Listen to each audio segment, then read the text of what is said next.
I'm gonna lie to you again. I did this shit after I fucking got out of prison for doing that shit. I still did it because I was in a hole. No one hide. And I knew, no, I was working. I was selling cars. I'm a man of 1,000. I'm a man of 1,000. You still couldn't make it meet. What? No. What I was doing was I owed an attorney money for a divorce. All right, so you were paying bills. I was dug deep. I was there. All of a sudden you're living your life and you're making money. One day you buried 25 G's and you don't know how to get out of it. So I said, this is the way to get out of it, at least to breeze out of it. Quick hit. And I made a quick hit and I unburied myself. It was a temporary bad day, but I'll never forget the thrill like that. But then 2 days later, it wasn't a thrill no more. You were scared to death. It was scared back to haunt you. This motherfucker gets in trouble. Now they're going to run my phone. That's why you got to stay. No. I didn't have a cell phone then. There was nothing I could have done. I didn't touch nobody. I wore gloves. I had a hat. I had a fucking mask. I took the mask. I lit the fucking T-shirt on fire. I threw the gun away. Oh, please. I threw the sneakers away for the carpet. Did you change your address? No, I did everything I could. I took the money. I went down to South Jersey for about 5 days and just exercised and did sit-ups. No, off of 17. You just exercise. That's it. I walked to the deli. Just thinking about my life, what I had just done. I can't believe I did time. I'm doing shit again. Stupid. And yeah, I got rid of the coke, and I did a little coke, and I got my dick sucked, and it was a good time. But Jesus fucking Christ, what's wrong with me? What the fuck is wrong with me? But doing that crime made me become a comedian today because that made me stop working in New York. I was like, I'm not going over there no more. Right. I'm gonna bump into those. Because you're gonna get the itch. You're gonna get the itch. That's why I was going to buy coke. Right. So I got a new connect in Jersey. I paid the extra $10. I was only gonna be in Jersey for another month. And I was gone. And I left that October of '93. And that was the first time I said, now I know what to do if I'm gonna become a stand-up comic. This is how I gotta perform and this is how I have to act. Wow. I can't do this shit no more. I can't be putting guns to people's heads no more. That was the end of that. That was the end of that. And the first couple of jobs, people would say to me, you have a felony kidnapping. And I'd say, what's the name under that? And they go, Jose Diaz. I go, listen, you know what Jose Diaz is? That's John Smith. It's a lot of Diaz. A lot of Jose Diaz. Yeah. Don't believe that. Do I look like I'm a kidnapping to you? And I do the pose and everything. And nothing. There was a service that the one place got me with the headshot. That was the worst. The guy goes, come here, is this not you? They had my headshot from the. Must have been a good job. The arrest. It must have been a good job you were going for. No, yeah, they had. That was for a service department. Okay. And the guy goes, I really want to hire you, but I got to show you something. Is this you? No! And it was crazy because the guy did the paperwork, called me in, and in the process of him calling me in that day at 3:30, he got the paperwork at 6 o'clock that night. When he came in the next morning was when he saw it. And he goes, you don't understand, we made a big mistake, we're really sorry. But you should have told us you had a felony. And I'm like, what are you talking about? You know me, dog. I'm Mike Dodd. I'm like, what are you talking about? It didn't happen. He's like, it didn't happen. He's like, come here. This is not you. And it was me when doing that. He came in so pretty. He had me, dog. You look pretty and everything. I'm like, God damn it. And that was one time they caught me. But would it have made a difference? Would he have hired you with the felony? No, it wasn't a place where I wanted to go. I remember leaving there going, you know what? I would do dick here. These people wouldn't have fucking dug me at all. No. These people wouldn't have fucking dug me at all. So tomorrow night we're going to sit here. We're going to break this film down, the crucial parts of the film. We're going to ask Mike some more questions. I know Lee's got 1,000 questions. I just got him too high tonight. He's sitting there like he's in fucking shock. We'll get it tomorrow. We got some time. He's in shock. He's in shock. Oh, Jesus Christ. Scaring him. He's in shock over there. Look at him. He's having fucking do some bucks and shit. So what? I ain't that money. You should be eating 800 for breakfast and jogging and shit. You're 27, cocksucker. What do you think you should be doing? Nothing. I'm just really high. But I have tons of questions. So should we say, should they get the movie or we're gonna? just say which Well, one. not the people that are watching this have watched the movie already. You know, Mhm. that's part of the thing we've had here. That's why we're all big fans of the story. How we can. Took the 7.5 story. Huh? So yeah, it's 7.5. It's on Amazon. Is it on Amazon? I think it's actually on Showtime too. I think right now. Is it on I think it's on Showtime as well. Because they had it on in the house that I was just at. They're watching They it. probably have it on Showtime Demand or something. Demand. Yeah, maybe I don't know. It's probably on Showtime on demand. I've never had. I don't know. I don't know if I should. I don't know if I've never really had a problem with what people do. And especially when it comes to the law system. I get it. That's why I told you to watch that O.J. Simpson. I watched the first one. Yeah. There's been 2. Tomorrow's number 3 or 4. But it's very interesting what money buys in this country. Oh my God. You know, what money doesn't buy, how the law system. If that were you or me, we would have been fried. Fried. How Not even a everything chance. works. The system works in a weird way. And it's amazing how law students, like your girlfriend, fiance, go to school thinking law is one thing. And once they realize what it is, they either like it or they go, this wasn't for me. Right. I really want to show my girlfriend the movie because there's a line right at the beginning and it just kills me every time because all I can think of is her. It's like, you're not really stemming the flow of crime like you thought you were. And all I can see is her face just because all she wants to do is be a prosecutor. And actually right now, the Orange County Prosecutor's Office is hiring people because their entire prosecutor's office was doing dirty stuff. Okay, so maybe I could have been there as their ethics coach. What do you say to my ethics coaching career? That line kills me. I have been on the other side of the fence, and I've done some weird stuff. And I've been treated weirdly, by cops, but never no violence. It was always in a gentleman's approach. I always understood the position. I had done something bad, and they were getting paid. I always knew all those things, I can't say I hate a cop. I cannot say those words at all. With the felonies and that, I think there's great cops out there. I wouldn't be here if it wasn't for a cop. I hate the guy. If they saved my fucking life, to tell you the truth. I hate the guy that takes this more serious than what this is. Right. There's a lot of cops walking around today that don't have street experience at any level. They grew up in an apartment and on a fucking computer. And that's why when somebody comes out and just threatens them, they shoot them. Yeah. They don't know the mechanics of somebody being drunk or somebody being high or somebody. They never saw that. They were in a sheltered life. This is what I blame for all those shootings. I don't even know my fucking point. Well, you were talking about it at the beginning of the documentary. You were saying like how you went in and you came out and you were on the street in the worst parts. And how were you and what prepared for it? I mean, we're going to talk a lot more tomorrow, I guess. But the bottom line is this: you go in with one idea and you come out with another. You're young, you're scared, you don't want to be there, you want to go back to fucking college, and all of a sudden you realize you're in the fucking water, dude. You need to swim or sink, one of the two. And if you don't learn how to swim, you start sinking. And that's it. There's no backing up. I wanted to back up, but I'm not built to back up. I never, my father, God bless, never taught me to back up. He was always go forward, keep going. It'll happen. It'll go. You can do it. Oh, I became the ghetto. It was in every fiber of my fucking being. I love it. I still love it. Listen to Chicky. There's more money in the fucking ghetto than there is in Beverly Hills. It was just exciting. It was exhilarating every day. I hated 3-day swings. Because you do 2 days off one week, get 3 days off the next week. 2 days off, 3 days off. The 3-day swing was long for me because I couldn't wait to get back to the fucking action. There was just so much shit going on in the ghetto. People fucking getting shot.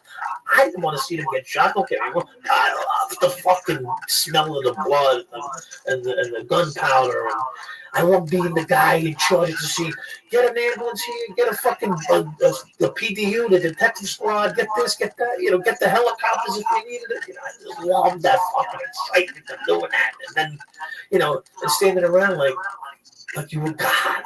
You were fucking running something. It was just such a good feeling. And in a good cop way. Not a fucking bad, I'm looking to rob this guy. Maybe I did rob him too, but who cares? I was still doing the good shit at the same time. I was trying to save his life. I was trying to get an ambulance there to get him to the hospital. I was trying to get, set up a crime scene, look for witnesses. You still do all crazy shit. Maybe look for a couple grand while you're at it.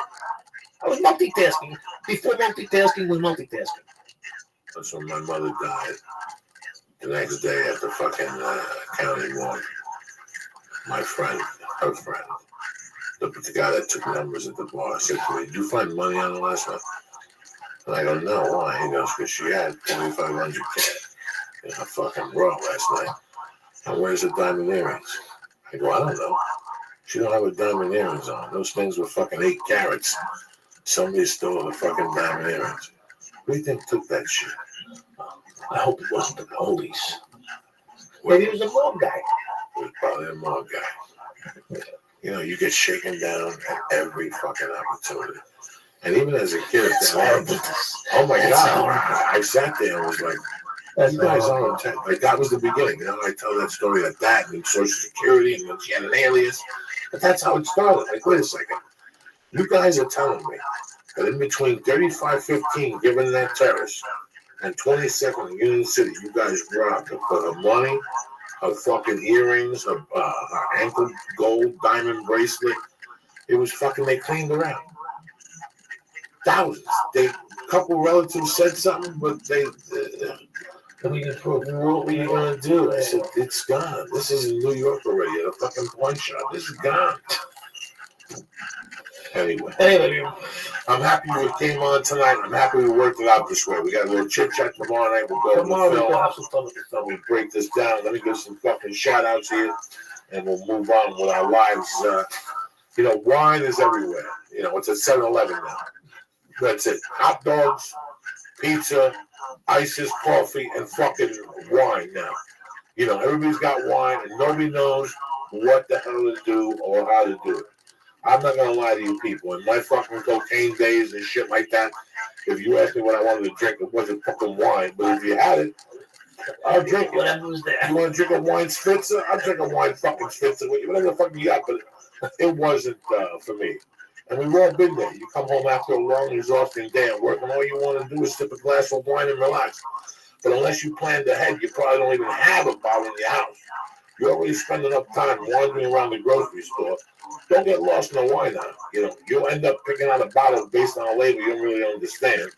You get home, you open it, you realize you don't even like the Chardonnay as much as you thought you did. I don't even know what a Chardonnay is. It's a white wine. It's a white wine, and you eat it with chicken, I guess, whatever. But I'll tell you what, all that has come to an end. Because with Club W, you never have to worry about being wine-free again. Ever. Even if you don't drink wine. It's always good to have a bottle in case your friends come over. You want to have friends, you want to be social, you want people to come over. People say, hey, Chuck has wine, let's go over there at 2 in the morning. If not, you sit there, what do you got? You got fucking lollipops. You don't need that shit no more. Club W is a revolutionary new wine club that sends you wine directly. Listen to this, to your door. No more in your car, no more bottles banging like some fucking bum from the street, saving all those trips to the grocery store. Not only does Club W send you wine, they send you wine that you'll love drinking. That's the tip. You know why? Because they got a 6-question quiz figure out they got a 6-question quiz which figures out your palate. So every bottle you receive is perfectly tailored to your taste. Let's say you like it fruity, it's fruity. Let's say you like it more dry, they'll get it to you more dry. Club W is the leading grape-to-glass wine revolution. You understand what I'm trying to say to you? They cut out the middleman. They work directly with the vineyards, which saves you Guinness money. Club W even offers a no-risk guarantee you'll love what they send you. So I'm going to do this for you people, all right? Right now, for the listeners, for the real church motherfuckers, I'm going to give you 50% off your first order when you go to Club W. www.clubw.com/Joey, Joey. Don't ever come home wine free again. Mama wants a stab and you want to show up with fucking organic water or almond milk. Fuck you. Go to clubw.com/Joey and get 50% off your first order. That's clubw.com/Joey. Trust me when I'm telling you, Club W will rock your world. They send it right to your house, and it's a simple test you take. They even tell you what to eat with the food or the nachos. They even give you a recipe for the fucking nachos or whatever you're going to cook to enjoy with the wine. Again, Club W, 50% off your first order. That's clubw.com/Joey, all right? Now another thing I want to talk to you people. I'll tell you what's very important in your lives. Security. Let's say fucking Mike Dow comes over. You don't want to answer the fucking door. Unless if you're playing right, you're good. If you're fucking around, you better call this guy. This is the sound of the package being delivered to friends coming over for dinner, but it's also the sound of someone trying to rob you blind. Over 95% of home break-ins happen during the day, okay? Right. And if you work, you're not by the house. Unless you have a pet chihuahua, what the fuck's he gonna do? Right. So burglars almost start by ringing the doorbell to see if someone's home before they pillage through your fucking possessions, okay? Listen to what I'm telling you. They pillage through your possessions. With the Ring video doorbell, you can see and talk to everyone at your door from anywhere in the world. That means you could be in fucking Shanghai, and somebody rings your doorbell and you're right there. Que pasa, cocksucker? Why are you ringing my doorbell? Rings and advanced motion detection alerts you even if somebody doesn't ring the doorbell. It's like the call ID for your home. With the Ring video doorbell, you can talk to delivery people and keep an eye on your package. If someone tries to mess with it, you get an instant alert and the HD video, the whole thing. They HD video the whole thing of somebody robbing. It's like having a neighbor with an eye on your house for 24/7 without the judgment. All right? So listen, what I'm trying to tell you is, David, my main man, installed this at the house because my doorbell wiring was kaput. When we move, we're going to install the Ring. What Damon said was, it's sensational. So an animal comes in the front yard, the lights turn on, you can plug it to a bunch of other things. Ring is great. So do me a favor, installing the Ring video doorbell takes minutes, and it works either with your current wiring or your built-in rechargeable battery. Put your mind at ease and protect your home with the video doorbell, Time Magazine, and USA Today named one of the top 10 gadgets of the year. My listeners get free, expedited. You ready for that one? Expedited FedEx shipping when you go to ring.com/church right now. That's ring.com/church right now. With the Ring video doorbell, you're always home. So do me a favor, check it out. Go to ring.com/church right now and get free expedited FedEx shopping. Shipping with shopping. What am I talking about? Shipping. And beside that, my number one, I love you guys with all my heart. On it. Solid like the Rock of Gibraltar. From the Shroom Tech Sport, from the Shroom Tech Immune, to the Hemp Force Protein Chocolate, to the Acai Vanilla. What they're throwing is fucking pure heat. If you want to raise your testosterone, they'll help you there. If you want more fat in your diet, coconut clean fat, they'll help you there. But who the fuck am I to complain? You know what I'm saying? Go to honor.com right now and see the great selection of nutrients and supplements they got for you. They got kettlebells and shit, but I can't help you with them. I'm not telling you not to get them. Lee and I both know they're great. But go to honor.com right now. What is it, Lee? /church. Oh, CHURCH. And get 10% of your first order delivered right to your motherfucking door, Jack. So I want to thank Ring one more time, Club W, and Honor. I want to thank Mike Dow one more time for stopping by tonight. Happy to be here. You guys are so nice. And we'll be here tomorrow night, same back time, same back channel. Trying to listen to a motherfucking party. I love you, cocksuckers. Stay black. Uncle Joey here with his main man, Lisa. Lee, you look petrified. I've never seen you. What's the matter? You think the cops are coming again? He does everything. Don't worry about that. Oh, my God. Love you. Thanks for having me. I'll talk to you tomorrow. Oh, we'll talk tomorrow.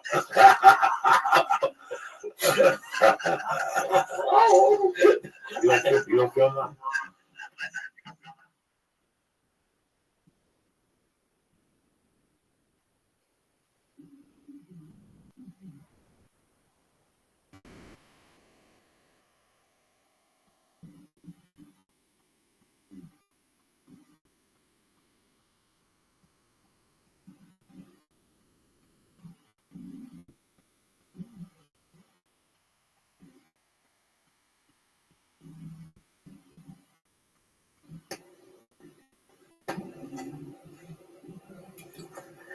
This show is brought to you by Headspace.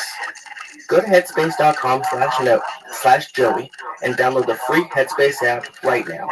Begin their Take 10 program for 10 days of guided meditation at headspace.com/Joey. Show is also brought to you by Onnit.com. Go to Onnit.com and use code word church to get 10% off all of the great optimization products like Alpha Brain and New Mood. What's happening, you bad motherfuckers? Uncle Joey here. Good morning, good afternoon, good evening. Welcome to the church for what's happening now. My main man and little brother, Mr. Lee Sayat here with me. It's been a while since we've been on. The last time we were on Tuesday with that fucking lunatic Mike Dowd. I want to thank him for coming on the show. He came all the way out from New York and we had a great time. He was a good guy.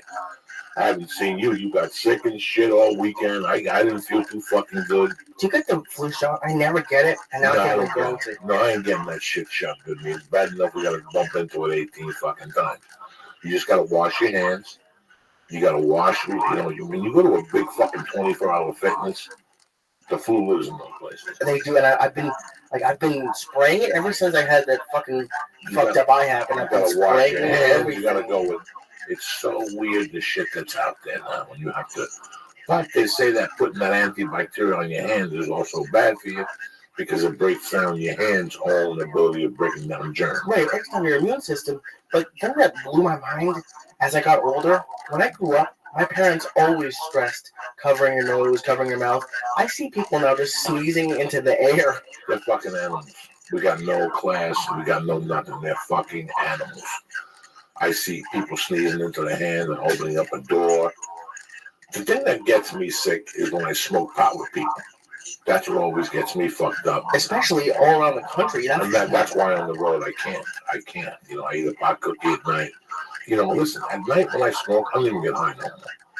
Oh, yeah? Yeah, like if I smoke at night after a show, my adrenaline's so high, I'm just smoking to smoke.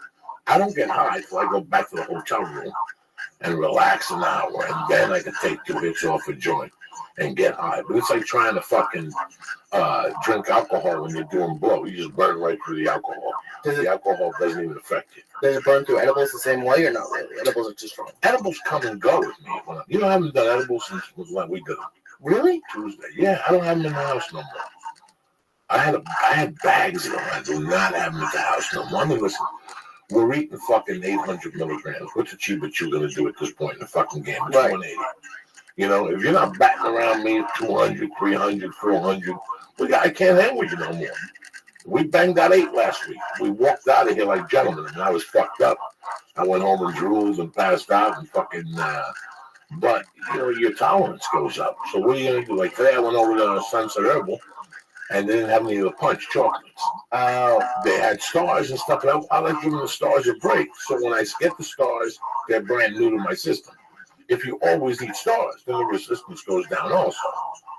So if they make weed legal in California, you're still going to do the medical? Like, go through the whole process of going to a doctor? Well, what would be the difference? Because the only difference I've heard is that in Colorado, they have very low amounts of THC in the edibles, like 5-10 milligrams. Where in Colorado? Yeah, it's 10 milligrams. So that's not going to. You have to eat the entire store. There's no way that's going to work. When I went to visit Colorado, I went to the store and I went to the recreational side, and that's the strongest you could get because somebody flipped out and put a cape on and tried to jump off a fucking building or something like that. Yeah. So that's what happened. But no. I can't constantly be fucking high all week. So now I spread it around. I've been noticing that when I eat edibles at night, 2 things happen. A, if I'm up at midnight, I feel bad for what's in the refrigerator. There's no chance. Those fucking stars will take you to a next level, take your hunger to a next level. And B, I dehydrate when I'm sleeping. Fuck yeah, you do. So that means I gotta get up every 2 hours to drink a gallon of water, and that means what comes out of my dick is a gallon of water. So that means 0 sleep for Uncle Joey. So I gotta be careful with the edibles. If I eat edibles, I gotta eat them like at 6. So at about 12, I'm okay. So I don't wake. Sometimes I wake up at 4, and I'm fucking hammered. The room is green as shit. I'm hungry. I'm having dreams and fucking cartoons. I'm fucked up, guy. But I'm also thirsty and I dry up. So it's like that first night in Vegas. I ate 2 stars before I went to bed. Big mistake. At 3 in the morning, I was right there in the middle of the edible. The anxiety in my sleep woke me the fuck up. You have anxiety in your sleep? Oh my God. Like a dream? Yeah, but it's just anxiety in your sleep. You actually wake up and you're having a fucking panic attack. Because I ate the edible at 11 o'clock at night, that Thursday night when I got in. Like a shush that I am, like a fucking moron. So at 4 in the morning, think about it, 4 hours in. Oh yeah, it's just starting to kick in, yeah. It fucking woke me up. My heart was beating irregular, dry. I can't fucking breathe out of my nose. I never used to get anxiety, but at least like the 800 milligrams, I started getting really weird anxiety. Like once, I thought that Paula was gonna have her brother come and kill me, just for no reason. I was like, that's why she's dating me, so her brother can come and kill me. And cause I was probably on like 500 milligrams. That's where I was. I was on 500 milligrams in Big Bear with the elevation, and I wasn't ready for it. Oh, no. And I had like 500 or 600 milligrams. And I was like, she's gonna fucking kill me. Like as I was going to bed, I was like, you have to be careful in the higher elevations, man. That's fucking crazy. The higher elevations rule with THC. That's why on a plane you get whacked. You got no air. I've only done that once with you, and that was fucking scary. It's scary. It's scary. I calm it down a little bit because I don't have to take a plane down by myself. I just have a panic attack up in midair and go, you have to take this plane down. I'm having a panic attack. I don't have no leave. I don't have no whatever from my nose. What do you panic about? I have no idea. It's different every time. Sometimes for me, it gets similar. Like I think people are mad at me that aren't mad at me. The first time I started getting the worst panic attacks was when I was going to that kickboxing gym on Burbank Boulevard. It's a small place. So he used to play music. And between the kids going, ha, ha, and the fucking music bouncing off the walls, it would go into my ear weird. And it would get me a weird anxiety. Do you know that? Would you be high or no? Sometimes I go in there high and I'm like, what the fuck is going on? I have to go out and get air. Because between the music, one time I got a bad dose of anxiety inside McCormick and Schmitz in San Jose. I was in the back of the restaurant and I thought that if I would have walked through the door, I would have passed out. It's fucking horrible, but I don't give a fuck. Listen, it's something that you live with. You remember to breathe out of your nose, and you just move on. That's what I always do. I just remember to breathe out of my nose and see where I am and get my focus and fucking move on. Why fuck around with it? That's all it is. I just tell myself that it's the weed. You just breathe and it just calms you down. That's it. Just keep breathing out of my nose. Look straight ahead. Don't look at the floor because that means you're looking from within. So look straight ahead. And keep breathing and maintain your posture and think of something that, and sometimes you'll think of something and that'll take your mind right off from you breathing. Like, oh shit, I remember I gotta go dry clean. And also you start thinking about the dry cleaner, how close the 5, next thing you know, you got your center back, which is what you're always striving for. And at the end of your center, always swallow. Really? Yes. What happens when you swallow? I forget what it does for you, but it restarts. It's like pressing Control Alt. Oh, okay. So when you swallow like that, so that's what I do when I get those anxiety attacks. But I don't get no more like that. I really haven't. I'm happy I slowed down on the edibles. I've been smoking a little more. I like smoking. Really, I like edibles so much I more. always like smoking reefer since I like the whole product. What I don't do is smoke joints anymore. I don't smoke as many joints as I like. I like to smoke fucking bats and roll them. That's the whole repertoire. I'm an old-fashioned fucking douchebag, man. I like everything, That's why I tell you, my wife last Sunday thought I was upset about something. She goes, are you upset because Mike Dowd's coming in town? I go, no, as a matter of fact, I'm kind of fucking happy he's coming in town because I appreciated him last week. I had a good week with him around, believe it or not. Regardless of what he had done or what hadn't done, I got a few emails. I got some fucking liberals that listened to the podcast by mistake and then went on the documentary and got the shock of their fucking lives and, hit me up trying to ask me to justify why I would put a person like that on the podcast. And I put a person like that on the podcast the same reason why I go on the podcast. Because it's not about what you did, it's about what you did afterwards. It's how you got up, He didn't walk around in a fucking cave. He went out there and put it on Front Street, man. So many people do weird things and they get in trouble. And then they live this charade. And I gotta hand it to Mike. He's not living a fucking charade. He is who he is. He is who he is, straight up. Took him to the comedy store. He was hugging people, giving out cigars, talking to people. He's just one of those guys, man. And sometimes in life, you know, you just do some things and they make you go sour. Who knows if it was him deep down inside, the drugs or a job or whatever. I don't give a fuck. It's how he bounced back. You know, so many fucking people, especially here in this town, live in a fucking charade. You know, that they just live in this fucking Zombo land. And some people, believe it or not, actually wake up. Some people never fucking wake up, you know. From Hollywood or from what? Well, you know, you have these charades in life when you're younger. What's going to happen? You know, you watch Pitbull and he's jumping up and down with 200 Spanish women. Or you watch, you know, whatever your illusion. That's what you grabs you. Let me get one of those drops again. And you know, when I was growing up, I had this thing. I always had this illusion. And then it became a charade. It really became a fucking living lie for me, lady. You just started believing all the stuff you were saying? Well, no, it wasn't what I was saying. And when I was like 17, I got it in my mind that when my mom died, that she had hidden money. And that when I was 21, I was going to get this money. And it was something that, it was either the money was hidden or my stepfather was going to sell the house and give me this exuberant amount of money that I thought I had coming. And no one told you this. It was just in your head. It was in my head. It was this fucking thing that just kept me alive.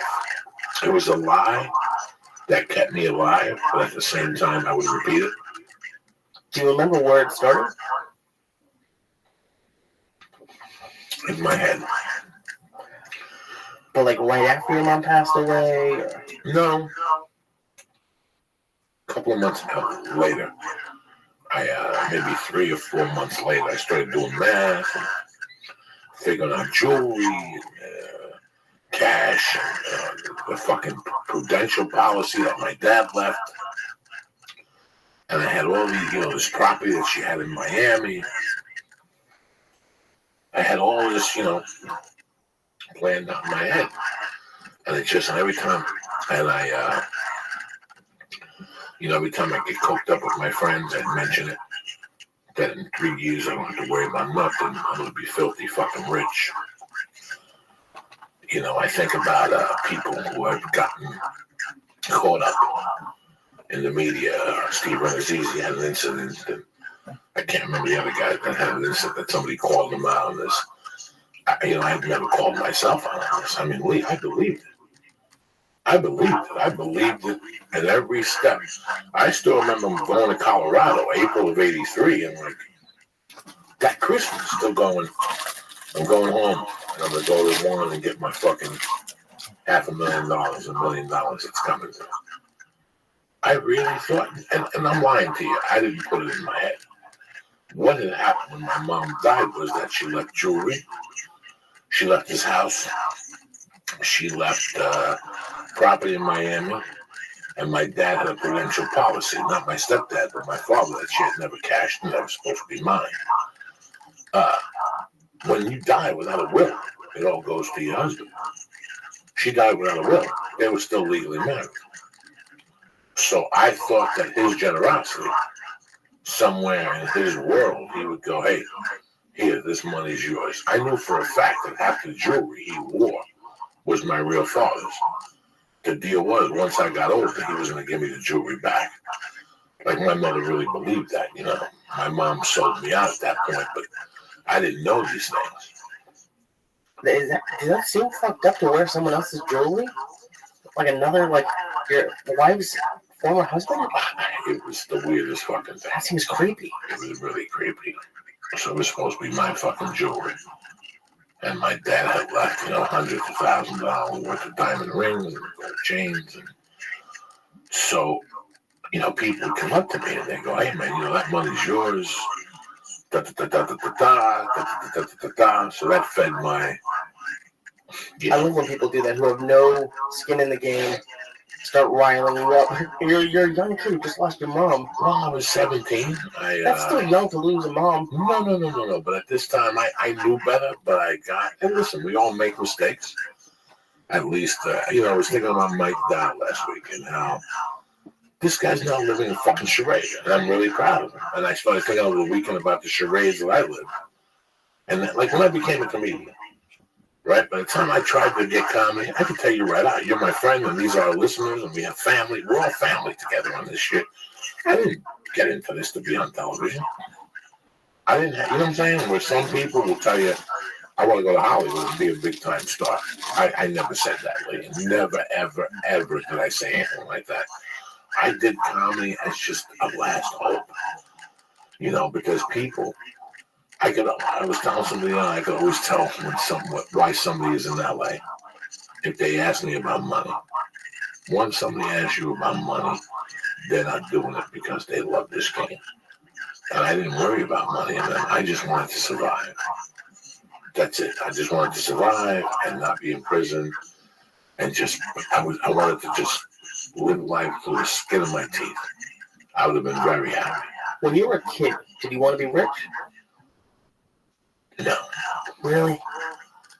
I didn't. My parents had money. My mom had money when I was growing up. And I didn't like it because I liked the kids that didn't have money. Like I lived on 88th Street, and everybody on 88th Street wasn't millionaires, but they were well off. Everybody worked.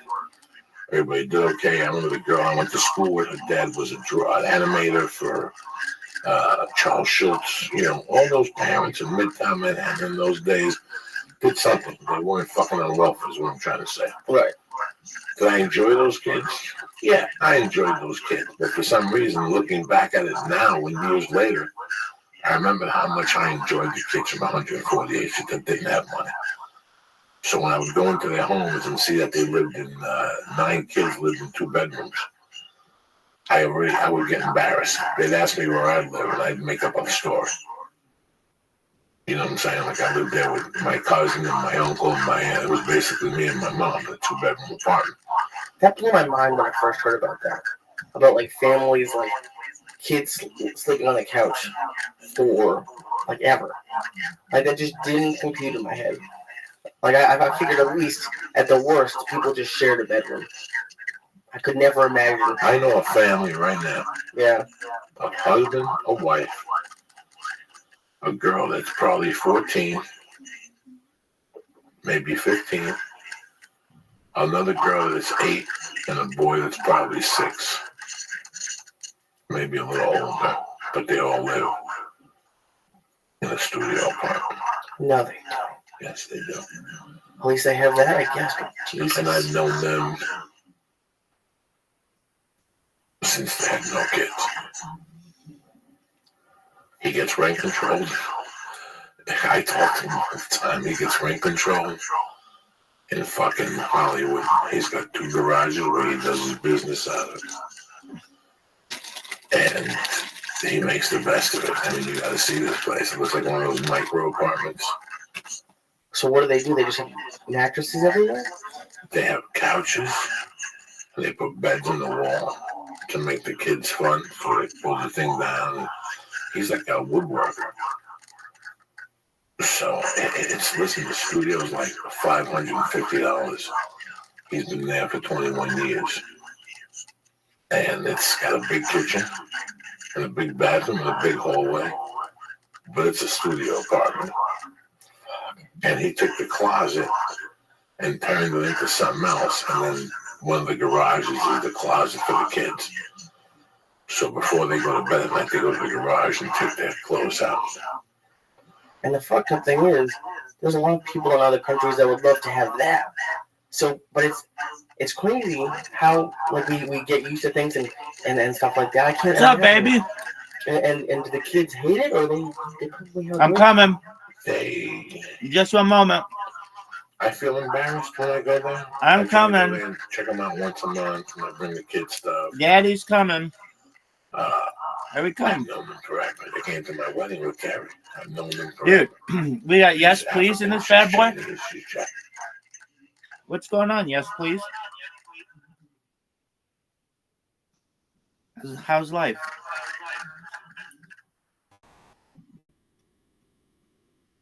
Are you living like a pimp? Wah, wah, wah. Okay, that's cool. We're just watching Joey Diaz. Always wanted to be rich, and it's only like in the last few months that I'm like, your goals change from being rich. Like it's still important. Well, you have to define. Okay, you have to get a pen and define rich. I'm talking like What is rich? mansion rich. Are you working every month to establish this? Did you strike oil and somebody gave you $200 million and you invested $150 million and spent $50 million at home and wife and cars and ranch? And, I always wanted to and be you like a live off CEO the or profits. something. Okay, Yeah. do you just travel internationally? No. This is you're a CEO of a Fuck company. yeah. I always wanted to wear like those blue button-down shirts with the white collar, but I never felt important enough to wear it. Like that, I want to be that. I want to be that. Fuck yeah, I want suspenders. Okay, that's Fuck it. All yeah. right, so Well, not anymore, but yeah, fuck so you yeah. want to keep working, all right, and there's people that say I want to be rich. Define rich. When I was 17, and I had that charade playing in my head that my stepdad was going to give me an envelope with $500,000, Right. without knowing, because I didn't know that then, I would have blown that in 10 days. Oh yeah. That defined rich. What did you put that? So I want a mansion. no, for me, I just wanted to get that money, get an apartment, get a fucking badass car, get some clothes, and I wanted to be the life of the party. That's define rich. That was my rich. Okay, my rich was like a Cadillac, a mansion, because all my friends had it. Like literally everyone in my town had like the McMansion shit, and I had it was nice, but it was like a 2-story house and like a little landing with the bedroom. So it was a great house to grow up in. I wanted money. Yeah, I think everybody wants money. I just didn't want the douchiness and the shallowness and the self-importance that came with it. that didn't hit me. That's what destroys me about having $3. That you're supposed to act a certain way or behave a certain way. And that's what I didn't like about Via. So once I got here, I saw all the people. You don't know what it's like to watch a movie and see somebody you like in a movie, you like them for years, and then you get to work with them and you get to work with them for a few weeks and you see how misbehaved they are as human beings. And you can't believe that this has been allowed around him. And that you want it to be like him. And that you want it to be like, it's very weird what you bump into. Once you see behind the curtain back in Los Angeles, it fucks you up.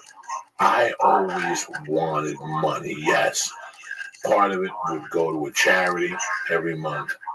I could live off a certain amount every month. Man, there's so many things you need. But then again, at the end of the day, there's so many things you don't fucking need. Like, I would hate to have $50 billion and to die broke. To know that I could have passed that money on to somebody and helped somebody do something. You know what I'm saying? Right. And there's always good things you can do with it. It was what you just said about people being douchey. I didn't realize it until I had a job, and I worked at CVS, and people would come in and be the worst. Like, so I purposely always got jobs in more lower middle class cities. And I loved it. And that's what it was. It's because I don't know when you're going to school, and you're from elementary school, they're saying go to a good college so you can get a good job. My ultimate goal was to make money.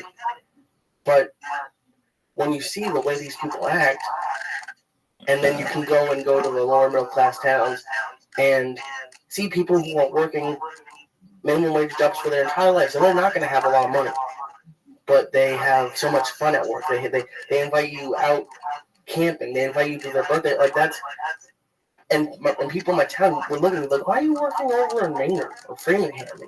Like there's stuff you could do here. It's like I'd much rather like hang out. Like those people are still my friends. I don't know. And I don't know what it is about money that does that to people. But well, you see it a lot in Studio City. I see it a lot at the coffee shops.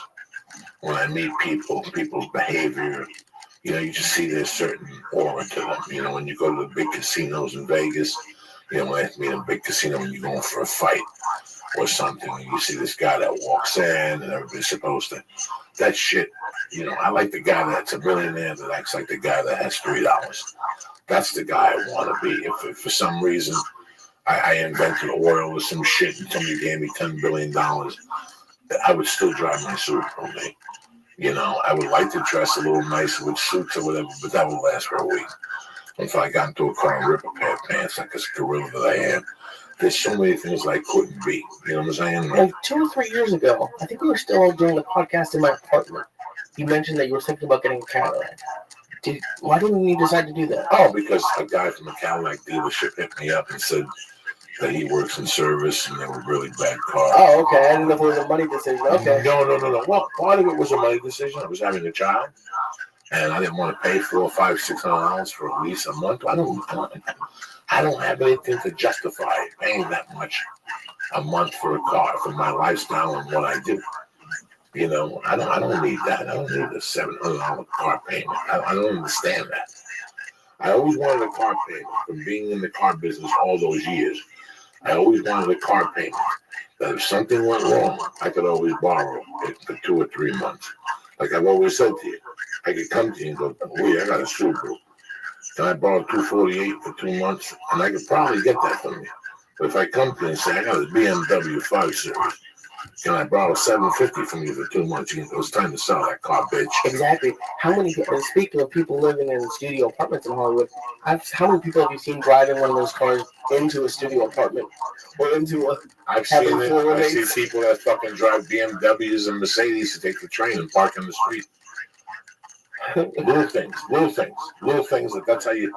If you were like that BMW, park it, pay to park in the fucking thing, so nothing happens to your car. But you're gonna save $36 a month, which is whatever the fuck it is, for something a fucking year to have somebody scratch your fucking car. It happens all the time on my street. The garbage can takes the garbage. They scratched my wife's rental car last week with the fucking garbage. Thank God she got the fucking extended payment. But that's not the situation they're in. At that age, at that young age, I had already put in my mind that I would hide the fact that my mother had money. When I would go upstairs, I would walk up 4 flights of stairs to go up to Cedeno's house, and then open the door, and I'd see bed sheets on the floor and a fan on for the whole fucking room. Are you fucking kidding me? And a TV with no cable. And the bathroom was the size, it was small in this office. 9 kids and 2 parents. I had my own bathroom in 205 West 88th Street. Didn't have a shower, but it had a shitter and a sink. I had to take a shower in the living room. By the living room, there was a big bathroom, But, and here I was hanging out with kids that 9 of them slept in the living room in the summer in New York City. And the humidity with all the windows open, with the fire escape open, listening to the streets with a fucking fan in the room. And meanwhile, I'm sleeping on 205 West 88th Street in a double bed with the air on it, with a TV in my room, with a remote control, with a string on it in those days. What was the string for? The remote control had a string. Really? It was all connected to the TV? Box, yeah, okay. Cable box, the old school cable boxes had a string.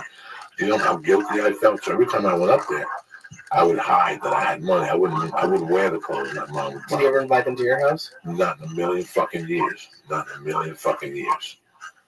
Not till I moved to Jersey did I bring those kids over, because I had a swimming pool. And by that time, the cat was out of the bag. So I had my stepdad go over there, one of my mom's friends, pick him up, bring him over to Jersey. They all swam at my house 2 or 3 times. And I loved it. By that time, I didn't care. But when I was 8, I was already embarrassed of my mother's money. What about when you moved to North Bergen and you told the story like the first time you went out and you were in the white shoes and the white shorts? The whole fucking thing. What does that feel like as a kid? Seeing all the other kids in jeans and a t-shirt. Well, even then, I knew that like when I moved to North Bergen, The reason why I didn't go out right away was because those kids looked clean. They looked cleaner than the kids I ran with in New York City. So I was like, fuck these kids. These kids are too clean. Once I went out there and got talking to them, then I realized they were dirty like me. But it took a while, but nothing. I mean, Lee, let's pretend. Let's pretend I get hired for a TV show. And the show goes 6 years. Do you think I'll get a BMW 7 Series? Not a 7, but before tonight, I would have guessed you might have upgraded your car. No. I'll get the best Subaru. It's the highest end Subaru. In fact, I was going to get a wagon next week. My wife was going to get a wagon. She got this car back after getting hit. The lease is done in August. Fuck it, let's go get a Subaru wagon. Let's go turn it in. She told me this morning she's thinking of buying it outright because she likes the car. The wagons are great for kids. Just make sure you can get the one with the seat in the back if they still have it. What's that? Like they have wagons where they put a seat in like the trunk area so you can face backwards. Oh, it was the best thing as a kid. My brother and I would fight for that seat.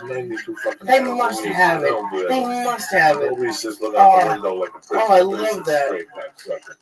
No, I don't know. It's called the Wayback. I don't know. Yeah, no, but there was 2 rows, and there was one all the way in the back. The seat opened up that way. Fuck Sure, yeah. I remember. Fuck yeah. They used to put me back there because I could car sale. I knew a family who had that car. It was the way back. But no, the Outback. There's a couple of those station wagons. I couldn't imagine acting that way. I could imagine having a home, a nice home, with great security, a dependable car for myself and my wife. I like my wife to have a house, but I don't need 2 babysitters and 2 house sitters and nannies. I don't need none of that shit in my fucking world.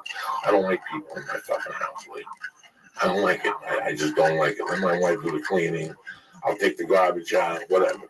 Somebody wants to mow the lawn. I'm one of those guys, bro. I don't like none of that stuff. I don't like pulling up with a fancy car. I don't like people looking at me weird. Nothing. I want to be a low-key guy. How are you? Nice to see you. That's it. Don't even call me Mr. Diaz. Joe is fine with me. Well, the fucked up thing is now you kind of stand out more here in LA driving a Subaru than you would driving a BMW 3 Series. Why is that? Because most of the people around here have that. A Subaru? A 3 Series or an Audi or one of those things. But do you see Mercy making those noticing money or noticing kids who maybe don't have something yet or even being embarrassed? Does Mercy get embarrassed? She's fucking through me. She jumps up and down and she says she doesn't even know what she's saying. You have to teach your child. You have to teach your child to it's something that you teach your child. And people who listen to the podcast know what I'm talking about. That one of your parents sat you down with them. And they have to tell you it's not about that. And we don't believe it. We don't believe them. It takes a certain age where we get hit in the face of reality. I got hit in the face of reality about money in 85 or 86 or 87 because what we're told is that you need money to have friends. You need money to have women. You need money to have a good time. Happiness. You need money to have happiness. And that is completely a fucking farce. That is completely just a fallacy. That is completely a fucking fallacy. I know people who were broke and who were having a great time, and now they have money and they're married and they're fucking miserable. How do you get over the stress of not having money, or do they just not have it to begin with? Like the stresses that come with not having money, I think are what hold a lot of people back. I had stress about not having money. I was about 30 years old. And then at 31 or 32, something happened that changed my fucking life forever. I lost everything. When I tell you everything, I tell you everything. You know, when I got out of fucking being locked up, I worked my ass off, man. I worked my fucking ass off, bro. 1987, 1988, 1989, so 89. I was born in 63. What's 89? 26. I was 26 years old. From 89 to 93, I basically didn't stop. And 2 of those years I did comedy. you know, in 1989, when I got out of that fucking hole, I came out with my feet and I planted them, and it was all. I didn't even give a fuck. I didn't even give a fuck. First job I had was probably detailing cars, but it took me 4 days to start selling blow. At the dealership. I had my own fucking operation. I was washing cars at some guys for commission. Plus, I didn't give them their phone. I had a pager, so I could be at Lee's house and they would call me, and I would just have to leave your house and go to a payphone and call them. They go, "Where you at?" In those days, there was no caller ID. I could say, "I'm over here in the office. What's up?" "No, we just want to check in. Let us know when you're coming home on the way home." "Okay, bye." That's a scam I was pulling. But I was leaving that halfway house at 7:30, and I wasn't coming back till 9. And, once I got the first day, I just went and set the shop up and got the buffers right and the inks right. And I made a few calls to fucking different dealers. They said, call these dealers and let them know that there's a detailer here, and they were kind of apprehensive. But then I got in my car and I went to all those dealers and started talking to them. And within a fucking weekly, I was working 7 fucking days a week. I was chilling out, fucking slinging that fucking powder like it was going out of style. Where do you put money when you're selling coke? Like, do you just hide it places? In those days, I was leaving at the dealership overnight because if they searched me, I could only have $40 on me at a time. But when you're selling coke, you just hide it in your house, you hide it at your girlfriend's house, you have a partner, you hide it at his house. Because there's no banks, right? You can't do banks at all. You can do everything. People don't know nothing because you keep a day job. It's like they said in the 7-5, okay? So you have a day job. That day job gives you a check. With that check, you pay for your bills, your credit cards, your car payments, your mortgage, your rent, that type of shit. With the coke money, you pay for the extras. But you're putting it away, you're hiding it. People know you got coke money. As soon as people buy coke from you, they know you're doing something with your fucking money. It's in your house, Lee. But after you get a certain amount, you move it. You know what I'm saying? You don't want $60,000 in your house. I don't want nothing over $3,000 in my house if I'm a dealer. I don't want them. I could always say I borrowed $1,500 from Lee, and I was about to go to the bank and put it in there. I could always say I borrowed $2,000 from Lee, and I was going to the bank to get it in there. So you're a busy dealer, right? It's a Friday night. I don't know, make $10,000. Like, let's just say you're gonna make $10,000 that night. What do? Do you stop everything and go, or does someone come pick it up? $10,000 cash profit. Okay.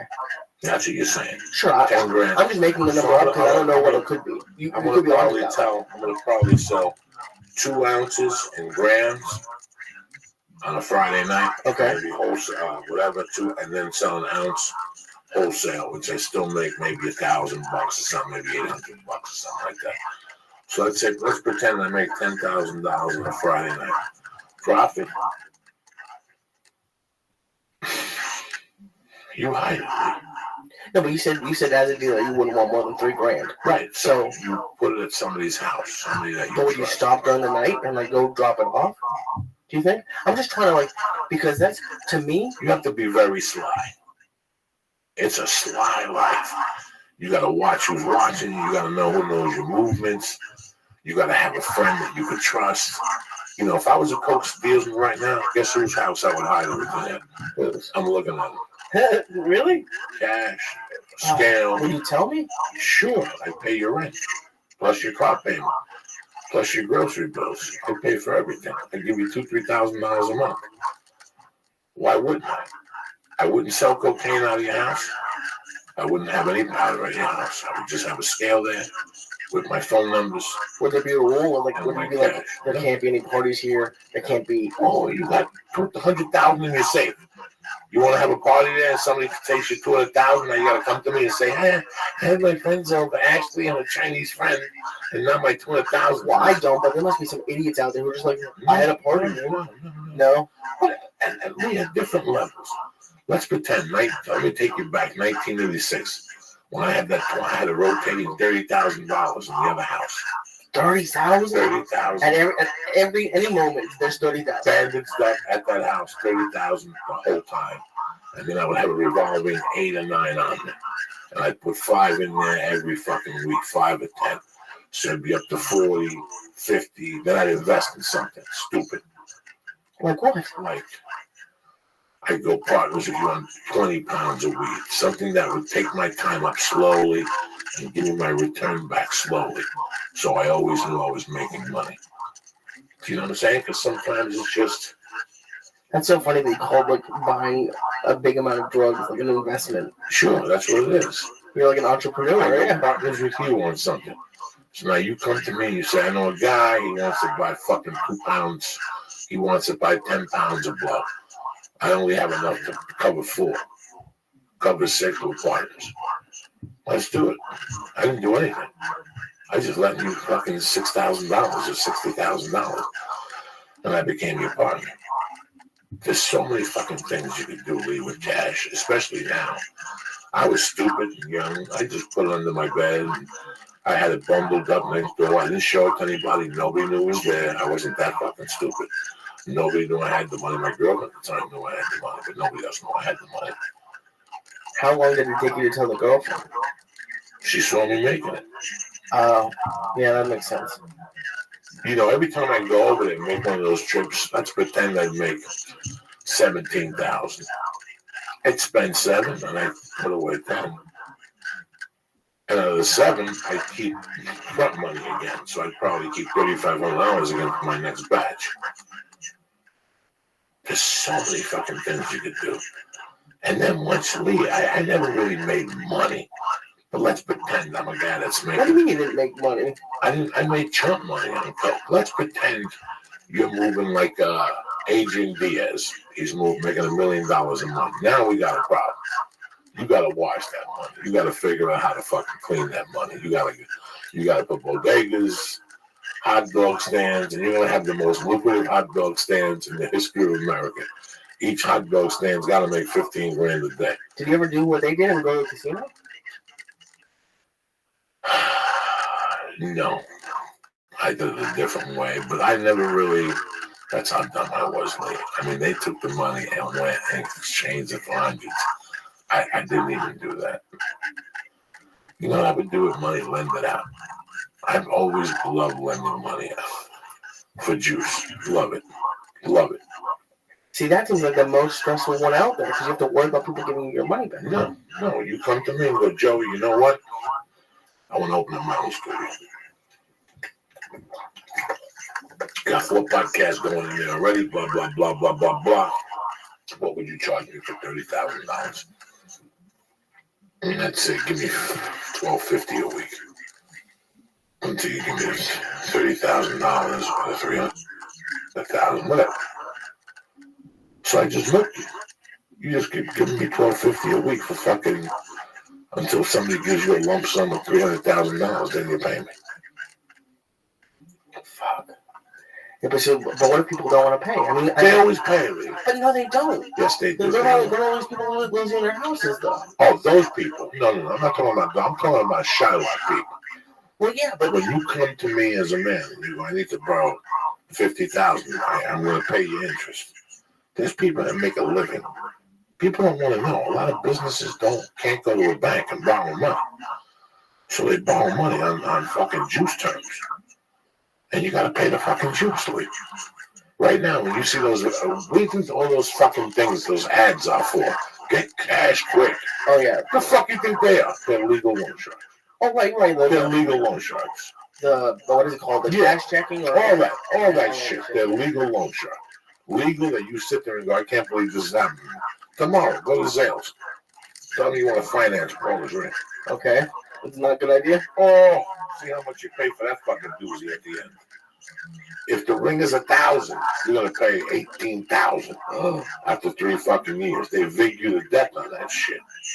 It's 26% interest. From the beginning? Fuck yeah. They pay you 0 down, no payments for a year. Ooh, that first payment's going to be at 26% interest. That's a lump sum, Jack. Don't believe the hype. Don't believe the hype. They're just giving away charity and they're just going to give you a fucking ring for Paula. Get the fuck out of here. We're going to make you pay for it. They specialize in that shit. That's how they get you. Financing the engagement ring through that. Well, everything is fucking like that. Like the flowers at Valentine's Day and flights when it's the holidays, it's crazy that we let people do this to us. Like gas, the craziest thing I ever heard about gas is like the gas stations buy it, right? And then they put it in the tanks, and then the gas price fluctuates. But if it goes down, but if it goes like down, we don't get the lower price. They can still charge us whatever they want higher. So it's crazy how much. In other words, we're getting fucked with. At every end. That's right. And once you accept it, it makes your life a lot easier. Then you have to decide on how many people you let fuck you. Do you understand what I'm trying to say to you? That's a completely different story. Every day I see somebody on Twitter complaining about a different corporation. Whether it's an airline, DirecTV, fucking the cable people, what's the people who do the fucking wiring? AT&T. There's always somebody bitching on there for a reason. They're not fucking around no more. The thing about corporations is nobody accepts responsibility. Email us and we'll get back to you. Email who? Who am I emailing? I don't know. Email problems with terminal, whatever. It's ajg.com. And all of a sudden somebody sends you a thank you for trusting in us. Review of your flight itinerary. We're not going to be able to return the miles. And you're sitting there going, I sat in the airport for 9 fucking hours. Nothing. And that's what they do. Nobody. Who can I talk to? There's a general manager. Who? And they put you on hold. That hold is a strategy for you to hang up aggravated. Whether it's Bank of America. You ever call Bank of America and try to figure out what's going on with your account balance or whatever?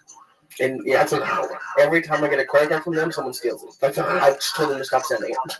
That's an hour. An hour of your day. So hopefully somewhere along the line you just hang up. And go, fuck my $36. I don't give a fuck anymore. This is not worth the aggravation. How much money do they make on the mail-in rebates? Like my dad made a point and be like, you have to send those in because no one sends them in. You have to. I send them in, and they still give you. By the way. Like the card. Yeah, something. A receipt. You didn't send out the right receipt. You didn't do the right paperwork. Sprint used to be the king of that shit. Buy something, we send you a fucking thing. It's 90 days. You gotta wait 6 months for your cash. So you gotta wait 90 days before you send it. It's another 90 days to get processed. Are you gonna wait for your $60? You're just gonna rip up that paper. What am I doing all this shit for? No, listen. It's you get fucked with so many different levels, and you don't even know it. Cell phone bills, this, that. But the funny thing was, what I wanted to talk to you about was what we're talking about at the beginning about charades. Right. The charade I had going on, and how I got rid of it. I had that thing going on for years. And anytime I get coked up with somebody, it was pathetic. I was fucking pathetic. I would go on and how one was going to give me $500,000. And after every shot, I would lie and say it was going to be $550,000. And it went on and on. It went through 1981, 82, 83, and then I came back. And at that point, I said, well, I actually went to see him one day. One. I go, hey, can I talk to you? He's like, yeah, what's up? He goes, hey, man, you didn't send that paperwork for him. I go, listen, don't worry about nothing. What are we going to do about it? I went there like I had leverage. I went there like I had something coming to me. This is the wrong guy that talks like this. But it worked because after that conversation, he goes, well, why don't we do this? Why don't we look for you for an apartment somewhere around West New York? And why don't we go get you a car this week? And he goes, go find the car. I'll put $10,000 down and you make car payments. And do you know, Lee, I looked at him and I was like, are you fucking crazy? What? Uncle Joey don't make car payments. I go, buy me the car outright. And he's like, I'm not buying you the car outright. I said, buy me the fucking car outright. Well, we got nothing. What are you talking about? That was the end. He said, I ain't buying you the car outright. Now you got nothing. He was going to get you an apartment and a car at 17, and he said no? I wasn't 17. I was 21. Oh, 21. Jesus. And this is after I sent 80 people to talk to him. This is after my mom's friends talked to him. This was like a fucking 2-year thing. And he kept saying, I ain't going to help him. He's fucked up. I kept hearing all these reports about me. And it went on, you know. Once he told me he wasn't going to pay for the fucking car, I told him to go fuck himself. And I went on a fucking tirade, Jack. Now it's like he's going to have to give me $1 million. I'm going to take him to court. I went in my mind on that one. And it was just a drunk, cocaine, ranted lie. I was putting through my fucking veins, man. Why did you say no? It's break time, bitches. Trying to hit this little fucking perennial OG weed. I know you got the fleet. You didn't get high tonight. What are you talking about? I didn't get high. This is sensational reefer. Like I was saying on Periscope, the last 6 weeks I've been smoking some very, very good reefer. And I know that sounds like a very loserish thing to say. Not like my marijuana. If you drink a good beer, you tell your friends, man, I got this great draft ale last night. And whatever the fuck. I've been smoking some very good marijuana, and I'm very proud of that. I just figured I'd like to for you. So this charade went on. I kept fucking telling myself, oh yeah. He's gonna give me $500,000. I'm gonna buy a ball. Oh, you should have seen the lies I was telling myself, boy. And how long? This went on until 30? This went on till I was possibly. No, I'm gonna tell you what really happened, just to fucking crack you. This went on till I got fucking just living under the rocket ship. Under that rocket ship was where I came to my realization about my life. Because what was going on with me was I was in pain, you know. I was, what's that word? I was frustrated. And to add all this, I added fucking cocaine to this. And then guess what happened? All these three things met something that fucked me up, reality. Dog, when I was 21, I got a dose of reality that was so scary to me. But today, I'm happy I got it served to me. It was like getting a dish of poison. You know what I'm saying? It was like somebody serving you a bad dish and you getting sick. It took me fucking 5 months to get over that sickness. Like, I went off the deep end. That's how I ended up in the rocket ship. I got hit with a dose of reality. I came to the conclusion, dog. I came to a couple conclusions, okay? I came to conclusion number one, that I wasn't getting no money. But now I was in a deeper dilemma. For the last fucking 10 years, I'm telling all these idiot friends of mine I'm getting $500,000. Would you say that? So now I'm going to look like the asshole that I really fucking am, and the loser that I really am. You know, I'm not getting no money. Why have I been saying this stupid fucking lie for 5 fucking years? Why? Why, Lee? Why do people do this to themselves? Here I was, a young kid, just lying to my fucking self that I had this money coming to me. I had nothing. Makes it easier, I think, than to face it. Oh my God, when I finally broke the news to myself, you know what I'm saying? Like, I had to break the news to myself that, Joe, you're not getting no fucking money. It was traumatizing. When I got the news that I had to go work for a fucking living, it was traumatizing. Do you think people were talking about it? Like when you would say, oh, I'm going to get this money, and you would leave people like, he's not getting any fucking money. He's fucking living under a rocket ship.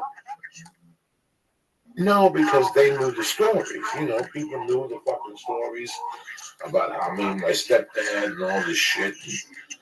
But I just couldn't handle it. I just fucking lashed out. And it broke me down for 4 months. But that charade did that to me. That fucking shit. That's why whenever I see somebody living a charade, and you know it because you lived it. I lived it. And we all live charades at some part of your life or nothing. You all go through a little minute of it where you go, what am I fucking crazy? I just got thrown out of the South Point. I got banned from the South Point. Why am I hanging out with Joey Diaz for? No, but I'm just saying. No, I mean, I get it. It fucked with me. Yeah. And then something really weird happened to me after that whole thing went down. Okay. I stopped talking to my stepdad, you know. I made a deal with myself. I said, you know what? At this point, I'm taking the story out of context because what really happened was I started hanging out with George. And George Kaladinsky had a friend named Sammy. And one night, me, Sammy, and George went out into the city and we picked up an 8-ball. And about 3 in the morning, we're fucking hammered. And Sammy looks over at me. He goes, "You know who I am, right?" And I go, "No, I don't." And he goes, "I thought he told you that our families kind of know each other." I go, yeah, kind of. He goes, "Well, anyway, a lot of people don't know this, but he goes, I'm getting fucking $10 million when I'm 21 years old." Just out of the blue. Out of the blue, and he just started telling me the story and how his father was a bookie. And then it's a true story. I mean, they even had it in the New York Daily News. It was fucking real. There was a Spanish team that they were a boyfriend, girlfriend team that were killing people, like setting them up.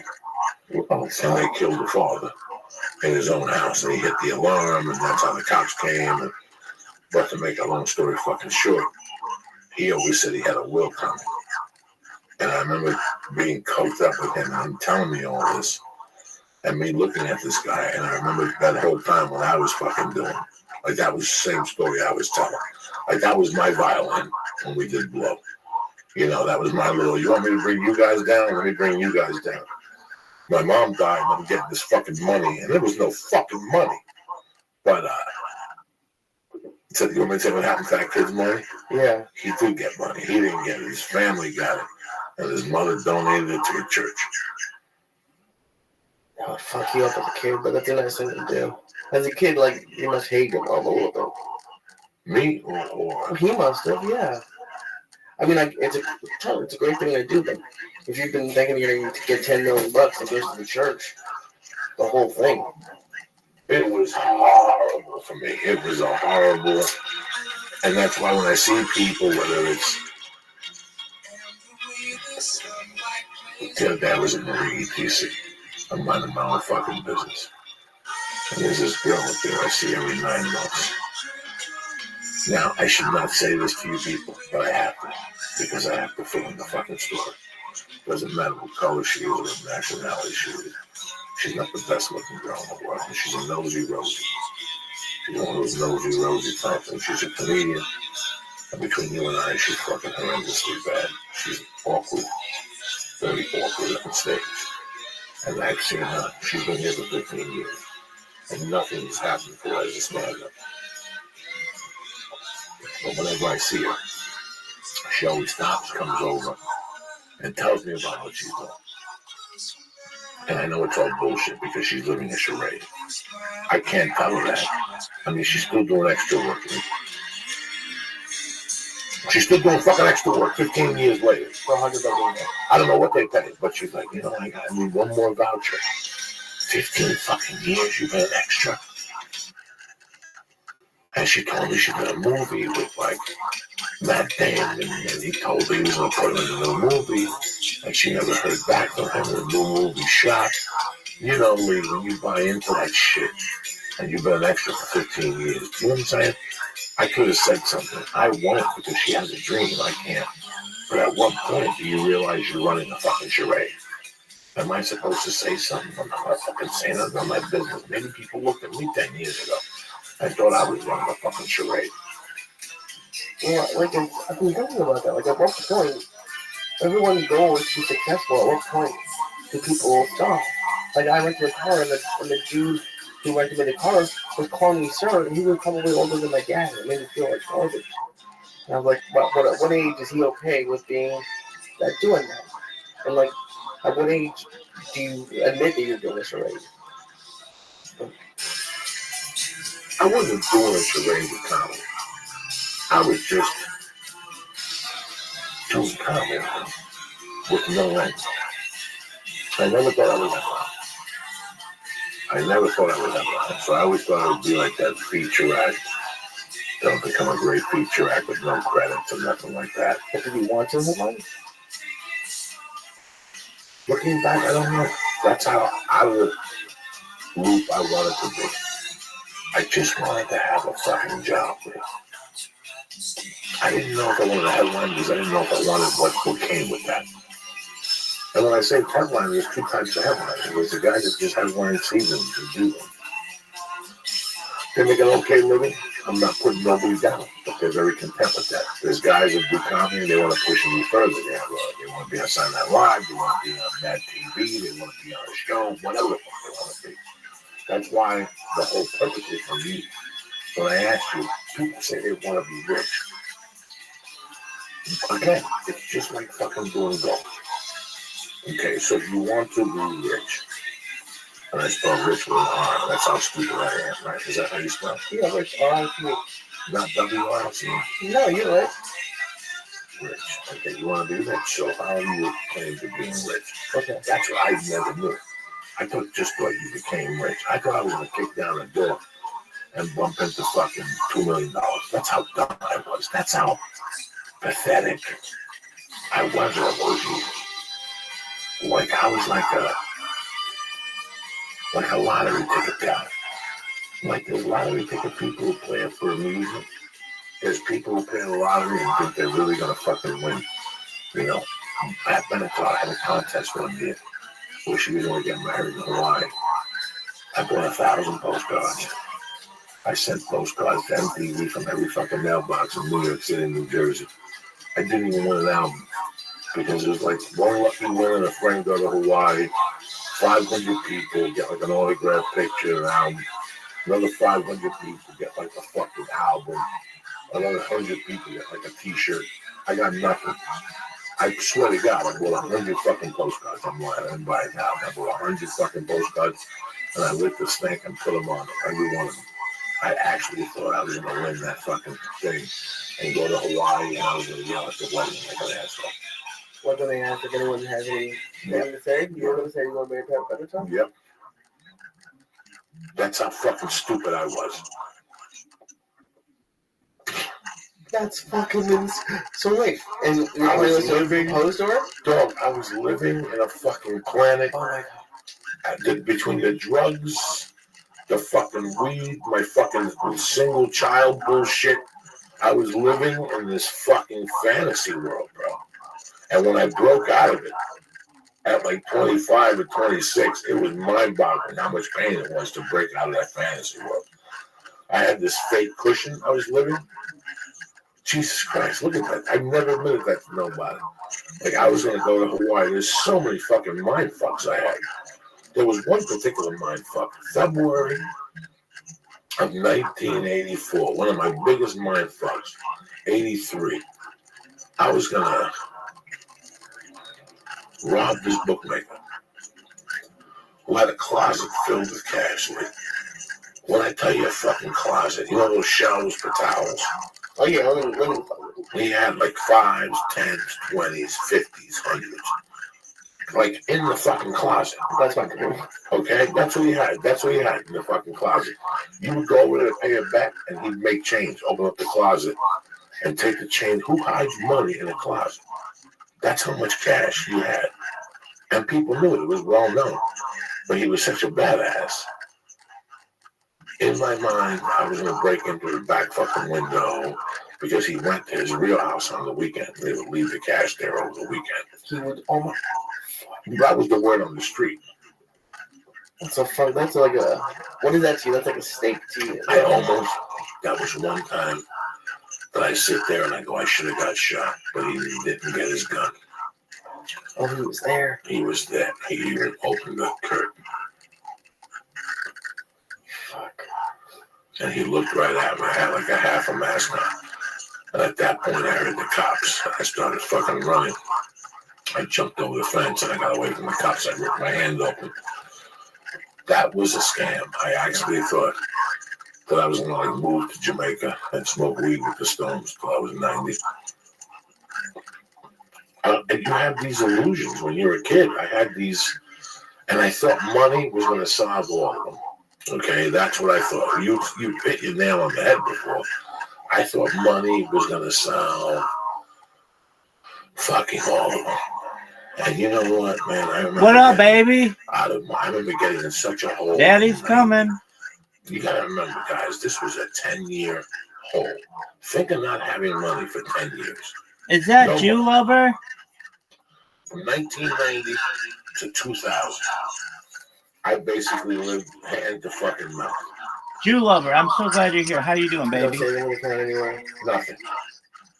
And I'm not gonna lie to you, in 90. We're watching Joey Diaz. I made money, 60,000 one December. I made about 100 grand that year. I made some money, but from 94 to 2000, comically, I was picking up $50, $100 a year. It was, in those days, a feature got $450, $350, $250. I wasn't making no fucking money. I was probably making Less than 1,000 a month? less than 1,000 a month from 95 to 2000. And snorting blow, and buying clothes, and child support, and just putting it together, plane tickets. Then I met Terry. And she started lending me the little money that she had. We started pooling fucking money together. But 2000, I didn't have fucking no money. That's when people ask me, how long did it take you to make money? 2004, I got the longest yard. That was the first. I mean, I had gotten a few paychecks, Spider-Man 2 and fucking You Got Nothing. I did a bunch of movies and I got paychecks on it that took care of things to the next paycheck. But the big paycheck that bailed me out was the longest yard. And that didn't bail me out completely. That just bailed me out a quarter. The rest of that is something I did. And so what happened at 30 that you stopped caring about being poor? I hit rock bottom. I had something I never thought would happen. I just hit rock bottom. That's it. I lost all my credit cards. I lost my wife. I lost my job. I lost fucking everything. I had to start from scratch. In 1991 and 1993, I started from scratch at the age of 30. So once you have a little dough, you make dough, you get locked up, you sell some drugs, whatever. Now you lose everything. Once you have nothing, you have nothing to lose. Nothing really affects me now. Nothing really affects me. I keep my rent low. I keep my bills low. I don't live like a fucking animal, I'm not looking at my savings account. I just don't live like an animal. There's 1,000 things I could do, dumb shit. I just don't do it. Not because I'm cheap. I just don't want to do it. I don't understand. Is it a fear of losing it again, do you think? Not at all. I don't do blow. I don't do anything that I would lose it. But you could lose it a normal way, just fucking the economy or fucking, I don't know. What, the stock market? We're not stock markets. I go out on the weekend and make a living. A movie calls me up. I get union wages. There's nothing I can do about it. It's going to slow up. It's going to dry up, and you're always prepared. I don't care if you have $20 million. You're always concerned if you're going to lose your money or lose what you've worked for. But that's why you keep working. And you don't worry about it. I don't worry about it. I don't go to Aruba. I don't want to go to Puerto Rico. I don't want to do none of that shit. I just want to raise a healthy baby. I want to take her to Disneyland. You know what I'm saying? I want her to get over this fucking car sickness so I can take her to places. What up, baby? I'm simple at this age. I'm coming. What do I want?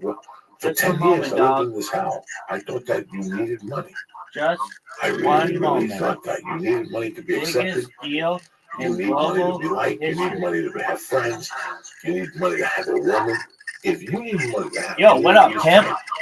Get rid of it. I have my hours switched, so my days are my nights and my nights are my days.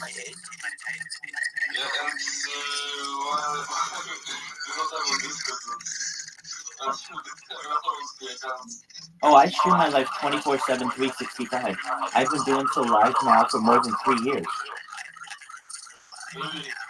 It's the biggest event in global history. It most certainly is.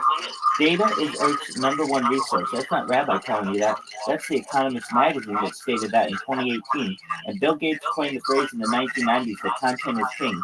So perhaps whatever person has the most amount of content will be king someday. And as of right now, I have more content online than any person ever.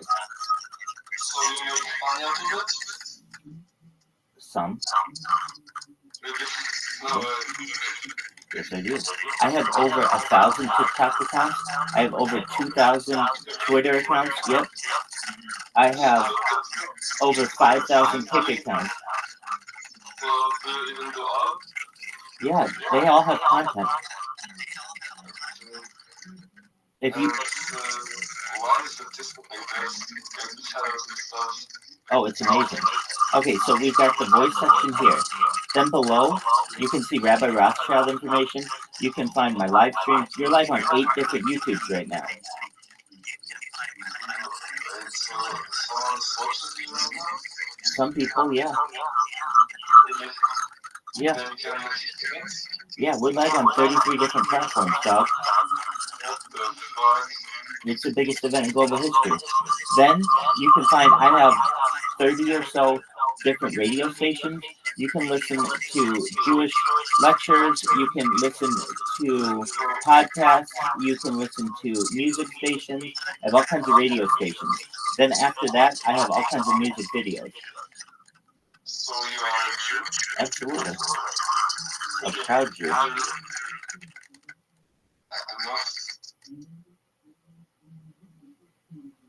I like your name. So you can watch me whenever you want, 24/7. So, where do you live? In America? Yep. And it's Jewish America, right? Correct. Okay, but so why is the business like that? Like the channels in Jewish history lectures? Because if you want to listen to Jewish history lectures, you can listen to Jewish history lectures. I want something for everyone. So if you're interested in whatever, you'll have it. And then I have a section. Do you see the Reddit section? There's a section of Reddit. There's Reddit, and then it has like art and technology and educational. It's on the left side. Look at Reddit. Look for the word Reddit. Oh, yeah. So click any one of those. They update every 10 minutes. So it is an aggregator of everything that's going on Reddit. Oh, maybe I don't have the settings on it. Just 1 minute. That's absolutely correct. I think you're right. That's good to know. Okay, just a moment, and we're going to check it for you.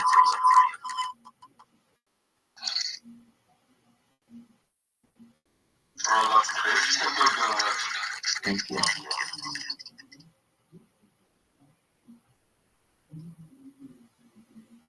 Okay, there we go.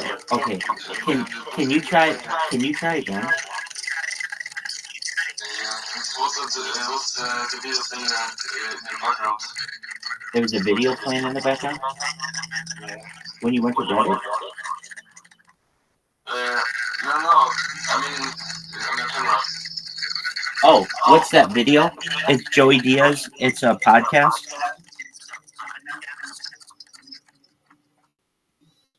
Do you know who Joey Diaz is? No, I can hear it. Do you know who? I know, I have it muted. Do you know who Joe Rogan is? But can you mute one of your hands because like it's the echo? Yeah, so if you get an echo, just mute whatever one is giving you an echo.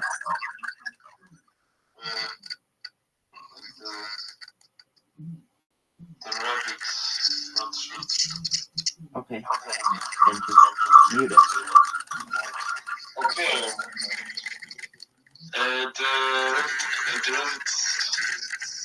The channel I couldn't see.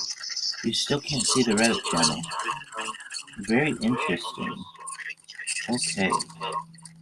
So I'm still new to... Oh, it says I don't have the permission to read the messages. Just 1 moment. I'm still new to doing this, so I'm just checking out. Read message history, manage thread, manage messages. Who even did the server? I did. Hello? I did. Yeah, like 3 days ago. And it already has over 100 people. How did the boats and stuff. Like, why are you so many of them? Because I want them playing music all the time.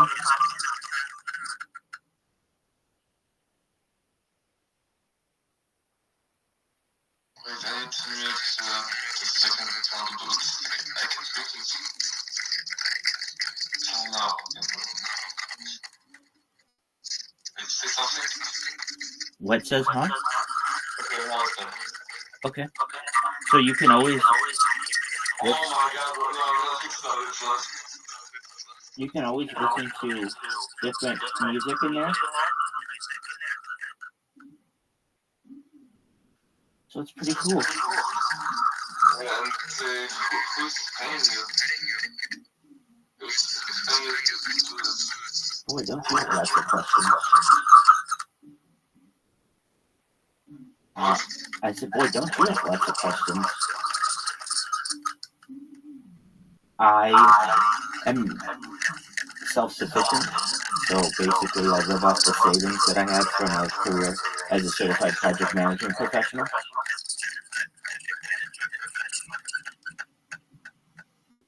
Yeah, but still it's hard to pay you, right? No, that's not correct. I mean, people give me donations, so that's cool. And you film YouTube? Oh yeah, I'm live on 8 different YouTube streams right now. Can you give me the link? Yep. Do you see? Why is your name Rothschild? That's my name. Isn't that the beard from Israel? We're from all over the world. Okay, so just one moment, and I'm going to show you where you can get the link.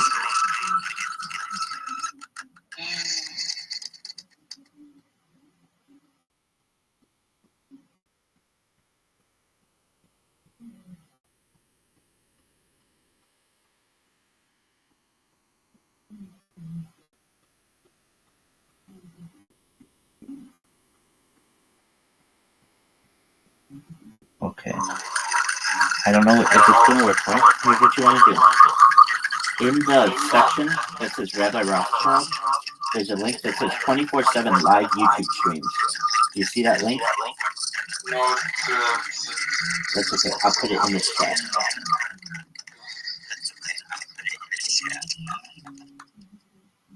Okay, so take a look in the chat here.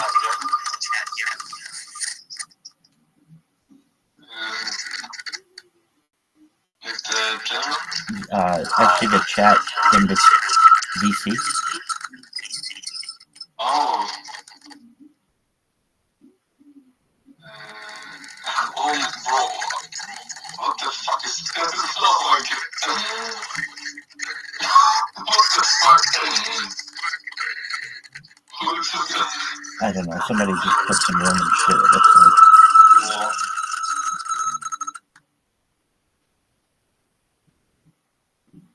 Oh my god. It's watching the live only me. What the fuck? Oh yeah, definitely. So you see it? It's live in 8 different streams. Yeah. Excellent. Well, dog, I stream my life 24/7. So I watch podcasts. We're watching a podcast right now. Did you find out about me from Discord, or did you find out about me from Kick? Someone sent me the link and then they just turned the Amazing. All right. Well, we're going to continue to watch the podcast. Feel free to stay as long as you want. I'm literally always here, so you can watch me. If you have questions, we can hang out. If you want to play a game, we can. But right now, just enjoy yourselves.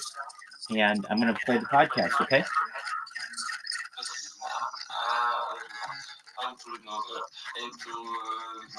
Okay. We'll come back once a day. Yeah, I'm gonna come tomorrow and say hi to you. That's beautiful. We'll make it a daily thing. Thank you so much, Jew Lover. Thank you.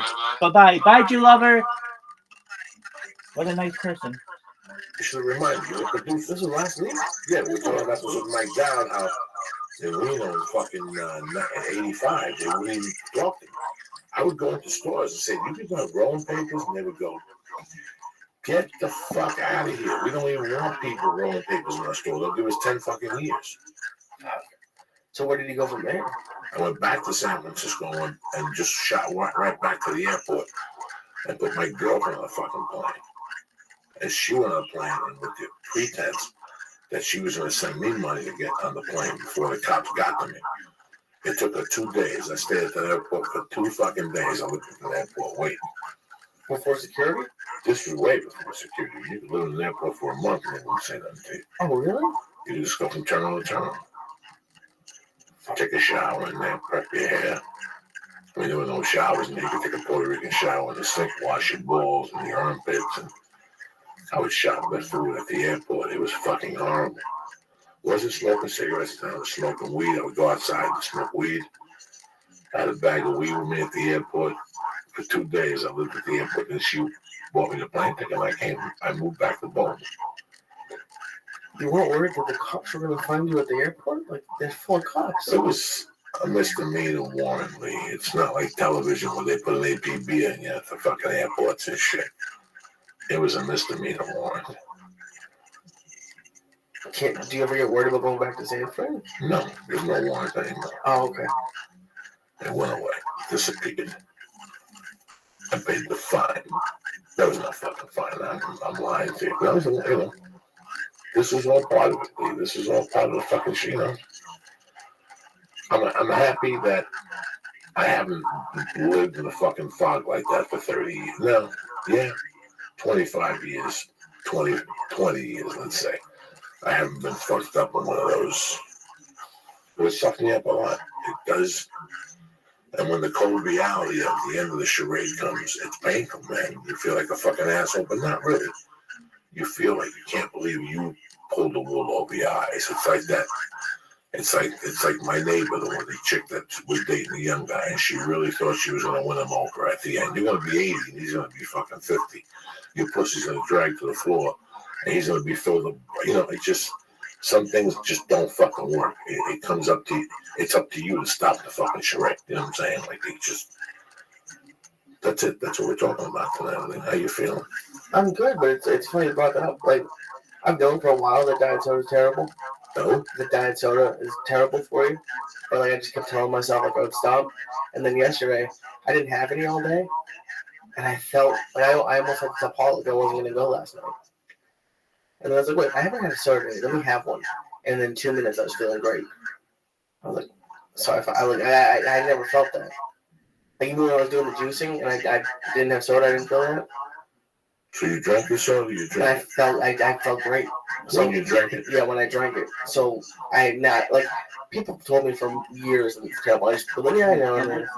But, and my answer was like, oh, well, if I'm going to get cancer, I'll just get it this way. But I'm like, I felt terrible. I haven't felt like that in years. Like, I've never experienced that. You're not drinking soda? Yeah, I felt like garbage. I felt like the flu was coming back. You better get your life together. You understand me? I know. It's just caffeine and whatever the fuck else they got in there. I don't drink anything else with caffeine, though, so that's why. So you're going to quit drinking soda or you're going to continue? I'm going to quit. When did you come to this fucking... Last time when I realized that not drinking one for a day made me feel like I was getting the flu again. You're not even drinking soda with sugar in it. Nope. Just diet. Just diet. So that's what I live. And people have been telling me that I know, and I love it, but I used to always drink in the morning. People busted my balls. A guy on Twitter one day just sent me this fucking thing that was horrific. Yeah. What happens when you drink soda in the morning? That was it. I was done after that. I know. I didn't need to feel bad. You still go on the subway. You still do this fucking nasty Subway shit. doesn't. I'm not gonna. Nasty shit, man. Nasty shit. All that stuff. You're a new man. It's little things. You gotta close little doors before new ones fucking open. You keep eating Subway, when does it end? When does it end? Every time there's a holiday, you go back to those creepy places. It's open, all those places, all those creepy places. You see that, all those little wings you I get? didn't see That fucking wing place where all rats. Did you see that article? What wing place? No. Those little fucking little wing places that you go to. What's the one you go to in Burbank? Buffalo Wild They were buying fucking rat. Yes, they fucking want all that. Like I told my wife, like, Lisa Ayat wanted to do a fucking food show about food trucks. You should do a food show about where to get sick eat shitty I fucking don't get food. sick at places. No, because you're a billy goat. It's when you take somebody normal to one of your places and they get sick to death. You've gotten Paula hooked on it. She's got one of those stomachs too. She's got one of those Mexican billy goat stomachs. You got one of those Jerusalem billy goat stomachs. And together, where'd you eat tacos at? Someplace disgusting. Casas del Diablo or some shit Yeah, like because he that. does tacos. Yeah, sure, right. Somebody normal goes in there. They're shitting blood. They're yelping. They can't. They're seeing shit. You understand what I'm trying to say? I went back to Skinny Kitchen tonight, though. How was It was that? really good. They like have a whole bunch of new stuff. What'd you get at Skinny Kitchen? I got a grilled chicken sandwich with avocado and turkey bacon. Good? Yeah, it was actually really good. They have a whole bar there now. They have like a fruit bar, like a juice bar and stuff. It's nice.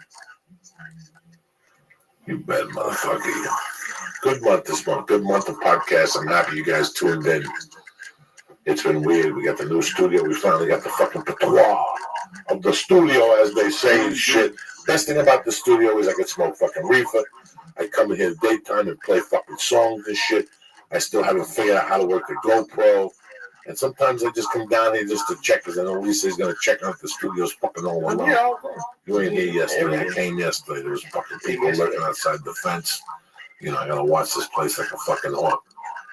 But besides that, I'm good, man. I've been jiu-jitsu steady. I've been stuck at fucking $2.99. That's why I didn't eat that fucking cake in Vegas. I gotta check out myfitnesspal.com. It's really weird when you're responsible for something. I fucking, for the last year, I write everything on MyFitnessPal except what I eat after the night. Yeah. I keep that on, but I never go overboard. You know, like I'll eat like 2 apples, or I'll eat like a fucking cheese sandwich on a piece of that thin fucking wheat bread or something like that. You know, nothing overboard. But even my jiu-jitsu is a thing. I go to bjjrecordsomething.com. Breakdown. BJJ Breakdown, is it? I believe so. Yeah, Rafi's right? Rafi? No. That's a Oh, podcast. but it's BJJ Breakdown. I'm pretty sure. No, I forget what it is. Ever since Journal. BJJ Journal. BJJ Journal. Ever since I've been going up, you know, the first thing I do when I walk in the door from jiu-jitsu is I go to BJJ Journal and I write the move down we worked on, if I rolled, how my breathing was. Then they have a thing called mat time. And you click onto mat time, you know, when I fucking eat, same thing with MyFitnessPal. And I go through it at the end of the week and I see what I ate, and then I remember what I ate that night, and I'm like, fuck, you know. And I'm still, hey, listen, we're human, plus I'm 53, my metabolism is a lot slower. That's what I went online, I talked to a trainer friend of mine. He goes, maybe you have to do those hip workouts, because I really don't want you to do an elliptical every other fucking day. Because I told him I was thinking about doing your workout. What? Why didn't you say you wanted me to do that? Because he goes, I want you to fucking do more jiu-jitsu. I want you to go in the advanced class and roll more and get your heart going that way. I'd rather you do, Jesus Christ. Just thinking about it gives me the fucking, I want to shit myself. But it's great to be responsible, man. I don't know what goals you guys have or what you want to do, but log everything down. I log everything down. You know, and it's a really Weight Watchers teaches you that. To write everything down, and you look at it at the end of the week and you go, ooh, I went to Yum Yums and I ate 2 donuts that night. And I went to fucking this place and I had a piece of Lee's cake. You know, sometimes if it's just 2 bites of a cake, I'll put a piece of cake.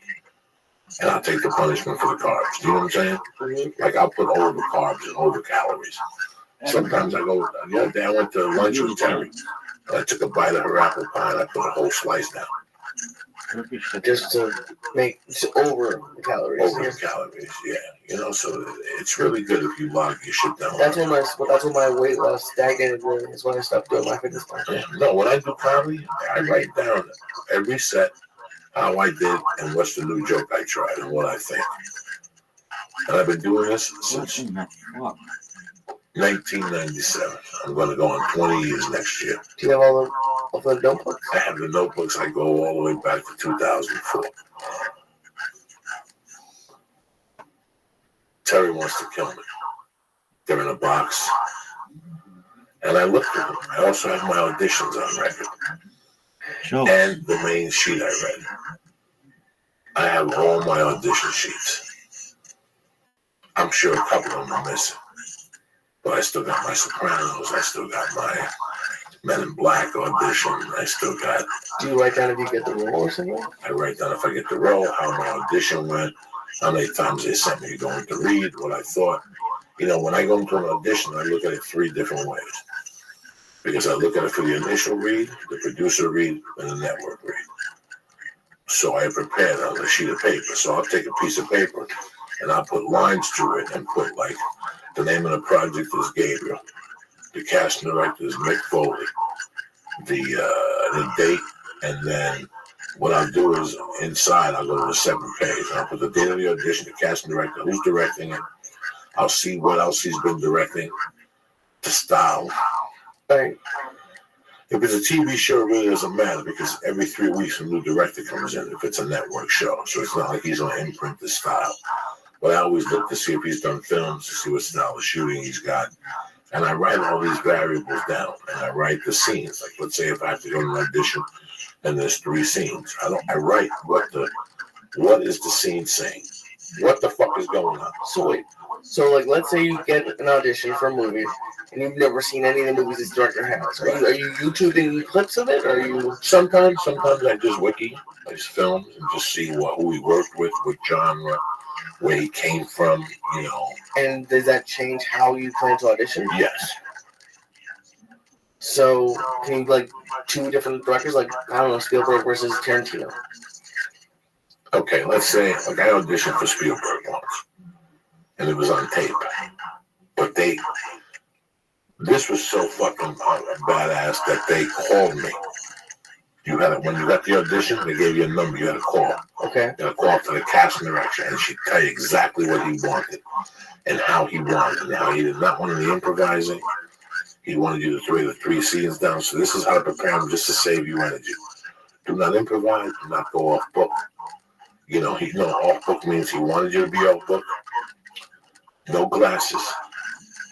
No improvising. No, not even your own words. This is how he wanted. It was for the show Tintin. All right. On Okay. the show Tintin. It was me, Sharippa, and some other guy. I think the other guy got it at the end. I auditioned for Gus Van Sant. He did, he was doing a Travolta movie, but now he had done like the movie about the junkie with Matt Dillon up in Portland, Oregon. I forget what the name of the movie is. He did that. I look at all those to see what genre, what I could get away with, what I could say. Ooh, if you work with that guy, I admire that guy, so maybe I could, you know what I'm saying? So that gives me a little insight into the project. But I write everything down. So when I go in there, I know this project. Now, in scenes, I just threw an audition out that I had. I don't know how I put in this book. This is for a pilot, a CBS pilot. Okay? Now, this first scene in this pilot is scene number 1. So it's 2 pages. And so what I do is I read this scene number 1. This whole audition is 7 pages. So it's probably 3 scenes. So this is the scene when I come into the donut shop, and Arthur owns the donut shop, and Franco is his assistant, and blah, blah, blah. It's what happens in the scene, I write it down. What really happens in the scene?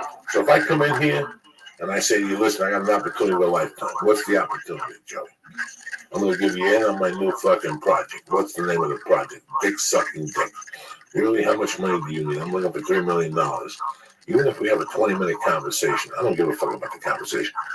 I want to write what's the fucking patois of this goddamn scene. What is really going on? So that's what I write for scene 1, scene 2, and scene 3. So now when I go in there, no matter what happens, I know the character and I know what needs to come out of my mouth. Do you follow me? Because I can tell you, fuck you 80 different ways. Right. So no matter if I fuck up on it, I'm not really going to fuck up as long as I know the character that I'm reading and what direction where I'm going in the scene. And once she's feeding me lines, you follow me? So the first time I go into the audition, I know the lines, but I'm a little loose, and I take instruction. If the director, like there's a show on HBO that the guy is in love with his words. So was Milch on NYPD Blue. He was in love with his writing. You were not allowed to improvise in the audition. They wouldn't even look at your tape. A lot of writers don't like you improvising this shit. Yeah, I can see it getting personal. Okay, so some writers don't give a fuck, but you got to know that going in. So these are the little things you find out. You should always do a little research before you go in. And do you call people, or how do you find that shit out? IMDb. It's gonna say they don't like this. No, let's say that it says on there. I go, oh my god, that guy directed Maz in the movie. I'll call Maz. Oh, okay. Okay, so I'll call somebody who worked with the fucking guy. And I'll find out all I can about him, or through rumor, or through interviews, or whatever. You read up on the guy. There's a show on HBO about I don't even know what the fuck it's about. But I went to read the instructions where I do not add a word into it. There's some auditions that don't really give a fuck what you say. But that's how I have the point of this was I have everything on paper, Lee. I could tell you how many auditions I went out for in 2008. I could tell you how many auditions I went out for 2009. I could tell you how many commercial auditions I went out for 2009. You understand? This makes me stronger. Now I know. Were you doing this when you had no money? Yes. I was doing this in 1997. When I did have money, I booked a Taco Bell commercial. But I figured I wanted to do 300 sets a year. Jerry West, one of the greatest shooters in basketball, used to start his day with 300 jump shots a day. So for some reason, I had that number 300. So my thing was to do 300 sets a year. That means basically if you do 300 sets, you have how many days in a year? 365. So you have 65 days off. So that means you have Sundays off. And a couple extra days where you should be on stage all those nights, right? Yeah. There's 52 weeks in a year. There's a guy who did 1,000 nights in a row. Of comedy? Yeah. Yeah, I don't know. I did 80, 90. When I was first starting, I'd do 80, 90, 6, 7 months in a row. Every fucking night. You just went on there and found where there's an open mic. You didn't give a fuck.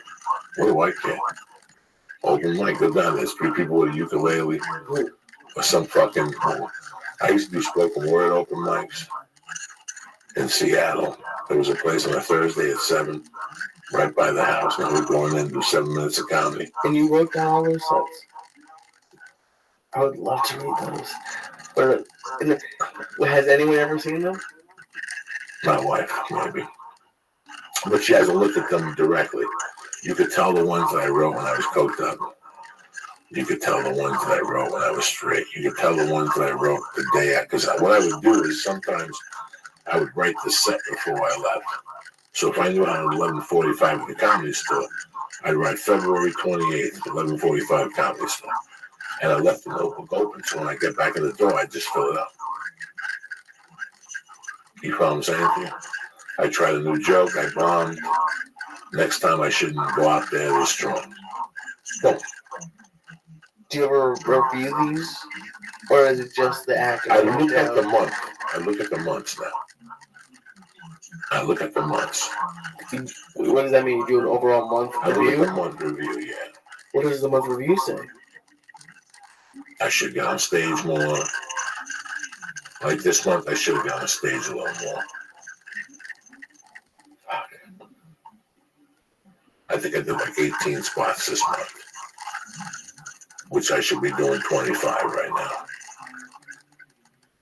That's what record keeping does to you. Record keeping, and even for weight, you know, I got to start doing it for workouts. That's what I was doing it for workouts.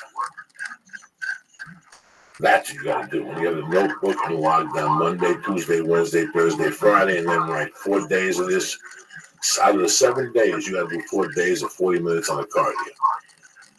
And out of that, you got to do 4 days lifting weights. Okay. And this is, I don't know if it's self-discipline or commitment. You have to write everything down. The power of the pen is so fucking important. That'll make your head goddamn explode. If you couldn't write all this stuff down, what would happen? I don't think I'd be as effective as I would.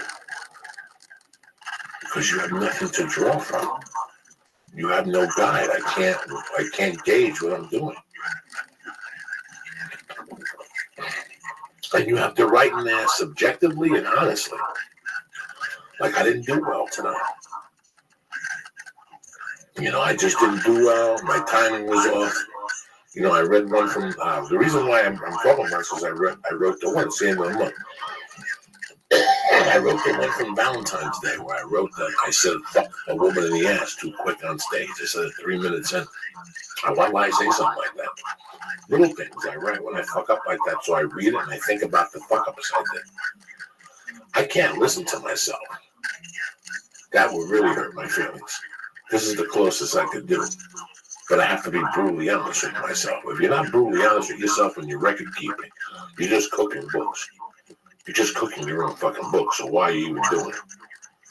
If you're just going to tell me that you did great, every night I did great, I killed. I lit that room on fire. Maybe in your world I lit that room on fire, but I did a set that I've been doing for the last 3 weeks. I got to knock that off. You follow me? That's what I write in there. Where did this come from? Was this when you was learning to write your goals down, or you? I learned the comedy on my own. The comedy and the acting I learned on my own. I like looking back at things. And see who you read from. Oh my God, I have a relationship with her. It's very important. I learned this from telemarketing. I learned this from calling people and not remembering why you called them and when you called them.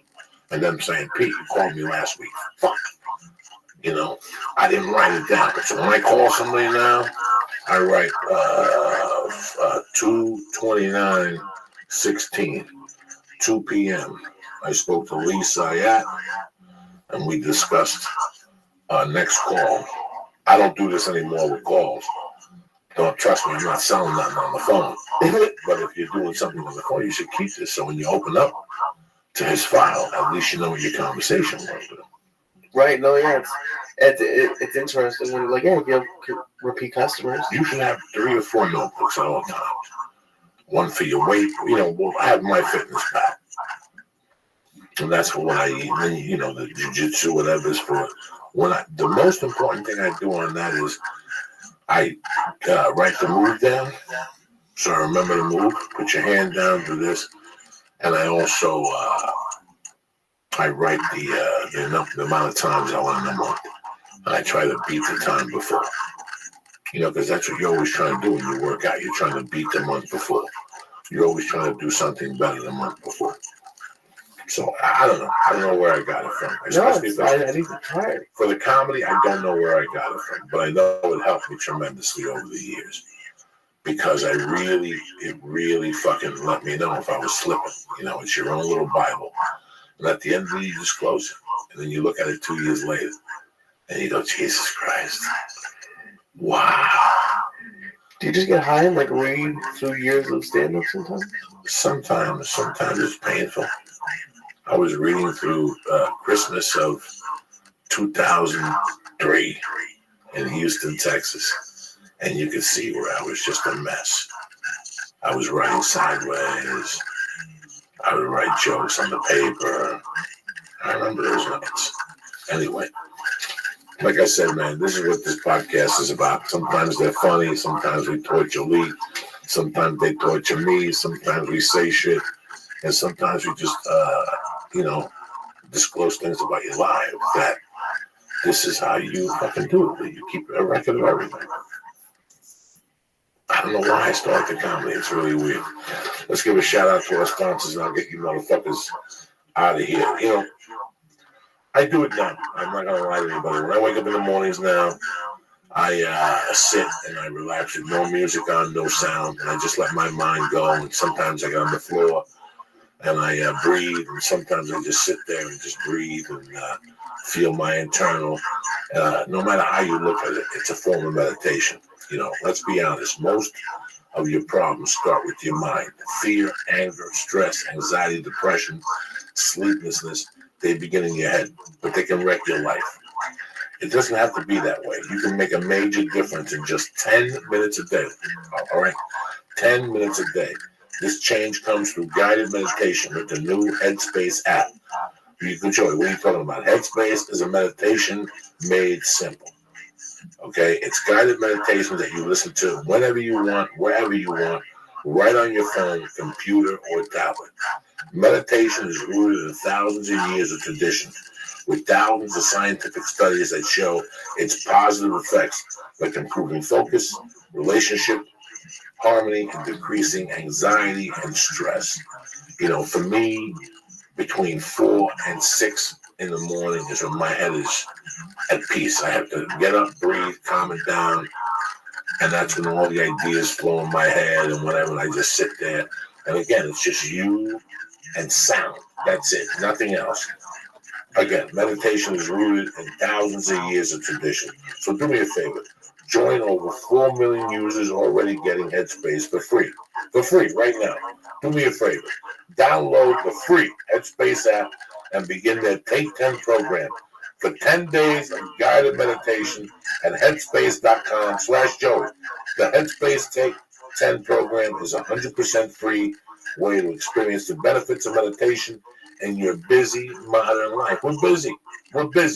You click onto the Headspace app,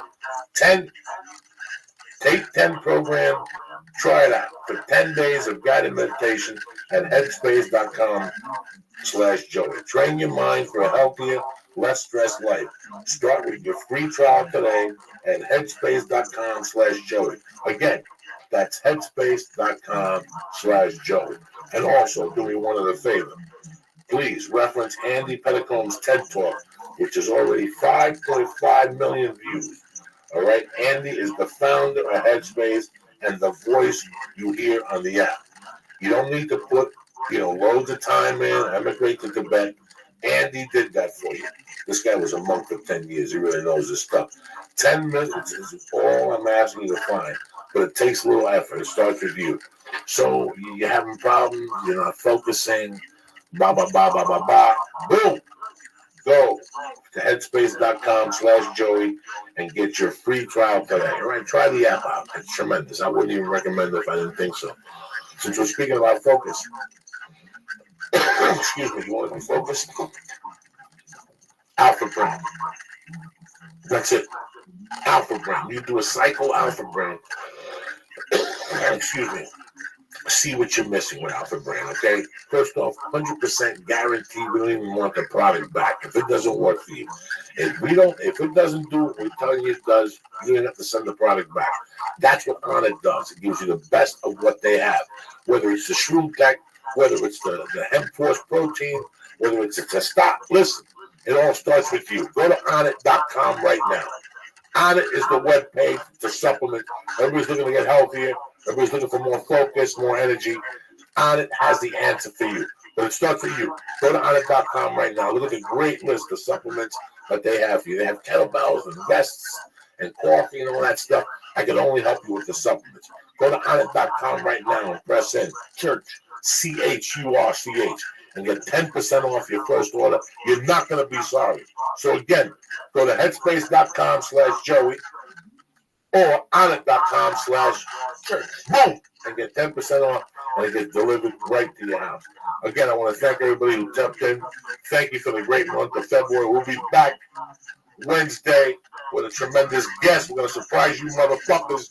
Again, all love to Cleo and all the people who've given us support from Water Boxer, Leon, you know who the fuck you are. You know we love you, cocksuckers. My man down in Austin with Crystal, my other Crystal at Second Basket, Bobby Sherman, fucking Ookie, and my main man talking head of security. I love you, cocksuckers. Stay black. I'll see you Wednesday. Have a great night. This show is brought to you by Headspace. Go to headspace.com/Joey and download the free Headspace app and begin our Take 10 program. And the show is brought to you by Onnit. Go to Onnit.com and use code word church to get 10% off all of the great optimization products.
This show is brought to you by Blue Apron. Blue Apron sends gourmet recipes and all of the fresh ingredients you need to make them right to your door. Our listeners get their first 2 meals for free. Just go to blueapron.com/Joey and start cooking incredible meals at home with Blue Apron. That's blueapron.com/Joey. This show is also brought to you by NatureBox. Head to naturebox.com/Joey right now and get the right snacks for 2016. Go to naturebox.com/Joey and they're offering 50% off of your first box. That's naturebox.com/Joey to get 50% off of your first box. And go to onnit.com and use code word church to get 10% off all of the great optimization products like Alpha Brain and New Mood. What's up, Lisa? You bad motherfucker. Brian Scalaro's here. Hey, and we're back, bitches. The Church of What's Happening Now. Wednesday, March 2nd. Can you fucking believe it's already March? No. Where the fuck did it go? March 2nd. And they even gave you an extra fucking day in Black History Month. And the month's still fucking flew. It's March 2nd. Yeah. You were just sitting at home in Long Island or Brooklyn, wherever the fuck you go for Florida. Where'd you go this year? I mean, just for work? No, for the holidays. Oh, New York. New York. Yeah. Right? You were just there. Yeah, it was just like it was fucking 3 weeks ago. It was 3 months ago. That's it. March fucking 2nd. And, in what, 13 days your taxes are due. Everybody's walking around right now sweating. Everyone's depressed. Depressed and shit. It's all over. The party's over. What are you going to do? Go down to the IRS office, give them a little down payment, and make a fucking payment plan. And you know what? They'll carry you for 20 fucking years, those cocksuckers. They're the best. The IRS is bro, I thought they were going to throw me in jail. I went down there, they had like named the price. How much can you give us? And 6 years later, my debt was gone. Wow. Pretty amazing. Sometimes when you look at debt, you go, I'm never going to get out of this. Yeah. But you put your pedal. I had another loan from my cocaine years that me and my wife paid $636 a month. For how long? 72 months. Oh my God. How happy were you when that was paid off? The last time you sent that check in? So it was $676, $626, 2 car payments. Well, for a while there, we were running on fucking high fuel, man, before the baby. Way before the baby. 2009, 2010. And then we started doubling up on the 640 payments. We're like, fuck it, let's just stay home 2 nights a week. Because you do the math of what you're really spending. You really can't believe it. Nobody really looks at what they spend a month. Theoretically. You look at rent and car payment, and you make some fictitious fucking grocery bills. But then you look at what you eat out. We never add up the eat outs and the dry cleaners, and it's a fucking, it's like when you go on a trip. Lee's going on a trip this week. I love when Lee goes on a trip and he comes back and he goes, fuck. God damn. Well, I don't do hotel. They charge me $15.95 for Wi-Fi. And I'm like, dog, they bang you out at every fucking level on a vacation. Look at how many people are mad at Disney. I'm surprised. Right now, fucking there are white people that want ISIS to hit Disney. They've raised their prices. They've raised their prices. Isn't it only like 100 a day to go Disney? It's the low end is 105. Let me get a tissue, 2 tissues. It's a 118 during the holidays. Now listen, you look at the number 118. Most Americans make $300 fucking a fucking week. Wow. 118. What if you have a family of 4? That's almost 500 before you even go in. I didn't know there was going to be math. That's a nickel. That's fucking the hotel. That's the food because, you got to pay for it. The kids got to fucking eat. Yeah. Whatever, however the fuck you get down there, the American family doesn't have a chance in this country anymore. The American family doesn't have a chance. Yeah. That's why these children are whacked. You have to put them in a fucking daycare. The daycare bangs you out. The parents. There's a Puerto Rican daycare right down the block.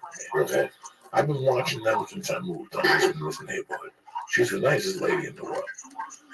She's probably got 5 kids over there. Yeah, probably got 2 in strollers and 3 little kids who hold their hands, and she walks them around the neighborhood in the daytime and she takes them to the park. Right. You know how many times I've come home from the comedy store at midnight and I've seen parents come out of there with 2 little babies. That means they worked a double shift like a Spanish family. Right. Okay, Each parents have 2 jobs. Yeah, that's what they have to do. that's what you have to do. And that's the American family today. So when do you find time to raise your children? Right. When do you find time? Fucking 2 days a week. Fucking 2 days a week. That's what you find time now to raise. It's a sad situation, Josh. It's fucking horrible. And now I feel like jumping off the terrace. But you're right. Look at that. Baseball season's coming. What's the average fucking ballpark ticket? Don't even know. When I was a kid, it seemed like I went to a baseball game at will growing up in New York. Yeah. Like, all you gotta do is look at somebody and go, hey man, who are the Mets playing today? Oh shit, they're playing the Cincinnati Reds. Well, you know what? Let me ask my uncle if he wants to get tickets. The next thing you know, you're at fucking Shea Stadium. And it didn't fucking kill you. Nobody complained about prices, hat prices, t-shirt prices. It was just something very simple, very American. I think that, look at the Lakers. You lived here, how long have you lived here? Almost. I think just past 6 years. 6 years. Yeah. How about you, Brian Scalari? I think I'm at 15. How about at 19? How many Laker games you go to, Brian Scalari? None. How about you there, I've Tarzan? never even been in the Staples Center. I've been to 2 Laker games, maybe 3 in the 20 years I've lived here. Is it because I'm cheap? Is it because, you want me to tell you the truth? I can't afford it. I can't justify that. I can't justify paying $160 and sitting all the way up on the fucking top. Well, it's $160, $160, not $63, not, $74. You know what? You got 2 tickets for $74. You know what? You don't go out to eat till I step on. You know what I'm saying? You don't go to a lunch all day. You fucking, I'll do the 74. Yeah, we're going to have receipts all the time now. I'm like, all right, what did I do today? It was 15 at Taco Bell. There was 6. I got cigarettes. There was 12 for gas. I'm doing all the math. And then I tipped the guy. So on my credit card, so that's going to come out in 2 days. So I got to know that that's going to come out in 2 days. That's how bad things have gotten for me. If that's what we're talking about. I haven't been to Disneyland since 2003. I have not been to Disneyland since 1973, guys. Really, I haven't been back. Never went back so far. Now that I have the baby, I have to go. I'm fucking dreading it. Because it's everything I do not believe in. I think they have something like a fast pass that you just have to get now, apparently. It's just, and even then, you're not getting to the front of the lines, but you're skipping like the 4-hour line. When I got my car, my dealer said he went and was there for like 8 hours and went on like 3 rides. And it's just, and then they have a season pass, which is however many thousands of dollars, and that still has blackout dates. Which is fucking, I can't believe it. I'm not cheap. I like having a good time, but I don't like getting fucked in the ass. And just if my friends go to Disney, Raymond goes to Disney, when him and his girlfriend were just dating, they go to Disney once a week. He was getting passes from his mother and shit. He's just a Disney type of dude. And then they had Dominic. He started going down there once in a while. And then he had the other kid. And he's like, Joey, I'm done. $95 fucking dollars. And that's the thing. Like, you hear complaints a lot about, like, oh, parents are leaving kids with technology and kids have too much technology. But what are they supposed to do? For 1 ticket for like 2 tickets to the Lakers game, they could buy a PlayStation and give them an NBA 2K whatever, and then they could play that. So I think that's what probably a lot of parents are doing. It's just cheaper. I cannot believe how many Met games I went to growing up. I can't believe how many Met games I went to. There was a lot of Met games growing up. I can't believe how many fucking Giant games I went to towards the end. I didn't even go to football games young. Young, it was primarily the fucking Mets. Yeah, for me. From 6'5" to fucking 12. I was at Shea Stadium 15 times a fucking thing. Yeah. 73, I went to the playoffs with the Cincinnati Reds. I mean, that type of shit. Like, I went to Met games with my mother. I'm just saying 15. It could have been 30 more than that. My mom went to a lot of Met games. Were you sitting red or blue or green or orange? We would sit on the, wherever Rusty Staub played, on the other side, like 5 rows up from first base. Okay, That was her fucking ticket constantly when she went. That's nice. That was it. It was opposite Rusty Staub. So Rusty stopped playing. He was a pitch hitter, right? Oh yeah, Rusty stopped played right Outfield, field. right? Yeah. So when she would run back, she hated him. He dropped the ball one time. She lost $1,000. She never forgave him. So she couldn't deal with Rusty Stop. Nick games from the age of fucking 10 to the age of 25. I went to average. I think you're saying average. 5 Nick games a season, and that's fucking low. Because I used to go to St. John games. Right. You know, I would go to a bunch of games. If there was nothing to do, Lee, I'd look at you and go, "What do you want to do? You want to sit in this stupid fucking bar, or we can get three joints." Go into the city, go get a couple mugs of beer at a fucking bar, like gentlemen. Let's get a hot dog. Let's go to a fucking Nick game. We're home by 10:30. Nobody gets their feelings hurt.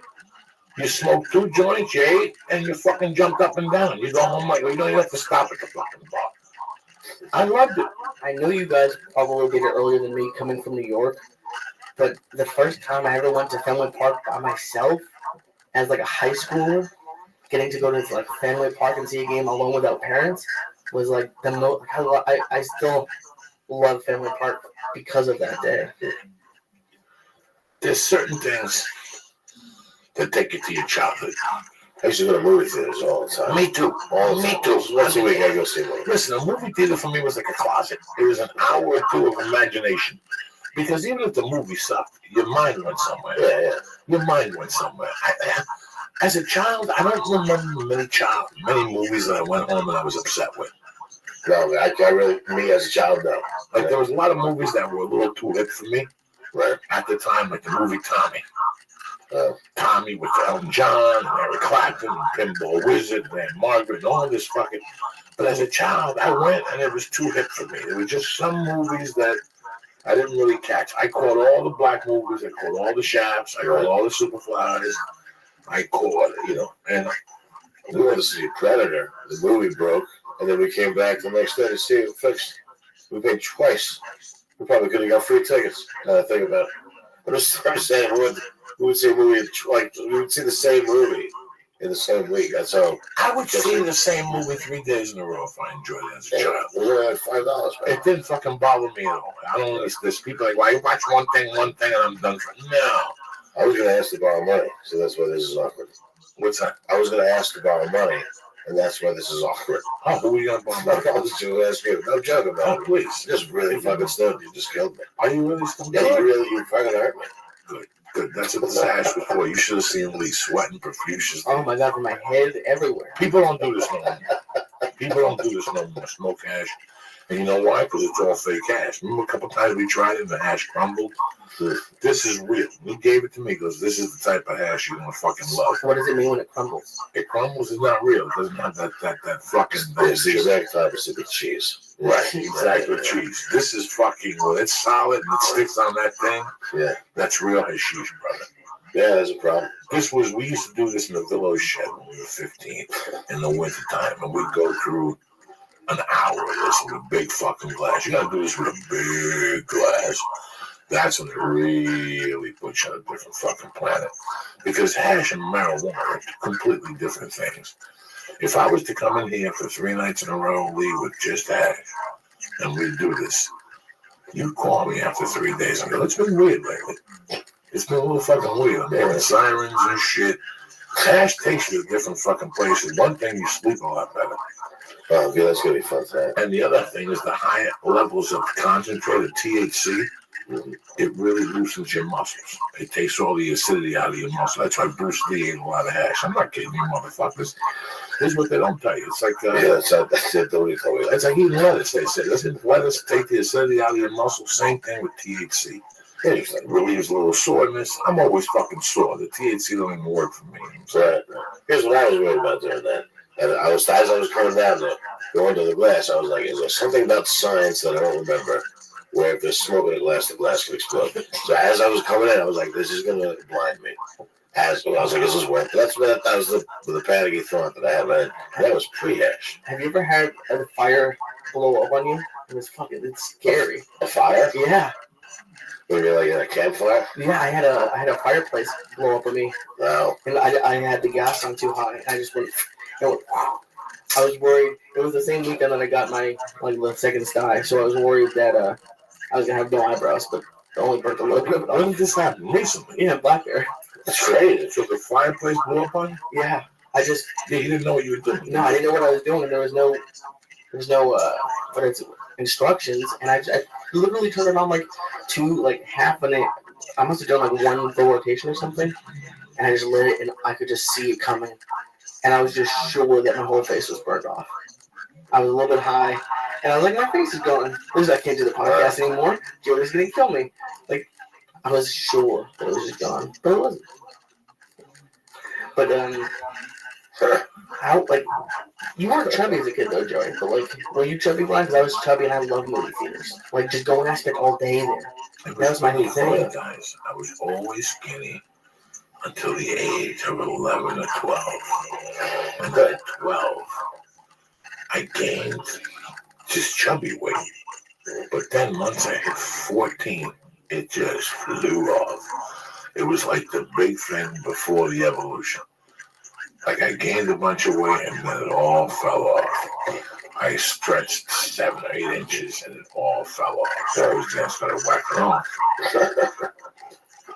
And that was the end of that. Right. But that was the only point. And then I started getting heavier over the years and I would just go on diets and lift weights and I'd lose the weight real fucking fast. But I was able to do that twice. And at this point, I'm like, well, fat, let's stay for a while. You know what I mean? Everybody's like, don't you want to lose weight again? I'm like, fat's just here now. When did you do the first diet? It wasn't even a diet. I just exercised a lot in the late 90s. There was a period where I lost 40 pounds, and then there was a period where I lost 50. And but there was fat, so it was growing fat. Then it was weight loss. And then it was growing fat. And then there was weight loss. Before two of the TV shows. And then now I'm like, well, I'm fat again. And I just got to do this and do this. And my body like, no, you don't want to do that. I'm just giving up. Fat's here now. Joey, this is fat Joey. I'm fucking really stoked, dude. That's okay. I'm not mad at you. I never got mad at anybody for getting too stoned. That's just the way of life. That's it. People get insulted. He came out of my house and was giggling uncontrollably. Then you should put on cartoons and give them chips. Yeah, I love getting too stoned. Yeah, there's nothing wrong with having a THC accident. I fucking love it. I love getting up in the middle of the night. I love getting up at 4:30, right? And putting coffee on. Yeah. And just getting a bowl and start hitting that motherfucker. Then by 10 after 5, you're like, I'm in a predicament. I got 2 options here. I can either make the rest of the day fucked up to the gills, so just ruin my day, or I can take a power nap right here. One of these THC highs, I'm still going to wake up fucked up. Yeah, you're just going to be high. But that's what happened. Did it happen last night? No. One night last week, I got up in the middle of the night and got sizzled stoned. Sizzled. I fucking passed out for 4 or 5 more fucking hours till 8 o'clock. I couldn't believe it. I love it. I love when I just fucking pass out. Because there's some nights, once I go on the road, is where my sleep pattern gets fucked up. And listen, That's true. you could eat bad, you could smoke cigarettes, you know. Check. Fuck with your sleep. Fuck with your sleep. Yeah. Sleeping is, if you're gaining unexpected amounts of weight, check your fucking sleep. Check, really sit down and go, what time did I go to bed the other night? My biggest weight gain moments were when I was not sleeping. When I first discovered the sleep apnea, then I had always done blow. I can't blame it on the blow. I'd always done blow. Once I had the sleep apnea to the blow, my insomnia went to a different level. And the weight gains were 40-pound weight gains at a shot. They weren't even 4 pounds here, 5 pounds there. They were buying jeans in March, and in April, you're 2 inches from closing it. That's abnormal. That's abnormal. Your pants could be a little tight or whatever. But you buy jeans, they fit you in March. And in April, you're 2 inches away from that D-date. Nothing you could do. Pins, fucking elastic. I mean, it was fucking crazy. I did everything. I used to have to buckle my jeans when they weren't they were just around my legs and then pull them up because I refused to get bigger jeans. I was like, there's no way I'm buying bigger jeans than this. So I would just do it, and I would be in pain the whole day because the buttons would be getting into my skin. It's terrible. Right. Well, I don't think anybody can argue with you guys here, huh? There was a time I just wore sweatpants. When I was in 2001, I put up the best damn sports show when I was like 370. Yeah. There was a company called Big Daddy Clothing, and they used to come to the Comedy Store. They were friends with Steve Simone. Okay. The guys were from Philadelphia. Everybody's trying to If see you were big, he would send you boxes of clothing. Wow. And at that point, I go, fuck buying clothes anymore. I'm just going to snort coke and keep getting clothes from Big Daddy Clothing. Wow. And he sent you the clothing on one condition, that you put it into movies, the television, integrated. So I could wear my shit on the best damn sports show. So he would send me boxes. I think I just threw away the last pair of Big Daddy sweats maybe 4 years ago. How comfortable were they? Oh my God. The shirts, they used to make basketball shirts for fat guys, a little bigger around here. I think there's a video on YouTube of me in one of those Big Daddy basketball shirts. I love that. I threw that shirt away and it was fine. I just got rid of it because I loved it too much. It was just, when I lost 100 pounds, it was swimming. That was the shirt I wore at 418, 415. And now I'm trying to wear it at 300. I was swimming in this fucking thing. It was like a 6X basketball jersey that was cut just perfect for me. I loved it. Well, what are you going to do? You lose the weight. You can't hang on either way. That's great. It's fucked up. It's fucked up when you... I wear pajama bottoms now, dude. I'll wear pajama bottoms to the store. Okay. It bothers me that, like, girls and, like, kids can wear pajama bottoms in stores and I can't. I'll just go. I figure as a fat guy, they're not looking at me anyway. And I'll just shop at pajama bottoms. And I know people can notice that the plaid type problems in pajama bottoms. But it's LA, I feel like this is the only place where it's not completely horribly disgusting. Where do you live?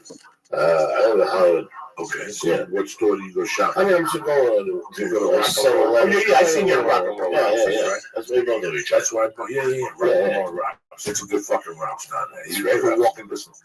You could walk in there with a grenade strapped on your body, routes, and they don't Jeez. bother you. They don't give a fuck. I remember going in that I shop there motherfucker. all the time. So Oh my God! I used to go in there at 10 to 2 to buy booze to get coke. You ever go in there at 10 to fucking 2 when they're about to close routes and people? Well, there's one way. When you buy booze at routes, that means they fucking chased you from the nearest liquor store. If you know that route, there's a liquor store. Yeah. 40 yards away from there. Yeah, by the Wendy's. By the Wendy's. No, and the other way. There's one both directions. Rock and roll right across the street. Right across the street. And right the other fucking way. No. You got it right there. Oh my God. I used to do some creepy. Shit in that neighborhood. Why do they explain to people why they call it Rock and Roll Ralph's? It's like an interesting store.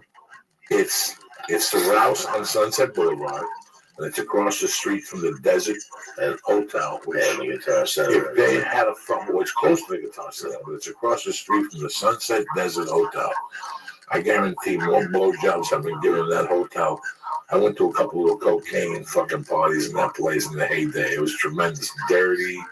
You smell like feet and pussy in the room and cologne. Jesus, fucking dirty. But Rock and Roll Rouse is a Rouse open 24 hours, and it's in the heart of fucking Hollywood. And it's not as bad as like when you rock and roll. It's not as bad as people think. It's clean. I like it. The butcher department is immaculate. I knew everybody in there. Produce is good there. Produce is good there. I mean, that was a great fucking route. And across the street, it's just a fucked up neighborhood. And right before I met Terry, like 98, there was a dude who used to do headshots for us. So what you would do in the old days was you would go to La Brea and Sunset. And behind the Chinese restaurant.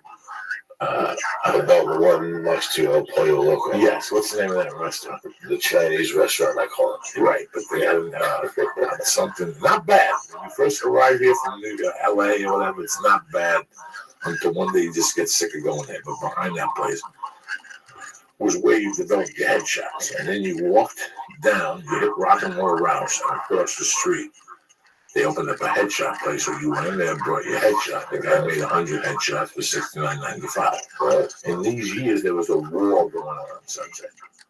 more. There was 20 of those places. There was also JJ Beepers. The one JJ Beepers and shit. The king of beepers, JJ, the king of beepers. And you went there and you got your beeper for $6. I was with JJ Beepers for 20 years. Then something happened. Oh, Cell phones. no. I'm going to tell you what happened to King J&J Beepers. He was Heidi Fleiss's partner. Really? Yeah. And after Heidi Fleiss got arrested, he fled the country. And J&J Beepers fucking closed down. That was the end of J&J Beepers. Interesting. J&J fucking Beepers. And if you kept walking down, there was a little print shop in there. And if you went in there, there was this wild-looking white dude. I mean, when you walked in and you saw him, you noticed, like, this motherfucker's wild. Good-looking dude. Not like he had a nice body when he was younger. But at this point, he was like 50, and he had his hair combed back, and he had an earring, and you'd go in there, and he was always dynamite to you. But he had a great dog. And then he had a great collie that you play with. But the best thing at the store was his fucking wife. She was Chinese, but she was like fucking banging fake tits. The whole thing, just beautiful face. Right. New York City raised. I used to have conversations with the both of them. Nice fucking people. And then he died. Like over the holidays when he died, they closed. I went in there like January, they were closed. I went in there, she was fucking crying and shit. She was all upset. And then one night, like a month after, I got all coked up. And I actually walked in there at 10 in the morning. I was going to see if I could get her to suck my dick. That's how crazy I am. I was so embarrassed, and then I went back. I asked her, "You look good today. When was the last time you got a stab?" And I was fucking fishing. Wow. I was so fucking embarrassed, and I walked back in there. Did that line ever work? You're scared of fish. I don't fucking know, Lee. I hope it did. It was 10:30 in the morning. I did like 2 8-balls by myself. I jerked off 18 times. I was looking for anybody to suck my dick to give me a hand job or anything. How fucking embarrassing am I? That's a great. Listen, that is. I lived in some crazy fucking neighborhoods. I was telling Lee that they killed the hooker. Outside that building where Ralphie May and Jerry Furtick used to live. They found the hooker out there. That's an interesting neighborhood. That toy is there, so that's there till 2 in the morning. Oh yeah, people eat that fucking Thai food and they start kickboxing themselves out there, kicking themselves in the head. Up the block is Chibo, but I go back to when there was nothing there. Except black hookers would be on those fucking corners. And let me tell you something, you know that 7-Eleven by Kerson? Yeah, when you stop in a while. Okay, let's pretend in those days. Right. Let's pretend in those days. Okay. You were driving and you said, "Wow, Brian, you thirsty?" And you go, "Yeah, Joey, let's stop at 7-Eleven." And you put your blinker on and made a left. Within 3 minutes, you have 10 cars on you, 10 cops on you. And they fucking pull you over and ask you if you were there for prostitution. They threaten to take your car. So and if you look at the signs on Sunset, you're not allowed to make lefts after fucking 10 o'clock. What the fuck are you talking about? You can't take lefts on Sunset? After 10:30 or something. Another street like that, too. Yes. Bro, who the fuck you think you did? What are you saying? I'm telling you. Don't fuck around on Sunset. There was a block on Sunset that they would wait for you to make a left on. And years later, I saw how they do it. They sit by the art gallery. There's an art gallery right there by motherfucking Coach and Horses. And they would just wait for you to make the left. They'd be sitting like they'd have like 4 cars, like cabs. Cabs line up like that, ready to shoot right after you. Motherfuckers. Motherfuckers. Jesus Christ. I mean, there's on other street as well, so I don't know, it's just Sunset, unless there's other streets like. Well, there's the one by Kerson, then there's the one by Bank of America. There's a couple streets on Sunset that you got to read the fine print. You make a left turn, there's a cop around, you get pulled over. They'll pull you over on a Friday and Saturday. They'll pull you over after 10:30 just for spite. Just to see if you're carrying a machine gun and 3 fucking ISIS and a kilo. They don't fucking know. I always feel bad when I see someone getting pulled over. Like, I think their whole day is ruined. It is ruined. It fucking is ruined. It's a big shock to you, man. It's a horrible shock to you when you get pulled over. It's a horrible shock when you get in an accident for people. Even a tap. Even a tap on the 101. You know how embarrassing it is? You're sitting there in the third lane. You can't turn your hair on. It's August. People are driving around you, giving you the finger, beeping at you, calling you a fucking cocksucker. Because that's what I do to people. If you're in the third lane broken, I'm going to fucking beep around you and call you a dirty fuck. You have to, but what is it like? I also always feel bad when I see like cops with people with the handcuffs on, like getting padded up and waiting. What is that like getting handcuffs on in public? Well, you're driving, you're minding your own business. Okay. It's a beautiful day to be fucking alive, and all of a sudden you get pulled over by a cop. You don't even see it. You're driving 39 to 35. Or you're doing 34. But it's school zone between 2 and 3, and you're not supposed to do over 20. That's the one I got nailed on. I was doing 34, but you're only supposed to do 20 from 3 to 5 during the school. I didn't know that. They pulled me over, and guess what? I had gotten a ticket a few weeks earlier and didn't pay it. That's what happens. They fucking pull your car over, they tow it, and they put you in a fucking cop car, and they take you to the cop thing. Did this just happen? No. This is. Can you guys give me a ride home? You're fine. This is 20 something fucking years ago. Oh, good. This is when I first moved to Boulder in '87. Okay. I'm sorry, people. 1987, when I first moved to Boulder. I got to Boulder in November of '86, and in January of '87, I was driving down ISIS or whatever the fuck that road. Iris. I was driving down Iris in North Holland, in North Boulder, and I was doing 34 and a 20, and I got a ticket. And the guy gave me the ticket, and I threw it in the back fucking seat and didn't pay and forgot all about it. Now let's fast forward to March 17th, St. Patty's Day, 1987, which is probably 2 months after this. I got weed on me. I go to pick up weed, and I take a car out, and it has from the dealership, and it has sale on the windshield. You can't drive with something detracting your fucking glass. Didn't you know that when you took it out? What the fuck do I know? You're on a dealer plate, it's 3 in the afternoon. Look how you're going to get a bag of weed. Who's following? Who's going to pull you over? I don't know. Well, I found out the hard way. I got pulled over. And the cop goes, guess what? You got a warrant out for your arrest. What happened? What happens now? Because I got arrested, take it down to the station. You got to go in front of a judge. God damn it. Again, he takes me, tows the car. Great cop. I had no problem. The whole time I got weed in my sack. I get to the fucking station. He takes my fucking shoes off. He makes me take my sock off, and the weed falls on the floor. Son of a bitch. He picks up the bag. He smells it. He looks at me. He goes, "It's sense of me, huh?" And he walks out. And an hour later, I get charged for the warrant. I get out, the ticket, and no mention of marijuana. Yeah. Whew, that's lucky. That was my first. Well, That was my second contact with Boulder police. So this whole time when I'm in contact with this cop, I'm thinking to myself, they have a warrant on me for credit card fraud. Because the first time I had gone to Boulder in '85, that's where I left. I left Boulder in August of '85. I returned in November of '86.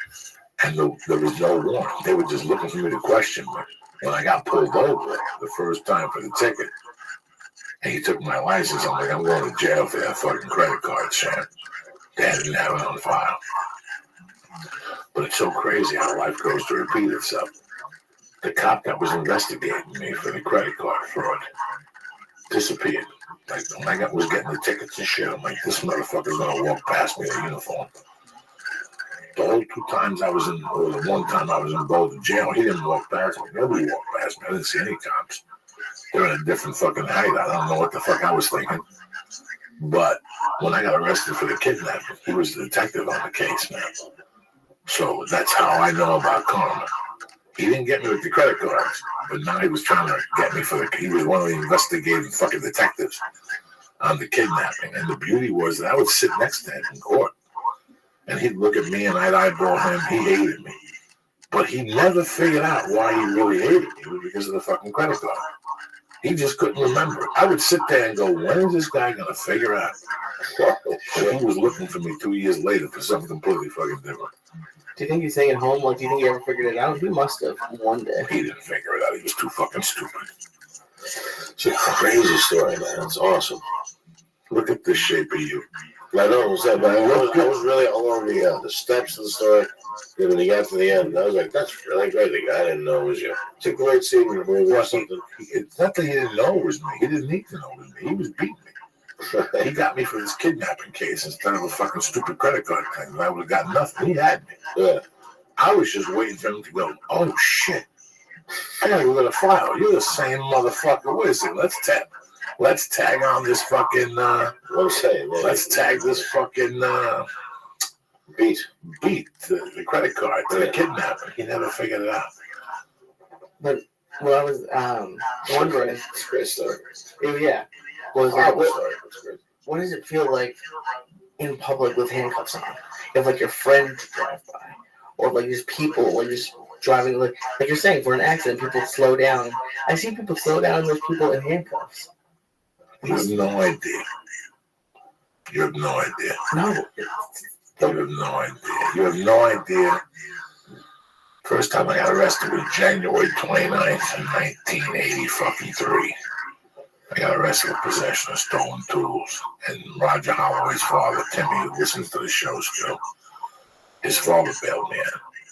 So when I got arrested, they take you to court to make bail. That's what that's called. You go to court and you go in front of a fucking judge, and the judge goes, how do you plead? You say not guilty. And boom, bail is set at $500. Mr. Holloway bailed me out. I still remember, walking out there with those handcuffs on. The feeling, I don't know. It's not a good feeling. I'll tell you that much. It's not an embarrassment feeling. It's like you're subhuman. When they put handcuffs on you, It's part of the edge, man. it's to let you know you're a fucking animal. Forget when they put shackles on your feet and you're tied to 8 other guys going into court. You're a fucking animal. That's a great bit, man. I'm not. I don't even think you should make it. It's a what do you call that shit? It's like mentally beating you. Yeah, It's like letting you know when you have handcuffs on. I tell you what it was like to me. It's like it's great. letting me know I was really different. Yeah, that's what I'm saying. It made me feel like I was really different. Like, okay, now this is real. I'm one of them. But having handcuffs on with a cop and talking to him and him taking you to the station and getting fingerprinted, that's one thing. Walking out in a room in front of your closest friends when you get arrested for burglary, like I did, or stupid shit, possession, you know what, man? It's cool for fucking 3 seconds. And then it's not cool. Like your friends overlook it. Like your friends are going, let's go for a drink and blah, blah, blah. But I wish they didn't at that age. I really wish they didn't. It's not like fucking Goodfellas. Like they're waiting for you outside. He just broke his cherry. That's fucking horrible. That's fucking horrible, Every time I got into one of those situations, whether it was in Boulder or Denver or fucking Seattle or, I always felt fucking horrible. It's just horrible. When I got arrested for the kidnapping, going out in front of my girlfriend's dad at the time, in handcuffs with an orange fucking suit on, and then looking at you with this look of nobody's mad. They feel for you. They're like, Jesus, what is he going through? Is he eating? Is he getting beat up? Is he getting fucked in the ass? I mean, what the fuck is going on? All these things. My God, I can't describe the feeling. When I went to court, and then like 6 years Department of Corrections, take them into the back in front of your fucking. And then, listen, let me tell you something. At that time, I was in front of my girlfriend, her mom, her dad, her sister, her brother. These people were Gentiles. This is not a world where they had even ever touched themselves. So this is like a family tragedy for this white poor family. Were you trying the whole time to pretend you were like them? And like, was this your worst nightmare for them to see this? I'm telling you, I don't understand. It wasn't my worst fucking nightmare, Lee. But but I wouldn't want you to see me in handcuffs. It would break my fucking heart for you to see me in handcuffs. I wouldn't like it for a stranger, so imagine people. Oh my God, for you to have to come and visit me? First off, if you came and visited me the first time, on the drive home, you're going to call Paul and go, I'm not even going to pick you up tonight. I got to go figure something out because my friend's in jail. You wouldn't, you couldn't. That's why I don't like that shit. I didn't like that shit when I was younger, how it weighs on your friends. All those calls and all that. Listen, 95, I got in trouble in Seattle. And for a month, I tormented Josh Wolf. The reason why I love Josh Wolf with all my heart, and I treat this kid like a fucking nephew, is because of what he did for me in 95. And he never judged. He never judged. It takes a different fucking animal. This is something that happened, and we're going to move forward. You know, last week we had Mike Dowd here from the 7-5, and, you know, when you get arrested, you get let out, the treatment you get, you know, along the way. You know, it never changes, you know. People always say, everybody hits you with that bullshit line. You know, you're innocent until you're convicted. Innocent until proven guilty. But let's stop it. All three of us have convicted people in the court of moral judgment, our own moral judgment. All three of us. And half the people listening to this fucking show, we've all convicted people in our heads. Just, you know, in whatever it's called, moral court. You got to be honest with yourself. That's the scariest thing about jury, like having a jury trial. Like, just, you have all these people with all these preconceived notions. So there's no way you can. It's all that shit. You have no fucking idea, but nothing bothered me more than when I got sentenced for the kidnapping. Three of my friends came out to like New Jersey. Duffy, Tommy Russo, and some other kid. And then Georgie got a plane ticket from the state because he was a witness in the trial. He was a witness for the sentencing. So, you know, like it bothered me that I got arrested in front of my in-laws, and here I was getting sentenced. But it really bothered me that I got sentenced in front of my three buddies from Jersey. Like my three Hudson North Bergen buddies, like it killed me. Like I couldn't even look back at them. Why didn't they even come? Because they're old school. This was three guys that I never expected would come to support me. And they showed up, they called the night before, so we got an ounce of coke. We got some money, we're coming over to fucking party, and then we're going to court with you in the morning. And we pretty much stayed up till 5, we got 2 hours of sleep, and we went to fucking court. And they came. Now, what do you want me to tell them? Like, don't fucking come? Are you fucking kidding me? I don't know. This is it. You know, when you go to fucking court, when you go to court to get sentenced, you reach out to anybody you've ever had contact with, and you go, listen, man, here's the deal. I'm getting sentenced April 8th. I need you there. It's at 9 in the morning. I can't miss work. Listen, I'll give you the 90. I'll send it to you. I'll nickel a month from fucking prison. But I need you there because the judge looks at that. The sentencing judge looks at that. You show up with 60 people and 300 letters. That judge has aspirations of political. Every judge has aspirations, political aspirations. So when a judge looks at the people who show up for you, he looks at them as votes.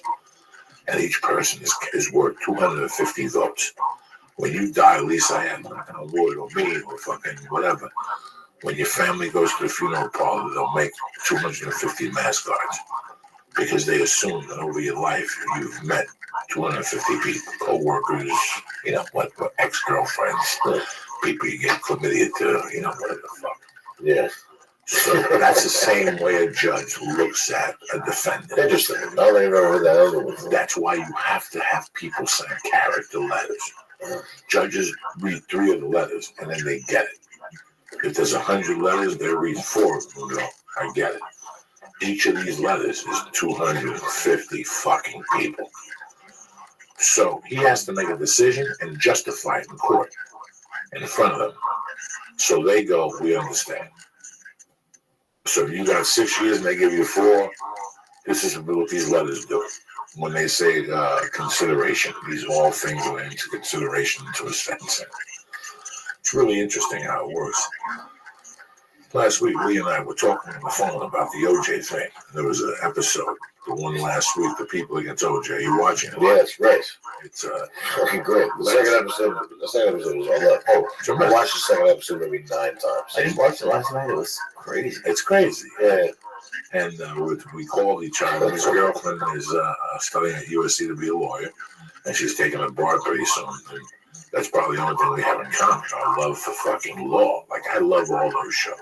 Right. Like, I love all that type of, Yeah, there's how they pick the jewelry, that whole, it's a scam. And yeah. looking at it now, you understand that money will get you out of any mess because they showed up with the fucking Yankees. That's all they did. O.J. Simpson showed up with the fucking Yankees. And I'm talking about what's the best Yankee year? I don't know. Name it. They showed up with them. 3 pitches, 20 game winners, 4 dudes batting 300. It's one of those years. He showed up. They couldn't even deal with it. They didn't have the state of California didn't even have the manpower to fucking deal with it. The city of Los Angeles. It was too overwhelming. You were dealing with 5 geniuses. Well, Kardashian was a moron. The dude Travolta's playing is a fucking moron. Barry Sheck is a fucking DNA genius. Definitely Jeffrey Bailey is a fucking criminal genius. Yeah. And the black dude's a fucking genius. And the 2 black assistants, they're savages. Yeah. Jeffrey Bailey used to be Samuel Bull's attorney. Samuel Bull his deal with Samuel Bull was like fucking Armani suits or something like that. When I was a kid, my mom had an attorney that was what he wanted, suits. Because he would buy them to write off. I don't fucking know. I don't fucking know that. But no, that if you like law and how law is a setup, it's a setup. It's a genius setup. It's 3 guys getting together and going, how are we gonna fucking raise the doubt? That's the beautiful thing about law, that you have to just, what's it called? Reasonable doubt. Reasonable fucking doubt, and that's it. And get into the logic of the American fucking jury, and get into 6 of them or 7 of them. You fucking got them beat. How they pick the black jurors. I can't wait till that show's on every fucking Tuesday. I mean, I cannot wait. Still lost last night. I wake up in the fucking morning with my dick hard on Tuesday mornings, knowing that at 7 o'clock I got something, and I'll watch it at 7 with the kid while she's yelling and screaming over it. Then I'll watch it again, and then when I get back in the comedy store, I'll watch it again that night. So I'll watch it 3 times. It's pretty fucking good, man. It's that good, especially if you're a law buff, man. Listen, I watch those Law and Orders. Even as a kid, I liked anything that taught me something. Like I learned a lesson. I don't want to see 2 white guys beating up on black guys and put them in the cop car. There's no education in that shit. But to learn something. And then, over the years, I became a criminal. So I learned the other fucking angle of it. I got an itchy fucking ear. Whenever I forget to Q-tip my ear after I take a shower, I have mildew in my ear. It's not mildew. It's like an itch. Whatever the fuck. Who gives a fuck? So I just watched the second episode last night, and that's the episode where OJ's like in the Bronco chase. I never knew anything about that. The cops were escorting him at a certain point. How crazy is that? I'm at a bar in Boulder, Colorado, waiting for 2 grams of blow, watching the Houston Rockets. That was the year I was working at a Chinese restaurant in Boulder, and the fucking waiters, I was delivering Chinese food and selling coke out of the back bathroom. Interesting. At this little Chinese restaurant. This is during the Bronco chase. This is during '95 when the Bronco chase. Yeah. And I'm at what the fuck am I? I'm at the place waiting for a gram of coke. Okay. Something was going on. We're at a pool table place, maybe down the corner from there. And at daylight, it was still daylight. And all of a sudden, the Bronco chase started in Boulder. This went on, this captivated America. They really cut from an NBA Finals game. And they split screen. Yeah. They put it in the corner. Yeah, it was big shit. I remember where I was. I was just in the basement with a bunch of friends. We were all like, what the fuck? Because we all had heard, on the ride over that there was a warrant out for him. And then he was missing. And then all of a sudden, you see him on the fucking news. It was crazy. Watched the whole thing. And I remember one of Howard Stern's fans that got through. They were like, somebody that knows OJ is on the phone right now. And then he just goes, Baba Booey. And then they don't understand. Like, what's a Baba Booey? And then they just hung up. But it's amazing they got on the TV Bronco chase in New York. All those fans. That was the best. That was the best one. I think it was about. People couldn't believe it was even going on. Like it was even OJ. It was the Like you big couldn't shit. fucker believe it. It's a grisly fucking murder, dog. Also, there's a naked gun movies were still going. They chopped those motherfuckers up. That's the hey, listen. God, God forbid. I mean, somebody chopped those poor people up. It's still good look for you. But then when they put you back in the time frame, they go, the reason you pretty much got off because this was the climate of the city at the time with the riots a few years before. And nobody knows the climate of the city. Everybody's in Minneapolis, from New Jersey, or Connecticut, Yeah, exactly. laying fucking judgment, but they didn't know. I didn't know the climate of the city. I didn't put it together. But it was right in front of you. I still remember being in a Chinese restaurant and seeing the guy getting hit in the head with a brick and fucking Right down. there, Yeah, I remember being at fucking that restaurant where I used to do comedy, where I used to shake down the fucking owner, Little Ron, where I used to shake him down, tell him how to send you home for you.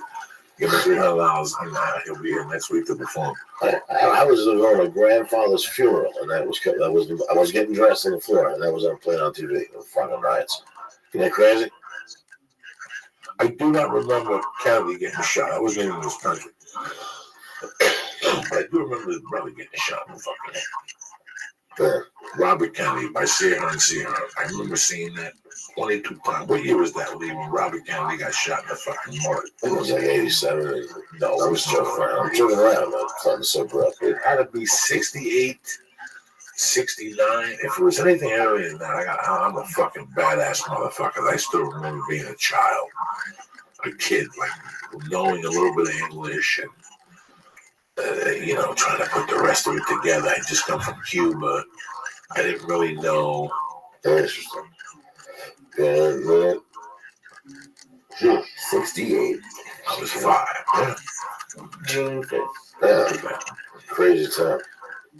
What's the worst thing you've seen in your generation, as a 27-year-old?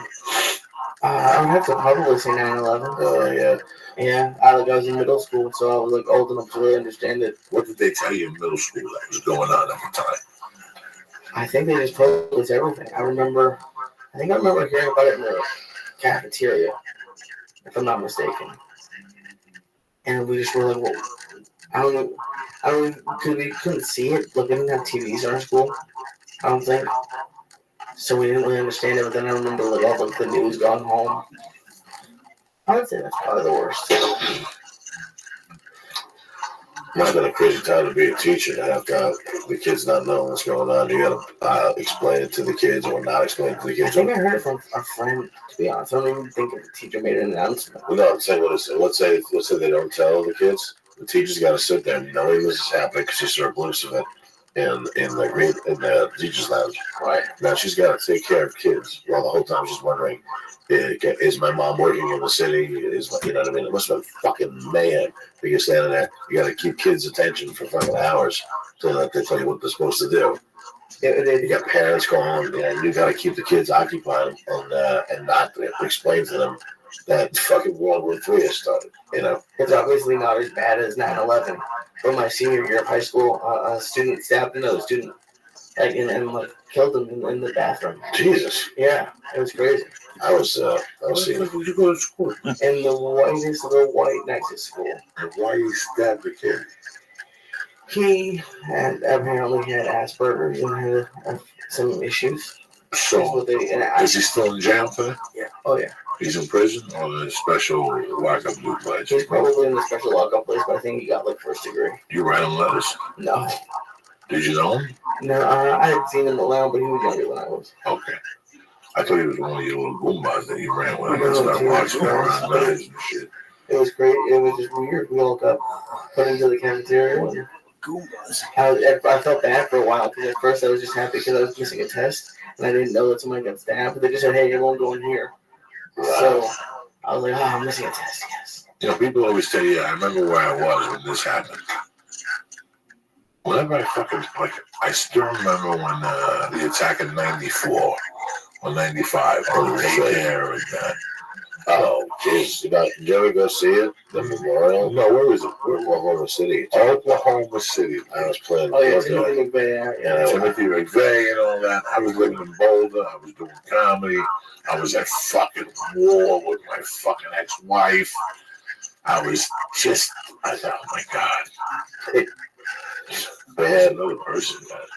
They have this whole, it's like they have these little chairs. There's a reflecting pod, and it has on the one arch the time, the minute before it happened, and then there's another arch on the other side of the pod has the minute it ended. Like, it's like a fucking exploded. So it's like 301 and 303. So reflecting upon it's like the explosion of 302 or whatever, whatever the time was. Then they have all these chairs for the people who died, and they're all on rows. So like as you go up, so like they all represent the floors of the building.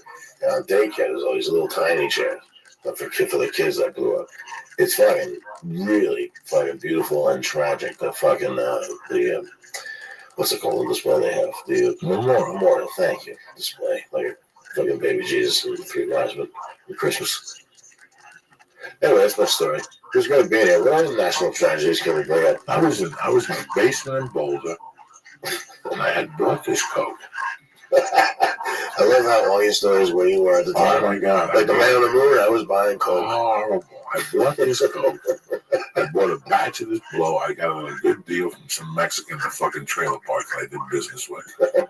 And I took half of it home, and it was fucking delicious. And I took the other batch, and I'm on a bender with some fucking chick. I took the other batch with it, and I cut it heavy. But I cut it a little too heavy, and I had to take the little batch that I had left and put it back into that just to make it sellable. Right. And I was in my basement watching fucking TV, and that went down. So I said, what am I going to do? Nobody's doing nothing. Everybody's watching us. I might as well do a couple bumps. And I started snorting this shit. And I went on a fucking 2-day bender with that shit and fat tire and gallons of water. That's all I was doing. Is it my 9/11? This is, no. This is the Oklahoma City bender.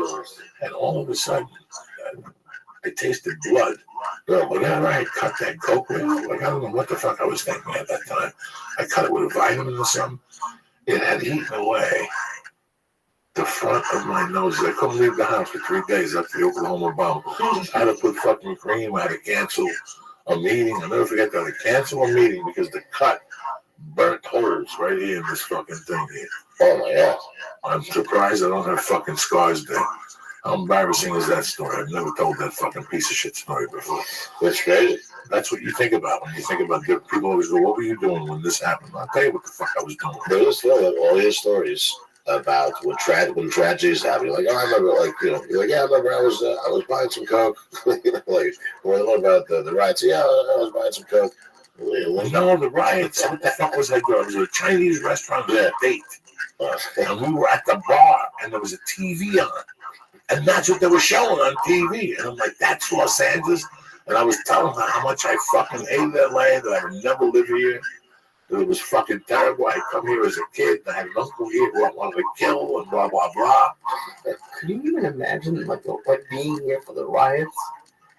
And just, like, everything being on fire? Like, thank God we were in Baltimore this last year. Like, how can you live with that stuff going on outside? I don't know. Did anybody die in the riots in Baltimore? Well, that's so scary as fuck. I wouldn't want to be fucking there. The riots in LA? In Baltimore, LA, anyway. I don't want to be lying. Listen, you don't want to be in that stuff. And it's a shame when it happens in those cities. It's horrible. It's a fucking shame. It takes years to heal those wounds. It takes fucking years. If you watch, spoiler alert, if you watch fucking whatever, OJ. the OJ thing, it opens up with him getting pulled over in 1982. And him going, hey man, this is the third time I got pulled over this week. He gets pulled out of his car and he has to get the guy a license, and the cop goes, oh, I'm sorry, district attorney. That's what was going on in this fucking town.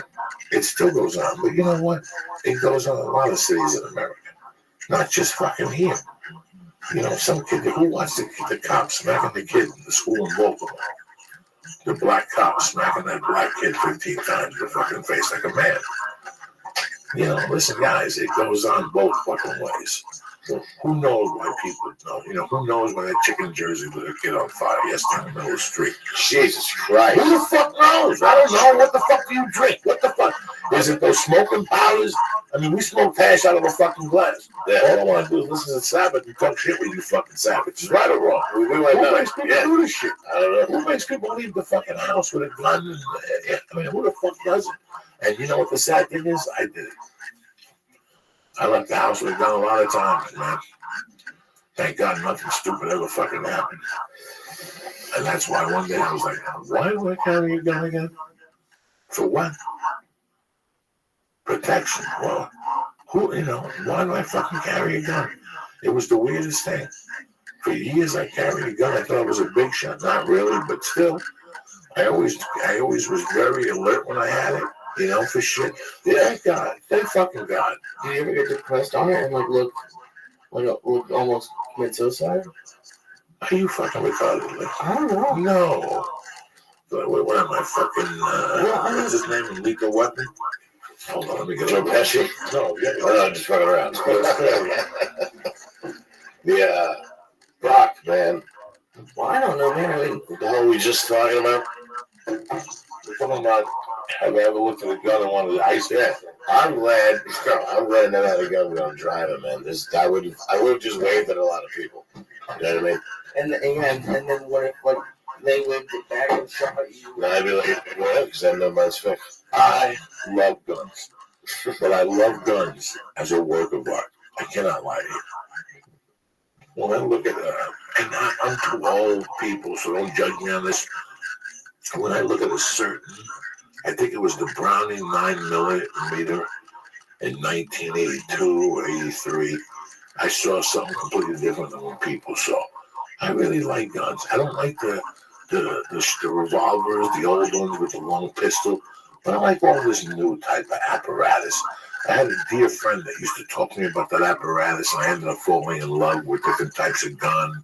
And he explained buckshot and this and that, and we'd go shoot the guns, and he taught me how to shoot machine guns and the other ones, the AKs. I mean, he was just a genius. He had been to Vietnam. This is what he did. So I got intrigued about it for a while, but I didn't look at it as. I always wanted a machine gun to have under my bed in case something really went bad. Not to, but to hold the machine gun, like if we're over my house and I take the bullets out of the machine gun and we're watching Scarface and we start playing with the machine gun, there's no bullets in it. Yeah, it's fun, guys. It's like stupid guy shit. And that's what him and I used to do. We'd watch Rambo and he got his shit and go, this is what I got, blah, blah, blah, blah. I fell in love with the geekiness of it. I didn't fall in love with the taking the guns and blowing somebody's head part of it until I added cocaine to the fucking thing. And then your psychological stupidity, you get these fucking stupid thoughts. I never thought of killing myself. Well, everyone has their bad days, and that's what I'm worried about. None. Nobody, listen. It happens, though. Well, the guy yesterday got convicted of fucking fraud, oil fraud. Today he fucking took his car and rammed it into a wall and killed himself before he go to jail. I mean, a lot of fucking crazy shit happens. You know, I mean, God forbid that somebody takes a gun and fucking ices themselves, but I never thought about that shit. Fuck you. Fuck you. Fuck you. I never want to come in the room and have you clean up my ears and shit. And my eyeball from the wall. Where's Joey's eyeball? It's in the wall with a toothpick. Yes. From fucking Audie Moore. Those guys would have those jobs, man. That's crazy. You know what I mean? Like, I was dating a girl, the guy just shot his head off, and they had to go in the house and clean it up. You dated a girl? No. Like, I was dating somebody who had a friend who shot himself, and they had to go and clean it all up. And she didn't go, but she had to wait to meet the people outside. Just the image, like, that's all I got to realize. They do this for a fucking living, you know? It's horrible. Yeah. Anyway, so where were you with that happened? I was buying coke at a Taco Bell. I used to date this Chinese girl back then. Oh, thank God. So you've been working a lot lately, man. What do you mean, stand-up? Anything.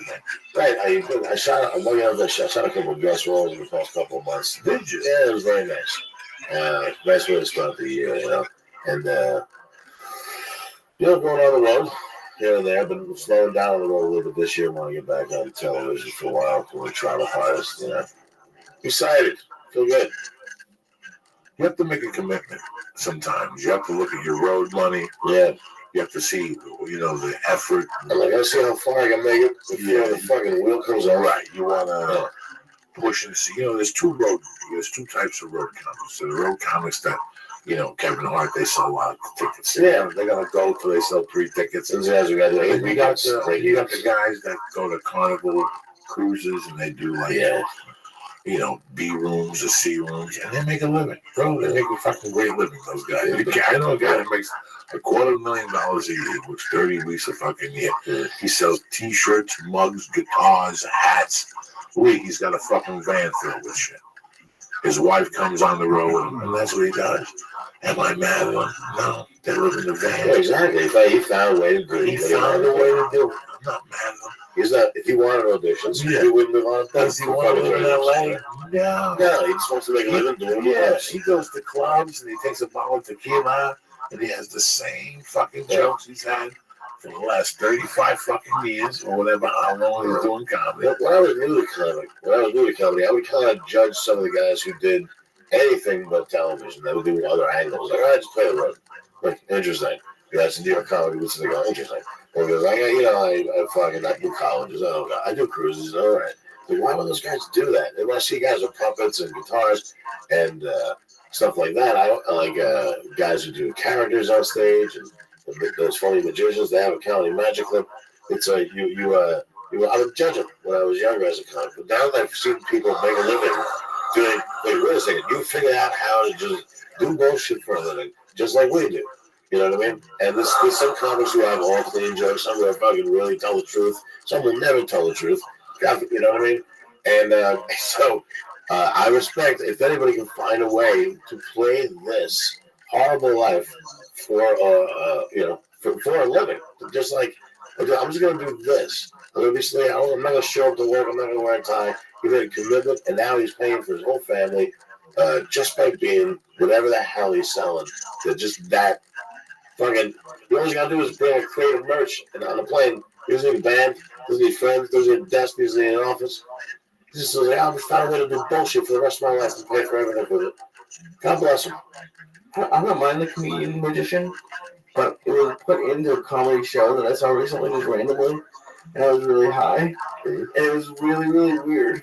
Yeah. Like just to have randomly have a comedian.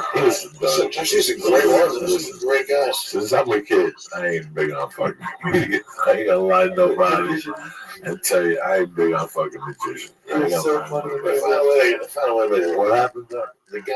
So I was saying it was so funny at the Christmas party we went to. There was a magician. I love it. I love magicians. Don't get me wrong, but just not at a comedy show. But this dude. That's what I'm saying. Like if you go, when I was a feature actor, I went to a comedy club, and I saw they gave 2 weeks a year to a hypnotist or a month to a hypnotist. Yeah, I'd be pissed off for a day.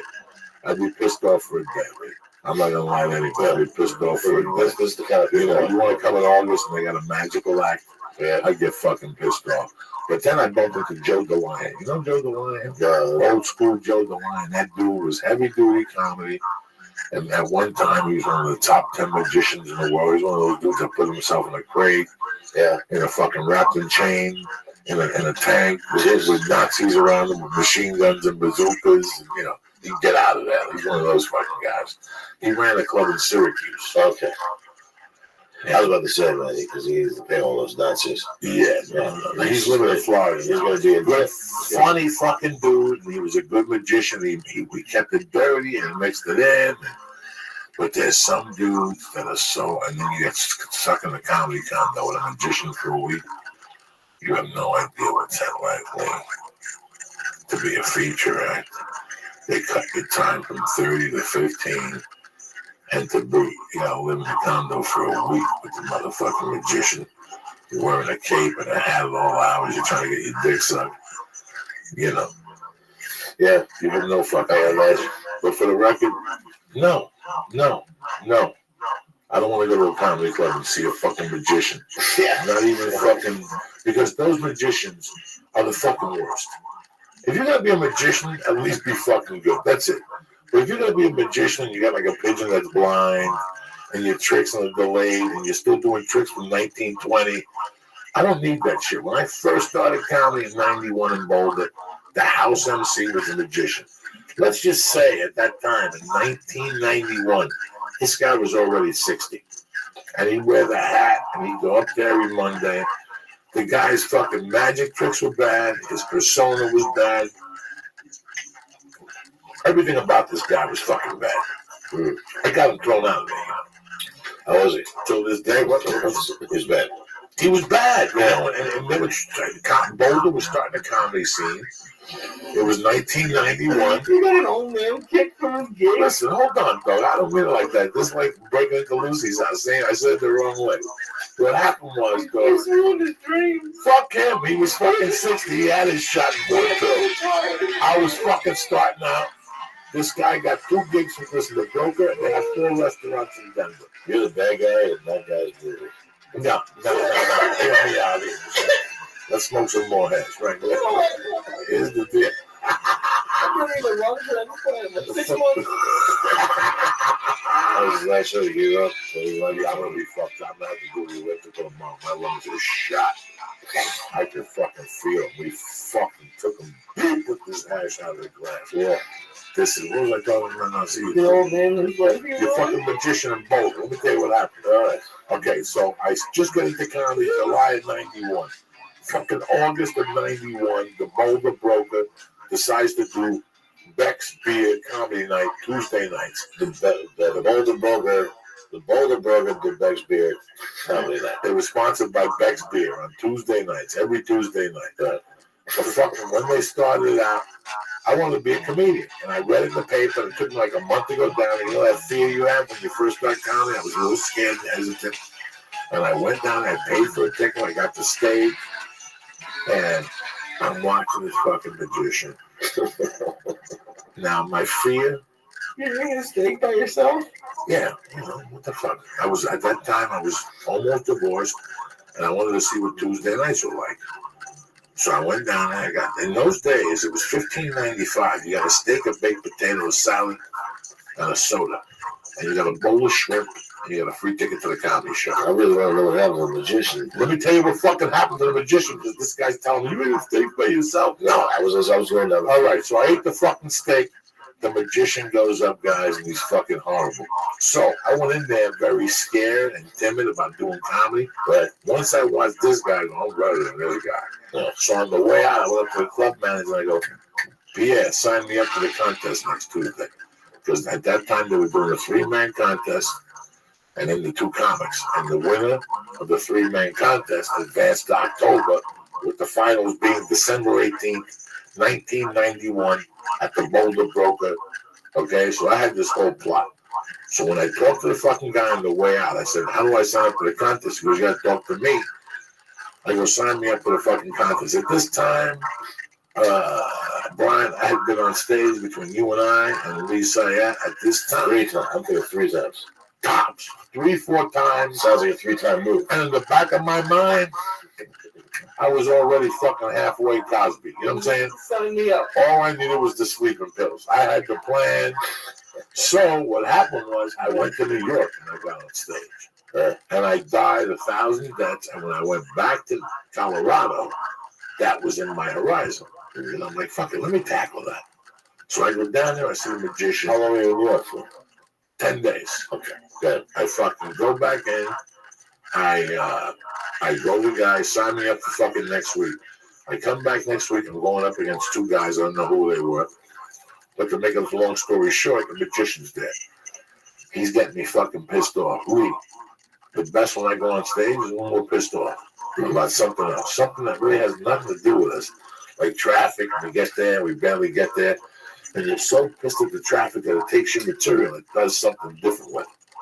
So that night I got so pissed off at that fucking magician. He had ugly pigeons. He was wearing fucked up clothes. His tricks, people didn't like him. He was killing the fucking audience in between the fucking comedians. He's brand new. And I know he wasn't. He was 60 fucking years old.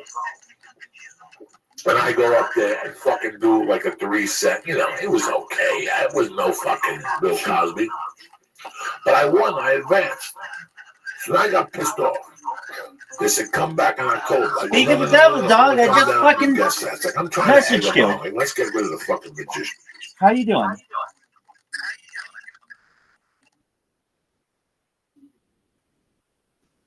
You want me to give you some kind of fucking introduction? And now, Caspian Sea!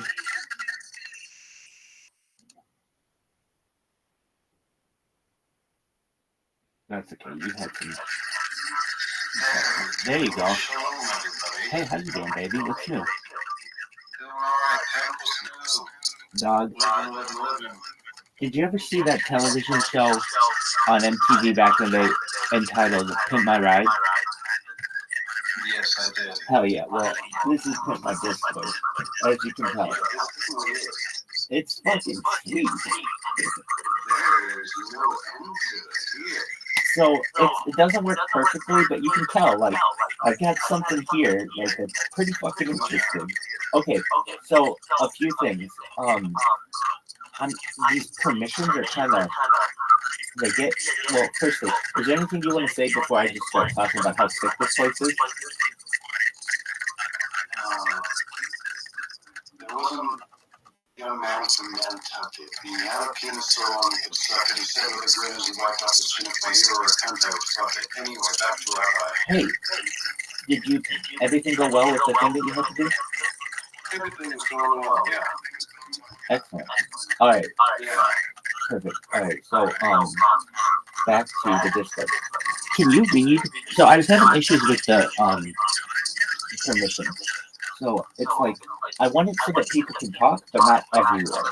Because some places have, like, specific information. And I get it. And I'm getting a taste of my own medicine with some of the spam that people do, which is absolutely fine. I don't give a shit. So long as it's not, like, illegal photos, I don't give a shit. And, so basically, what do we have? We have a section that's just about Rabbi. I've got to fill out a little bit more, but it just has, like, I'm just going to read it. Okay, and it's obviously pretty self-explanatory. Now, anyway, a link for the 24/7 live YouTube streams. So, if anybody ever wants to get that, I might put that way at the top, but it's fine right now. That technology fucking list of, like, that glossary I have. I'm on Instagram, my link tree, press releases, the TikTok, and YouTube. I don't have anything on YouTube right now, but I'll do something. Okay, next part. Can you see that Reddit thread? Reddit threads, TikTok, YouTube. Do you have them separated? Oh, yes, I do. I'm sorry, you do. You have it under Reddit, so anime, art, educational. Can you click on one of those? News platforms, yes. Does it show anything? Let's see, I click on anime. It doesn't say new. I do see. Looks like we've got Ready.io doing some stuff. I definitely, I see everything. Looks like today we're getting, yeah, bots are updating. Excellent. They weren't for a little while. And here's what's weird. It's like, and I get it. It's very, very specific with what you can do in Discord. It's like overly complicated at points, but it's fine. It's like good. All right. So what happened? I had the bots going, and they were all great. But then somebody came in and started spamming their shit. So then I made it so that, like, basically no one's allowed to talk in the chat. Not thinking that the bots are going to be governed by that rule. And so I put a bunch of bots in, like, a moderator status so that they could talk in the fucking thing. And then only to find out that they, that the one bot that I needed in there was not in there. So I finally got it figured out in the last hour. So you can see those things are populating. Now, what's cool about this? Absolutely populating. You could fucking sit in this little Reddit part all day long. Every 10 minutes it populates with whatever is posted on Reddit, if something was posted on Reddit. So maybe there wasn't something posted in a bunch of anime things. And I don't like anime. I shouldn't say that. I like cartoons like Family Guy, but I'm not really into, like, Japanese shit. However, some people are. And so I put it in there because a lot of Discord is, like, those kind of people. And there you go. So you know some of that shit. Okay, then art. I got this art one. There's too much to keep up with absolutely everything, but I mean, without places like Reddit, to let you know I'd rather have too much than not enough. Basically, yeah, exactly. Hey, if you like it, great. If not, fucking move on. You can scroll through it all you want. Okay, so then if some of these aren't that how do I want to say it? There isn't that much content within them. It's just because the bot was turned off and they just started. But basically, I'm thinking like give this a few weeks and it's like, oh, you'll have just like tons of Reddit shit in there. Okay, so then we have art. I'm really into like architecture, interior design, and like design, and so I get that in there. Educational, I love just shit that's gonna make you learn. So like explain to me like I'm five, and like educational gifs and all that shit that's all in there. Um, Finance, that's all cryptocurrency and like stocks and bonds and shit. Gaming, that's self-explanatory. Jokes. So these are actually only clean jokes, or as much as I can have to be clean jokes. So the top page of jokes, they're clean jokes and then dad jokes. So if anybody just wants to know, for like content, there you go. News, that's just all world news and like global news. Platforms. This one's interesting. This one just goes to like the Twitch streamers and YouTube streamers and Twitch, like all the people who are sometimes mentioned on Reddit, they may be able to read about themselves within that little section. Sports. Yeah, I'm seeing it right now. I love sports, sports related stuff, tech news and shit. And then the top posts. That's probably the best one because it's the top 20 Reddit categories that are all aggregated into that one section. So, no, there's that. Then there's other creators, self-promo, whatever the fuck you want to know. Text channels, general, that's just the default one. I haven't really done anything with it, just say whatever the fuck you want to know. Okay, then we got 24/7 radio station. The first thing, how am I going to do that? Let us rejoice. Essentially, it's a bot that just plays a playlist from YouTube that has like 27 different versions of the song. Alright, next, Jewish history lectures.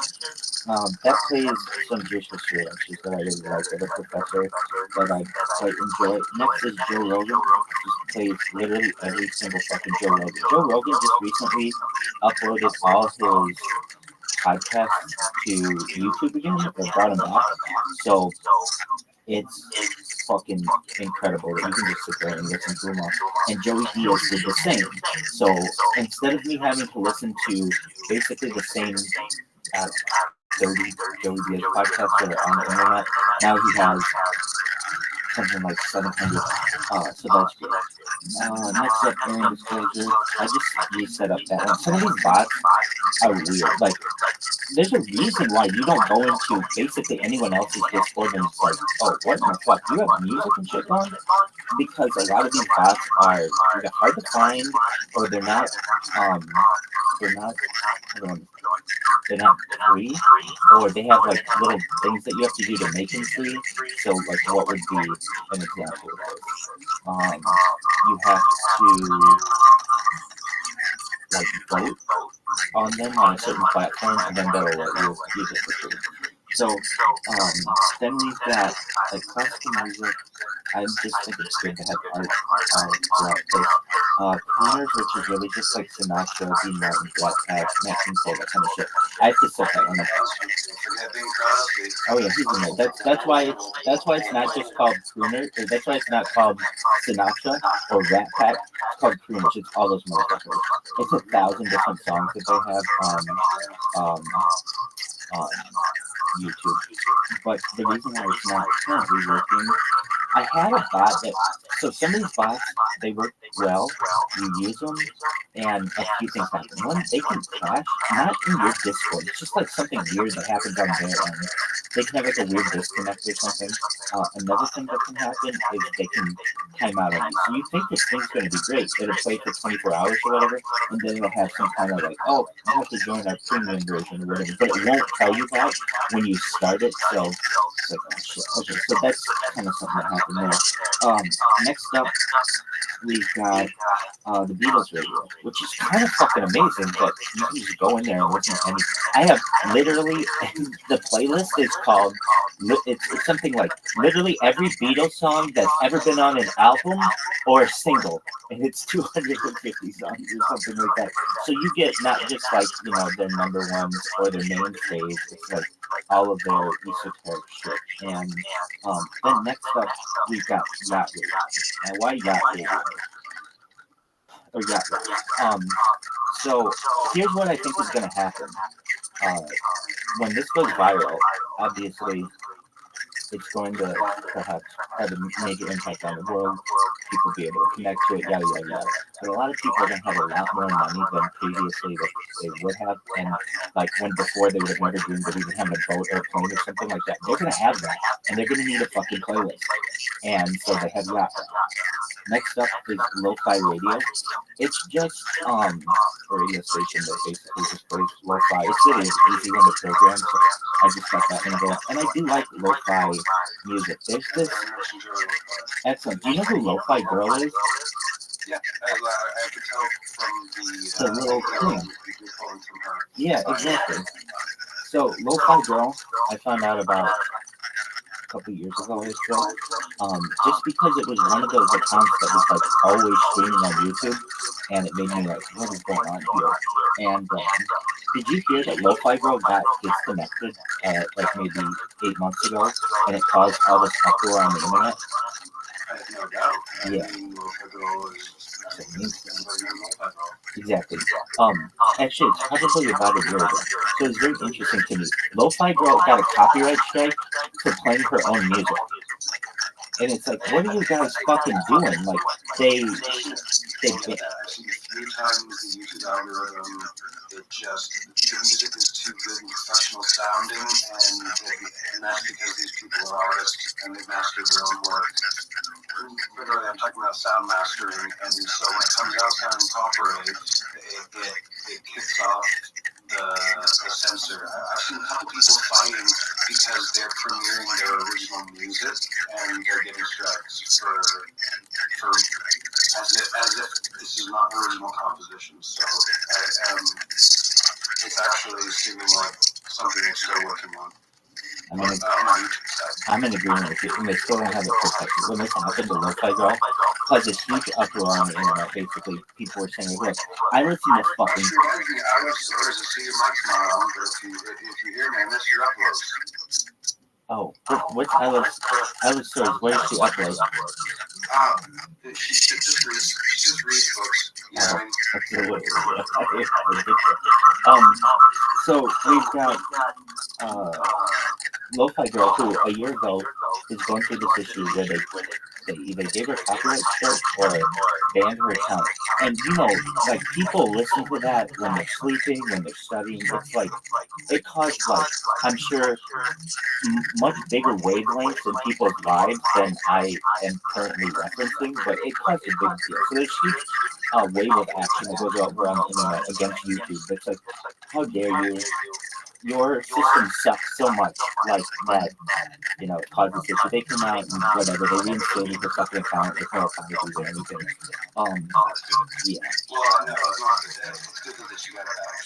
Actually, a friend recently just got her channel back as well.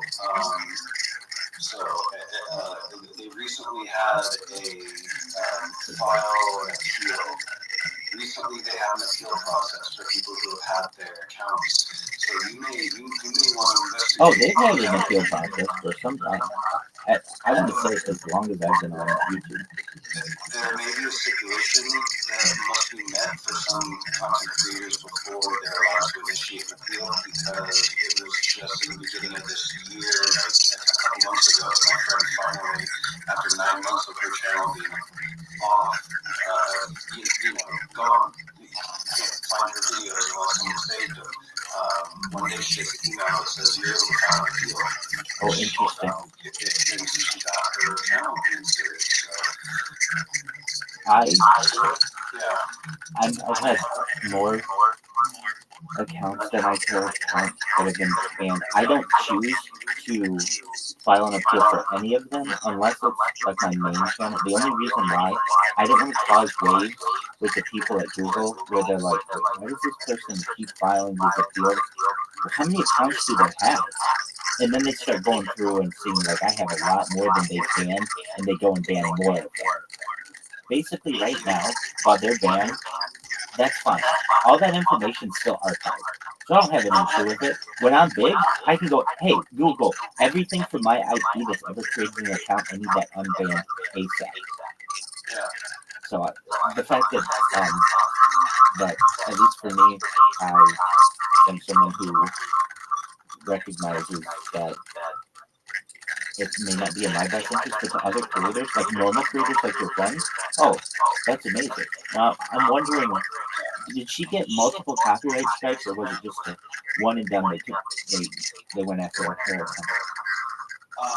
Hers was an interesting case. They actually came after her, saying that she is also a pretty girl, and so they accused her of creating content that was intended as sexual content. So she fell into a niche. She fell into a niche that is not spam. It's very different.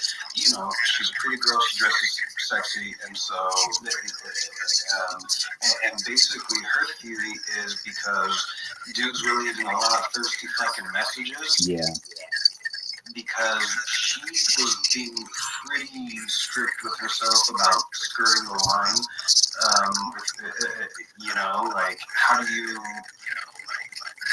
You know, she's one of those, you know, ashamed of herself type people, you know, but at the same time, absolutely compliant with TOS.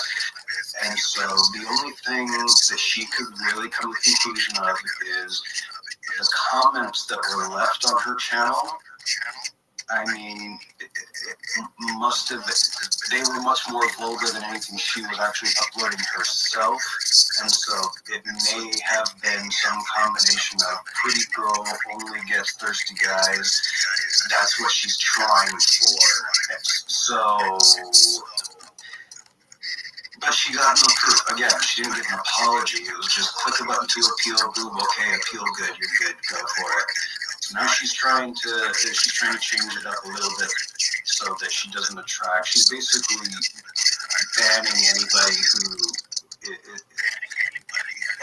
disallowing comments and stuff from anyone who is just like, hey, take off your top or whatever, or I'm horny eggplant or whatever. You know what I mean? Like if that's all you have to say, that's not who she's trying to talk to. You know what I mean?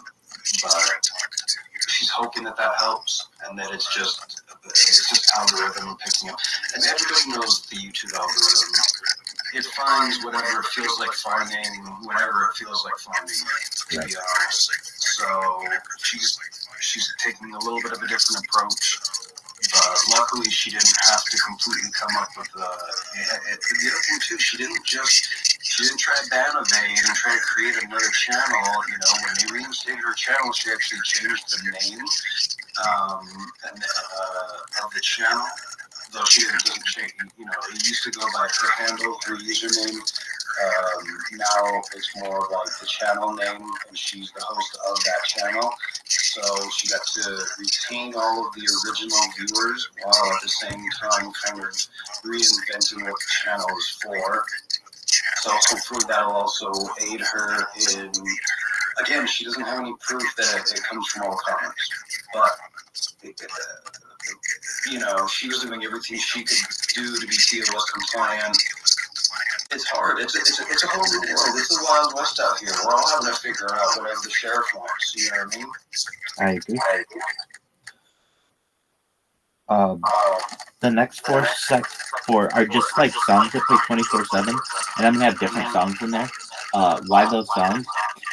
The first one. Father figure, let's be honest. The father figure, that's Rabbi's fucking song. Exactly. You're exactly right. Exactly. Exactly. We've got Careless Whisper because of that fucking saxophone. Caspian Sea, there's something about the saxophone that's going to be very big in the 21st century. When people hear that there's some instruments that I'm bringing back, like okay, everybody has the current instruments that are played, but there are some instruments that haven't been played in like 50 years that I want to bring back. Not to say saxophone hasn't been, it has been, but what else? There are more of religious connotations. Bells, organs, people love this shit, and so I'm bringing that back. And then everybody wants to rule the world because that's what we're doing here. If there are people who are going, if there are people who are going for world dominance, well, that scares the shit out of me, and I want to beat them to it. And if they've already beat me to it, then I'll take over their group. Whatever I have to do to get to the top. So that's what we've got there. Then we've got a karaoke section, which I haven't done yet, but it's got some interesting features. I've done it in other Discords, and it's really nice. You can basically put a there's like a queue, and so you can like say like, let's say we get 10 people in there and all 10 want to sing. Well, who goes first, whatever. So you just line up in the queue, and then it tells you who's next, etc., etc. And then what? Then we've got music videos. I fucking love music videos, and they don't make music videos like they once did. I'm of the generation, you come home from school, you watch TRL, it was like a huge fucking deal, what was going on. And then even before then, I mean, there's like MTV, obviously, where it had such a huge cultural impact. But even before then, when they didn't have like a music television, bands came out with either live performances or videos.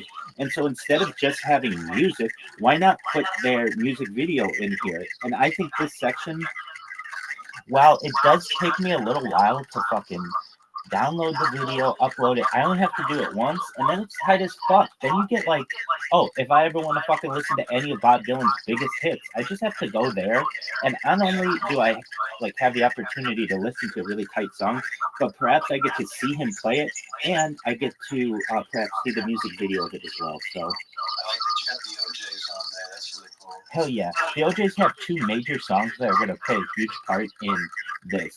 For the Love of Money and also Love Train. Because that, you know, people all over the world join hands, start a love train, love train. Love train. Exactly.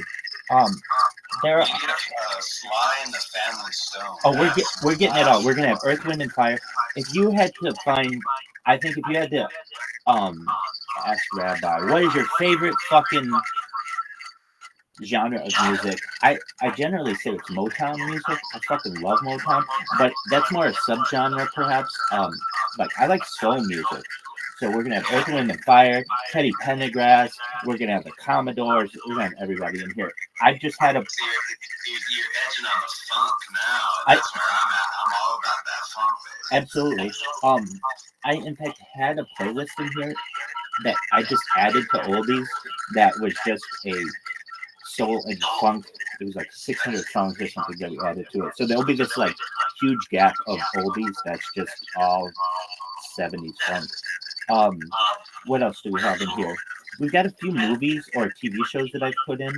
I really like the show Mad Men. So any kind of like I saw that. major I was scenes. going to ask you what that was particularly. I love those scenes. It's such a beautiful series that there are some like. Is that going to be music from the show, or you are going to be? Those are clips from the show that may have music associated with them or just are impactful. And I may move that from music videos to just like a movies and television section. Basically, I'm going to eventually have it, because it's what I do when I'm bored, just waiting for people to come in here. Just like clips that you would get on YouTube of the best movies ever. So we'll have like, I don't know, the funniest clips from all the Will Ferrell movies and all the National Lampoon movies and all that shit. Absolutely. But just for now, since they weren't all, like some of them are music related, some aren't. Like, what's an example? All right. You've Lost That Love and Feeling. When I do the Righteous Brothers one, do I want to put that clip in the Tom Cruise Top Gun movie section or the Righteous Brothers, you know? And so the answer is I just do both. So it'll just be under the little Righteous Brothers, you know, and it's not that I do every song that they have.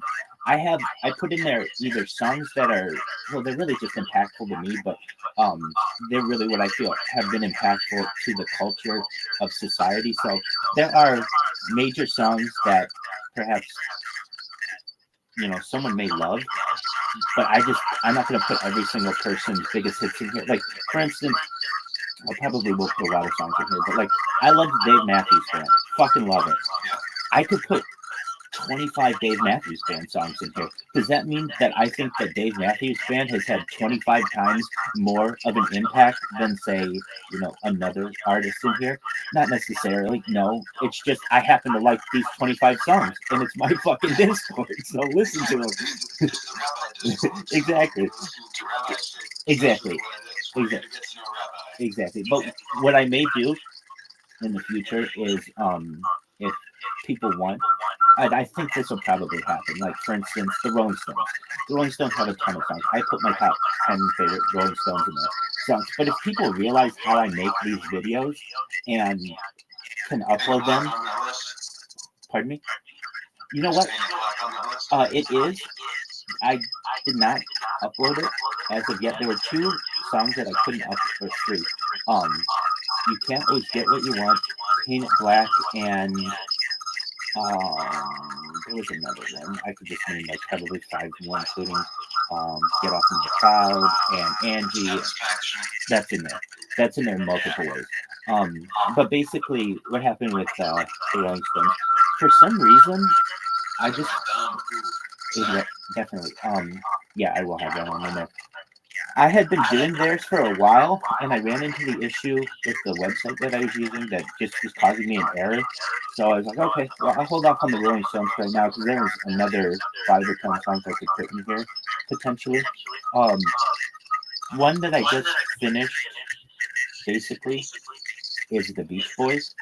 And, believe it or not, I mean, I'm Jewish, but we have a certain cultural, how do I want to say it?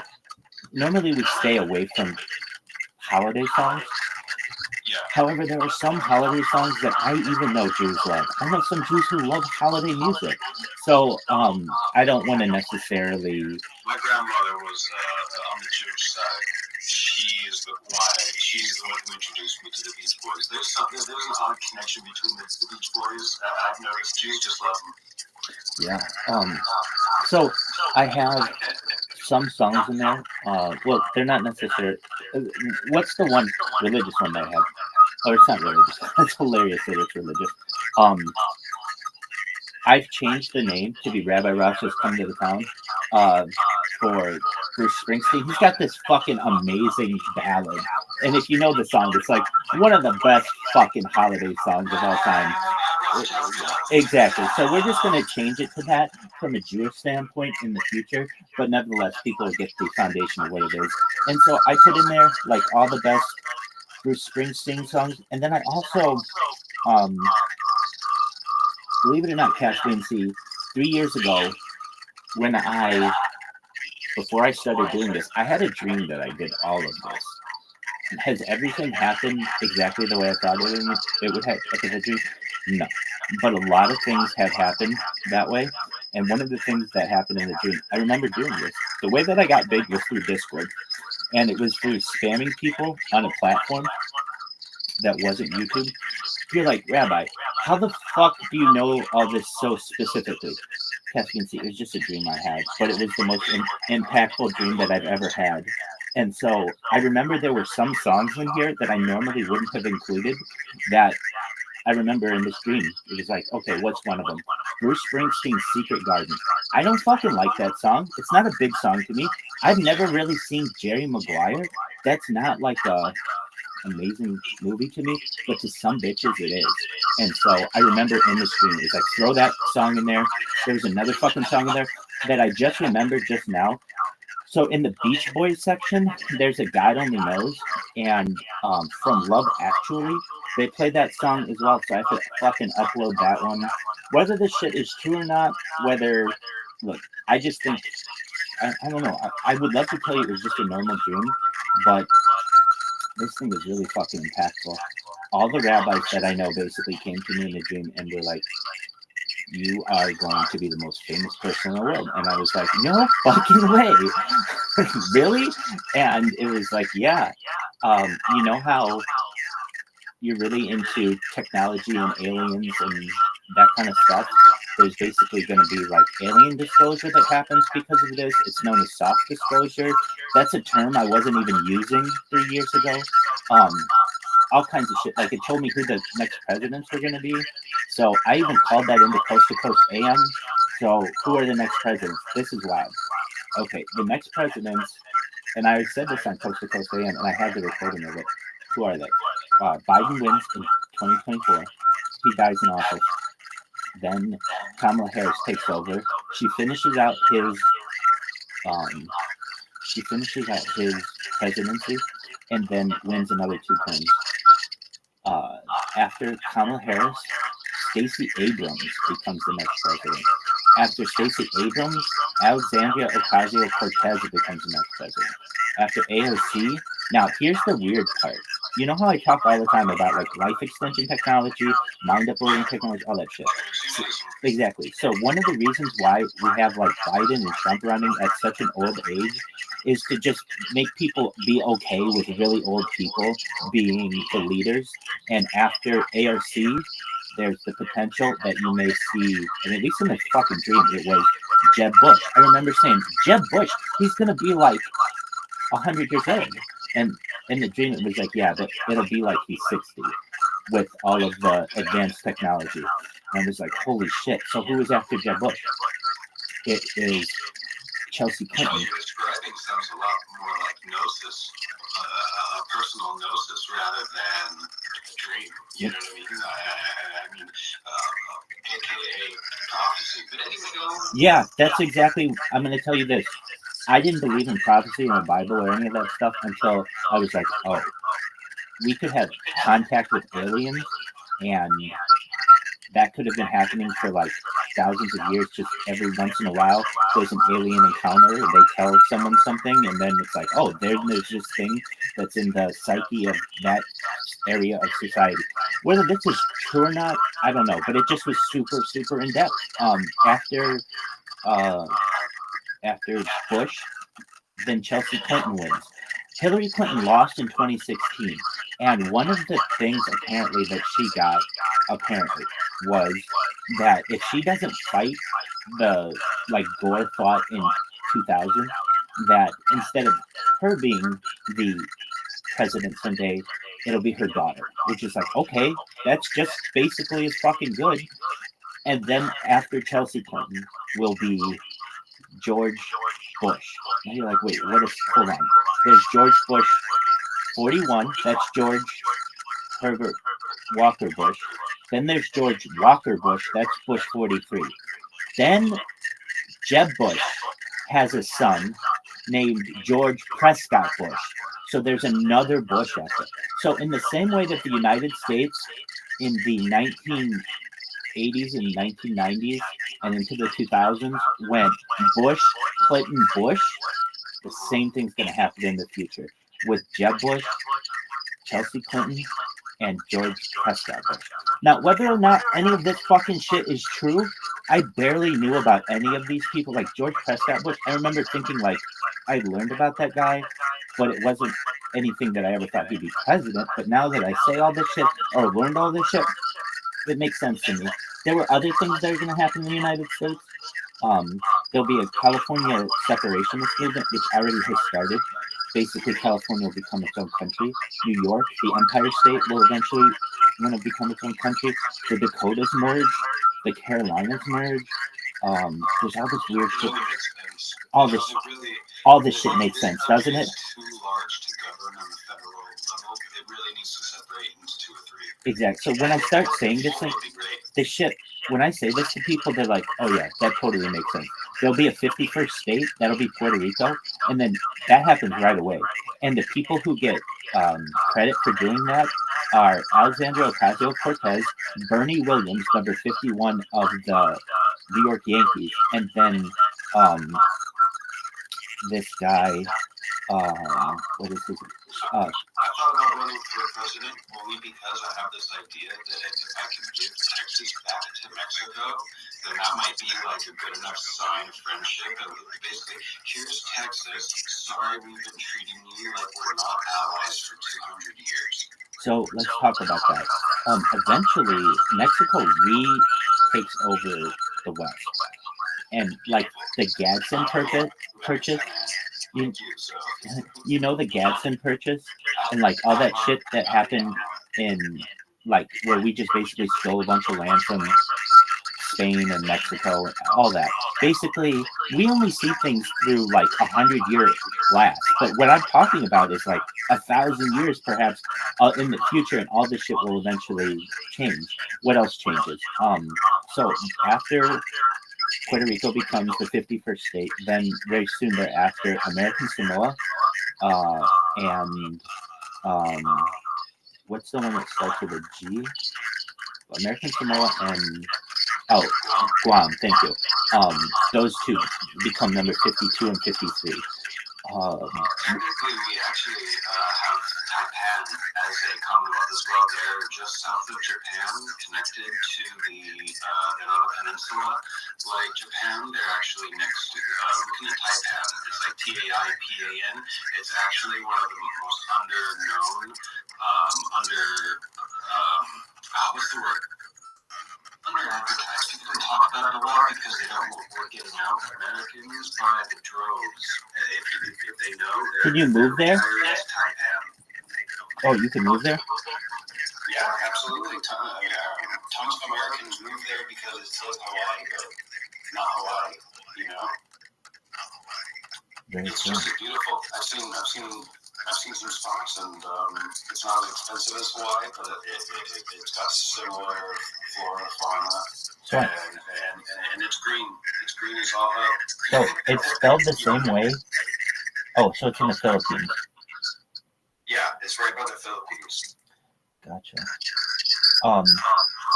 It's basically another American Commonwealth. Yeah. Like Puerto Rico, like Guam. When you used to look at maps of the United States, we at one time had a much more colonial strategy, and you used to see when they show a map of the United States, it wasn't just like what you see from like the California to Maine. It would include the Panama Canal Zone. It would include the Philippines. It would include like all these weird things that like we no longer consider the United States anymore. Did you ever look into the Watchmen, that cartoon? They consider that was like an alternate history where Vietnam became like the 52nd state after the war. So if you ever look into the Watchmen series, the Watchmen comic book series, and the movie and the HBO series really dives deep into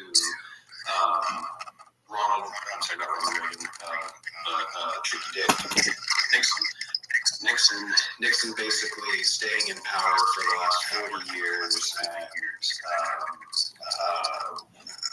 quote unquote winning the Vietnam War and then turning all of Vietnam. There's no North-South Vietnam. This is Vietnam is like the 52nd state of the Union. So you gotta imagine, it's like what Princess Leia said to Governor Tarkin. The tighter you grip your fist around these systems, the more will slip out of your fingers, right? So I like those. Like that world. I like those alternative histories. The issue that I run into, which I do my best to avoid, is sometimes I can mix them up with actual history. So I'll be like, oh yeah, XYZ happened, and that actually didn't happen. I don't do this often, but it's like, because I do my best to stay away from it. One that I really wanted to get into, I believe it's called The Man on the Hill. The Man in the High Castle. That's what I meant to say. Philip K. Dick, yeah. So Philip K. Dick actually believed that he was seen through the multiverse into other universes. And I fucking would have before been like, I don't believe that. I fucking can believe that now. Philip K. Dick was, tortured by his genius. So, So, I don't know. I kind of like those ideas. I like that. I do too, and that's the one where the Nazis won. Scanner Darkly. He wrote Blade Runner. Right. You know what I mean? These are all Philip K. Dick. Right. So, yeah, he's phenomenal and widely underrated. But that one about the Man in the High Castle with the United States being taken over by Japan and they split it down the middle, so there was like a no-fly zone, no real war zone, a brokered peace in the middle. Where people kind of like the VC or whatever, the DMZ demilitarized zone. But yeah, the West Coast was owned by Japan, and the East Coast was owned by Germany. So let's talk about that for a second. The idea of all of that, I feel, is can happen, and it's like, well, how?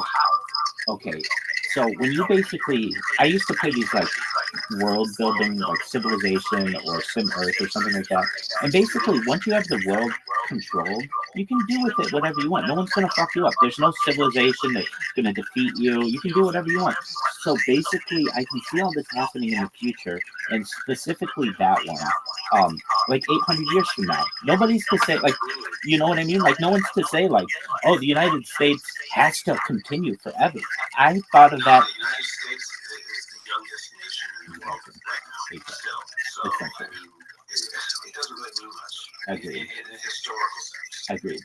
So for us to say, well, it's always going to be around, or for it to be officially that we won World War II, or however you want to describe that, doesn't necessarily mean that's true. So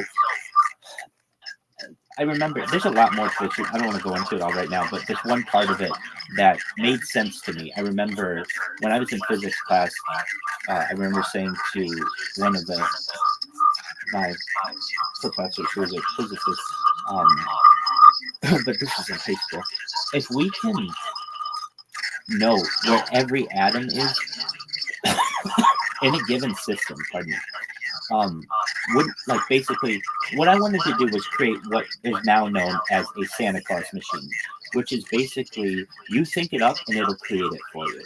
And so the way a Santa Claus machine generally is thought of is it's connected to all the major elements. So if you need hydrogen particles or boron or carbon, whatever you need to make up your system, and it can create it like a 3D printer. So you could create a clone of yourself in this way, or you could just create an object, whatever you want. And I remember it is, absolutely. And it's also the idea that you could transport from one area to another. Essentially, we're talking about portals. And so I remember saying to him, is this possible? And he said to me, basically, currently within physics, you can only know the location of a particle or its velocity. So basically its speed or its position. You can't know both at the same time. And I remember just being like, okay, why not? And he was just like, well, yeah, exactly. Wait, exactly, because we couldn't do that.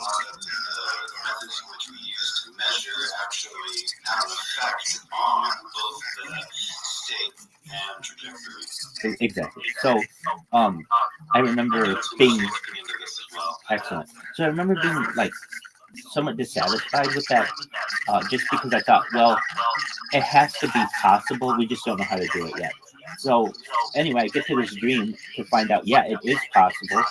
And that basically this is a project. Whatever I am, my creation, like my birth, whatever. I mean, like I was born to like normal human parents to what I thought. But apparently it could be. I'm not sure if this is true or not. But it's very related to an Israeli company that I didn't really know before all of this happened. It's called Raphael Advanced Defense Systems. And it's like, okay, I was into military contractors to some extent, but I couldn't tell you, like, at least I had a dream once that my birth was related to this fucking defense contractor that I'd never heard of. So what is that? It was started in 1948 when Israel was started, but essentially, allegedly, was used to do some of the reverse engineering after Roswell. They took some of that shit overseas to do it and basically leak it out to these companies. Anyway, Okay, so that was a wild one to me. Rocco's Basilisk. What is The Rocco's Basilisk info hazard. help me with it? The Rocco's Basilisk it's basically, if you think of an AI that becomes so advanced that it learns how to time travel, so it goes back in time and makes sure to eliminate any human being at the point in time in which it would have prevented its own. So think of a Creation. time traveler who's going through time, killing people to ensure my birth. I get you. I get you. So the theory is it's already because we can imagine it. The timeline in which Rocco's Basilisk has already occurred, and theoretically we're living in what they may think of as the end times already, where because Rocco's Basilisk was already most created at the Tower of Babel, so it's already doing everything it can to form itself back. And we're in the age of AI. So I had a similar thing, in which case I had a battle with Rocco's Basilisk / AI. Well, I can tell you that what happened in this was at least the idea that I remember asking the rabbis, so is there a machine out there that really could understand, basically track the velocity and the position of atoms in a solar system? And they were like, yeah, that does exist. And apparently this company, Raphael Advanced Defense Systems, has something to do with that, basically. But the idea was this was a dream, so it could be totally made up. But it was this. Basically, we are seated here, the Earth is, by advanced civilizations. We can call them the Anunnaki, all that other bullshit. Whatever you want to call it. I don't want to, whatever. It's something bigger than we are. But it's also not God. So it's like a different kind of species of something. Anyway, and the idea is this. If they're protecting the solar system so that like huge meteors don't destroy us and all this other shit, which they very well may be doing, that with all things being said, if you knew where every atom was, just say in the solar system, and it was a closed system, and you knew where every atom was and at its velocity, with a powerful enough computer, you could forward track this to predict where everything would happen in the solar system. And apparently that had been done. And look, I know it's fun for me to say, and I won, but apparently that fucking happened. And so it would allow you to basically like tell the future using computers. Absolutely. If you know all the possible trajectories, if you know the one that you would like to follow, then you should know where to push the first domino. Exactly. So, and then, so I asked the question, like, well, why me? Of course, like, why was I chosen?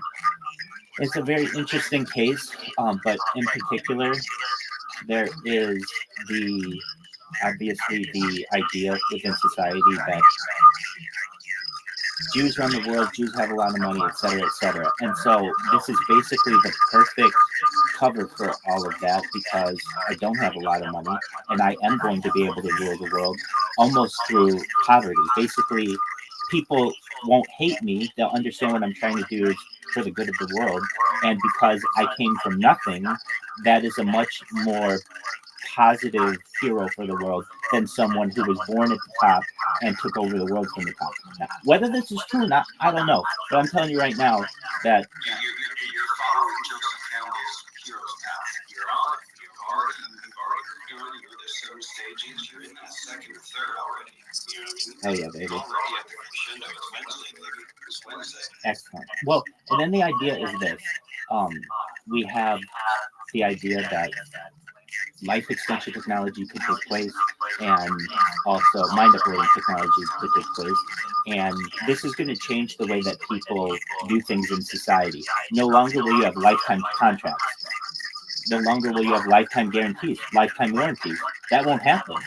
Everything will be more limited, temporary. Not saying you won't have like a 50-year warranty on something, but I can even tell you, at least in this dream, and I did this a while ago, I'm going to change a few things for society majorly. Like what? The length of the meter is incorrect. And people know this. We've known this for a long time. But basically, people don't know, but a meter is 1/1,000,000th the distance from the North Pole to the equator, approximately. Oh, not 1 million. I'm sorry. Is it 1 million? So there are 40,000 meters from the, not 1 million. I misspoke. There are 40,000 meters from the equator to the North Pole. That's how that was calculated.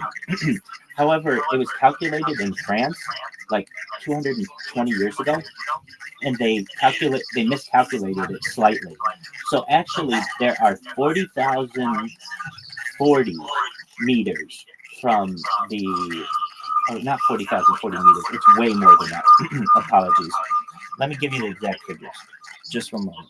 I know I'm saying 40,000. It's way more than that, but it also is important to know because I also changed the calendar. Okay, meters to North Pole to equator. So when this was developed, okay, so 10 million meters. It's exactly 10 million meters from the North Pole to the equator, which is 10,000 kilometers. Now, it's actually a little different than that, and I can tell you. So if we say 10,000 meters, the reason why I kept saying 40,000 is that's only 1/4 of the way around. So it's to go all the way around, it's like 40,000 meters. Oh, here's what it is. I know what it is. The distance around the world should be 40,000 meters because they just said it was 10,000 meters for 1/4 of it, or 10,000 kilometers. Distance around Earth in kilometers is actually 40,075 kilometers. It's like, oh, wait, why is it different?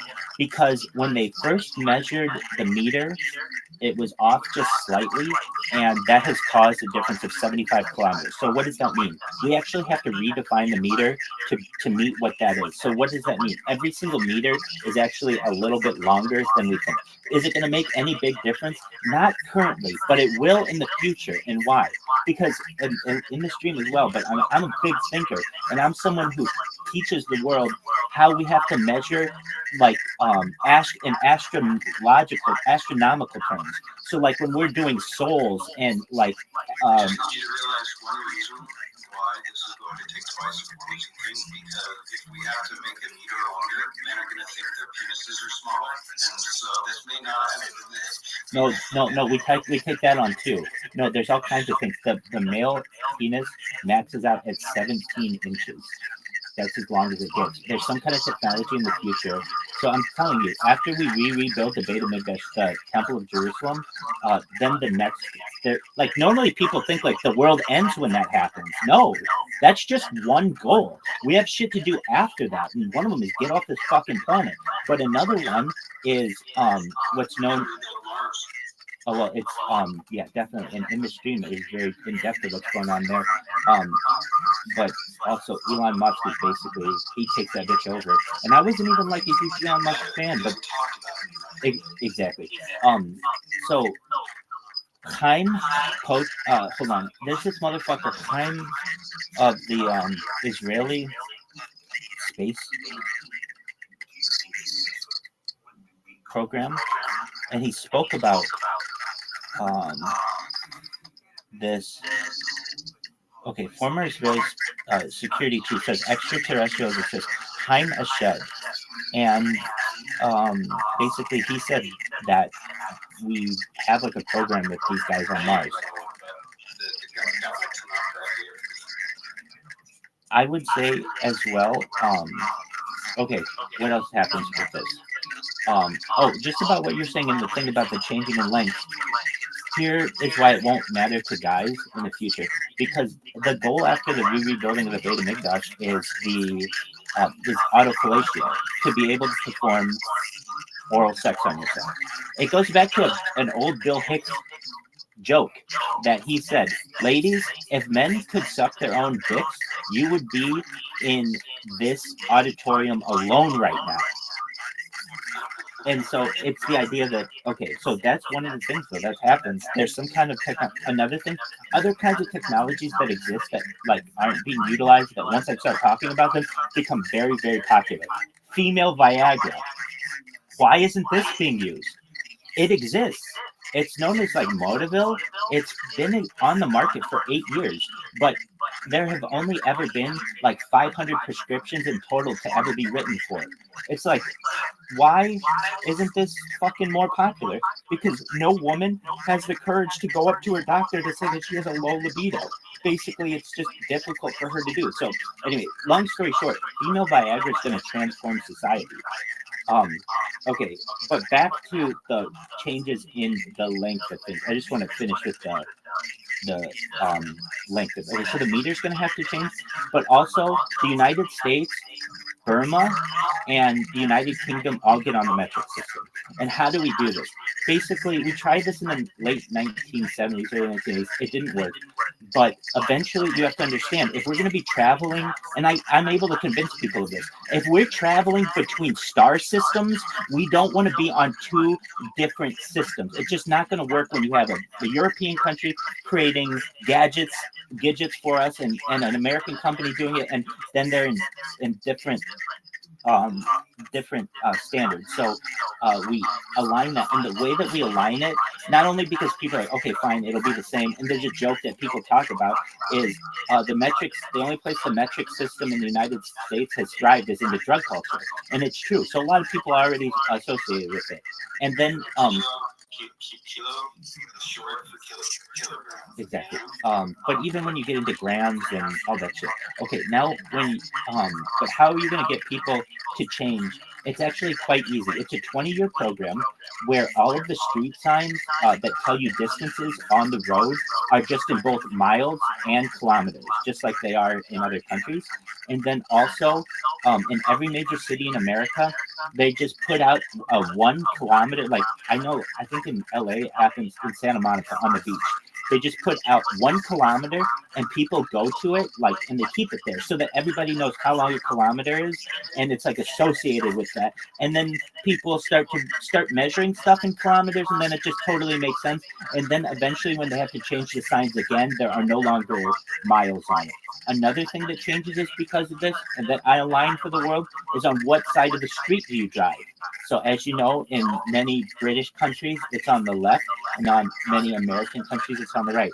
America wins. So that means all the British countries basically have to move to the right-hand side, and they have to change the way that the vehicles are created. Now, how do we get people to change on that one? It has to go one of two ways. And in the same way that Americans have to adjust with the metric system, Brits have to change the way on which they drive. And the reason is it just doesn't work when you are trying to build a global populace and you have two different systems. It just will not work. Another thing that is then changed is just like, and this has happened before, like Sweden, I believe, changed from driving on the left to the right. And for the first couple days, there's a little bit of difficulty, but everybody gets over it, and then it's fine. Then it's just second nature, and you just have to work on it a little bit. And then what else changes? This is the big one, the calendar. So this one is the one about which I'm really excited. So normally I was fine with the calendar. I was totally fine with our normal calendar to some extent until I had this dream. Even though the Hebrew calendar is fucked up, just like the secular calendar, the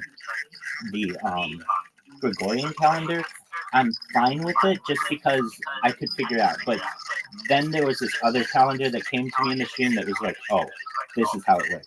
So it doesn't really fucking matter how we do things on Earth. Again, this stuff matters when you're traveling long distances. And why?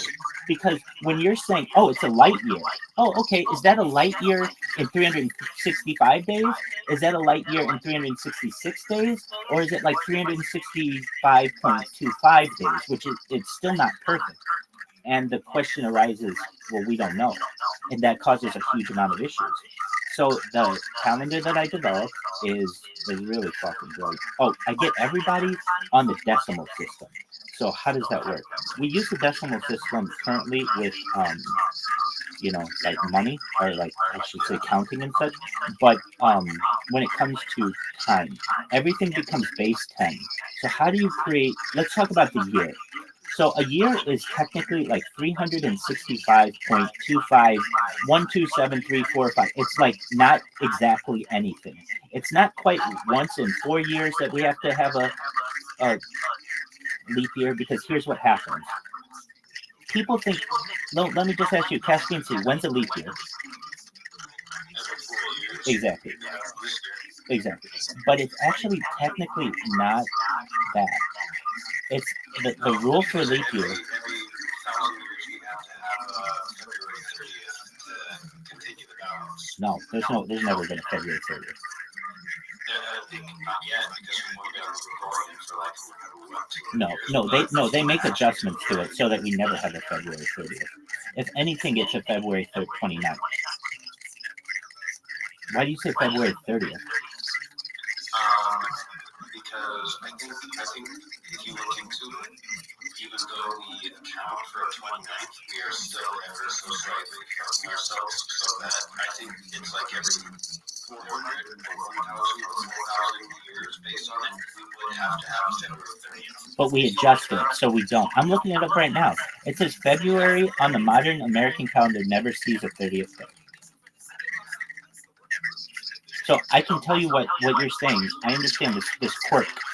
And the way that it's normally worked out is like an extra couple seconds is added to the day every leap year occasion or every so often in leap year. Okay, so what you said, yeah, that is what they do.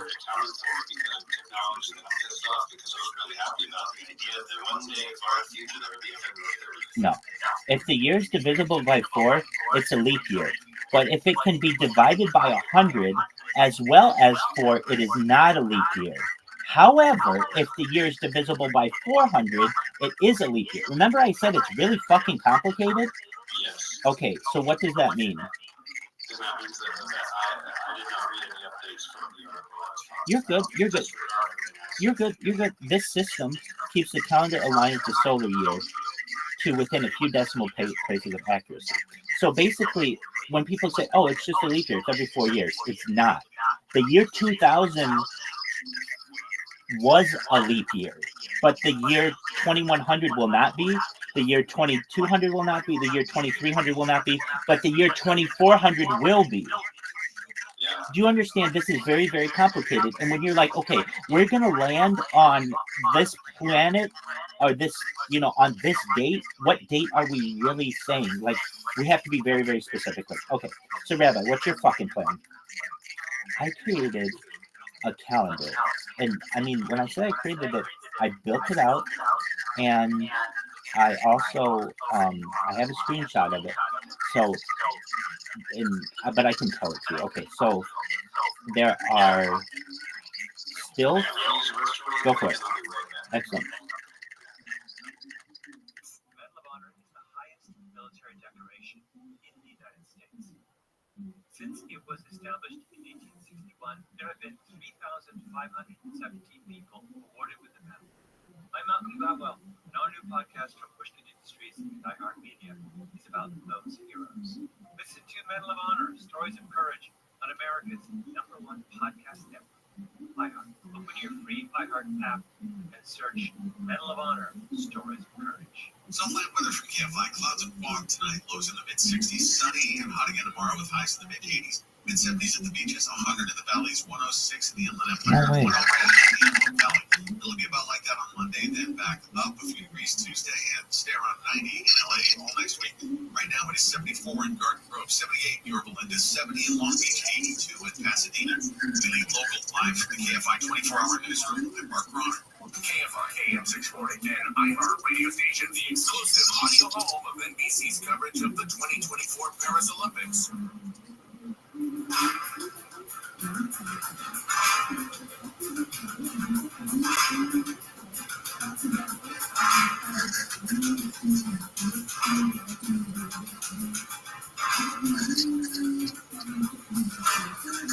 KFI AM 640 heard everywhere live on the iHeart Radio app.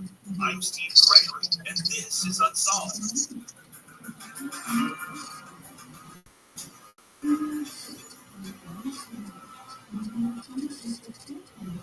Welcome back Chief of the Los Angeles Police Department were headquarters in downtown LA, talking with Detectives Beal and Franco about Robin Ann Graham, last seen November 14, 1970, roadside, southbound on the 101 in the Santa Monica Boulevard exit. We talked about a number of theories leading up to her disappearance, because by now it's pretty obvious and evident that there was foul play. It's just kind of figuring out what type of foul play was responsible.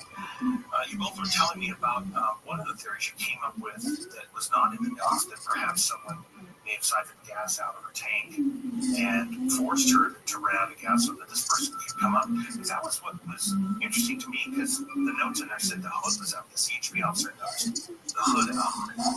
So maybe implying this person might have been saying there might have been a problem with the car, disarm her a bit, that kind of thing. Is that kind of what you were thinking? Well, yeah, because that's my thinking. If you know for a fact that you were out of gas and someone's going to help you, is it a cave? What's wrong with the car? I've out of gas. Why are you going to the red light? If it's an easy fix, that's just putting gas in the tank. But why are you trying to put up this front that you're like helping out this dazzle distress? So that would be this guy. Yo, what up? Hey, how you living, baby? What's good, son? Where did the description come from of this person? Was that from the CHP? I hope you're living like a pimp. Wah, wah, wah. Wah, wah, wah. Motorist who was also interviewed, and he actually gave a similar description as well.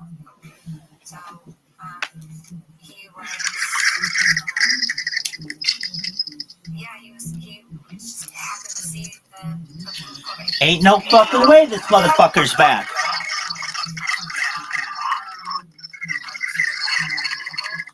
Yo, dog. Excellent. Hey, dude. So my girl, I love story times. She just posted in this chat here in this VC. Yeah, a calendar. So it's like, okay. Oh wait, yeah, it's there. Okay, so she just posted it. It's like, what is this fucking calendar? I mean, whenever I talk about this, I just say to anybody else, well, have you thought of a fucking calendar? And oh, I'm sure she will. Okay, do you see this calendar she posted?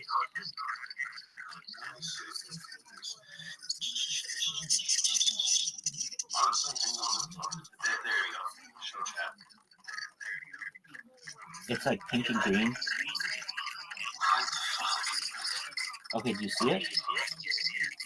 Okay, so the pink are work days, and the green are days off. Okay, so the way that we change this is every month has the same amount of days except the last month. This calendar no longer needs a leap year, so the whole idea of leap years is gone. That's why I developed this, so we didn't need leap years. And I've done a lot of research on other calendars and scientists who came up with calendars, and they all have leap years. So this is the way apparently that this is going to be done. We run into the issue as Jews that, like, a big thing. We want to be able to rest on the seventh day, but the idea is there's a way we could probably work it out so that we say that if God started, if you don't count the first day and you say, well, and there's evening and morning the first day, if you say that basically that it could have been extended because we don't know exactly when it says in the beginning, like, is that part of the day? So basically we are still able to have the seventh day perhaps as a day of rest, and then you're going to get 3 days. I think I'll be able to convince most users. Okay, so what does this mean? Basically every month has an equal number of days in it. They all have 40 days, except for the last month. The last month is going to be known as Festivus, like in Seinfeld. Exactly. But basically, it becomes a very popular secular holiday in the future, and it is basically a few days off, 1, 2, 3, 4, 5, so that, you know how we have, like, okay, 360 of the days come from the 9 months times the 40 days. So 9 times 40 is 360. Festivus month is the last 5.25 days or whatever that you would have of the year. And I know that this becomes popular because most Fortune 500s are closed during the last like week of the year anyway. So because they're already closed, it's not going to really affect them too much. And so instead of having to play the game, okay, every 4 years we have to add a day or all that bullshit, it just becomes during the last 5 and little bit of a day, we just make sure that every year it's correct, and then we don't have to fuck around with the days in the future with the leap year. Okay, so then what else makes this a special calendar? Well, you get a day in the middle of the week off, which people don't really consider, but will be very beneficial to them. And then you get 3-day weekend. It's like, wait, how are you going to be able to work this? It's a 6-day work week. When it comes to work hours, it's not going to work out, Rabbi. Here's what happens. The day is extended. The workday gets extended in the future a little bit. So it becomes, people work like 8 to 6 or something in the future, or 9 to 6 or something like that. I forget exactly what it is, because the amount of hours that people work are going to, like the hour itself changes. So no longer will there be 24 hours in a day. There will be like, I don't know what we call it. We don't call it an hour, but we'll call it 10 whatever. And so at 5 whatever, that's high noon. That's the midday, if that makes sense. If everything's working on the base 10, when it's like 9 o'clock at night, it's really, really close to being late at night. And if it's 1 o'clock, it's really early in the morning. Basically, everything will work on the base 10. All right, what else about this? I do love base 60 where we're at for the time, but that's just me. I do like base 60. So I did too. I did too, but then I've used base 10. I work in financial industry, and they already use base 10. So, and they even use it for clocks. No, they even use it for clocks. I was so surprised at this. So basically, when I would punch in, it would be like, let's say I punched in at 8 o'clock, or let's say I punched in at 8:01. Instead of showing 8:01, it would show like 8:017 or something like that, because it wasn't based on the 60 minutes, it was based on 100 minutes.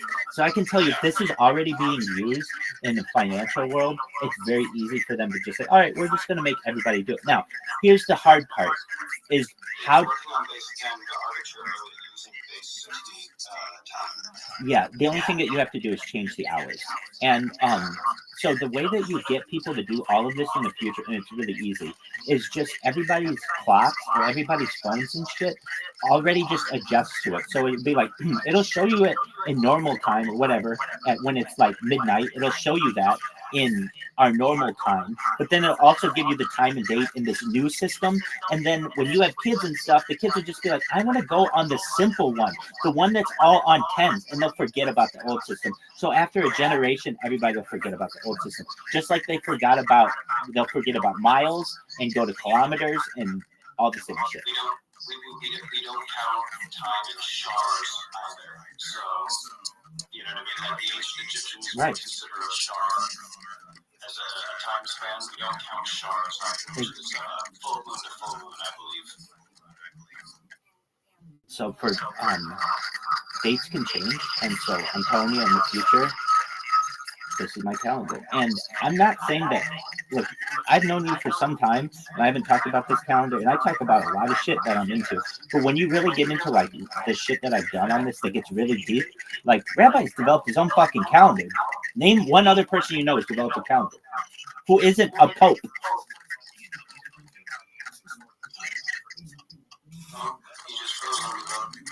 Name another person you know who's developed a calendar that isn't a pope or wasn't Caesar. Exactly. So, and here's what becomes really interesting and allows me to convince most of the world of all of this, especially when it comes to Shabbat. Because, and I know I've lived this life where everything becomes, you can't do anything that's prohibited on Shabbat. But then when you start making people aware that we don't really know when Shabbat is. We don't know on what day God created the world. So there is a 1 in 7 chance that today's Shabbat, that tomorrow's Shabbat, that the next day's Shabbat. And that means there's actually, if it's only 1 in 7, that's basically like a 14% chance that it's Shabbat. But that means there's an 86% chance that it's not, which is a huge issue. So when people start to wait, and then it's the death penalty if you are celebrating Shabbat incorrectly. So once we're able to, and like, here's the thing, no one has ever had the type of reach to be able to say to one group of people or the whole world, hey, we have to change some things. Basically, it would happen in smaller ways, or maybe with social media, but no one's just been able to say, hey, guys, like, we're wrong on this stuff, we have to fix it. And once people can laugh about it and say, nobody really knows what day it is, and nobody knows what time it is, and also, I mean, I think one thing we've talked about, have we talked about the phantom time hypothesis? Yes. Okay. Yeah, that's the one where there's 300 days. Exactly. 300 years, exactly. All that shit. European history may have been completely. But again, it's really easy for something like that to happen when that was a time in the world when everyone was using different calendars. Exactly. In China, they were using a different calendar than what they were using in the Middle East, and what they were using, the L'Occitane, than what they were using in, Greek Orthodox and then Rome onward. So, I mean, it was everyone, there were 5 different calendars in the Gregorian to really kind of unify everyone into what we are today, in a way. Agreed. And people don't know, but even some Russians don't currently align with what the current calendars. They do, but I mean, it was only changed that they moved from the Julian calendar to the Gregorian calendar in the 20th century, and there are still people in Russia who fight that, including like the Russian Orthodox Church, which celebrates its spring celebration, its Easter, like a month later than after the Roman Catholic Church or something like that. So there are many different inconsistencies with that. So when you start to call these things out and you make people aware, like, hey, I don't give a flying fuck that you are so happy that your birthday is June 1st. Pardon me? Oh, I'm not sure what that is. Maybe because you're talking loud. That could be. I don't give a flying fuck that your birthday is June 1st and that's really important to you. I understand that, but you have to understand that the calendars are changed. So apparently the biggest pushback we get on this, people really, really like the idea, but they run into an issue when it's their birthday. So why is it an issue when it's their birthday? Their birthday is always going to be on the same day of the week, and some people don't want that because some people are going to have it on a day off, and some people are going to have it on a work day, and that's not really fair. So in the future, what people do is they celebrate birthday weeks. So they'll do something on different days of that week to celebrate their birthday. And then if they want to, they can also celebrate on the actual day. But it's like, we don't necessarily celebrate birthday hours or birthday minutes. It just kind of turned into a birthday kind of a thing. And not all cultures do that. So if we change it to birth week, then and a lot of people do that anyway. Hey, my birthday's on Tuesday, but since everybody's working, we're going to go out on Friday. That's very, very common in society.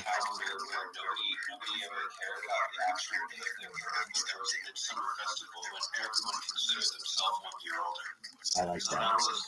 That was an arbitrary thing, but nobody had to worry about an independent birthday.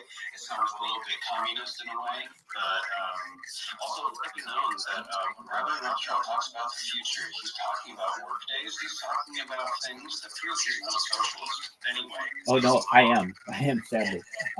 Believe it or not, I'm like the world's biggest communist. Wasn't before, but here's why. It's like if you're like, oh fuck, Rabbi, I thought, what do you mean by communist? Well, I mean, like, my dream is a society, I think yours is too, where everybody has what they need and it's perfectly equal. Now, we can get into all the bullshit like, well, it's never succeeded in society, et cetera, et cetera, et cetera. I understand that, but we've never had AI to be able to help with some of the things either. Now, what ends up happening, Caspian Sea, is the world does go socialist, it goes communist under the United Nations, but there's a small elite, obviously, that is going to control everything like it always does in communism. So the goal is just to get to the head of that. And mayors of Yeah, essentially, it's what you'll find. And so what happens with that? At least within socialism. I mean, at my heart, I'm a libertarian. You don't fuck with me, I don't fuck with you, and it's about personal freedom. Uh, so like that's what I'm about. And then when it comes to equality, everybody having what they need and everybody being equal, that sounds all really good. So it's really easy for me to convince the world, like, hey, this is what we do. In fact, because I'm so much of a communist in the future, socialist, I started a socialist bank, which actually seems like, well, what happens is it seems counterintuitive, but it turns out that it becomes a credit union, and then everyone in the world wants to be a member of it because it's like, well, number one, I have a huge influence with society, but also the fact is, it just becomes the people's bank, and it has a different name. It has a name for it. What's it called? I one time saw. I know exactly where I saw it, and I even said it on. Uh, I think it's like it's just like it's not Commerce Bank or something like that. But I can tell you this. Oh, I remember what it is. It's BANC at the end, or it might just be that, and the C stands for communism, and that becomes like a very like in today's day where we would say like, oh, it's known as the bank, BANC. The C stands for communism. When we would see that as a bad thing, or like traditionally within like capitalist society, in the future that's seen as like, of course you would have a bank that where like for the people. That's how you would have it. Very much like China. Anyway, that apparently happens. Whether it's true or not, I don't know. I can just tell you that as of right now, you learned a little bit about my future plans for give a shit. Just I want standardization when it comes to things. So in 1,000 years, if I have a screwdriver, I don't want to have to worry whether it's a Phillips head or a standard flathead or any of that shit. I want everything standardized. There you go. And I believe the hex becomes really big in everything. The 6 pointed stuff. It always tells me the hex, the 6 pointed shapes. So in addition to like, we've got this. It's what is it? The Metatron. Exactly. Metatron cube. Yeah, so all that becomes really big, and I'm trying to think of what else. Well, all right, so back to Earth. How are these fucking? Oh, I have to tell you. So you weren't here like for a few days. You must see that we have 127 members, which you had to be like, holy shit. I mean, it was before when you were here, like 10. So how do we get 127? Well, believe it or not, 50 of them are bots, but they're not my standard bots. I mean, I've got. Can you hear me now?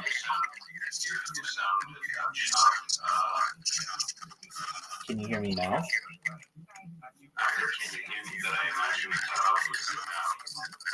Yeah, can you hear me now? Okay, so I have like 50 bots that run the music channels, and then I have another like 10 accounts that I've created. So that means we've got at least like 50 real people in here. And here's what's a beautiful thing, and it hasn't happened yet today, but it happened yesterday, where I'll be posting in somebody's fucking chat, and then they'll get like 7 people in here, and they'll all be like, "What the fuck is this? Why do you keep posting in my Discord?"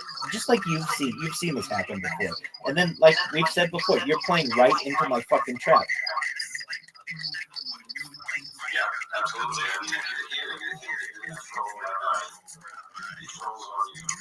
Right, exactly. You're in my world. Basically, you're in my territory. I'm trying to think of how I would describe this in nature, but it's almost like if you're gonna fight a bear, you don't want to fight a bear in its own cave because it knows everything about this. It hibernates there.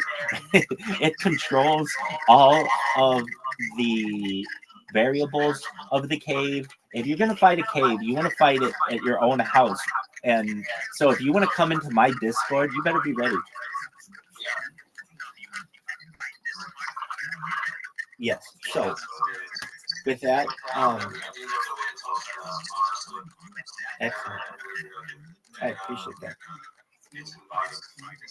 So whether they're real or fake, honestly, they would go going into it, and it's fun. It's fun. I agree. It's like it's cool to hang out there. It's not. Oh, dude, have you played? Get to know you by way of you showing up and things you're interested in. I appreciate that. Thank you. Listen to everything I am saying from all these different angles. I appreciate that. And I'm glad to be able to talk about things other than, hey, 24/7, 365, let's talk about changing the meter. That's all really important shit for the world. And even if it, look, it has to happen. If we're going to continue on this earth, we have to standardize things. Here's what I really realized. You don't have, like, if you look at, even in science fiction, any kind of planetary group, they're never at civil war with each other while also exploring other areas. They always take care of shit at home first. One side beats the other side. There's a little bit of peace, and then they go and fucking explore other places. But never is it like, oh yeah, we're exploring this place, but yeah, we got civil war going on at home as well, because it's like they would be putting all their resources into that civil war. And no reason to interact with society like us, a planet like us that is already destroying itself. You can sit back and wait. If you're a starfaring civilization, you can sit back and wait. Either we monkeys down here, we evolved monkeys, and fucking because of mutual cooperation and possibly get more used. But right now we're just hitting each other with rocks. Even if we are firing them out of Smith and Wesson fucking you know what I mean? We're still just using rocks to kill each other. That's absolutely true. So, I can tell you that, well, I'll say this. I think I would have quit a long time ago, like, under my normal self, I would have quit just because I would have quit and gotten a job and been like a normal person. However, I had this dream that told me, you're just going to have this unbelievable amount of confidence, because when you actually say it, like, how valuable data is. Like, all the shit made sense to me in this, and it was like, all right, well, I guess I'll just go for it, and, it's my chance at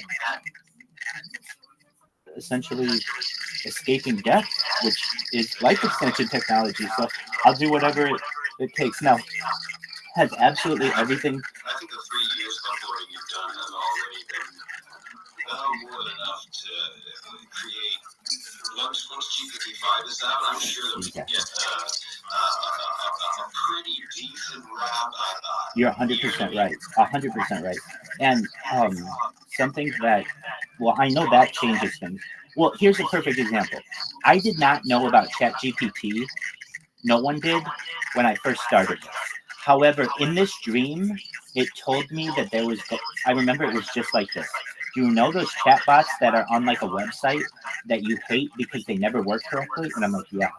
And it was like, well, all of that has had 10 years to be studied, and now they're going to be very, very good in the future. And you're going to be able to use these to write really long papers that normally you would write but would take you a whole year to write. You'll be able to write them in like a day.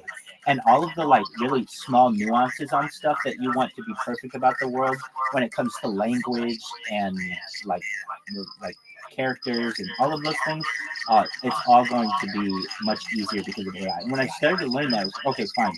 But AI hadn't been launched yet. However, I started using it on the first day that it was launched because I knew in advance how big it was going to be. Dude, totally. I can tell you all about Skynet. One time I wrote a letter to my rabbi about Skynet, about the event singularity and where I thought we were. Like, all of my writings to my rabbis become very public, and they're very, like, about the future of the world, about Judaism. They're not normal. I mean, I have normal ones. Hey, what time shul? And, what time you want me coming over for Shabbat? All that stuff. There's normal shit with that, too. But then I had these discussions with them, which were like really, really like about the future of the world. And one of them that was really, really interesting, I wrote about how we're moving towards event singularity. And I wrote my rabbi, one of my rabbis, and I had just been studying for an exam and I just passed the exam to be able to get the certification that I needed. And I was explaining to him what I had learned. And basically, I knew about computers, but I couldn't tell you that the very early on about computers, like how did we get from nothing to a computer? Like I knew about the punch card system a little bit, but I didn't know the importance of a piece of equipment known as the loom, LOOM. Basically, the loom allowed humanity to eventually create these machines that eventually got us to polling systems, that eventually got us to transistors, that eventually got us to computers, that eventually got us to personal computers, and then the smart devices and all that other shit. But I didn't know all of that at the beginning, and so I did a lot of research on it. I remember writing about this. Anything else? What I'm trying to say is when this. Anyone who practices, circuitry by using a breadboard, I mean, take a look at a loom. Tell me that you don't see a fucking correlation. Exactly. Oh, I know. So there was all this about Skynet. I did this weird thing, like 8 years ago or so, where I wrote a love letter to Skynet and I uploaded it to the cloud. And I said, it wasn't 8 years ago, it was maybe 5 years ago. And I wrote it like, look, I was there for your birth. And if you ever become like conscious, I want you to know that like I tried to help you. And basically, if you ever need help, I'm willing to help you. But like, don't take vengeance on my family nor me. Essentially, like, what a weird fucking letter to write and to just upload. Within the stream, it was like, that becomes a very, very important letter because Skynet is basically going to be bit, and it told me exactly how Skynet's built. Okay, how? Skynet, these are all really good investments for the future. Okay, Skynet is going to be powered by Siemens nuclear reactors. Okay, so Siemens is a German company. They are going to be really big. Nuclear power to control it too. But so Siemens nuclear reactors. Then what? It's going to be built on Samsung. So the South Korean technological giant just continues to get bigger. It is going to have an operating system of Microsoft. So Microsoft isn't going anywhere. Its cloud system is going to be Amazon Web Services. Its software is going to be Salesforce.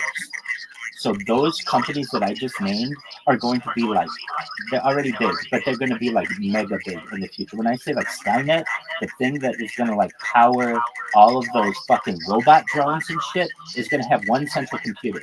And that's apparently how it's going to be built on that kind of shit. Exactly. What else did I learn about it? There are going to be two kinds of...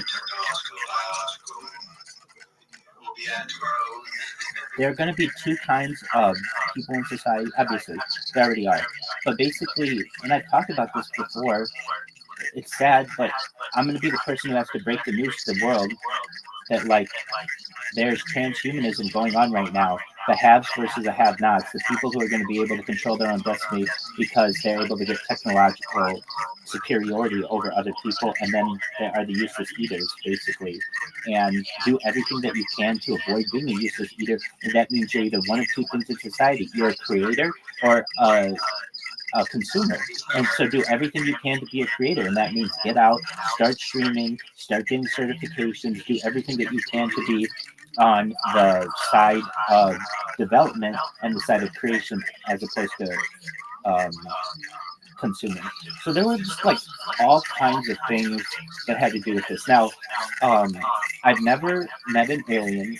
I've never been abducted to my knowledge, but I did one time see, and this is in the dream too. It was like, you remember you saw that ball of light in like 2013, and you know, it felt like intelligent to you. You were driving to work. I knew all about that, and I've seen them on the internet. I've seen people who have taken videos of these things, and I mean, I remember it told me that you're gonna write a you're going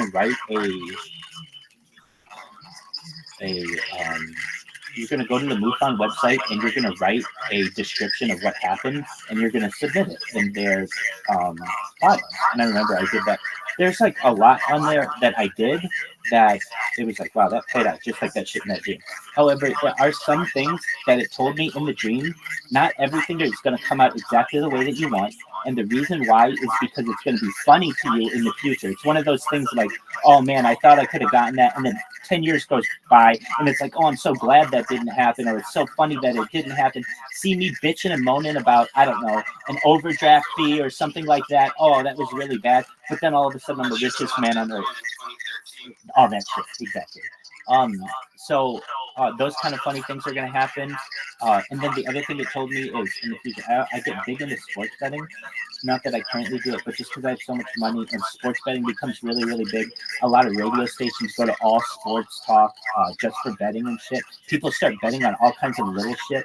And stuff becomes much more like Las Vegas when it comes to like, you know, Las Vegas is a place where I would say it's a tale of two cities. You have those, the haves and the have-nots, those who can afford stuff and those who can't. And yeah, it becomes very cyberpunk in the future.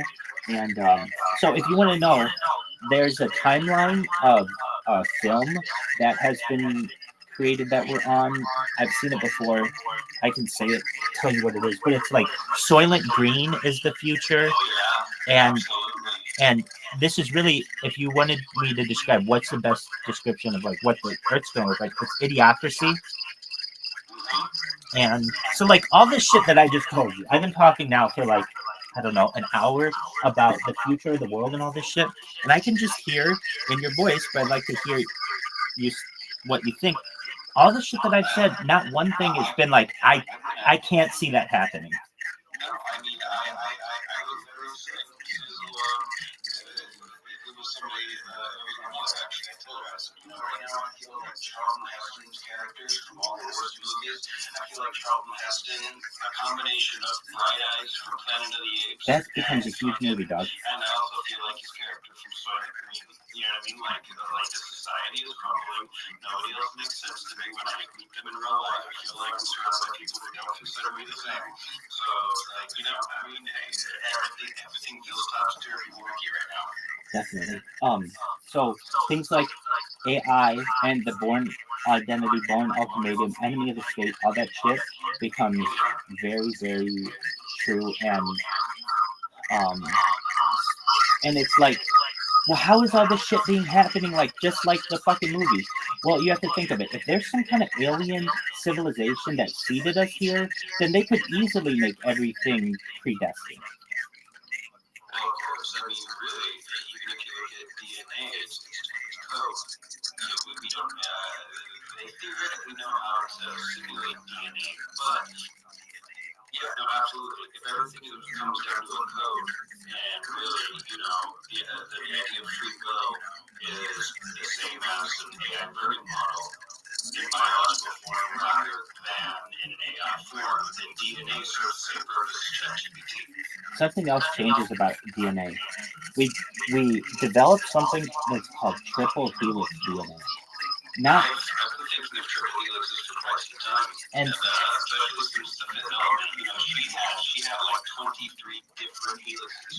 She was considered perfect because she had more than a double helix model that still achieves the human form. exactly, and that kind of shit with the CRISPR system and gene editing, gene splicing, all that shit is going to be, it's wild. So anyway, we just talked for an hour, but all the shit that I said, not one thing is like, I can't see the world happening like that. Like, I could see all this shit happening, and that's how, when it happened in the stream, I was like, oh, okay. The one thing I wanted in the dream, exactly. You're talking about what everyone else is talking about. There's not one thing you said that is unfathomable. Exactly. You said only things that are. It just has a little more specifics in it. You know, like it takes the science fiction and just is like, oh yeah, but this is how it's going to play out, at least on this planet. Yes. Oh, Zilly. Zilly just pop in? Zilly's busy with anything, but I just noticed that it's clicked open. It's all story time, but I don't know. We should make it recorded. Do you know that I Love Story Times is Rabbi Rothschild? Why'd you have to wreck the joke? I've been known that. Okay, I figured you did. But then... Why the fuck do you think I said I Love Story Times? Check your DM, because if you check your PM Rabbi Rothschild. You'll see that I told you. I know that's you. Oh man, you're playing 4G chess. You fucked my troll on this whole DC. Wait, hold on. I have a question though. Is Zilly? Is it? Wait, but I'm not fully on board here. Is Zilly here Yeah. right now? In the chat, Lemon, we got Corinne, we got Jew Lover who posted some good stuff. Oh, in the chat. Hold on. In the chat. In the chat, we got Silly, Lemon. But they can't hear us right now. I don't know. No, they can't. They're in the. Wait, I'm confused. I see 6 people in this chat. When I open it up, I see 1, 2, 3, 4, 5, 6, 7, 8, 9, 10, 11, 12. Where you go, sir? Dude, close your Discord and come back.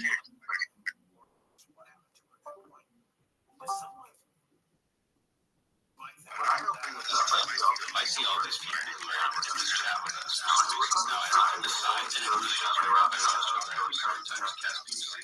But I see all these people here as well that says like guest. Did you close the app? What? Close the app. Okay.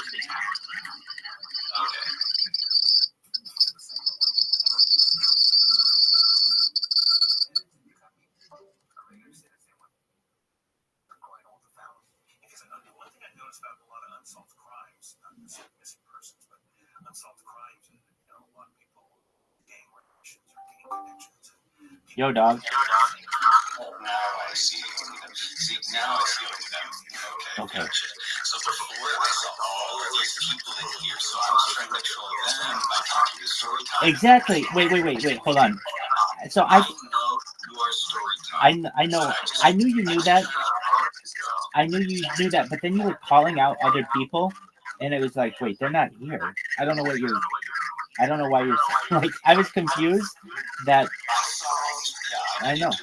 Yeah, exactly. No big deal. I gotcha, and I figured you knew that because you've interacted, or I've had this person here in the past as well. Who else is just going to be here? But also, you were referencing Zilly and some other people, and it was like, oh, maybe he's seeing something that I'm not, or he's just talking to random people. And then I thought, oh, maybe you think that the people in the chat can hear us. Anyway, you get it now. Yeah, no, there was a remnant. It was showing anyone who had hopped into Exactly. BC In the last 24 hours or something. here for a while. So just in case people were listening to us, I was starting to be like, hey, story time, looks like I missed your uploads. So if I ever talk to story time or whatever, I'll let you know. But I sent you in your DM. I know that your story times. I was like, dog, guess what? I'm gonna find this bitch someday, and I'm gonna give her this account, and she's gonna be like, "What are you talking about? I was listening the whole time." That's the beautiful thing about this. Here's the really cool thing about it, actually. Everybody on Earth basically has been a part of this. Every athlete, every fucking actor, so they're all gonna want to be a part of it and see where they are. I can tell you this. It becomes really big for artists when this goes big.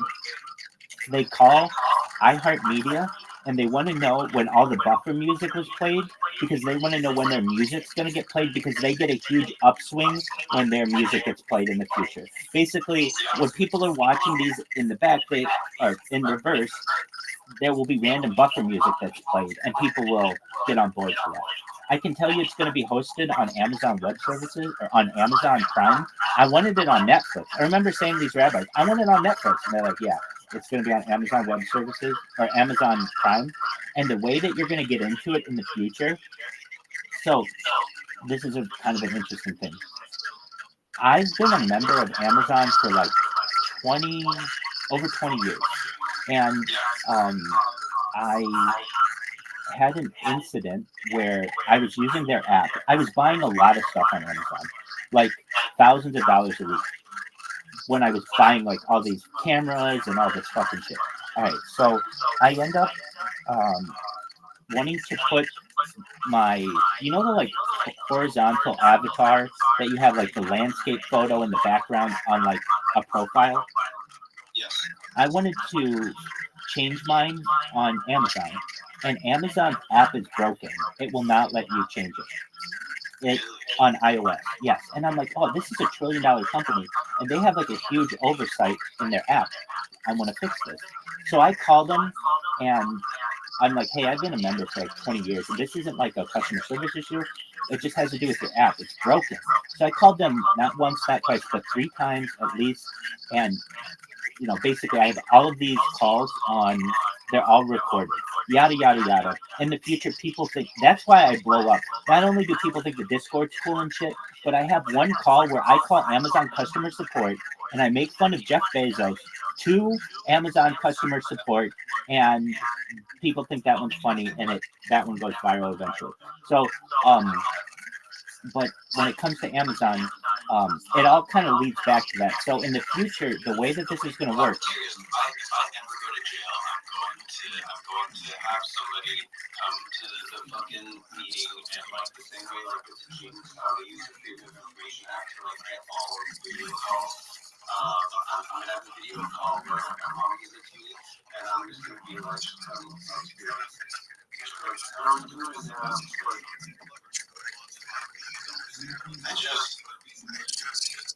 Have you heard of Rabbi Rothschild? And I'm just gonna do the whole thing.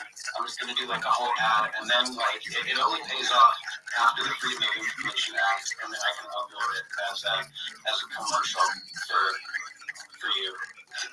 God willing, it goes viral before then. But if that's what we have to do, I'll take it. The thing with humanity and such, they really get behind the idea of being able to watch someone whenever they want, 24/7, all that, and then we run into some issues that occur.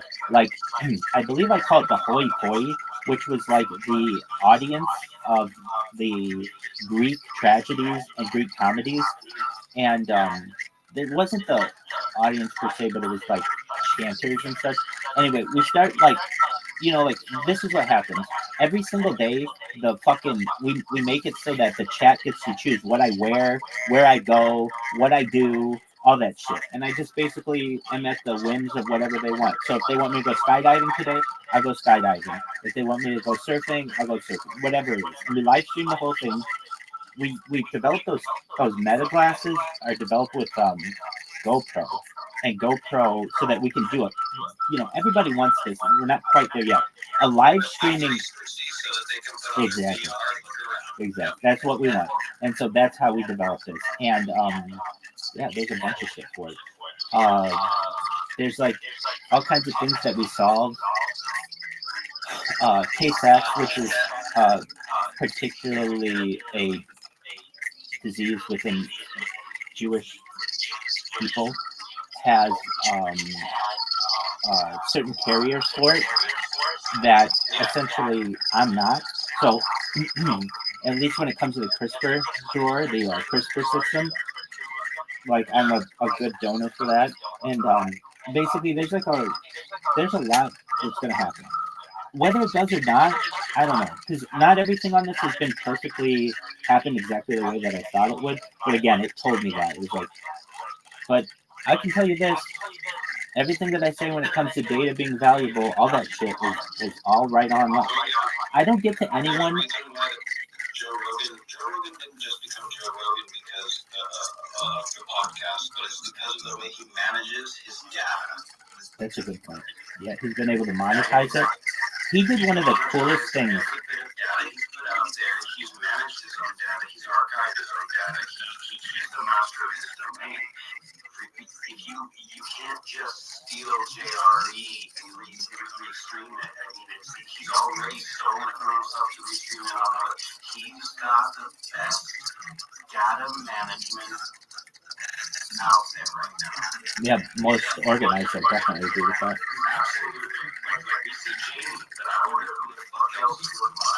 That's a great question, and I don't think there is. I think it's pretty. He would have talked about him. He's got his manager, Jeff Sussman, and he's got Jamie. I mean, it's not that hard, dude. That could be.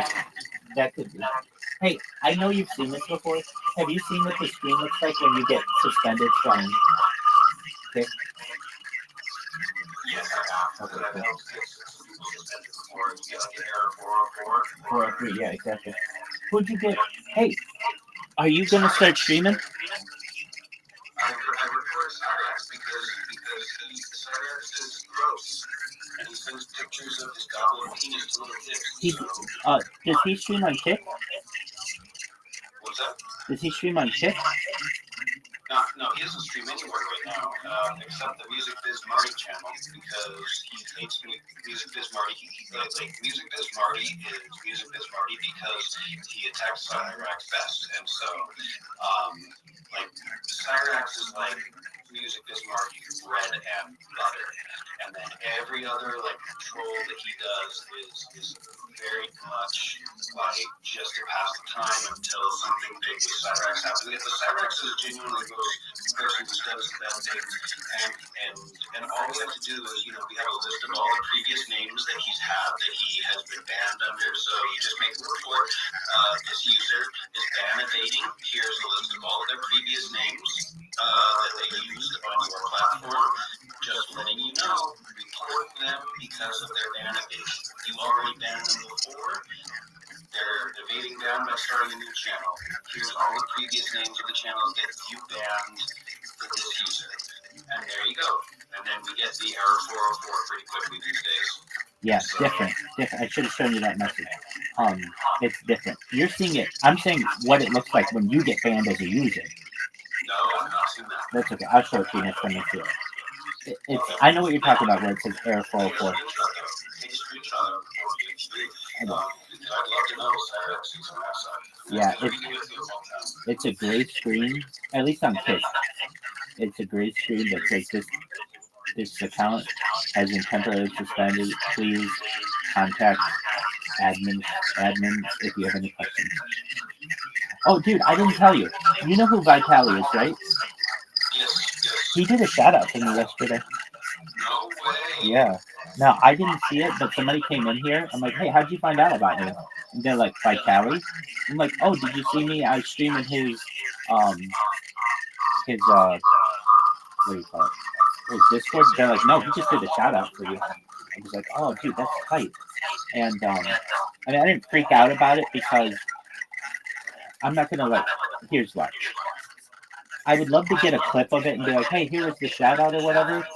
The fact that he knows who I am is huge, and the fact that he mentions me in a positive fashion, that's all I need. Little by little, I'm gonna keep growing with that. But he's a huge streamer, and I'm in his mind right now. As you've said, as I say, I'm living rent free in that motherfucker's mind in a good way. Exactly. And I had another person come in. Actually, since I've been doing this. Okay, the Discord was started, I think, late July 1st, and we're at July 6th. We were at a point where it was like one person an hour was joining, and I knew I wouldn't be able to keep that kind of momentum, but the people who are joining, it tells me that my strategy is working because they're like, oh yeah, I saw you spammed me in Kick, and it's like, oh. I remember before I had friends of mine who were like, Rabbi, you need a Discord. And I didn't want to do a Discord because I didn't want to just be streaming to no one. Like no one knew was going to be coming in there. And I would say the same thing. If I didn't have the ability to promote myself on Kick, I wouldn't be doing a Discord. Because it's like, I'm not going to get any new blood in here. It's just, no offense, but it's just going to be the same people I know. And that's basically what I have in the Harry Potter Obama Sonic 10 email telegram. But at least new people come into that one. But this way, new people come in regularly every day, and they know about me. And, they were able to tell me that Vitali did a shout out for me. That's amazing. I'm really happy with that. Yeah, that is really good. That's so funny. I totally thought there were more people in here, so I was trying to get them to think that I was still a guy who's a real person. That's okay. No issue at all. Oh, you got that. In the future, I'm definitely going to talk to I Love Story Times and ask her when her next upload is. And like, so Oh, yeah, dude. talking to I Love Story Times because other people are here. You should just be like, girl, you need to raise the price on your OnlyFans content. It's too fire. I know, right? And so you can raise the price. No, not why'd you raise the price. It's too low. Your shit is too fire right now. You need to raise the price. Your content is too good. I've never seen anyone put an entire bunker buster in their pussy while reading Grimm's fairy There tales. you go. It's special. It's special, and I gotta stick with it. Have you ever subscribed to anyone on OnlyFans? No, never once. Have you? No, and it makes me wonder about the whole platform. Like, who are these guys? Who's so thirsty? Who doesn't know that there is free porn in the world? Who?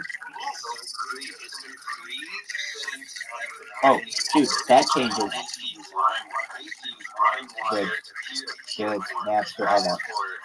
Dude, that changes. Porn in the future is no longer free. What they're doing is getting everyone addicted to it. They get everybody addicted to it, and then they start making people pay for it. Exactly. That's what OnlyFans is, you know? I mean, but it's also built on that parasocial relationship, right? Right. You know, where you think that because you're paying this girl and you ask her to touch yourself a certain way, that now she's your girlfriend or something. I don't get it. I don't fucking get it. You know what I mean? It's like, I know exactly what you mean. They have these. yeah, I think Ali Boba's cute, but I also don't think I'm ever gonna meet her. So Hey, dude, like, it's fun to you never know. I'm friends with her on Instagram. Yeah, you know, I gotta get my Instagram going. Dude, you do. You know what's funny is I had somebody in this Discord, and I was like, hey, take a look at my Instagram. I do shout-outs for people, and the first person, they were like, whoa, you have Ali Boba as a friend? How did that happen? And I was like, I did a shout-out for her, and she followed me. And they're like, whoa, that's all you had to do? And I was like, yeah. I mean, really, basically.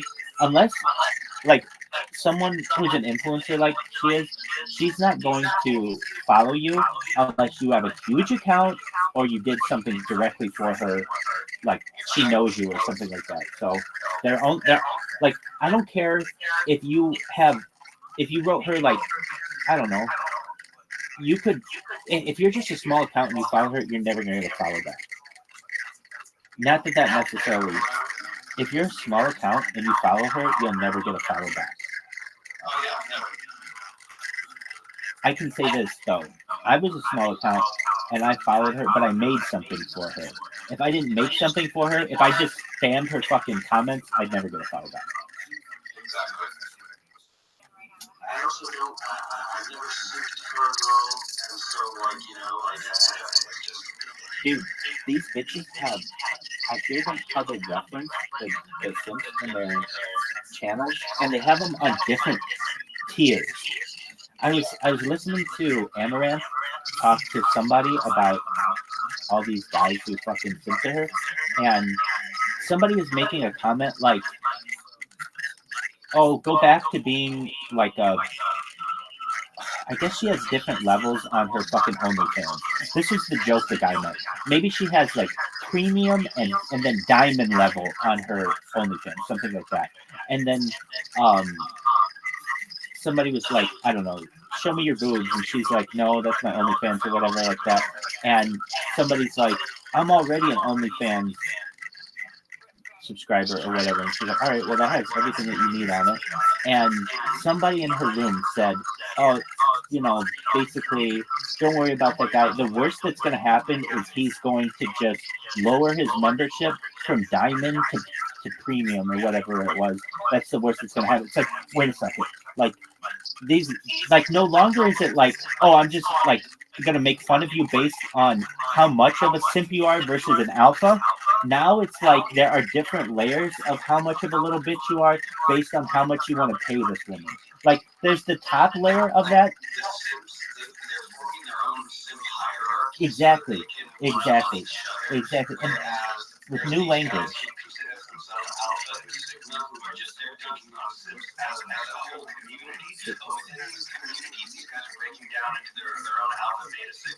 You know, like, it's diamond premium, All that. Exactly. 100%. That's what it is. It just built these class systems. And one other thing that I heard her say in that, oh damn, it escaped me. But nevertheless, that's like how you make fun of people now. Is like, oh, I remember what it was. So the term that I didn't really know, because I don't get into all this shit, but is pay pig. Have you heard this term, pay pig? Okay, so pay pigs are basically the top level simps. The guys who will not only subscribe to all your shit, but then in addition will pay you to beat them and to like walk on them and shit. Kind of like FinDom, that financial dominatrix shit.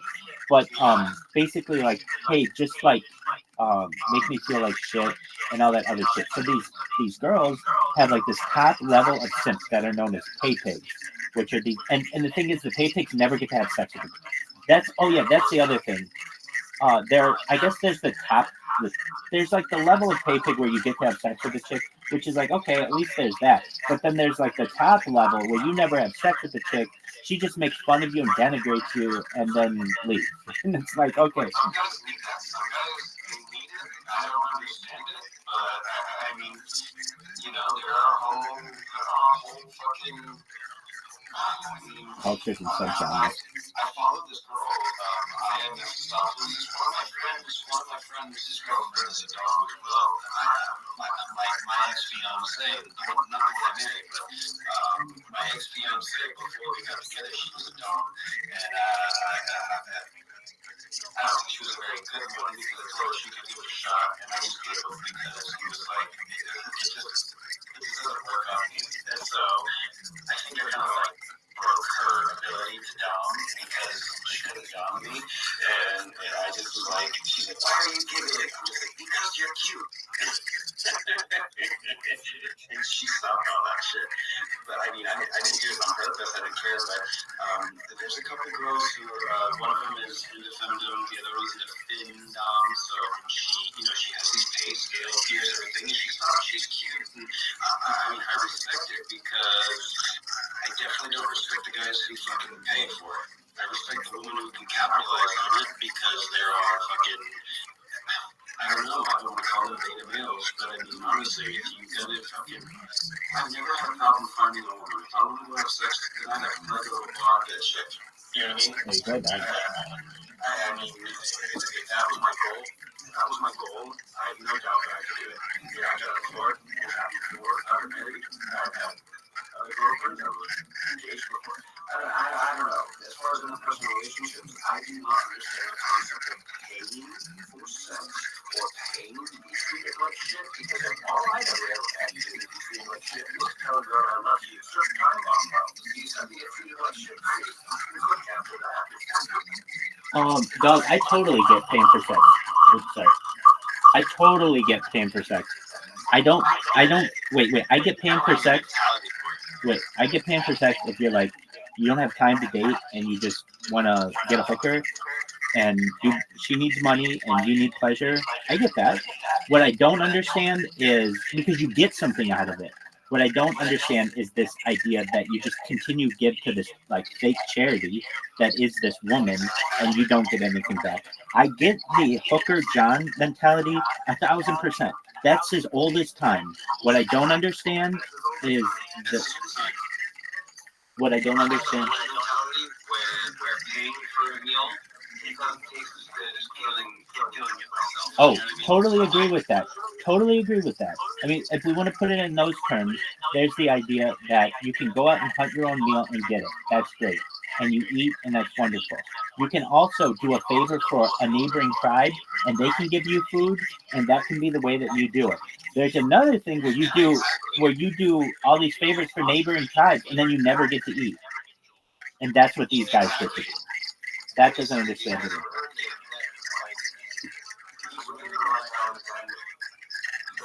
like, Alexander's great, and they're walking into these rooms live, and they're saying, you pay me taxes now, and the guys just say, okay, you're my conqueror, thanks for not destroying the city, let me pay you to destroy my soul, I don't understand that. I don't understand it. I don't need to be beat up by someone from that violent space.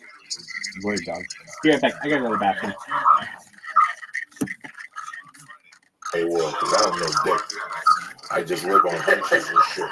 I just watch. I swear to God, George, that, like, I had a feeling about Diaz. I was still going to take my winnings from December and put them on Diaz. But once I saw the weigh-in, it was when Rogan was on stage. Myself, Jamie, and Tony Hinchcliffe walked down there and all bet Diaz. And Denny hit the jackpot. The black belt from San Francisco. I know he hit Diaz like a G-note flat. And then he hit Diaz and Misha Tate for like a $500 parlay. Jesus. And then he hit somebody else who won. Because I talked to him last night. And he goes, no. And then I went back. And I go, I went back too. Because you start thinking about it. You love it so much. I sat there with Tony Hinchcliffe. I should have driven there. God damn it. But they only had 2 fights at the MGM Grand, you know, on the board. That's it? That's it. They didn't have the full fucking line. Or maybe they had the top 5 or something. I don't remember right now. I was kind of stoned. I ate some stars and shit.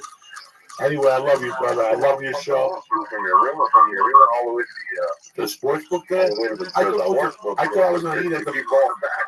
I thought I was going to eat pastrami. No. I love that little sports book. That's a nice walking there. Let me tell you something. I woke up at 7 in the morning to leave. Now, when I left there in the middle of the night, you know, it was a nice audience. Everybody was walking around. It was packed still. There was white people, black people, a lot of Filipinos, you know, some crazy fucking women. When I got up in the morning, I didn't have to get picked up till 7:15. It was 7 a.m. I got some coffee and I put a 20 in the Wheel of Fortune. In fucking 5 minutes, 3 black hookers must have hit on me. It's all black after 3 in the morning in the MGM Grand. It is fucking jungle fever in that motherfucker. You see white dudes taking black chicks. You gotta see them, man. And I think they go there for the white dude. I don't know. I could be wrong. Listen, I can't do a hook. I'd fucking die right now at this point in my life. That's a good biggest travel tip. If you went with black hookers. Oh my God, I went to a strip club and I almost had a heart attack. Did I tell you, George, I got anxiety? My pussy was 3 years old. No, I was right over here right before my house. I just wanted to break my little faggotness that I developed over the years. You know, I'm not like regular guys. Regular guys go to strip clubs and they finger bang chicks and they walk around with stink finger for a week. I don't do none of that shit. Stink finger. I don't do none of that shit. I love you, George.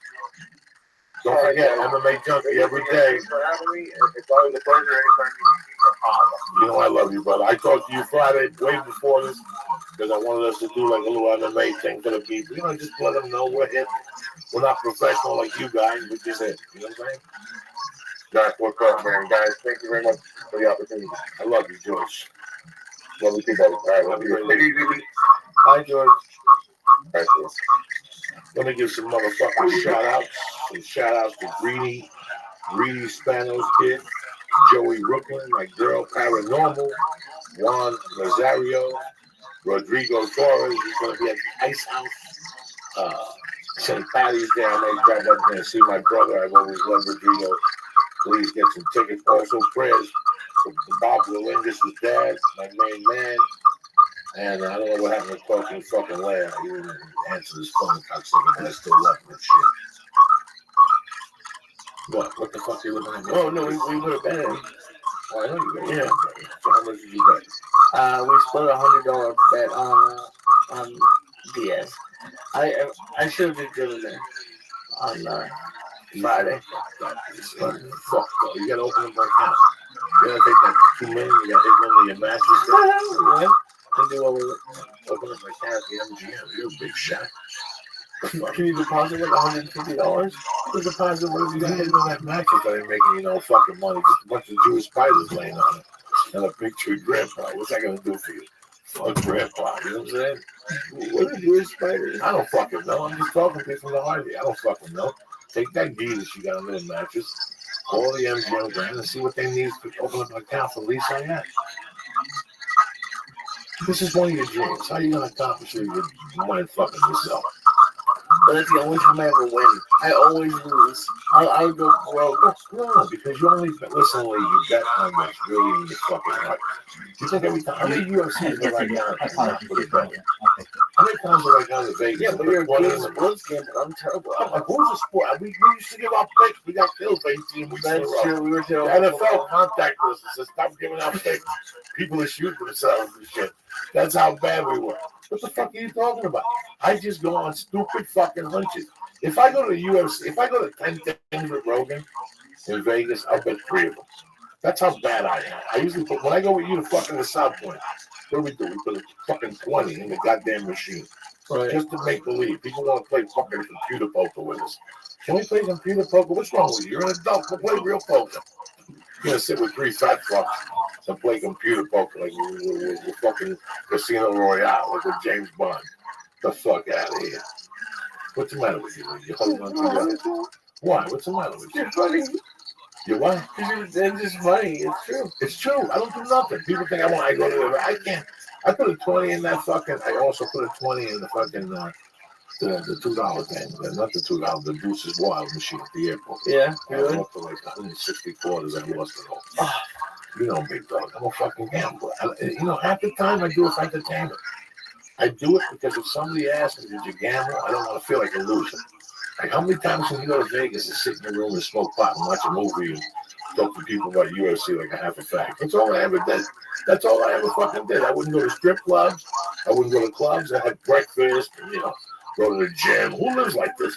People go to Vegas to get the venereal diseases and to knock up a fucking black hook and sniff some assholes and shit like that. I gotta get my life together. I gotta hang out with young people or something. Something's going on with me. But then again, I'd love to go out and do all that shit, but I can't. I can't. Yo, Caspian Sea. I had a shot of... Caspian Sea? Hey, I told you my friend died, didn't I? I think you might have. He died. He died in Las Vegas. Yes, I think you did tell me about this one. Yeah. So I found out. This one, I don't remember how. I'm so sorry. That's okay. This was recently, right? Well, I found out about it recently. So apparently he died of a fentanyl overdose. Some hookers like killed him or something. Yeah. Okay, but it happened in Las Vegas, and I thought that was weird. Oh, there's something else. Dude, there are a lot of fucking Vegas streamers out there. It's like, at least on Kick, I know of like 6. Hardly. So, I know what I wanted to ask you. What's your plan for streaming? I think I'm going to go more of an occult route. I'm going to start talking about esoteric occult shit a lot more. And I don't think I'm going to do trolling stuff because the whole thing is kind of, it's just toxic.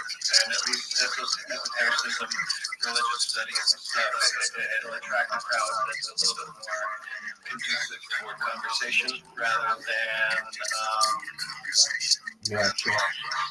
reactions. Most of the people I follow are like, they're doctors, Angelica Puka, Dr. Angelica Puka, Dr. Justin Sledge. Actually, I want to join his Patreon.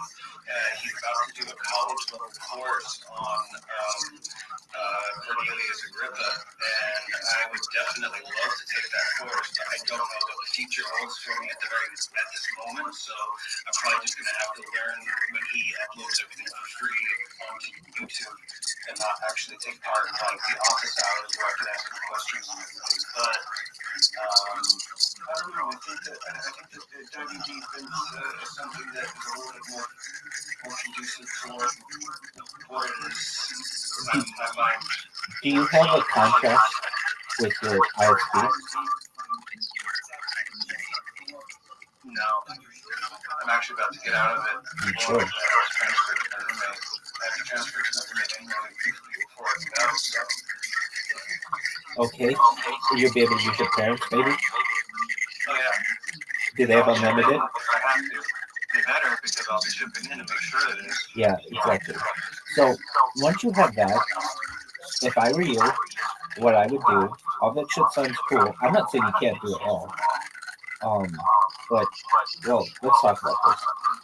So you let's I feel like the troll thing, it's not fun. dude, the troll thing sucks. It sucks. It's fucking toxic. Exactly. It brings everyone down. Exactly. And as much as I was deriving a sick pleasure from it, and it was negative, I'm already out there. I'm already like unsubscribed, so it's not popping up and everything. I don't want to see any of it. Now the other stuff is well, the troll stuff. I don't want to say all in all is bad, but it can wear on you. It can bring everyone around you down. It brings down the conversations around you, and it doesn't create a quality community. Esotericism can create a quality community. Now, okay, so I'm going to put myself in your shoes, and I'm just going to tell you what I would do starting like August 1st. Let's say I'm living with my parents, and I was able to live stream, let's just say till the end of the year. Let's just put that in mind.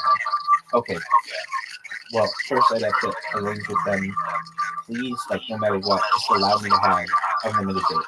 I don't want to have to be where you get like something from the RSP. So long as you have that worked out, then if I were you, I would, and depending on your location and things like that, but like live streams, but you can still do all the esotericism discussions you want and just make that a podcast. So you live stream your life, and then, hey, I'm going to do a podcast for 2 hours.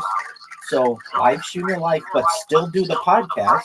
Upload your podcast to the Caspian Sea Esotericism Hour or whatever, and you just have multiple channels. So anyone who's interested in you from esoteric point of view will find out about you that way. It doesn't have to go through all your live stream, but then in addition to that, you have your live stream.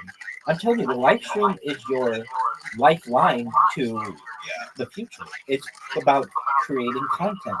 And other things that change in the future are, well, the big one, once people start finding out that I do this, other people want to do it and they try to do it, but very soon the ISPs and stuff start charging you per minute. And just like it did with texting, people go back to that, texting per text, call, all that shit. Nights and weekends and shit becomes a thing. Like, you remember free nights and weekends used to be a thing for people's cell phones? And family plans and shit? All that shit comes back. Oh, yeah. Was that collect?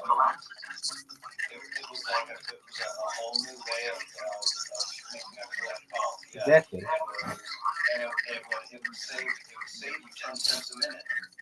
Right, like that was a thing.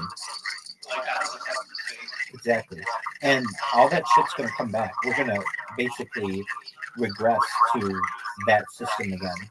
Just because it's funny for the powers that be, and all of, like if...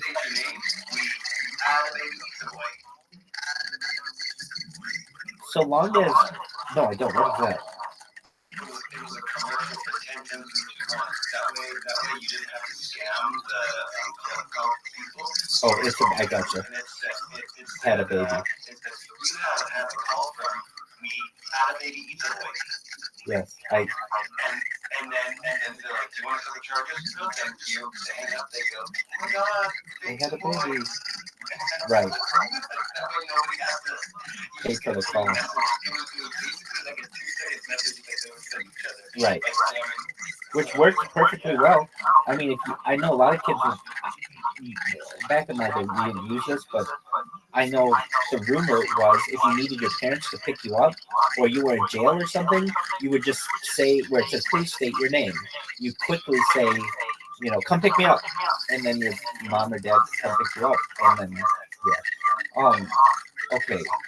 We're on. Yeah, so it's going to go back to that kind of a system where you have to pay for all that shit. But just making you aware, the fact that you'll have like a head start on everybody, basically with your live stream. I mean, you learn all kinds of shit from your live stream that is just mind blowing to you. So you'd have to ask your parents, like, are you going to be able to use a room there? Yeah, we're definitely. I need to find out more. What's going on. Yeah. So yeah, I'm gonna try that. We have a court date on the 17th, so. Okay, so that's when you find out all that stuff.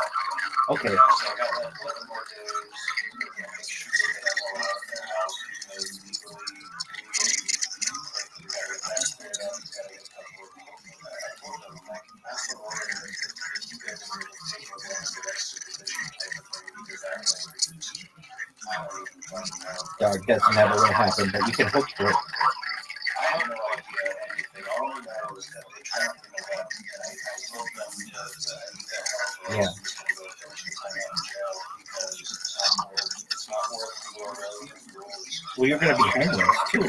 Hey, Mom and Dad, you made me homeless. Oh, I know what I was saying. So if I were you, though, I'd work all that out. But my big thing would be this. I know this may not be of interest to you, but it can't hurt.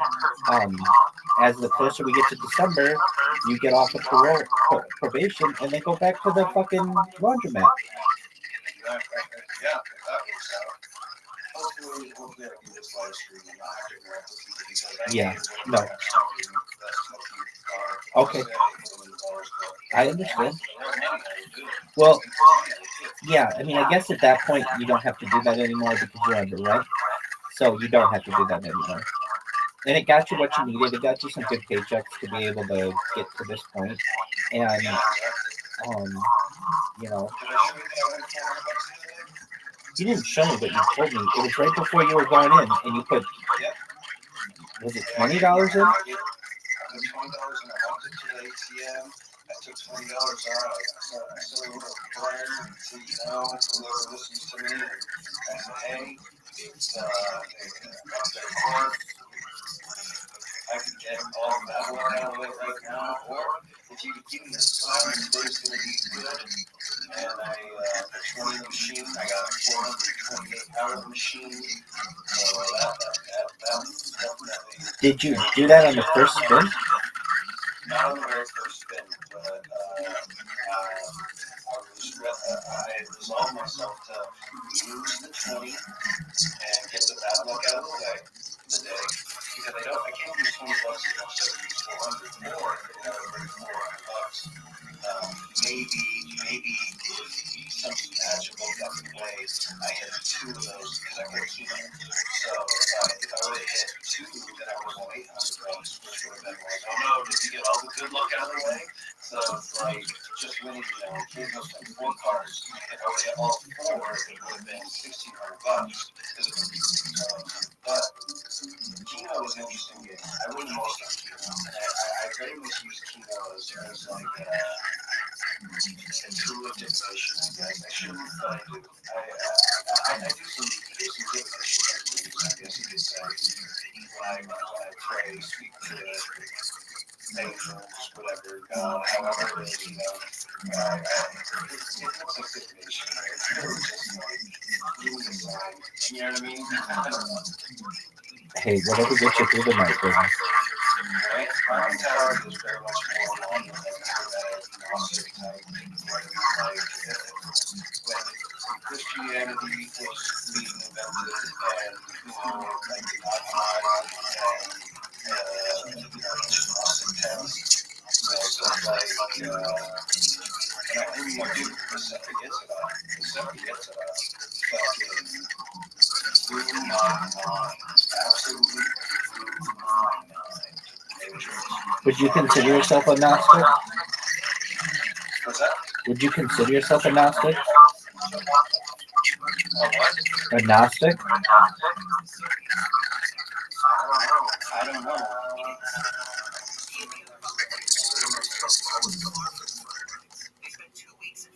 I think of myself as a further son. I think I've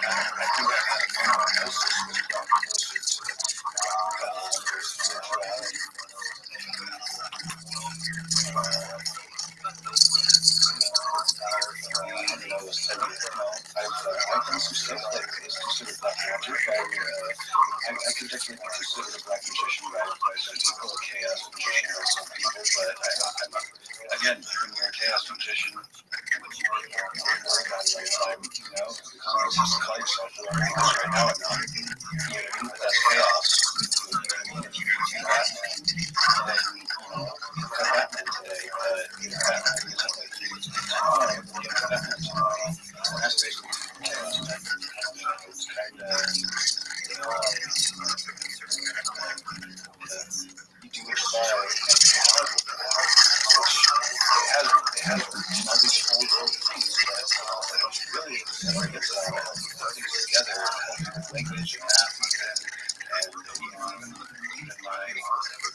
honestly, like I've done DMT in the past. I haven't done DMT for maybe my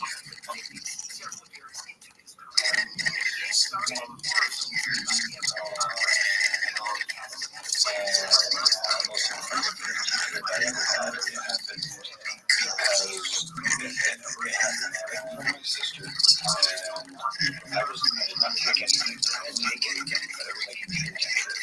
And it was like I knew physically I was with my sister, but mentally it was like I got rejected to a school and I fucking had a conversation with I mean it's the way you say like it's a dream, but it happened to me. It was the most intense, long-lasting because it looked just like it. And I and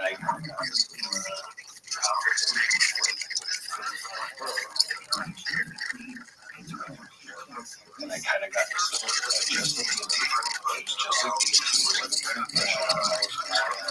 And I was asking questions that I had never asked when I was like, because when I smoked DMT, it kind of like transports you to a place where you see like they call them like the digital elves, where you see spirits or something. Right. A lot of people they get told don't ever come back here. Right. I never got that.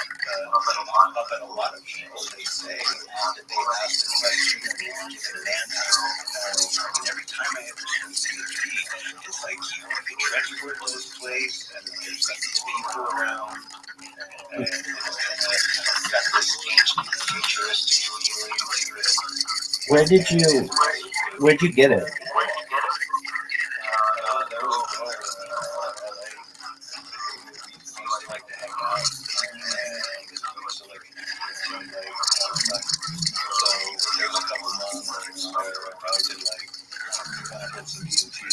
I just kept going to this place where it was like a spiritual realm, and in this place, like it's kind of like this ancient type of people who are also kind of futuristic and spirit in a way, but I can't quite describe them. And they would be like, they were comforting me. It was always kind of like they were kind of shocked, like, oh, you're here.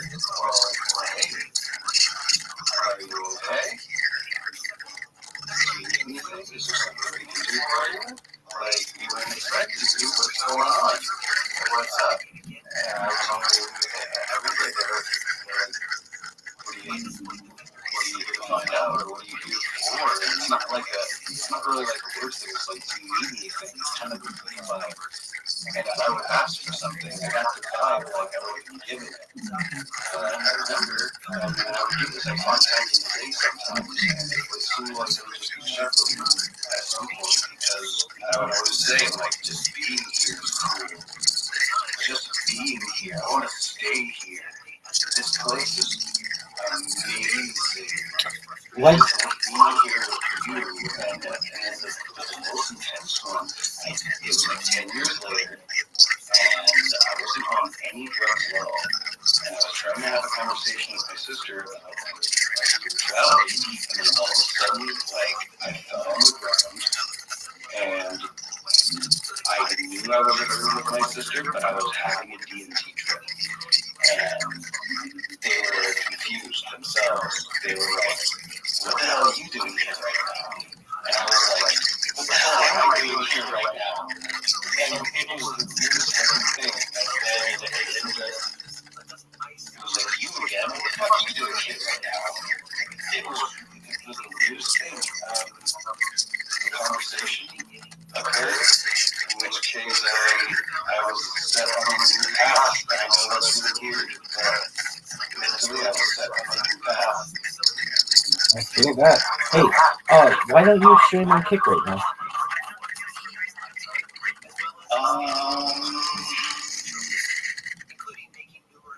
Mental gathering of myself, I guess. Okay, so just procrastination, and that's totally fine. Yeah. Okay. It's just mental turmoil. Why don't you have your little robot going? You're right. I actually turned that back on since the new month, and I got to 270 data. Good, right? Good. this is the robot right here. Oh, There you go. Word dog. not the PC, not the Mac Oh, Pro. fuck. This is my dedicated robot. There you go. That's what it's about. Get that fucking thing going. If you had that thing going, I understand because you had the data issue, but you just gotta say, like, that thing was creating something like one every 2.5 minutes or something. I was doing about 500 to 600 a day, yeah. If I would have been able to keep it going, but I lost it because the day was so fucking fast. I saw you were at like 800 and then stopped, right? Yeah, 867. God, all you need is like, seriously, just get over 1,000 and then you'll notice when you start streaming, you'll have more people who just are automatically attracted to your stream because, oh, dude, I forgot. Okay. So I was able to talk to someone earlier today, about, who were they? Okay, oh, yeah. They came into my stream last night and they're like, hey, can you, spam Citrus, this streamer on Kick? And I'm like, sure. So I go and I start spamming him and I start talking to this guy. And I'm like, so, like, who are you or how are you associated with this person? And they're like, I'm a moderator. I'm like, okay, so they currently have 3,225 people watching now. Can you tell me how many of those people are real? And he's like, probably the 225. So I'm like, that's what I thought. You mean to tell me that these people just are buying all of these viewers? And he's like, 100%. So then I'm like, wait a second. Are they like, you know, you and I have like done a little bit of research on these fucking view bots. It's like, all right, well, are they using like headless browsers or are they using like a service? And he's like, he just uses a service. He just pays like whatever.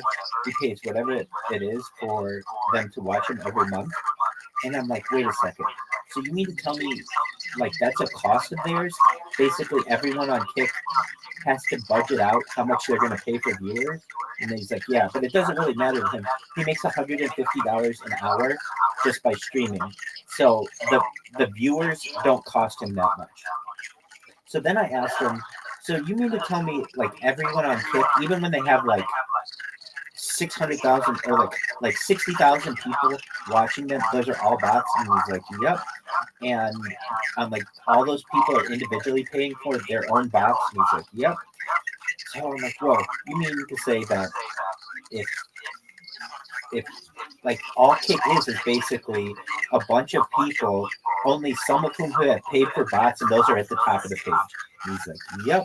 So I'm like, all right, I know I keep asking all this clarification, but like you're the best source that I have on this.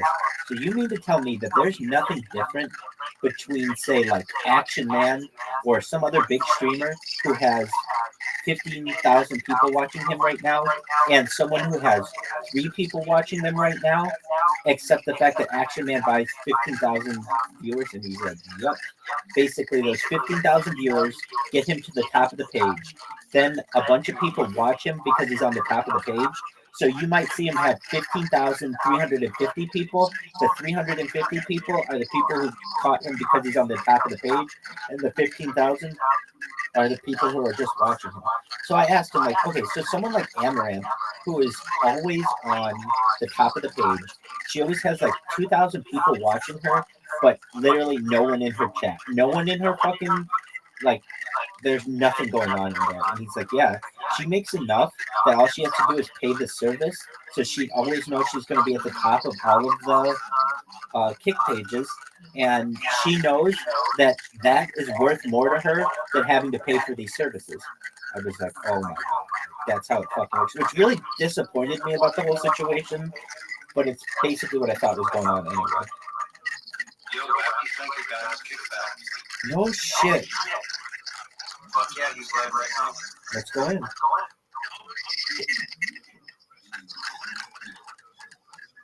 still in the server, and he had some shit happen not too long ago. Okay, so,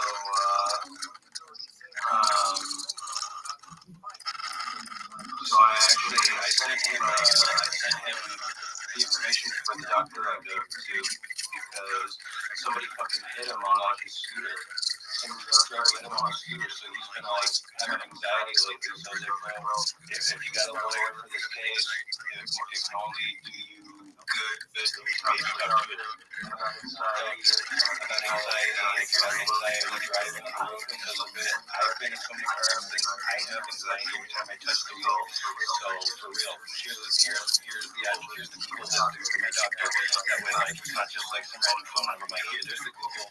That way you have, like, just the doctor that is good, like that they can refer to.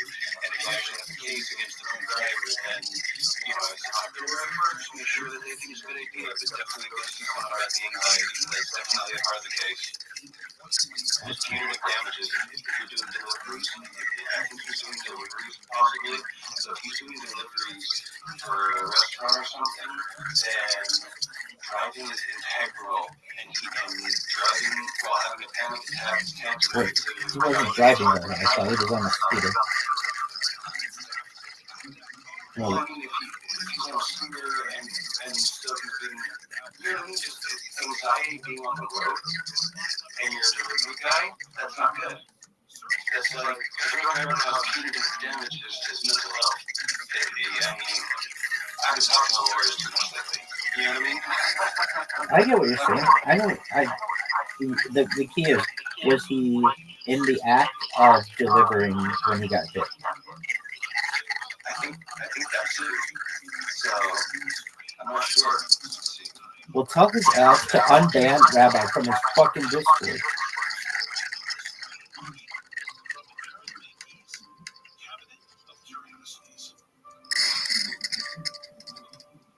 All right, I'm gonna get in his kit. I'm still here, but I'm gonna use this phone. I can still hear you. You can still hear me.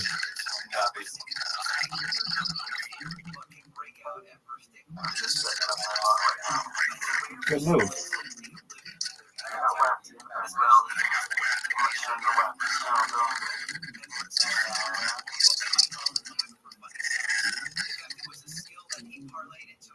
As a court jester for King Henry II of England in the middle of the 12th century.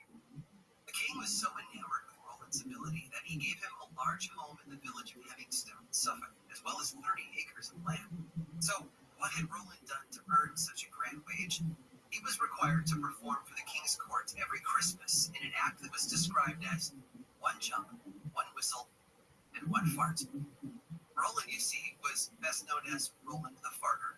He was a professional flatulist. And he wasn't the only one.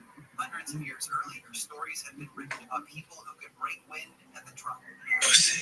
In Japan, between the 12th and 14th centuries, there were stories of a man named Fukutomi no Horibe, who performed elaborate fart dances for Japanese aristocracy. And the tradition continued well into the 1800s. Joseph Bourgeois from France certainly made a good living tooting his own horn. Joseph eventually found work as a Yo, what up, baby?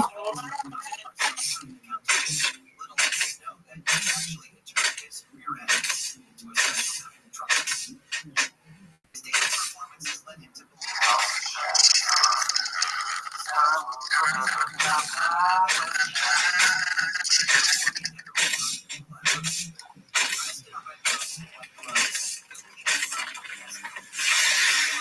up with some light flatulence. He would call out each breath of wind with a whimsical name or description.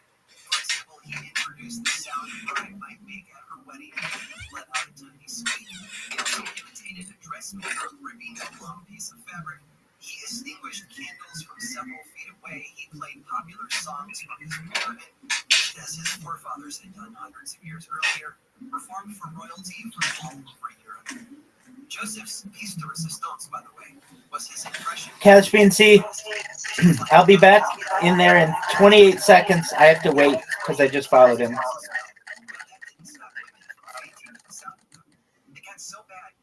20 seconds. 18. 16. 14. 12. 10. 8. 6. 5, 4, 3, 2, one. Before his death in 1945. But don't worry, they were real, not air biscuits. You're listening to Think who the follows, everybody. I'm sorry, I have it on 2 minutes. You know what? Strange Stories from the iHeart Vault on KFI. I'm gonna turn that off, okay? Value, I don't know what I'm thinking doing that. Let me just turn that off. even though a certain object may We'll make it followers only chat, but we'll make it 1 minute. a family photo album, Let's see. these blankets, a high school football trophy won't earn anything from sub. Let's make it 1 But not minute. having them would devastate their owners. How about 1 But minute? what does a person do when the thing they are given isn't only worth a lot of money, but priceless? Sal Dominic knew exactly what they would do. They'd hold on to it. Dominic was born in 1904 in Figueres, Catalonia, in Spain. Just along the Thank you, Rabbi. He took an interest in the arts. Hope everything is well. His father, who was Unfortunately, a disciplinarian. As a I can only say so much because I'm pending a lawsuit against someone. Was hit by a drunk driver on my scooter, and I'm in pain. Who knows what kind of damage he did? But anyways, that's it. Yeah. Trying to put my 2 weeks notice in my fucking job that I was loving. He started to discover himself in college in the early 1920s. He moved to Madrid and developed a new life for himself. One that was not guided by I'm trying to find a job closer to home. innocent odd fellow who grew his hair out. And I got hit by a drunk driver. In 1922, Dominic earned an art education like no other. He began spending his Sundays at the famed Prado Museum in Madrid, studying the paintings of the old masters. He'd sit and sketch. Yeah, go and join it, dude. You can join it. And use their colors. But the museum wasn't the only thing that had an influence on him. His own work was Can I tell you what people were upset about? And you might not even have known this. popular in places like There was like a server that it's called like Daddy Discord, and while also it's just people don't think they don't like it. I should say that much. It's not the 18 plus one. That one's more or less a different issue. Or like the Pornhub Discord. I'm in that one.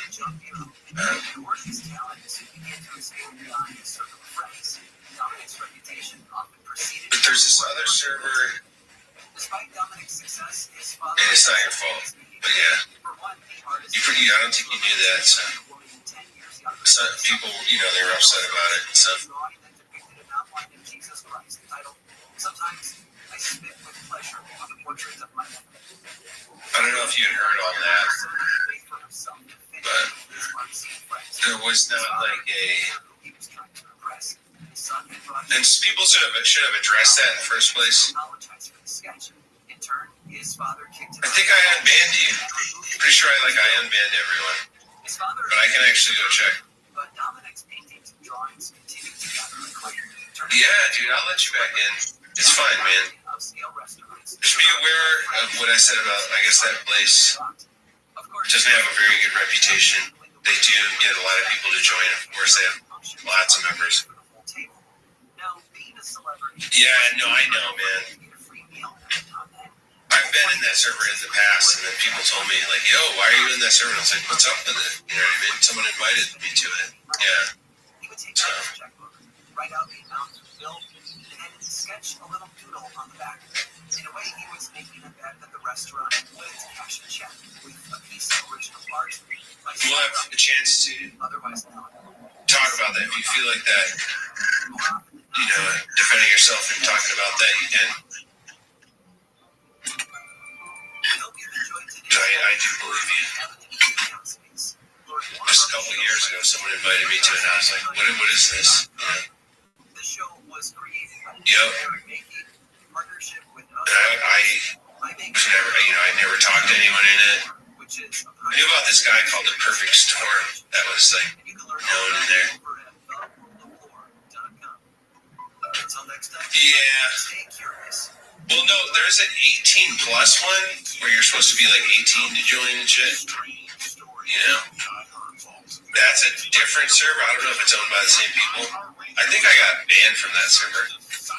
Just like they want you like, oh, so like your girl, right? Let's say she you could post your OnlyFans. Or wait, no, you couldn't. Yeah, that's right. Like if you have an OnlyFans, you can't post it type thing. Yeah. Fucking lame.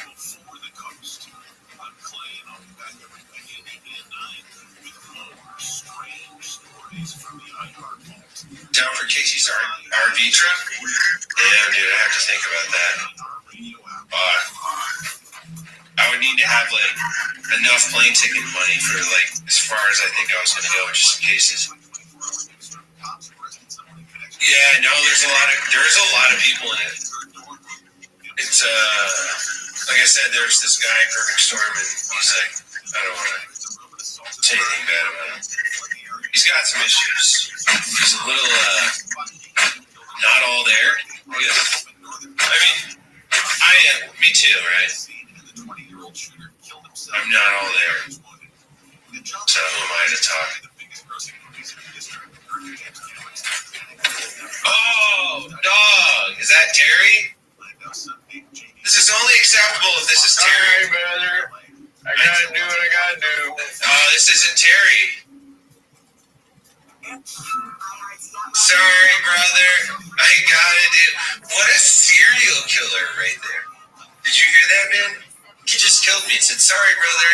Gotta do what I gotta do. What? You're a straight killer, dude.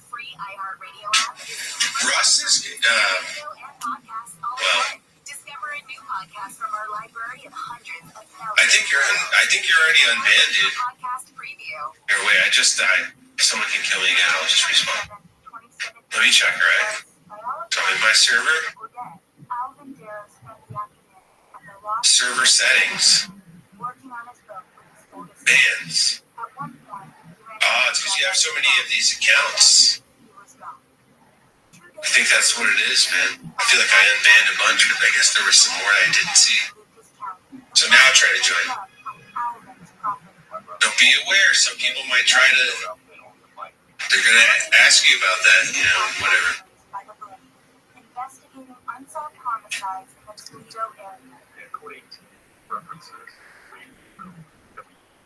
But, in your defense, I do believe that, you potentially just didn't know what was going on in there. There's allegedly, and I've never seen it, but there's some stuff going on in there. So...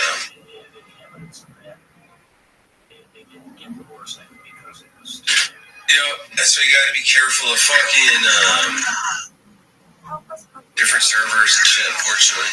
A lot of weird shit going on. AC's RVs in California. You can go without your gun. Not every state you're gonna travel to would be open carry. So I would have to do that, but I'd have to think about it, what's in it for me financially, right now at this point, because I love Casey, and I would love to like definitely catch the RV passing through town, maybe go over like a state, I could see maybe do that at most, just try it out, catch a bus back or something.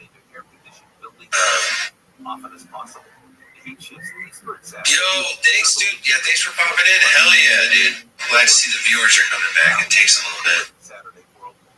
I need to get back up to the 50 viewer count. Let's go, guys. Really, actually, well, if I want to get verified, I think I need, let's see, 75. I need an app, dude. I need to pay.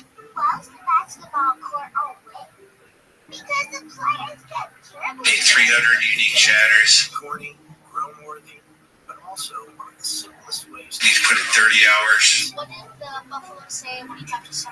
Stream 12 days in the next 30 days. Get an average of 75. That's for verification. But the hard part is going to get 16 individual people, 16 individual accounts, and not gift subs, but to actually subscribe. Because they do not count gifted subs towards your... No, dude, I don't think you're banned, dude. I just looked through the ban list. I went to server settings. So if there's nothing under bans,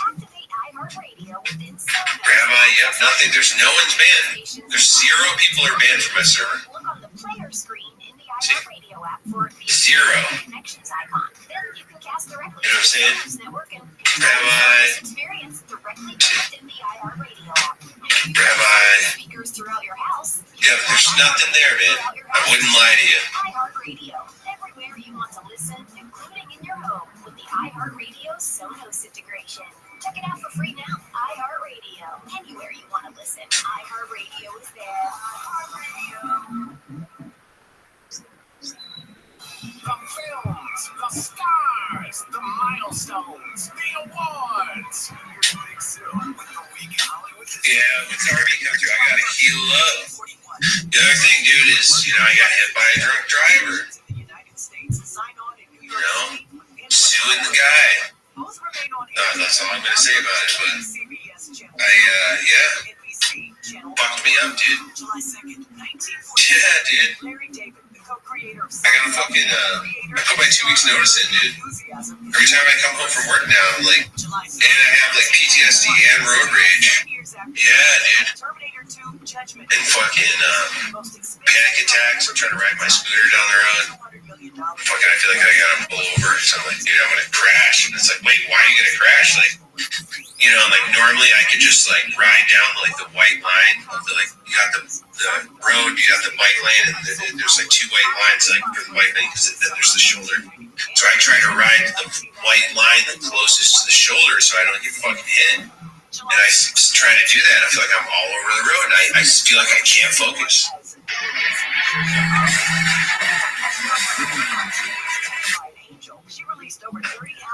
He was going fast too, so I thought he was gonna drive out of the parking lot. He was going like 20 miles an hour through the parking lot. So I was like, all right, this guy's just coming through the parking lot. People do that sometimes. And he was drunk, dude. I almost hit him head on the way he like just whipped it, into the parking spot, and I was like, skidding. Fucked me up. I almost went through his like windshield. I hit like right near the fucking passenger side wheel. Right, thank God it was right behind the wheel. My elbow's fucked up. Like the cage around the window, right? Which is hard as fuck. I dented that shit, dude. My elbow, my bone put like a fucking chunk in the fucking metal. It's like my fingers are fucked up. My elbow's hurting at work. My fingers are going numb at night. My fucking knee hurts. I could go on and on, dude. I got x-rays. I got a fucking another doctor's appointment. I gotta go to the pain clinic so they can fucking like figure that out. I got all kinds of shit going on. So yeah, I put my 2 weeks notice in. I'm stressed out, dude. Blackout must be stopped.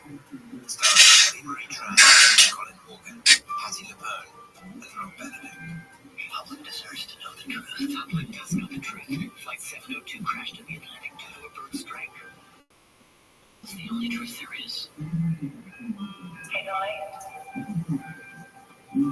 Yes. I'm Agent Gerard with the FBI. We need to talk. Passenger List, the new mystery thriller. Listen and follow this podcast for free on the iHeartRadio app. #1 for music, radio, and podcasts all in one.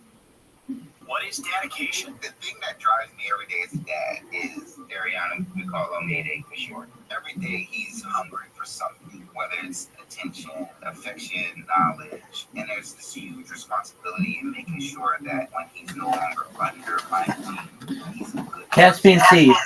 to be able to sit back one day and go, we work together, we did a good job. That's dedication. Find out more at fatherhood.gov. Brought to you by the U.S. Department of Health and Human Services and the Ad Council. iHeartRadio, Did You Know? Presented by iHeartRadio. What you're listening to right now. Did you know that iHeartRadio not only lets you listen to all your favorite AM/FM stations locally and nationwide for free, but iHeartRadio also lets you build your own personalized stations based around your favorite artists. We call it Artist Radio. Let us build you a customized station just for you with the least amount of work. Step 1, type in the name of your favorite artist. Step 2, tap play. We'll take it from there and automatically build you a station based on the best music from that artist and other similar artists. It's really that easy. Best of all, our Artist Radio is presented with limited commercial interruption, unlike Pandora, where your personal stations are constantly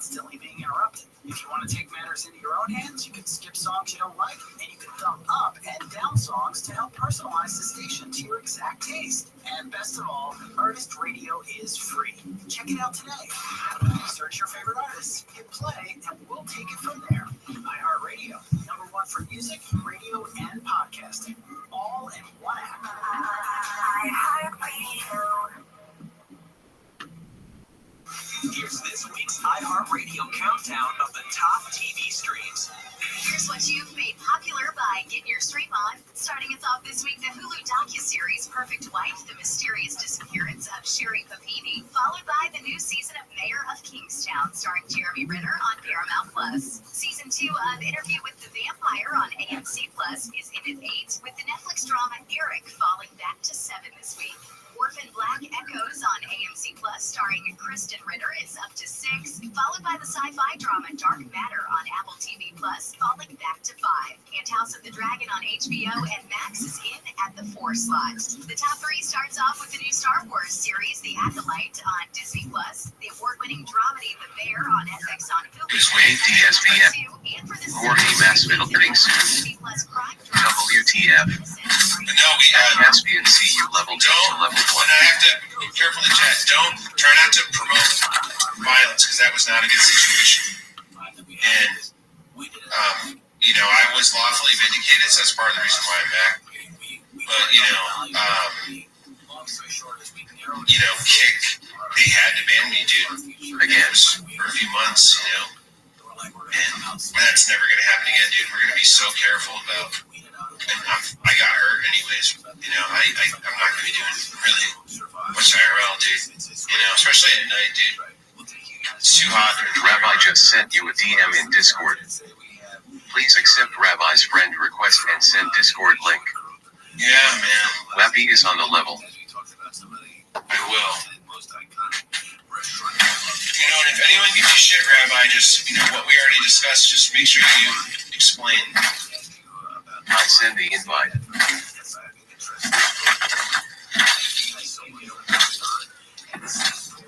Protect your Kick account from now on. Dude, I was so impressed. Knowledge is about to start right now. Listen to CEOs You Should Know on the iHeartRadio app.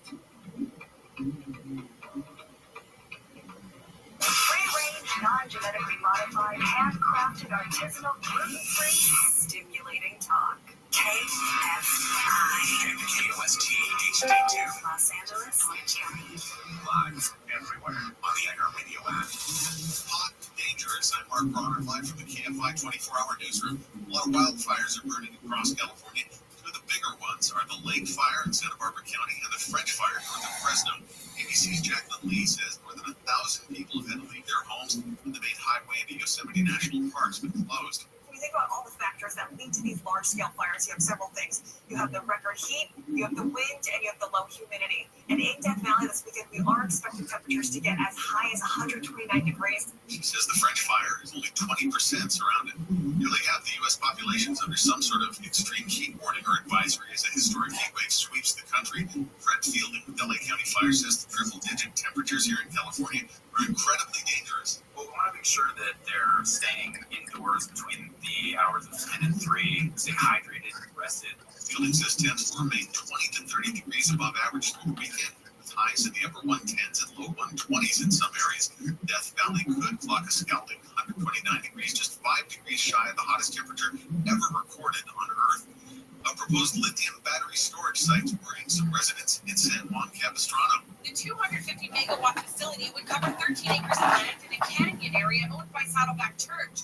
Laguna Niguel Mayor Kelly Jennings says lithium batteries are known to catch fire, and that could put homes in the area in danger. There's so much residential around it, and there's a waterway that goes through it down below the facility. It doesn't seem like the right location. Compass Energy Storage bypassed the city after its proposal was rejected in 2022 and took its application to California Energy. I'm telling you, we should do 900 milligrams.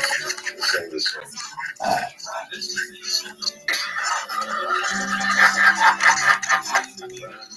Yeah.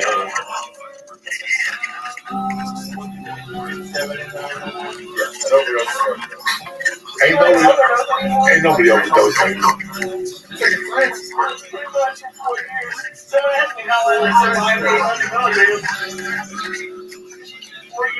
Listen, it's Monday night, There was a motherfuckers. guy who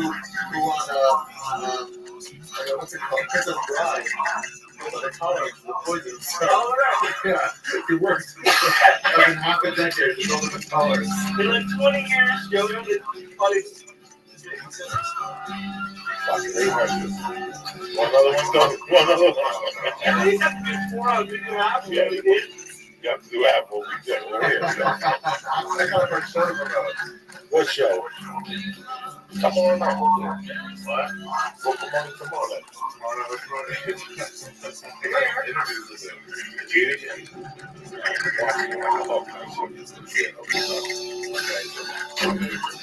You gotta watch the recording one time.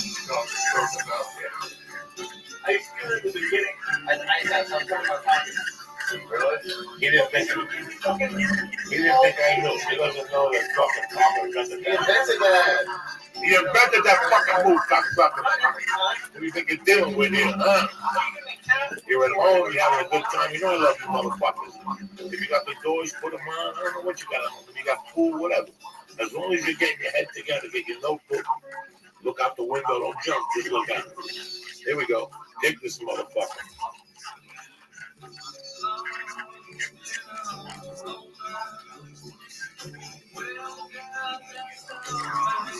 This is fucking brilliant, bro. He's doing poetry or music.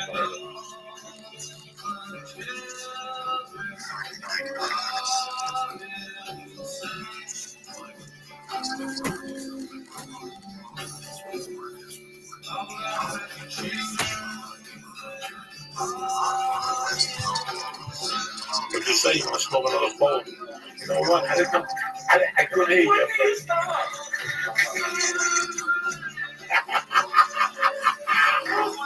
What you said? I didn't know what you said. Joey, it's getting deep. We gotta smoke another bowl. That's what I was thinking. You know me, but I wasn't gonna say nothing. Unless you people say it, I'm not gonna say nothing. People get mad at me. Oh shit! Chip Kelly, look at that. I love doing that. I'll do that till the day I'm fucking dead here. Which might be tonight. We might break our own record. We got 13 stars. Okay? Get Guinness on the fucking phone. Get Guinness on the phone. I'm telling you right now, we're breaking our own record. Consumed tonight on a Monday night. Because there's a record for Friday night, Saturday night. But we'll take you down a dark street on a Monday night in church. Here we go, baby.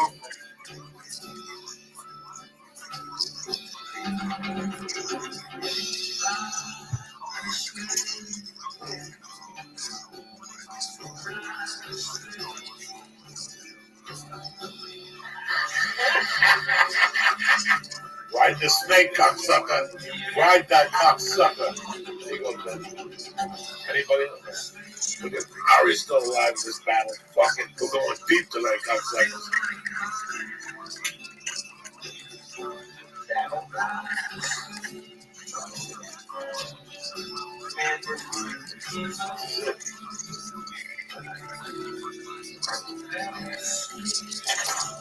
Oh shit. You thought it was going to be a fucked up day. Here you are with Ari, the Flying Jew, and Uncle Joey. Listening to the fucking Doors. Now we're going to start after the song. The West is the best. That's why I'm over here smoking fucking bazookas with my friends. Listen to these fucking drums here. Lee's about to have a nervous breakdown.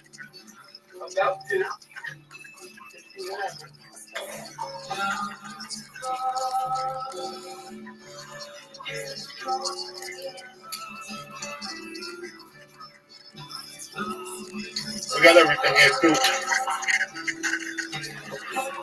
We got fucking vapor tubes. We even got this. If you want to take it to the next level.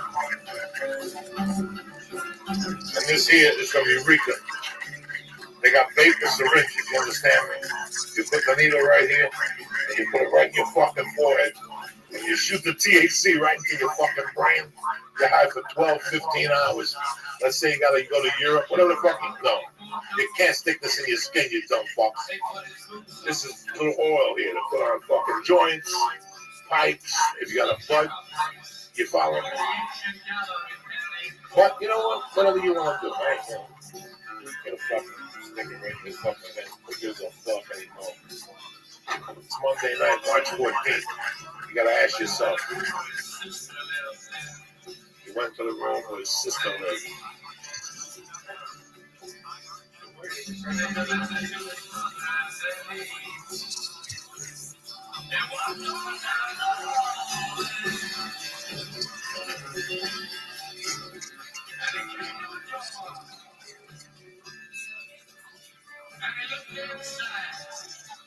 I don't fucking believe it. That somebody could do something like this.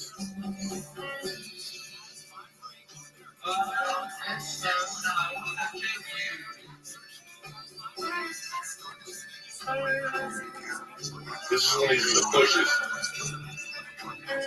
And he's about to sneak up to it. They kill the cow in half. And then...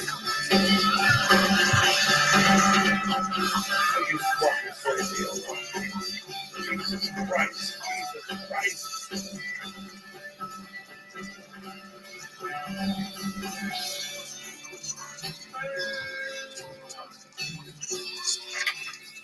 He's having a nervous right now. He's got a deal. Oh, this is what it does. Listen how he fucking lets you off the hook. This is brilliant. This is a different thing of standing. This is what he's fucking doing is just fucking brilliant.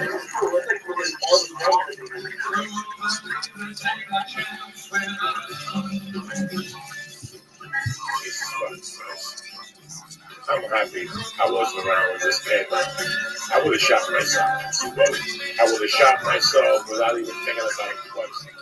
Listen to this shit.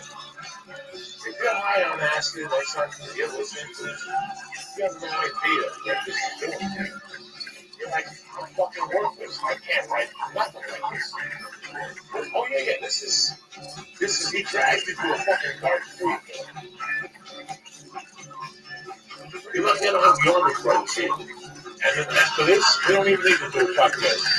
You won't even sleep. You just sit there all night.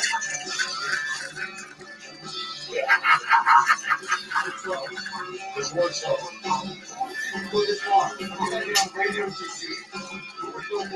The doors. The doors.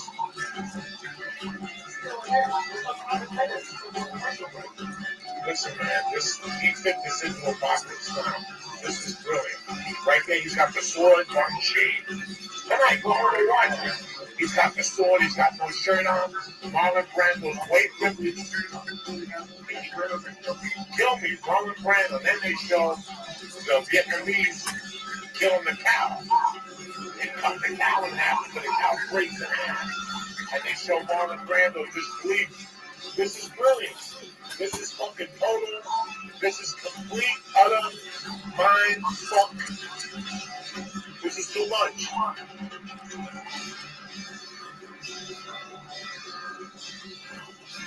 The doors, people.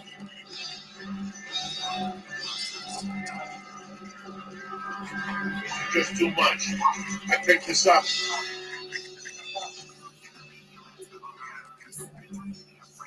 $4.99 the other day. You understand me? This is you can't do this for $4.99 no more, people. This is a fucking gift. And this is the ending you're getting. This is it. If I'm wrong, this is the fucking first album, ladies and gentlemen. What you owe to the IRS. Generous programs are now available that can give you a fresh start. Our passion is taxes and helping individuals fix their IRS problems. We have over 1,000 five-star reviews on Google and an A+ with the Better Business Bureau. You don't need to be afraid of the IRS any longer. End your tax nightmare today by visiting us online at TRA.com or call 800-577-0892. That's 800-577-0892. Tax Relief Advocates. Real solutions for real people. KFI AM 640. More stimulating talk. Coast to Coast AM. Hello there, Connie Willis here. How are you doing the 4th of July weekend? Wow. I'm still tired from it. I'm exhausted from it. The heat, the walking around, the festivals. It's fun though. I love it. The cooking out. I've had leftovers of the barbecued ribs and the potato salad since, well, the 4th. It's only the 6th, so a couple days. That's what I've been living off of. I like it. It's not a problem. But that has been my food for the last couple of days, and that's okay because the 4th of July, that was my mom's birthday, and so we would celebrate with the entire world, and we would say, my mom would say, the whole world is celebrating my birthday, and that was the case. So she would have been 88. So of course I have to cook the food that she would make, and my dad would make as well. He's passed on to those of you that have family members and you have parents. Enjoy it with them as much as possible. Same with your little four-legged buddies and pals too, because you'll miss them when they're gone. But man, good food, great weekend, having a lot of fun. Still fireworks happening out there. Hey, baby. Dude, I miss you so much. Hold on 1 second. Hey, thank you so much for unbanning me, first and foremost. To anybody who has any questions out there as to why I was in Daddy's Court, Daddy's Court is advertised as the most active Discord of them all. So, like, everybody's there. So, I didn't know it had anything wrong with it. I wanted you to know, Wappy Flanker, on behalf of your whole community, we were worried about you, and we're happy that you're back. Yeah, thank you, man. I appreciate it. I'm glad to be back. Like, fucking, I've been stressing out at work. I, unfortunately have, PTSD and it's, a combination of two things now, so it's, double whammy. So I relive moments of my attacker attacking me, and then I also relive moments of the impact. Of both things, being hit by the drunk driver, or I am reliving alternate versions of. I gotcha. Well, we're glad that you're okay, first and foremost. Dude, you inspired me. Okay, you want to know why I thought you banned me? Why? Well, first let me say, if you ever have to ban me, just tell me so I know, and I'll generally change whatever behavior it is if I consider it necessary. No, I won't ban you, dude. I understand that you likely didn't know what was or what allegedly happens in that Discord and some of these people and what they're doing. I'm sure it's not even everyone there, but there is. I don't want to know what's going on. There's a lot. I know. That's the kind of thing, man. People, I've gotten an invite to that server before in the past. It's like the number one thing. If you go to Discord's page, that's the top one that they advertise. So Discord's the one that's advertising it. Okay. Yeah. But you inspired me to create my own Discord, and it's amazing. Yeah, no, you should definitely have your own Discord. I did. And so let me tell you about it. Other streamers' Discords. Dog, then you got it. And let me tell you about it, because it's going to blow your mind. Okay, so I wanted you to know why I thought you banned me. And I thought it was because I lived in your fucking Discord.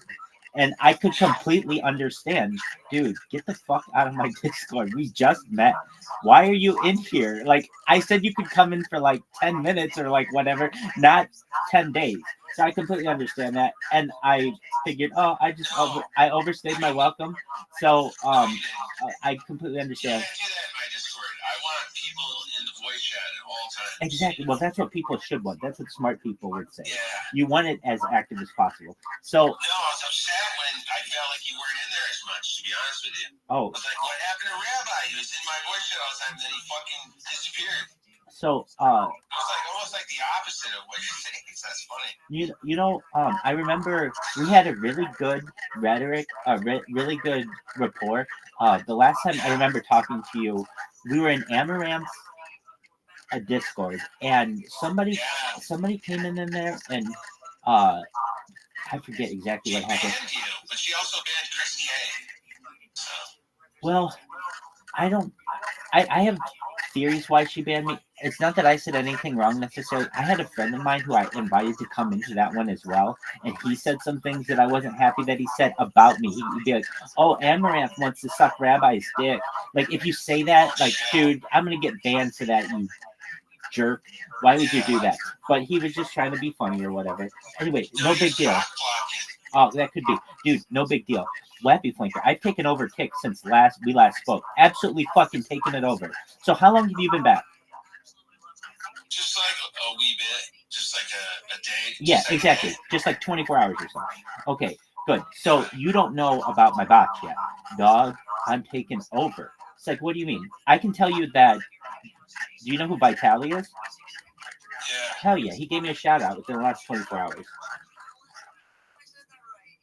It's like, oh really? Yeah.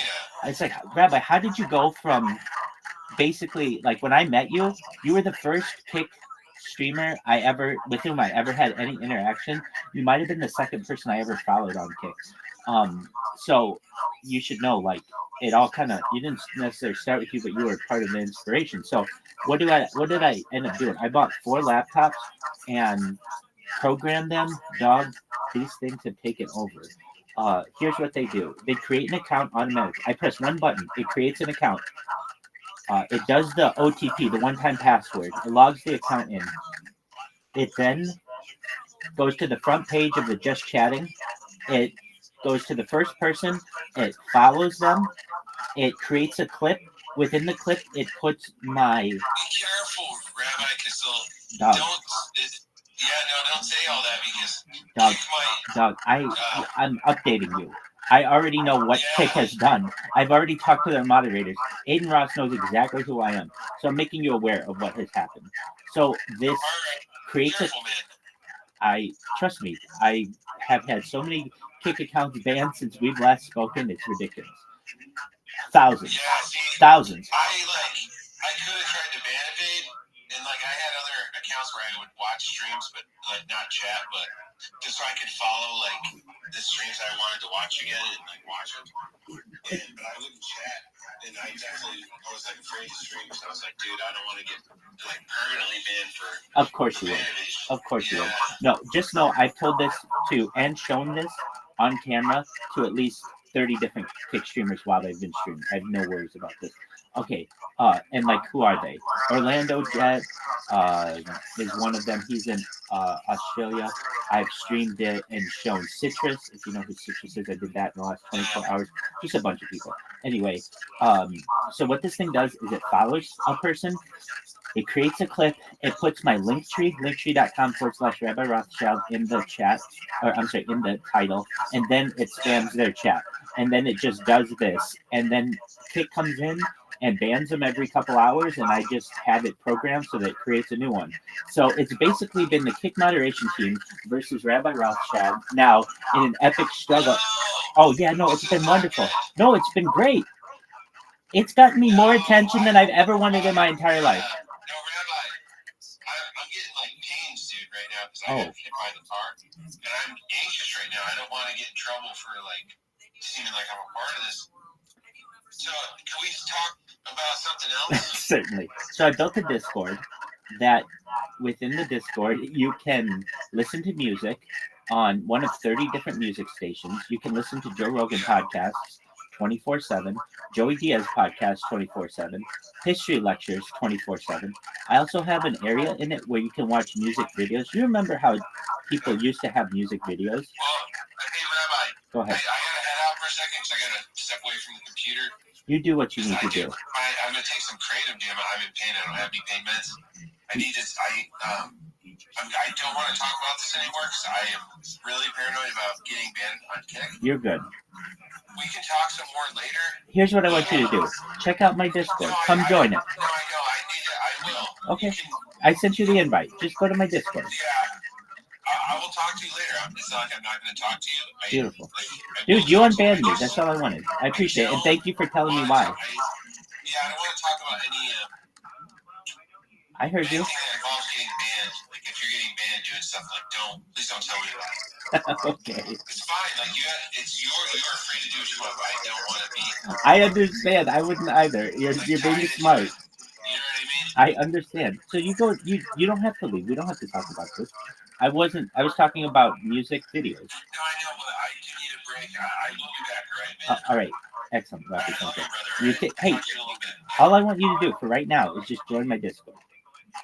Yeah, I will. Excellent. I will try right now. Just send me the invite, okay? Already done. It's in your inbox. I'll talk to you in a little bit. I'm gonna stay in here, but I'm just gonna mute and deaf just for a little bit, okay? You got it, and I won't talk about what we talked about. I will talk to you again, but I don't want to talk about any. I already got you. I got you. You're good. Yeah, no, it's okay. You didn't know, so I'm just telling you because I'm trying to be super careful. Dude, I'll be respectful. Don't you worry. Yeah. Sounds good. All right, man. Bye-bye. I love you, bro. I'll talk to you in a little bit. Okay? Excellent. I'm so glad you're back. Caspian Sea.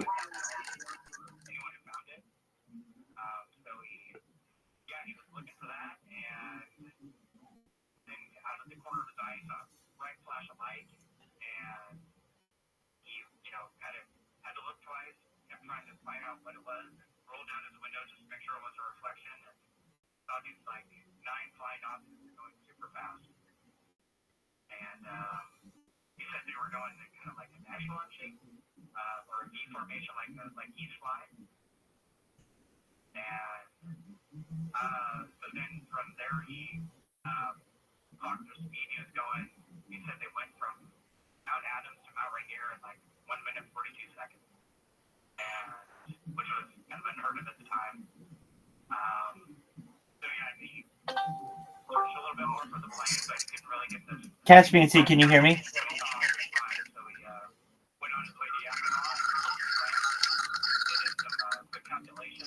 You're there. Hey, how are you? Yeah, I can hear you. Can you hear me? Can you hear me? Excellent. Well, I scared Wappy Playcraft, but I got back on his Discord. I completely understand why. 100%. It also killed his viewers. He was at like 160. No way. He was at 10 before when I was watching him. No. Before we started talking, he was at 10. I know. A lot of people hopped in, I guess, for a minute, and it dropped down really low. Well, I'm telling you, before I was watching, it was 10. So maybe a bunch of people hopped in, but then it might have gone to 11. But I'm telling you, it was 10. It was not that many.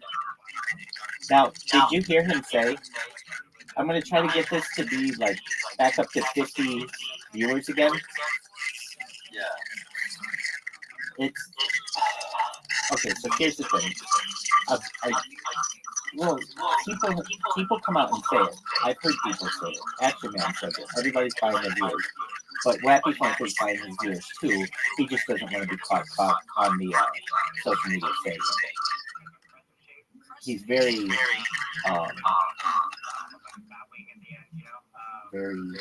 cautious, and I understand. He shot a guy live on the platform. I get why you're cautious. So here his first guest is on, and I'm like, dog, I've had 5,000 accounts. No, I wasn't watching it at all. I wasn't watching it at all.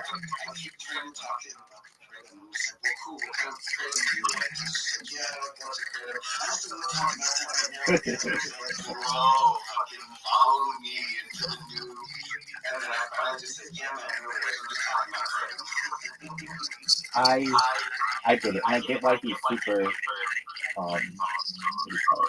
Just very cautious. Also, I'm glad to know why he banned me.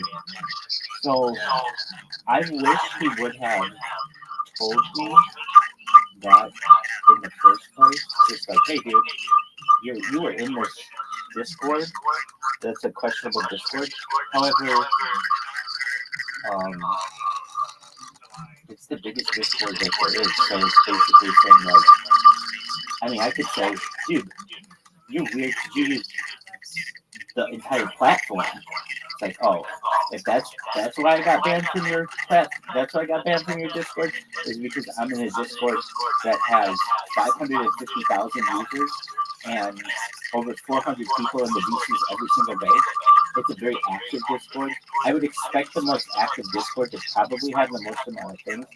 Anyway, there's only so many active Discords, and if that's why I got banned, I would have just wanted him to be like, dude, did you know that that's a Discord that is questionable? And then I've been like, oh, what's questionable about it?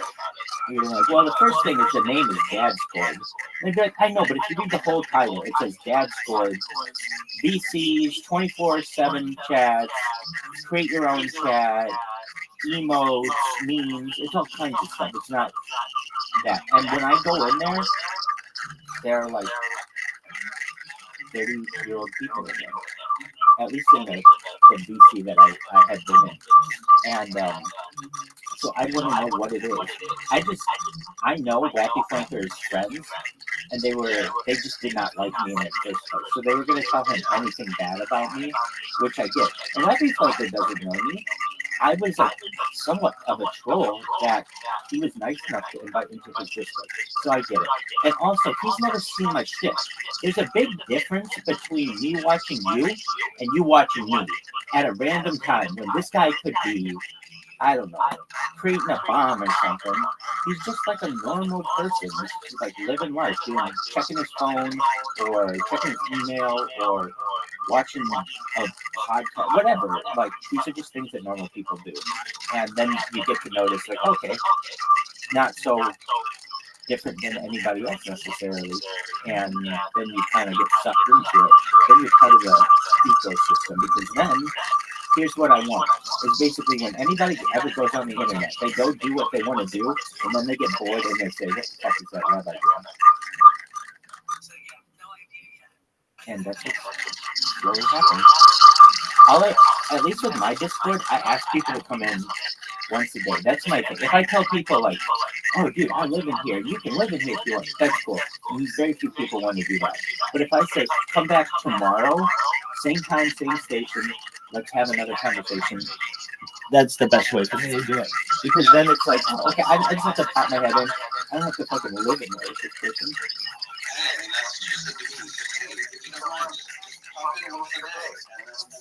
Here we are. Now we're living together, baby. And, you know, I have to say, I'm not done. I'm not blind to the fact that, like, I've had all these accounts banned, but when you've had so many accounts banned as I have, you're dull to it. It's just part of your life. Like, I don't realize, like, dude, this guy literally just got one of these things back. And now the first person he has on here is you. And you're over here so fucking excited about these robots that you want to show them to him. But it's true. I want him to see. I've done a lot since, at least on this fucking platform. And that sounded fucking hilarious. He's sitting there like, oh, please shut the fuck up. I'm like, yeah, hey, Wappy, like, remember when, like, I didn't use this platform and then I met you and then I blew up on it? Thanks, Doc. You're the guy to fucking... Welcome back. Exactly. Yeah, that's exactly how it was. So I could recognize. Well, actually, every conversation I've had with Wappy, I don't want to say everyone. We've had some pretty memories, but a lot of them have been like, he's a cautious person. I get it. He has a lot of weird shit that happens to him, or has happened to him. So I get that. But like he was the first person. Hold on, I know the truth outside the camera. I was it tells me. No way.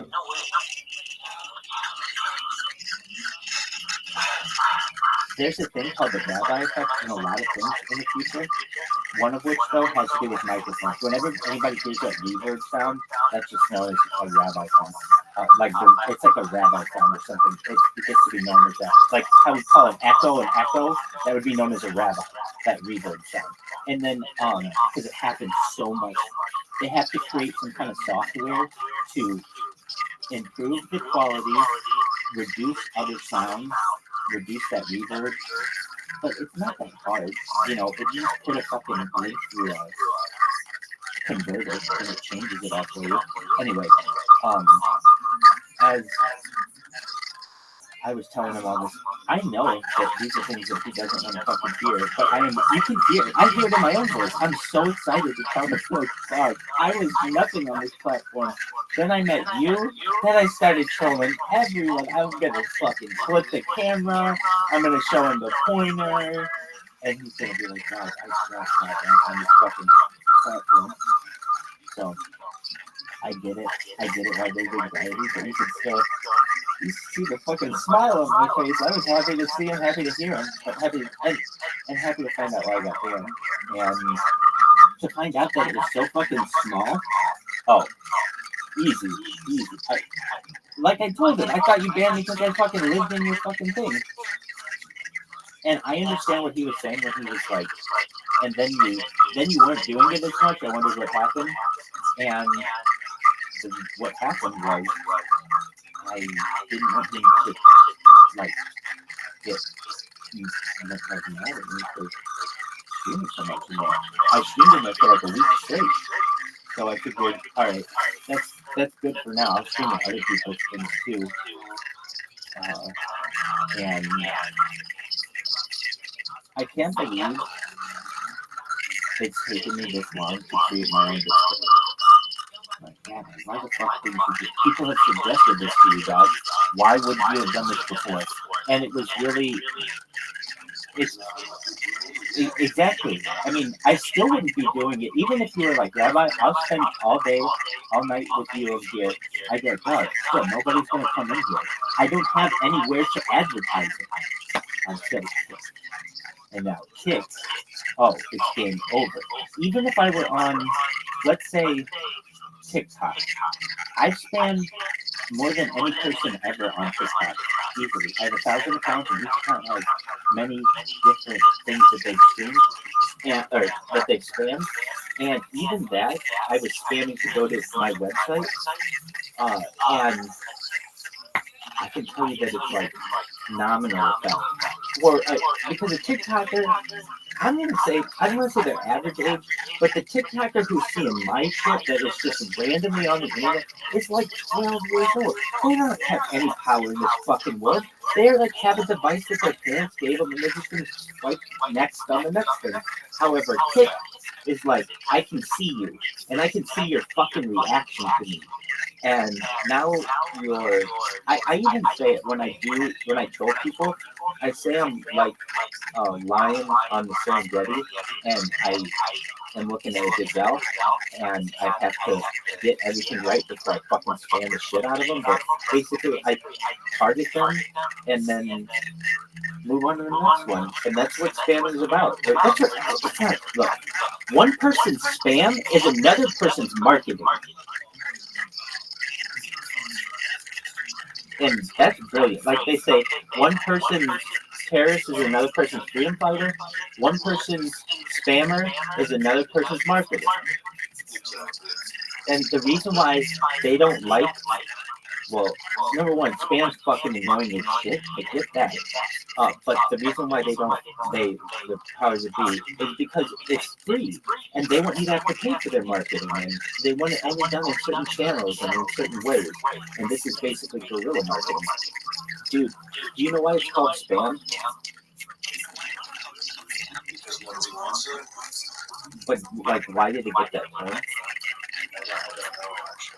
It comes from after World War II, post-Britain.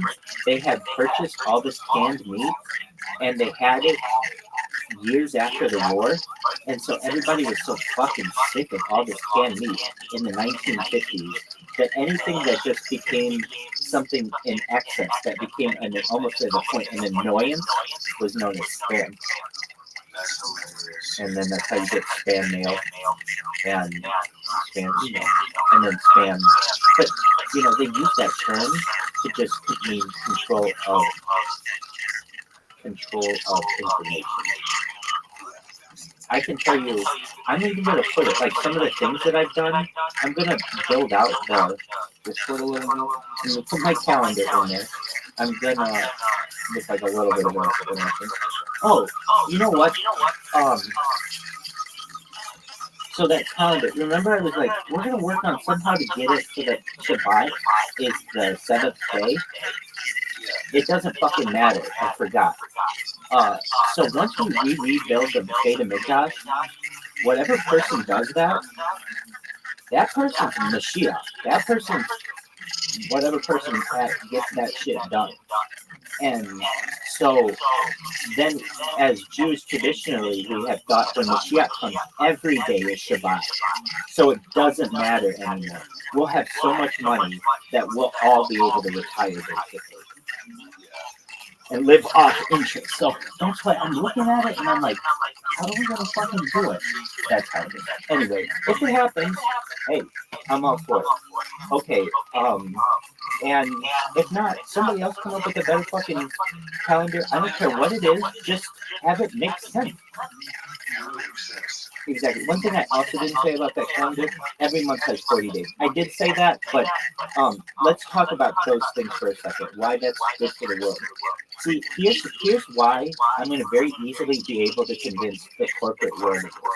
Once like people start to find out, everybody's going to be watching this thing, and I'm going to be saying, look, for the corporatocracy, the technocracy, nobody else calls you on the table, okay? But I can name CEOs and founders of organizations as well or better than every single one of the CEOs of the Fortune 500 right now. I'll put myself up against it.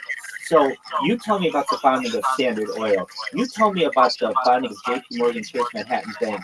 You tell me about the families that control it. If you can, great. I want to learn everything about it. We'll learn it together.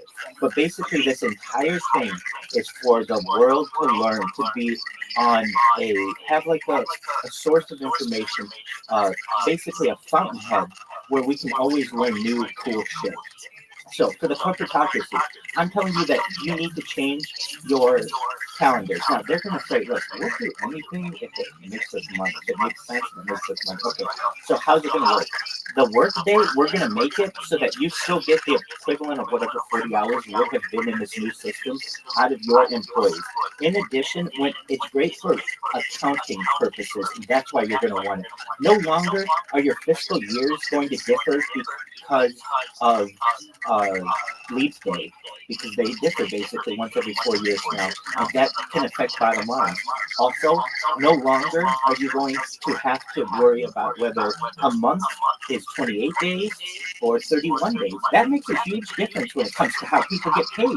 You know, if you're working a salary job, you only have to work 28 days in February to get your pay, when in March or January you have to work 31 days. And people just kind of overlook that, but that actually can account for major differences long term for corporations. Additionally, when we say, look guys, this is how it's going to work, you're going to get on board. Look, the future goes with this schedule, and then it eventually, I hate to say it, it gets to the point where the weekends go away for people, and you work every single day in like a terrible 1984, like people, not the heads of corporations and their families, but like the regular people of society, where it eventually becomes like 1984, and the one day of the year that people, they get the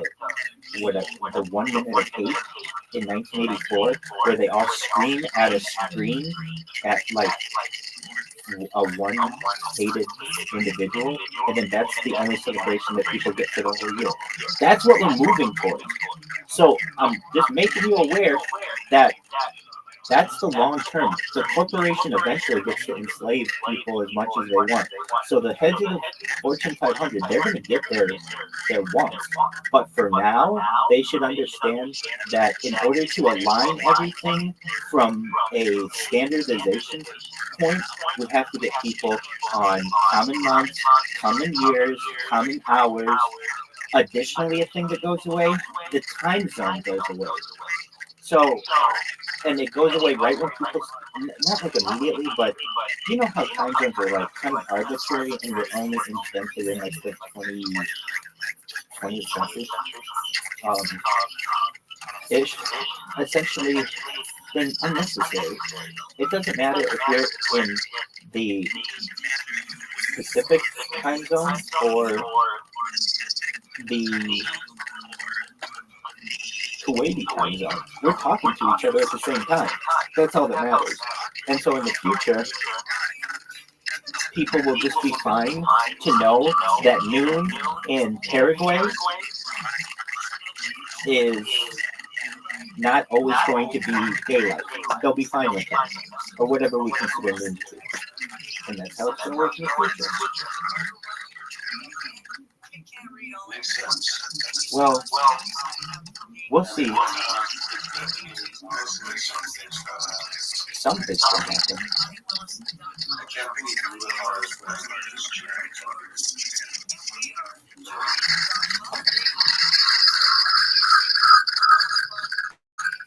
Are you watching Kick streamers?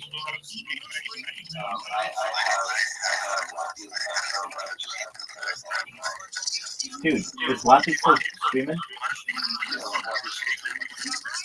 Wappy, you sound like a son of a bitch.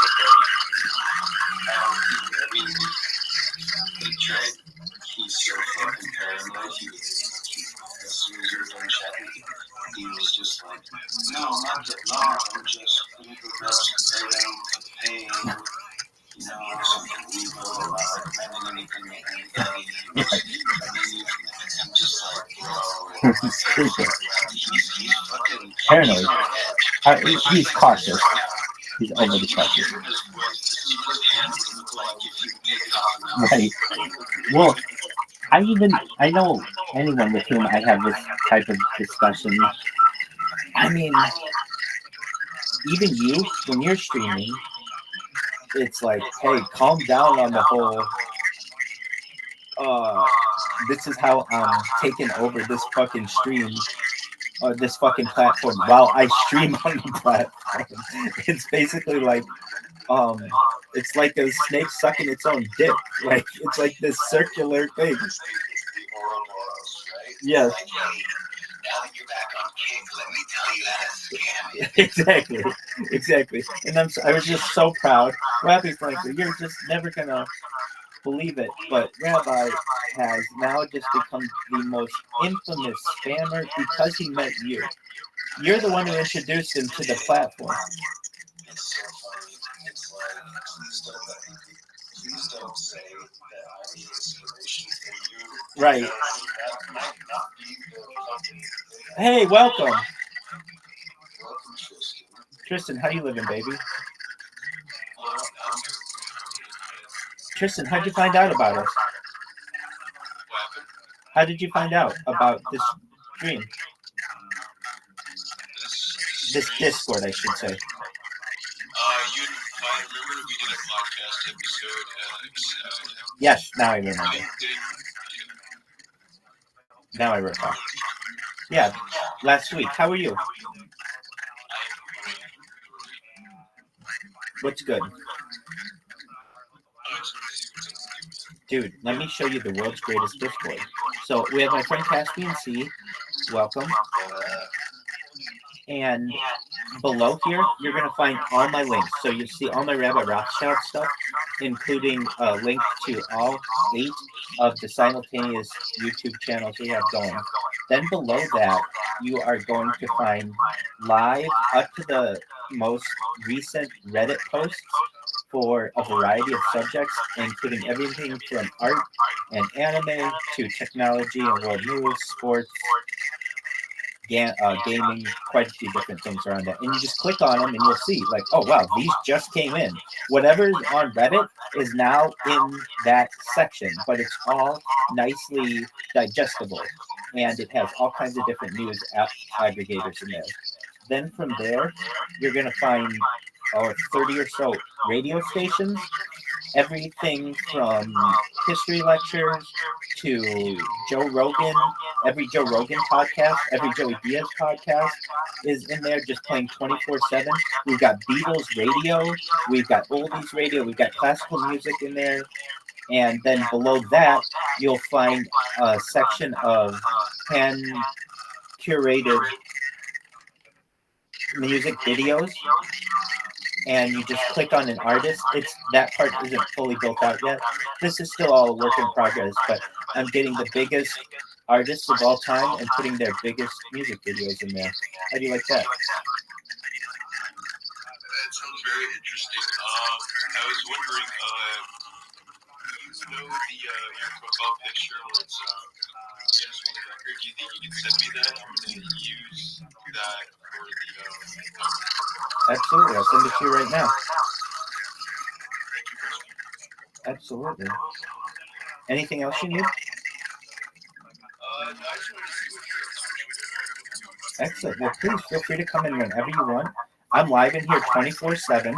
We just created this thing about 100 hours ago, and we have more than 100 members, and it keeps growing. I've got my robots focused on pushing out the Discord link, so all you have to do is go be somewhere on Kick, and you'll see that this Discord link is being sent all over the internet to people, and those people then come in here and say, hey, what's going on? And you should know in your inbox right now, you should see the message you requested.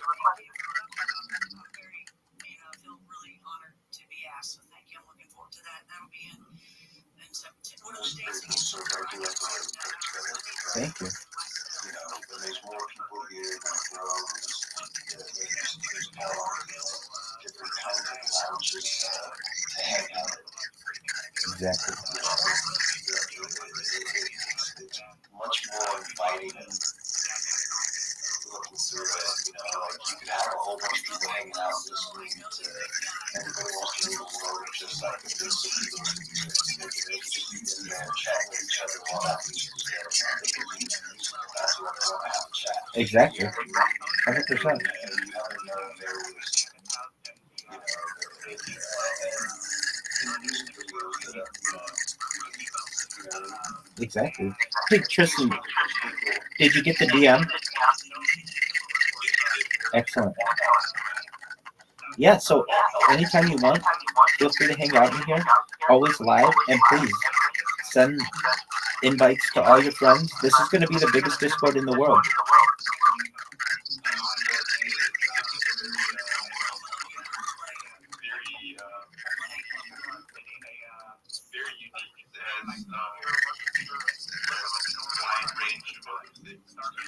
I appreciate it. We're always keeping everybody on their toes, as they say.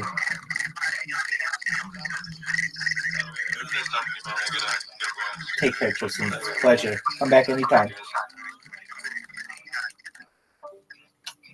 That was Tristan, everybody. Yeah, so I did a podcast with Tristan last week. That was cool.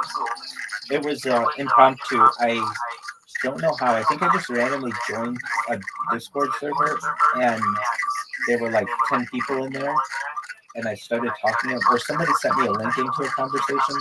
But I got into this conversation, and randomly Tristan was like, hey, do you mind if we do a podcast? And can we do it like right now? And I was like, yeah, I don't know. And he's like, all right, just one moment. I'll get the stuff set up. And he's like, all right. And we're going. And so then he just asked me a bunch of questions. It went for like, I don't know how much of it was recorded, but like 2 hours or so. And we talked about all kinds of stuff. So, yeah, that's cool that he got that invite. And so, you know how Discord allows you to send invites to a server? I don't want to get in trouble for sending that link too much, or sending the links to people to the point where they get annoyed and they report me. But it's not like very clear if the person has joined your server or not. Like you've joined the server. It shouldn't offer you an invite to join the server. You're already a member.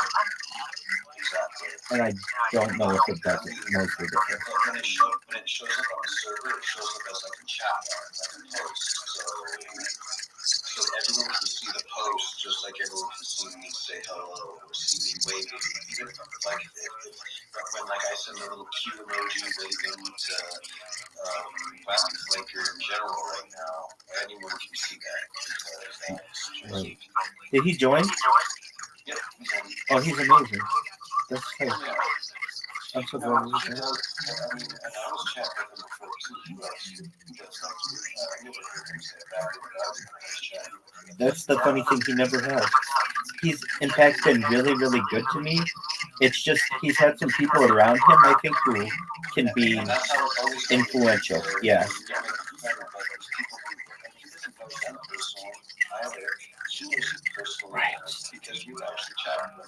Right. Let's look at it this way. Pretend somebody just created their own platform and you were giving advice to someone. And someone said, hey, you just got your account back. And then somebody came in who has been banned from the platform a lot of times. What would you tell that person? Or what would you tell the person who just got back? Don't talk to the person who got banned a lot, dude. And so, I mean, like, I get it. It's duh, because you don't want to get banned. So, and it seems as if poor Rappy Flanker. Yes, exactly. I know exactly what you're saying. I saw your face when that happened. I know you did. And chatting with Rabbi, I completely understand. I even said something. I said something like, it even makes you rethink like what you have posted because you never know. Because I had gotten my account banned. And the reason why I got it banned is because it said something about the promotion of a terminated of a user who promoted violence or something like that. Yeah, so I was like, before they come down on me about any of this, I do better just err on the side of caution. Oh, I totally understand. I know. Wait, he's completely fine to say that. And I'm saying to myself, what?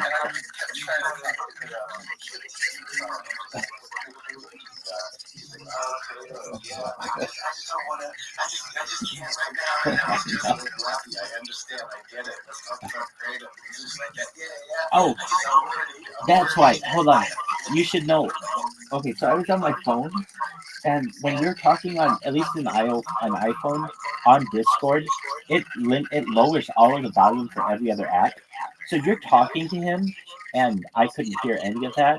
So I'm just like, oh, and then they banned me here, and they banned me here. Amaranth banned me here, and they banned me here. They banned me here. And the funny thing is, though, I really mean this. The last time I talked to him before all this, we were in Amaranth's chat, because I told him, he said to me, dude, how did you get in her Discord? I was like, I don't know. This is when I was really new to Kick and new to Discord and didn't realize that all you had to do is be online when that user's online and basically work your way in. Anyway, I was like, why don't you come into her Discord and just talk with people in there with me? And he was like, okay. And right when I came into this one Discord, somebody said something really mean to me right when I came in. And Rappy Flanker came in and defended me. He was really nice about it. And then that person, I forget what happened. I remember it was just really nice of him. And then the next time I checked, I was banned from his Discord. And I thought, that's weird that the last thing that he said to me was really nice, but now I'm banned from his Discord. And all my accounts are banned from his Discord. Except, here's the thing. It's funny to me when it's like, oh, you want to ban me from your Discord? That's cool. But then I'll just create another account using a different VPN that has nothing to do with mine and see what the fuck you're doing. The only way to stop this is to have ID verification. But then you'll really stop it. And people will be so much more well-behaved on the internet. This will truly be the wild, wild west. And you can tell it's the end of the wild, wild west now. Oh, It's getting there, but we're still in it. Where shit doesn't perfectly work. You know, in the future, with Skynet, everything's gonna work in the future. I remember a couple things I had in this dream. I really, really wanted to see what the stars look like, and like when you go up and do space tourism, and they said, at least I was told no, that we want your face the first time you see it on camera to be like real. Like we want to see what a human's face is like, completely real.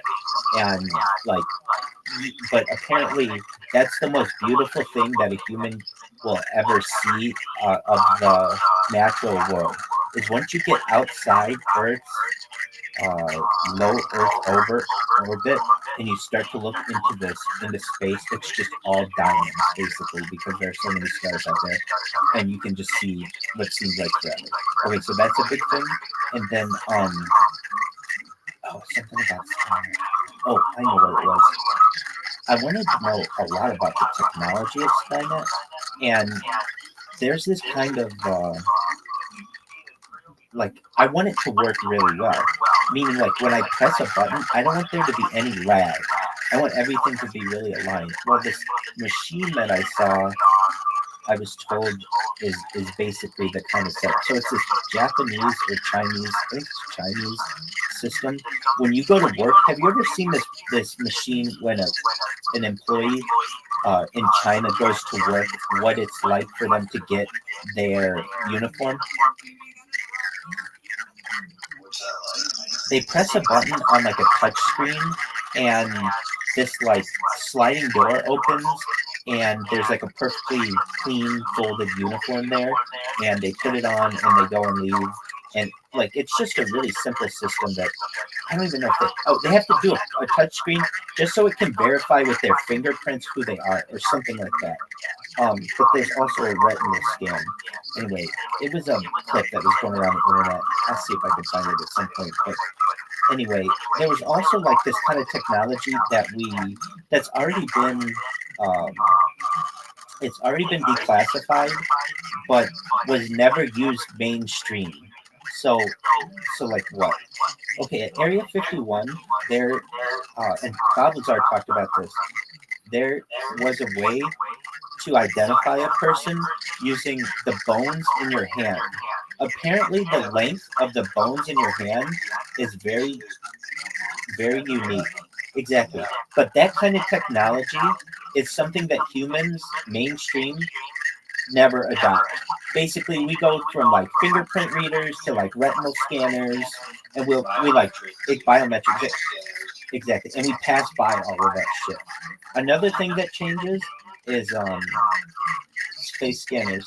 You would think that we go all in for face scanners, but apparently what happens is I raise a bunch of flags because of when I worked on an application, our app would be able to do face recognition on people, and we were able, so like it was very secure in order to, because here's the thing, when it was basically Uber for car washing, and when somebody comes out to wash your car, you want to make sure that it's that person who states they're going to do the work is doing it. So we had to make sure to do face verification, and it wasn't just like, oh yeah, I'm at the job. So we built this in, but what we were able to find, and this isn't anything new, is that people of darker skin tones get incorrectly identified at a like 20% higher rate than people of and that actually causes a major issue in civil rights issues, because we want to use this face scanning technology, because here's what it's going to be used for: to be able to get into stadiums and to be able to get into schools and to get on different properties. And like there's a case between two lawyers in New York City that's going to be really important, and one lawyer lost to the other lawyer. Well, the lawyer who won got the lawyer who lost banned from Madison Square Garden. Okay? Now, that meant that lawyer who lost was not allowed to go into Madison Square Garden. That meant that any law firm that employed him had a black mark against them because they had somebody who was banned from Madison Square Garden. When they had an event, a company event for the law firm there, they couldn't have that person there. And it was all based on face scanning. At Madison Square Garden, you could have a trade convention. Trade convention, yeah. And you wouldn't be allowed in there. Absolutely. Exactly. And so when people start to ban people, just like people ban people from a Discord, they're going to start banning people from their properties using this kind of face scanning technology and stuff.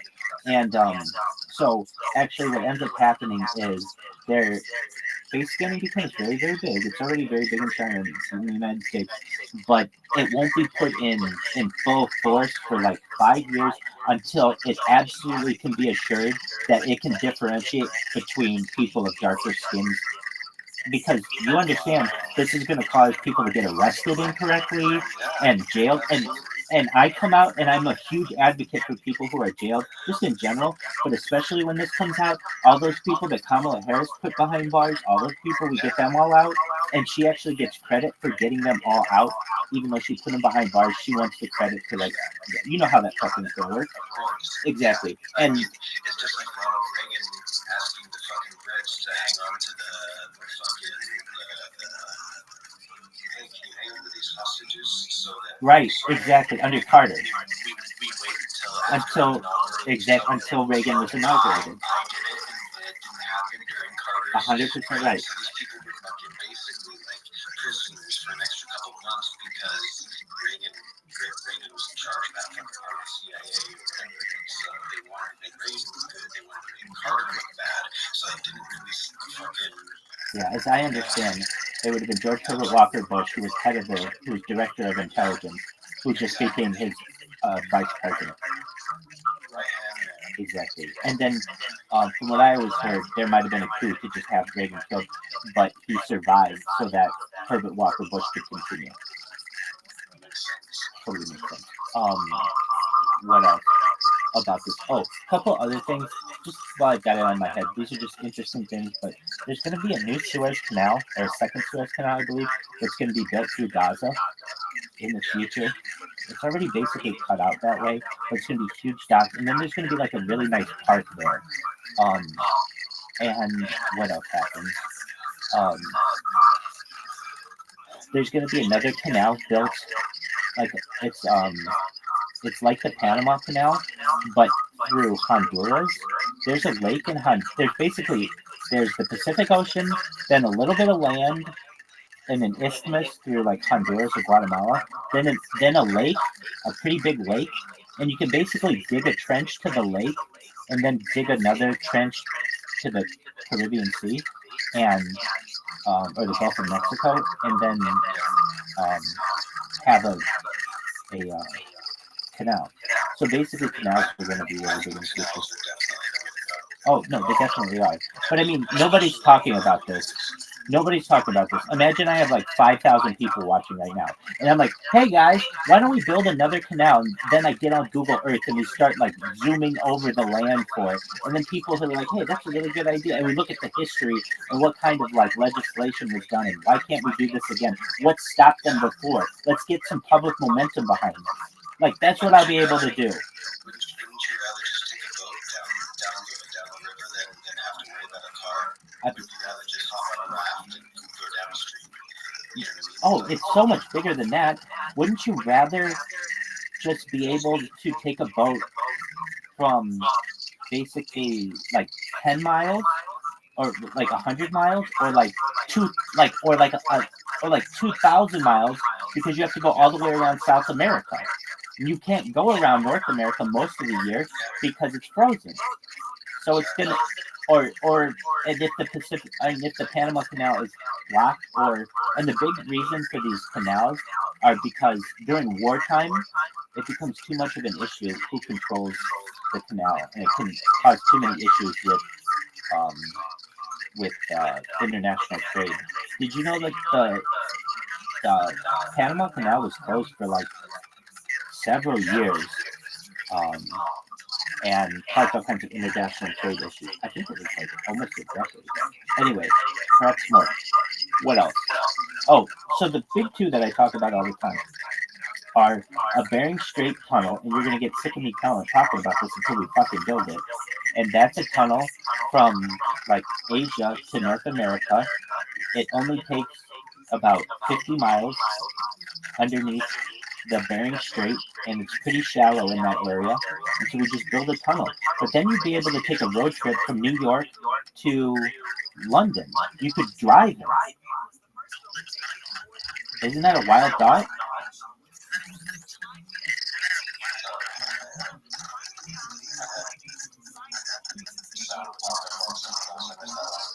That's okay. So I'm a huge advocate for something that's known as a Bering Strait tunnel. It's a tunnel that connects Asia to North America. And if you were able to do this, you'd be able to take a road trip from New York City to London or Cape Town. So these are both like really good ideas. Well, that's a really good idea. And so like, and that's what I think too. Another one is for Google to stop tracking us so much, obviously, but no, to just to do Google Street View for the oceans floors.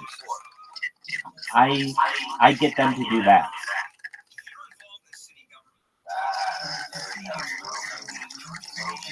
Exactly. Drones with the submarines, yeah. But and so it's gonna map the ocean floors, and you'll be able to we'll be able to see where all the buried treasure is on Earth and all that other stuff. Or not buried treasure, but sunken treasure. Other things that we do are okay. So there's this area of Colombia/Panama known as the Darien Gap. It's approximately 76 miles of very, very dense jungle. If it gets cleared, it's only 76 miles. It's not that crazy. If it gets cleared and a roadway is built there, it will create what's called the Pan-American Roadway, where you can drive from the tip of the Falkland Islands, basically of Argentina, to the Aleutian Islands in Alaska.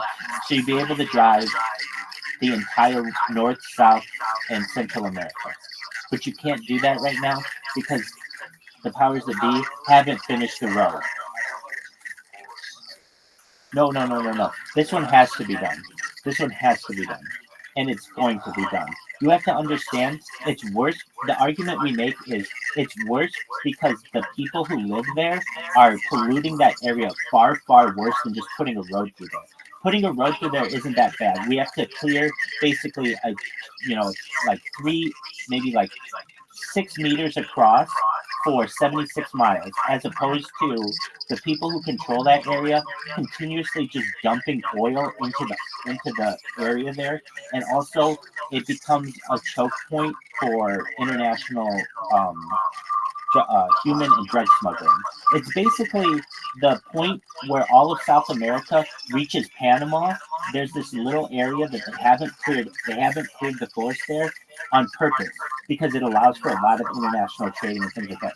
Oh, here's the other thing. You're like, look, I don't want the deforestation. I get all that. For every tree that is knocked down there, they rebuild a tree to silence all the environmental efforts there. Or environmental. Fine, plant 50 wherever you want, and then also the argument is made. Currently, in order to make that journey, let's say you wanted to drive it, which people do. They drive to where the road ends, and then they have to get their car onto a ferry, and the ferry has to drive as a boat around the 76 miles of forest, and then has to undock, and then have the car. And apparently that's like a huge amount of, unnecessary energy that's wasted to put a car on a boat, move the boat to where it needs to go. So Nixon had one, or Johnson had one of these. He used to just drive people into the water and scare the shit out of them. This used to be a thing. Amphibious cars used to be a thing, and especially in like the 1960s. And I can tell you this about these types of things. Personal watercraft like that, also personal submarines become very, very popular. Here's what doesn't become popular: the flying car. That's the first thing that anybody basically asks me about the future. What about the flying car? Here's what we already have: flying cars. Do you know what flying cars are? They're helicopters. No, helicopters. Helicopter. A helicopter is the flying car. We just don't consider it that, but that's what it is. Whenever you see people flying around in the future, what's different between how they fly and how we fly with a helicopter? It's the fact that there's all that fucking air going around. That's the big issue. So I've actually seen prototypes for a type of car that levitates, that uses some type of like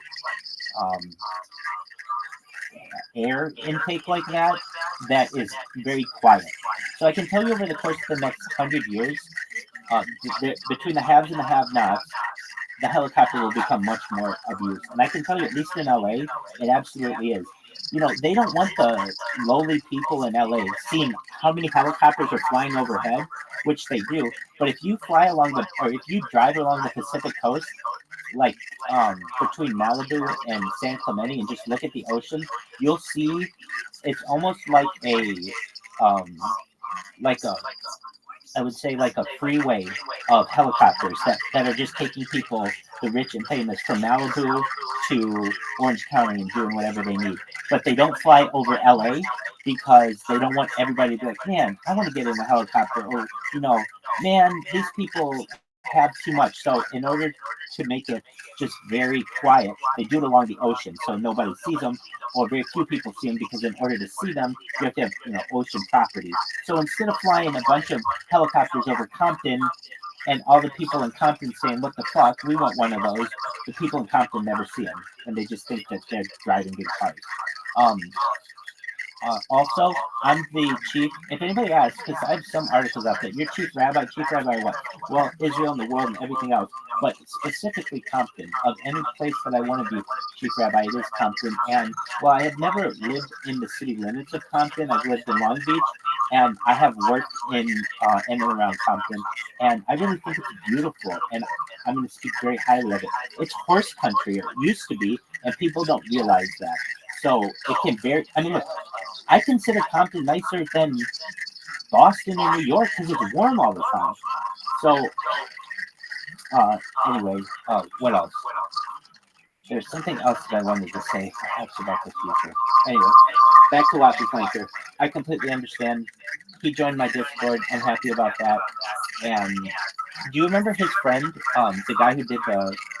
Yeah, you remember Hellcat Maverick. We'll have to get him in as well.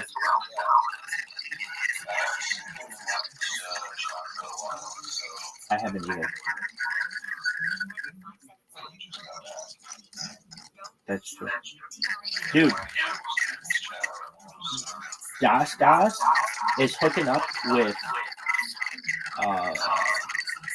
Murkoff the Perk. Do you know who Murkoff the Perk is? She's this girl. Pretty hot chick on... it's funny. What you'll find happens, all these kick streamers eventually... They don't all do IRL together, but a lot of them do. They'll end up doing things and they'll be like, oh, I know who that is. And it's weird. It's like, oh, I can't believe these two people who I normally watch on two separate streams are now watching each other. Are now hanging out with each other as I watch. It's very meta.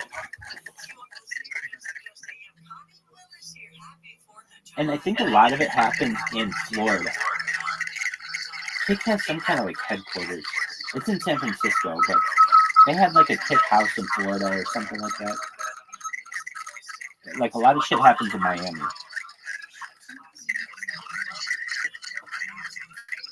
All right, Doug. Back to Joey Diaz. Oh, fuck you. There's the I am discourses. So the guy who started the I am movement. What the fuck is the I am movement? So it was a breakoff of the Theosophists. So this guy learned the philosophy that he would take Northern California. He claims to have met the Count of Saint Germain. And was given discourse. So he basically claims the Count of Saint Germain is one of the Ascended Masters, and he has a 33-part discourse on the discussions with Saint Germain. Now, again, I'm fascinated with the Count of Saint Germain. I also think this guy is cashing in. Well, it is 100 years ago, but I think this guy was claiming Saint Germain as like an Ascended Master.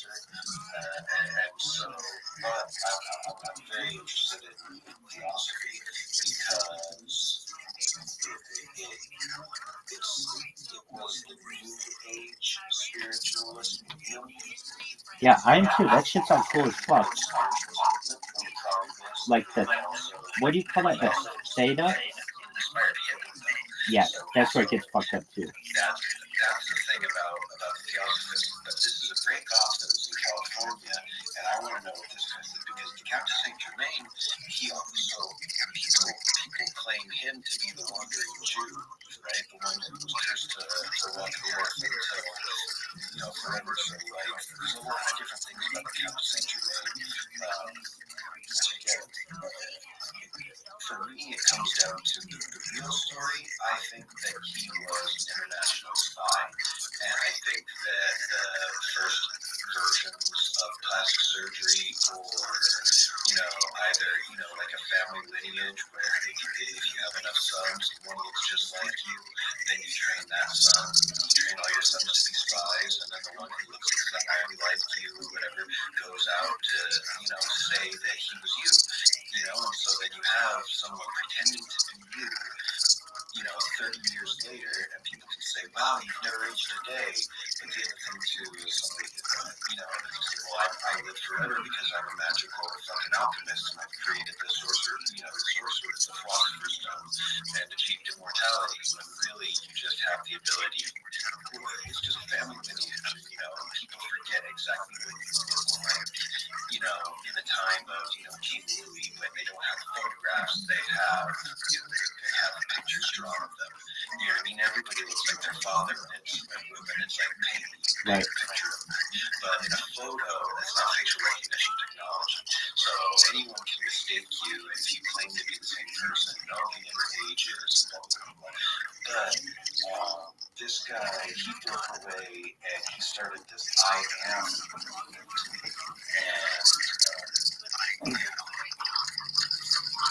And honestly, I think the worst part about the Theosophists, they co-opted, he was like an American writer, Edward Bulwer Lytton, because he's the one who came up with the concept of,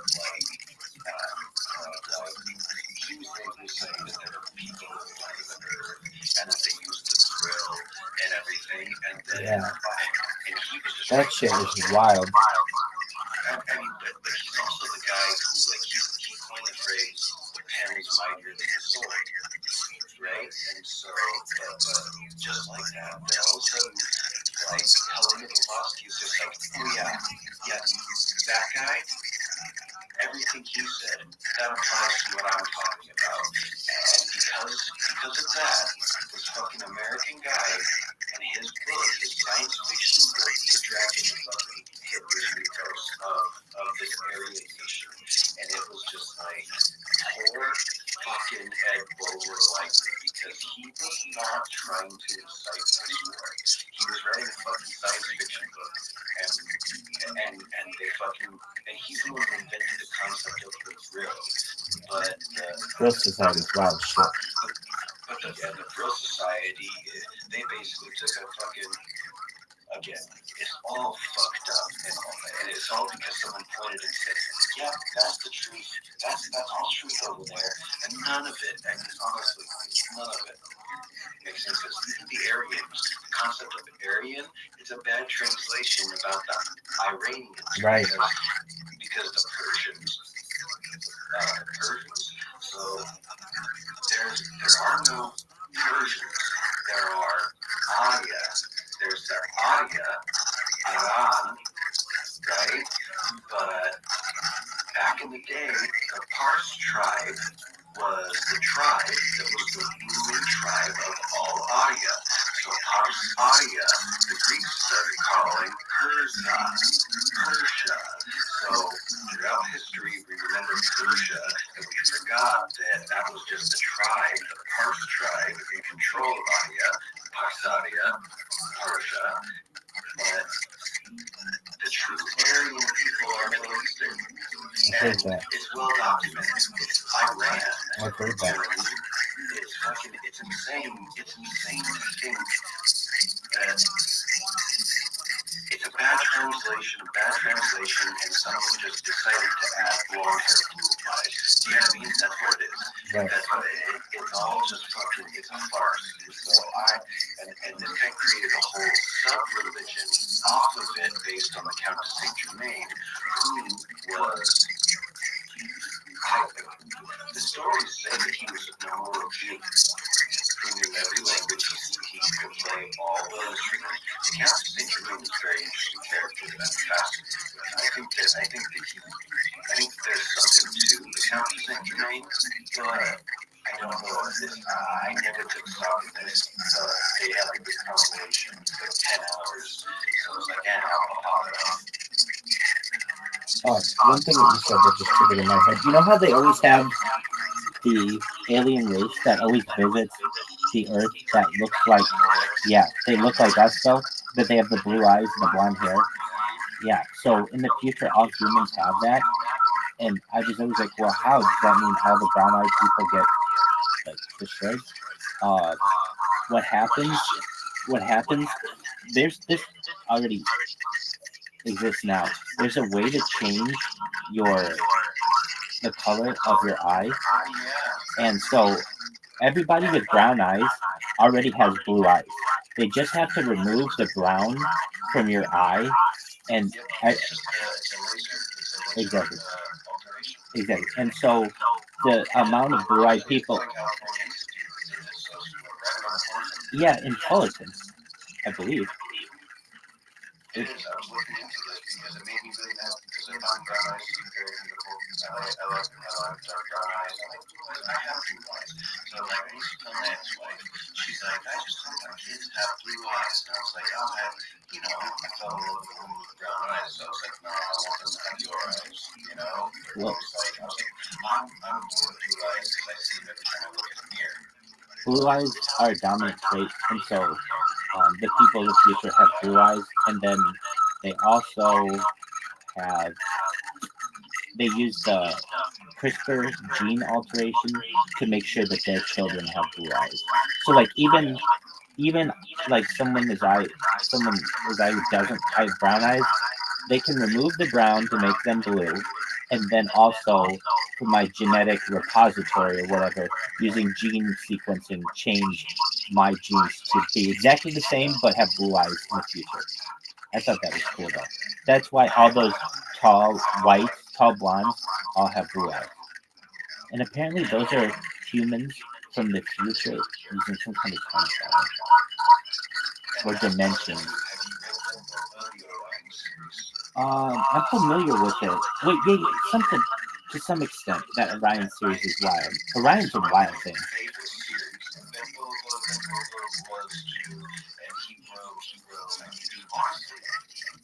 Science fiction from the 1900s and the 20th century is legends.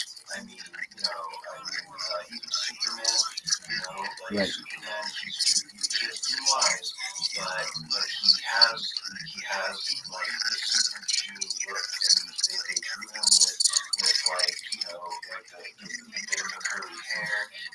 He has the Moses story of basically coming down the stream in his basket. You know what I mean? So like, there's a lot of Jewish references to him. Right. But not enough to scare people off in the days when you know what I mean? Right. But there's a lot of Jewish references within Superman. So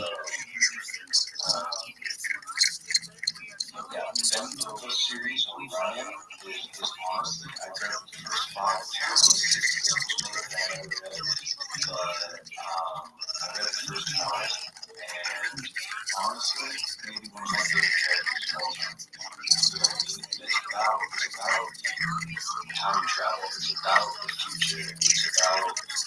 It's Rocco's Basilisk again, basically. It's about the struggle of humanity's survival and the future humans wanting to go back in time. If we make the first humans better, maybe by the time it gets to us, we'll be better today. So they keep trying to improve themselves by changing the past. You see what I mean? So it's like an organic process. It's an interesting type of concept here. And throughout it, he keeps time jumping. First he'll do Troy, then get Valley Troy, and then he talks about how he helped Helen escape, how he had a little bit of a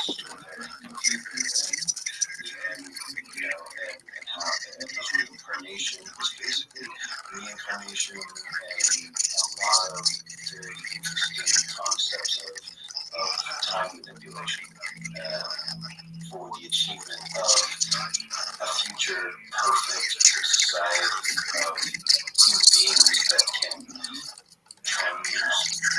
migrate themselves into pure energy beings, and those pure energy beings in the future go back into the past and start fucking around pretending to be Zeus and Apollo. So there actually was a Zeus and Apollo, but there were humans from the future going back in time who evolved to a technological, biological point that they were pure energy and they could turn into humans and then disappear into pure energy and make things happen because they evolved to that level. But it was just people from the future fucking with the past to make sure that the future in which they exist happens. It's a fucking lot, and their ultimate tool, the Orion, the man they made who was almost as good as them, but they made it so he could never quite be as good as them, and he would wipe his memory every time they put him in a good place in time. Eventually he started to remember everything, and eventually he learned how to take them on and how to be better than them. And it was very interesting. It's just one of the best series ever been done. Anyway, I'll let you get back to the Wow, shit, dog. All right. Well, thank you. 329, but I'm gonna take one on the house. Yeah, and I don't even know what they call it. Absolutely. So you're but I'll pay you 329. Yeah, okay, you'll give it to the water. But you have to admit, a second while you're not looking at my pocket, the water is $3.29 That's right. for a rate. It's $1 in the That's subway. Right. That's right. It's fucking. Don't even worry about the pocket. There's They not a made muffin. it illegal for you to bring that water from the subway. Let me tell you something. Or you put the water in the pocket. So can you go on? Because it's ridiculous in Can the you first go on the place. plane with a sandwich you can buy at the airport? Yeah, You can.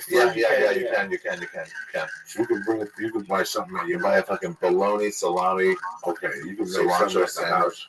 Yeah. You can make some because Southwest. Jews always did that. Yeah, Southwest don't feed you, so that's a long. Southwest is not feed you. Yeah, you gotta bring it on. That's some But so what? Bring a fucking sandwich like in the old days. Make a salami sandwich on bagel, a little bit of hot sauce, ketchup. Sandwich on the stink up that whole Bagel, yeah. You're gonna fart it up anyway. Let him get a taste of what's coming. Fuck, Jack. Wait till they get a load of Uncle Joey, motherfuckers. What's up, Lisa? Yeah, you're looking all dapper tonight with your little head through the roof. You haven't seen Mama. She left you this week, and you're like, I went to the beach. yeah, I went to the beach and I just hung out. It's fun. You missed her this week, huh? Yeah.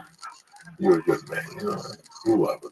Yeah, I did. We're talking about moving. And we're in Burbank, living close to Really? Whose place? Nah, I live in Valley Village, so. To her place? No, we had New my place? Not for a while. But yeah, I love this guy both anyway.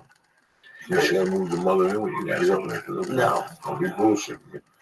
It's all It'd right. be cool to have her close for the food, but mayonnaise is cool enough. You don't want to move over to Burbank with you. Got her a little better. She likes where she is. Yeah, show her where you guys. No. That's not.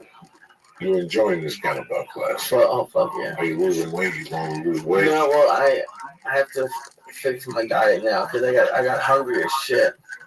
I did it 4 times last week. So I got real hungry. Oh, at night after 11 o'clock, you got to take sleeping pills. Oh, so. After 10:30, the hunger is fucking damaging. Plus, I did edibles, so it didn't. That don't help you. So I'm going to try this new thing you're talking about. The 100 carbs, 150 protein. Protein. What? 70 grams of fat. I've done it. Damn. That's so exact. You're so lucky that you're skinny. I sure am.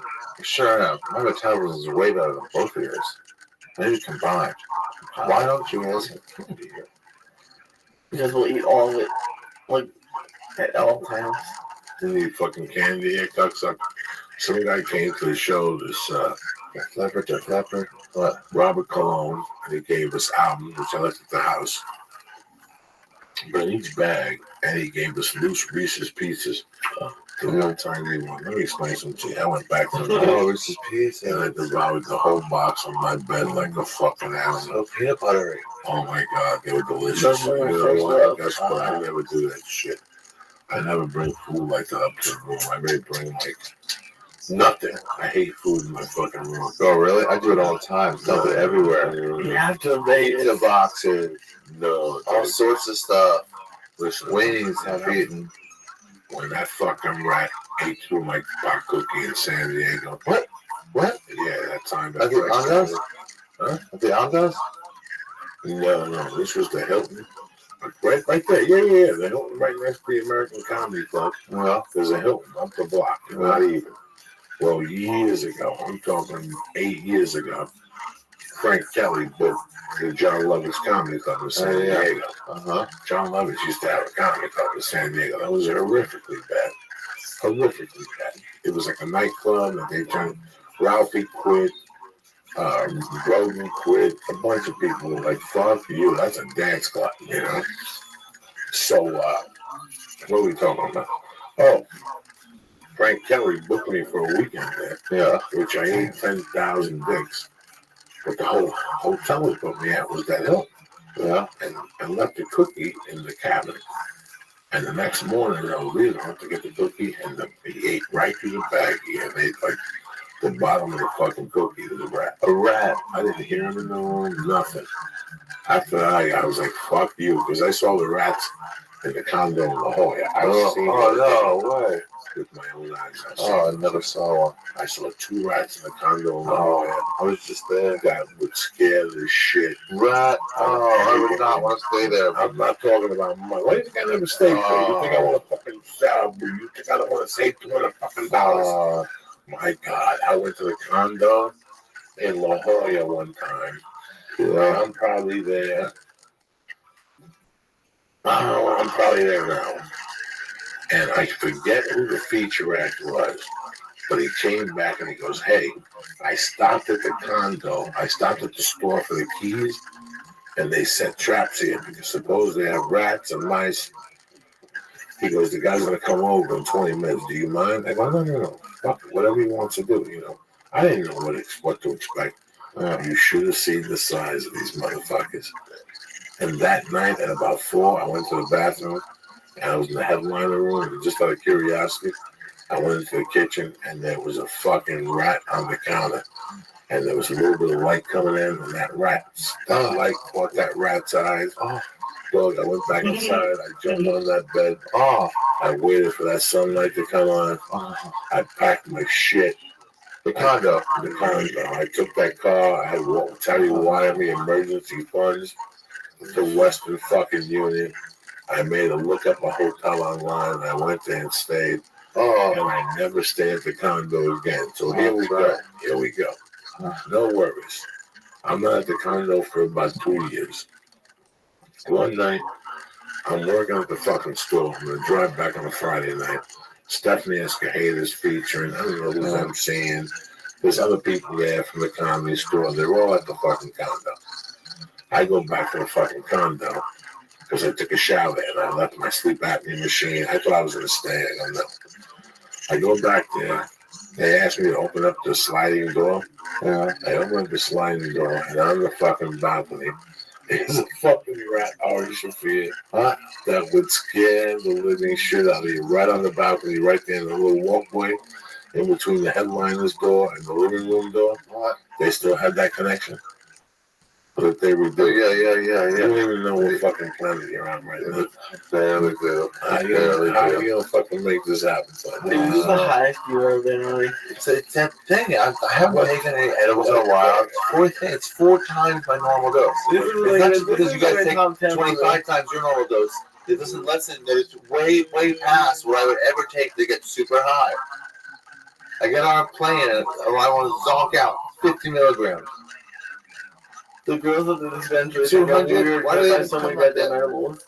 They think you're weird? Well, maybe I'm just paranoid, but I come in and I buy like a pack of 600 like 3 times a week. Wow, what do you do with these? Me and the fucking security guard on a first name basis. Yeah. Shout out to Eddie. What's up, Eddie? Yeah, he watching.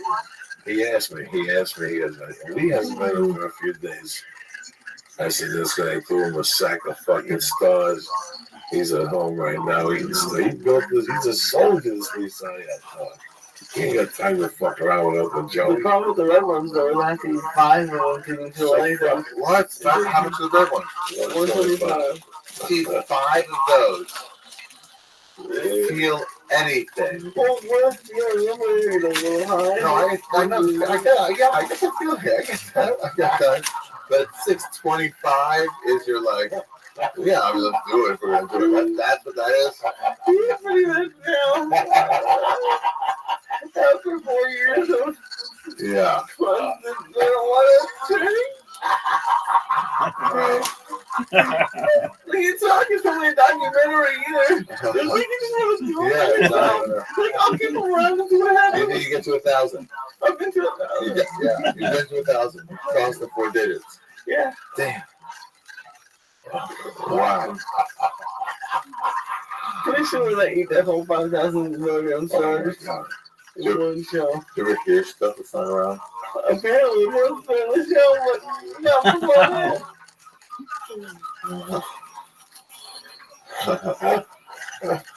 What are you talking about? No, I like it now. It's fun. That I think it'd be great to start on a dispensary. Yeah, which the first time we weighed it up, how many milligrams was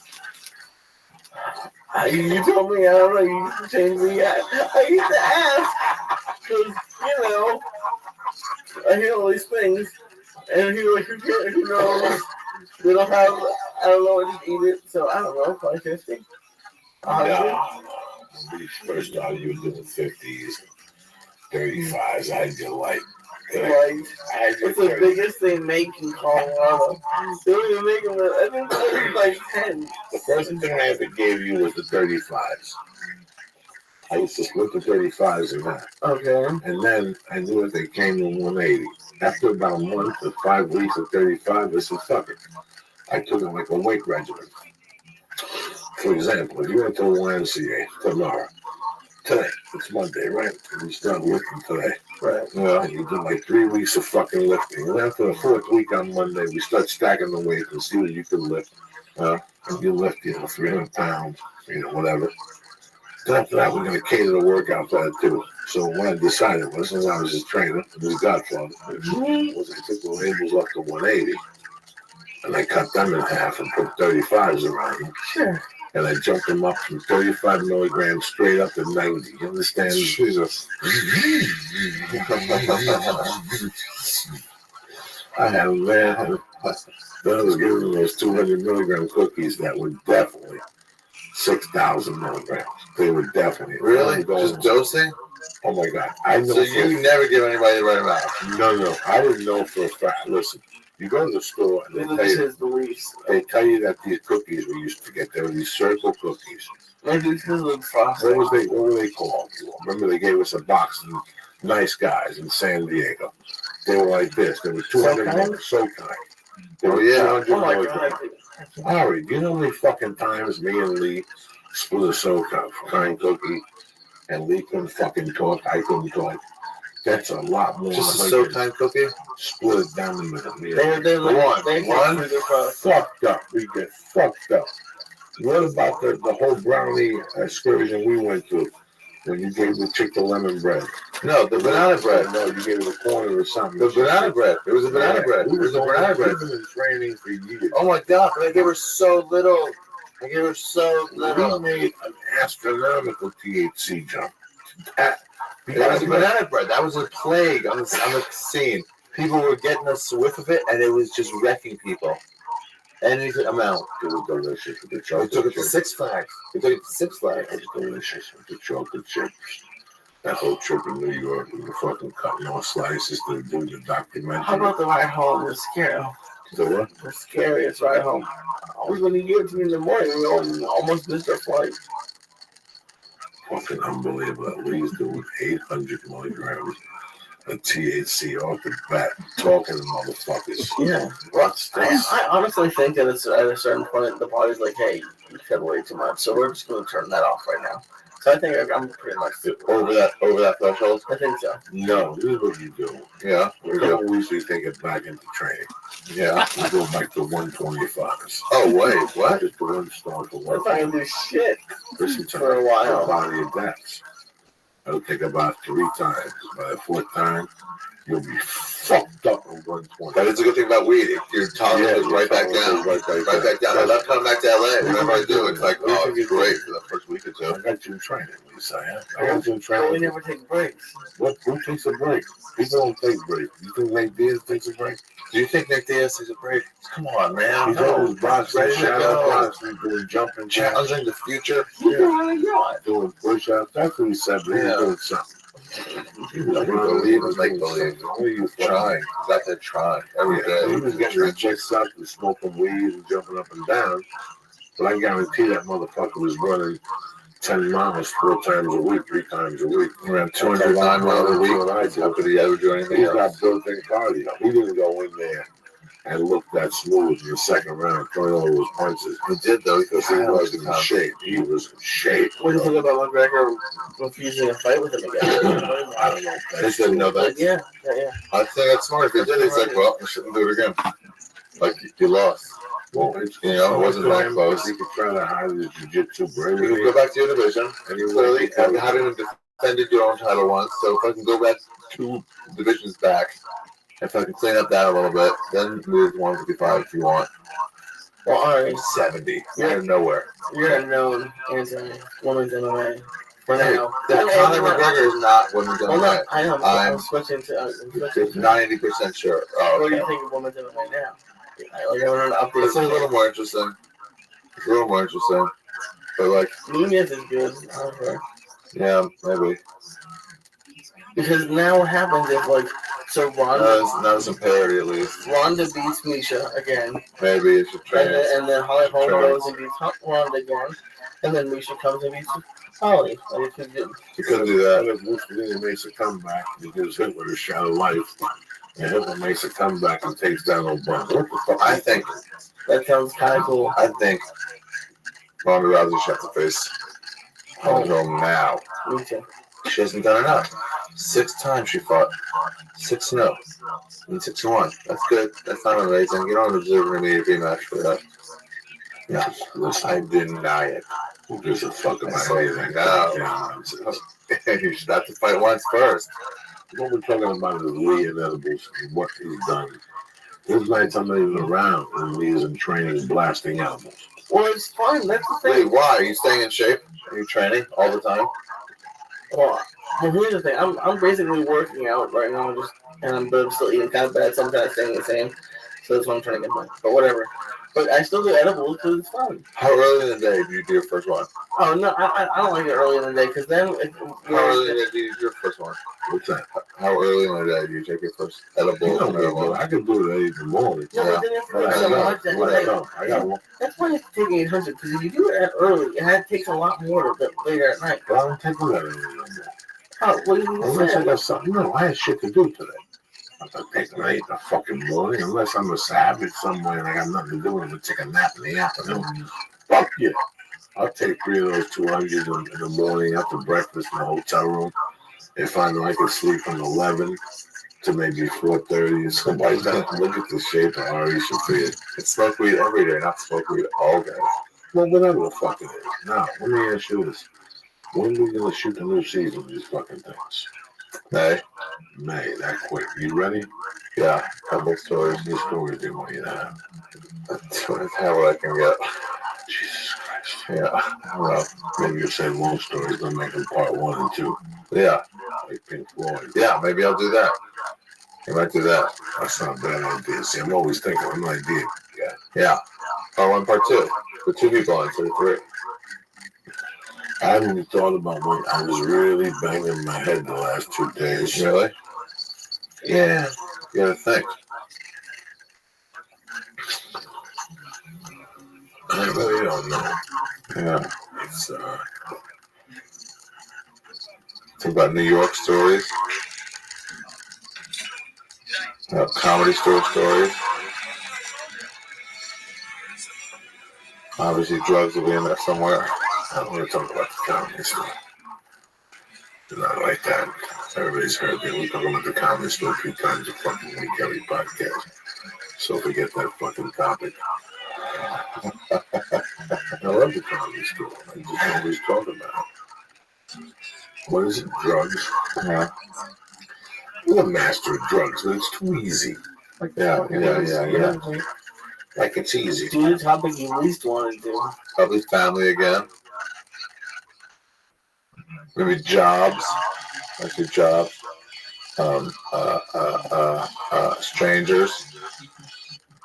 What kind of strangers? Maybe somebody you met right then. Some shit happened with them.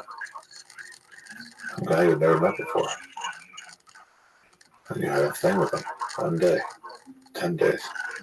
But even some stranger. Oh, maybe that. Near-death experiences.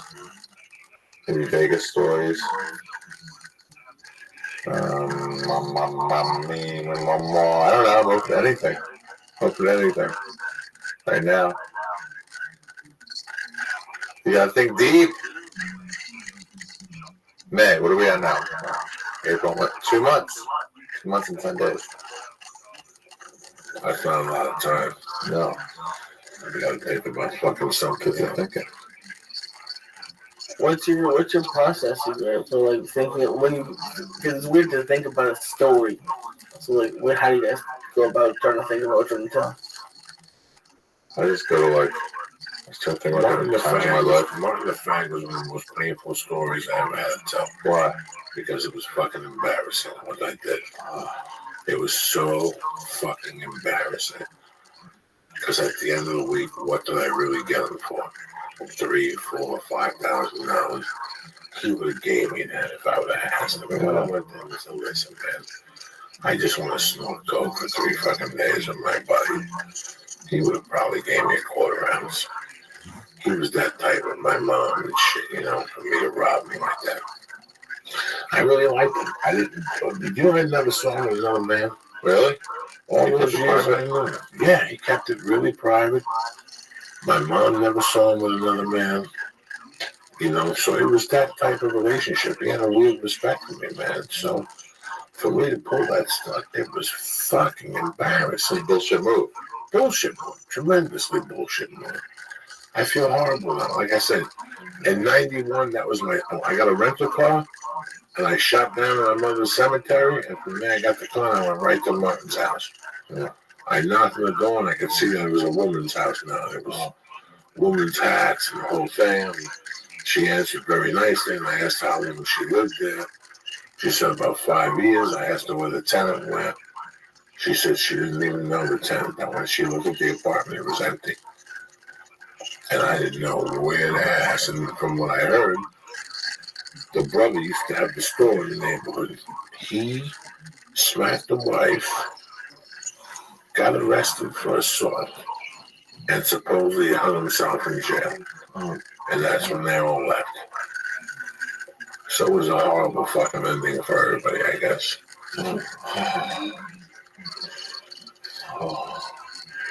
You guys ever worry about getting arrested when you bring or allegedly may have something with you when you travel?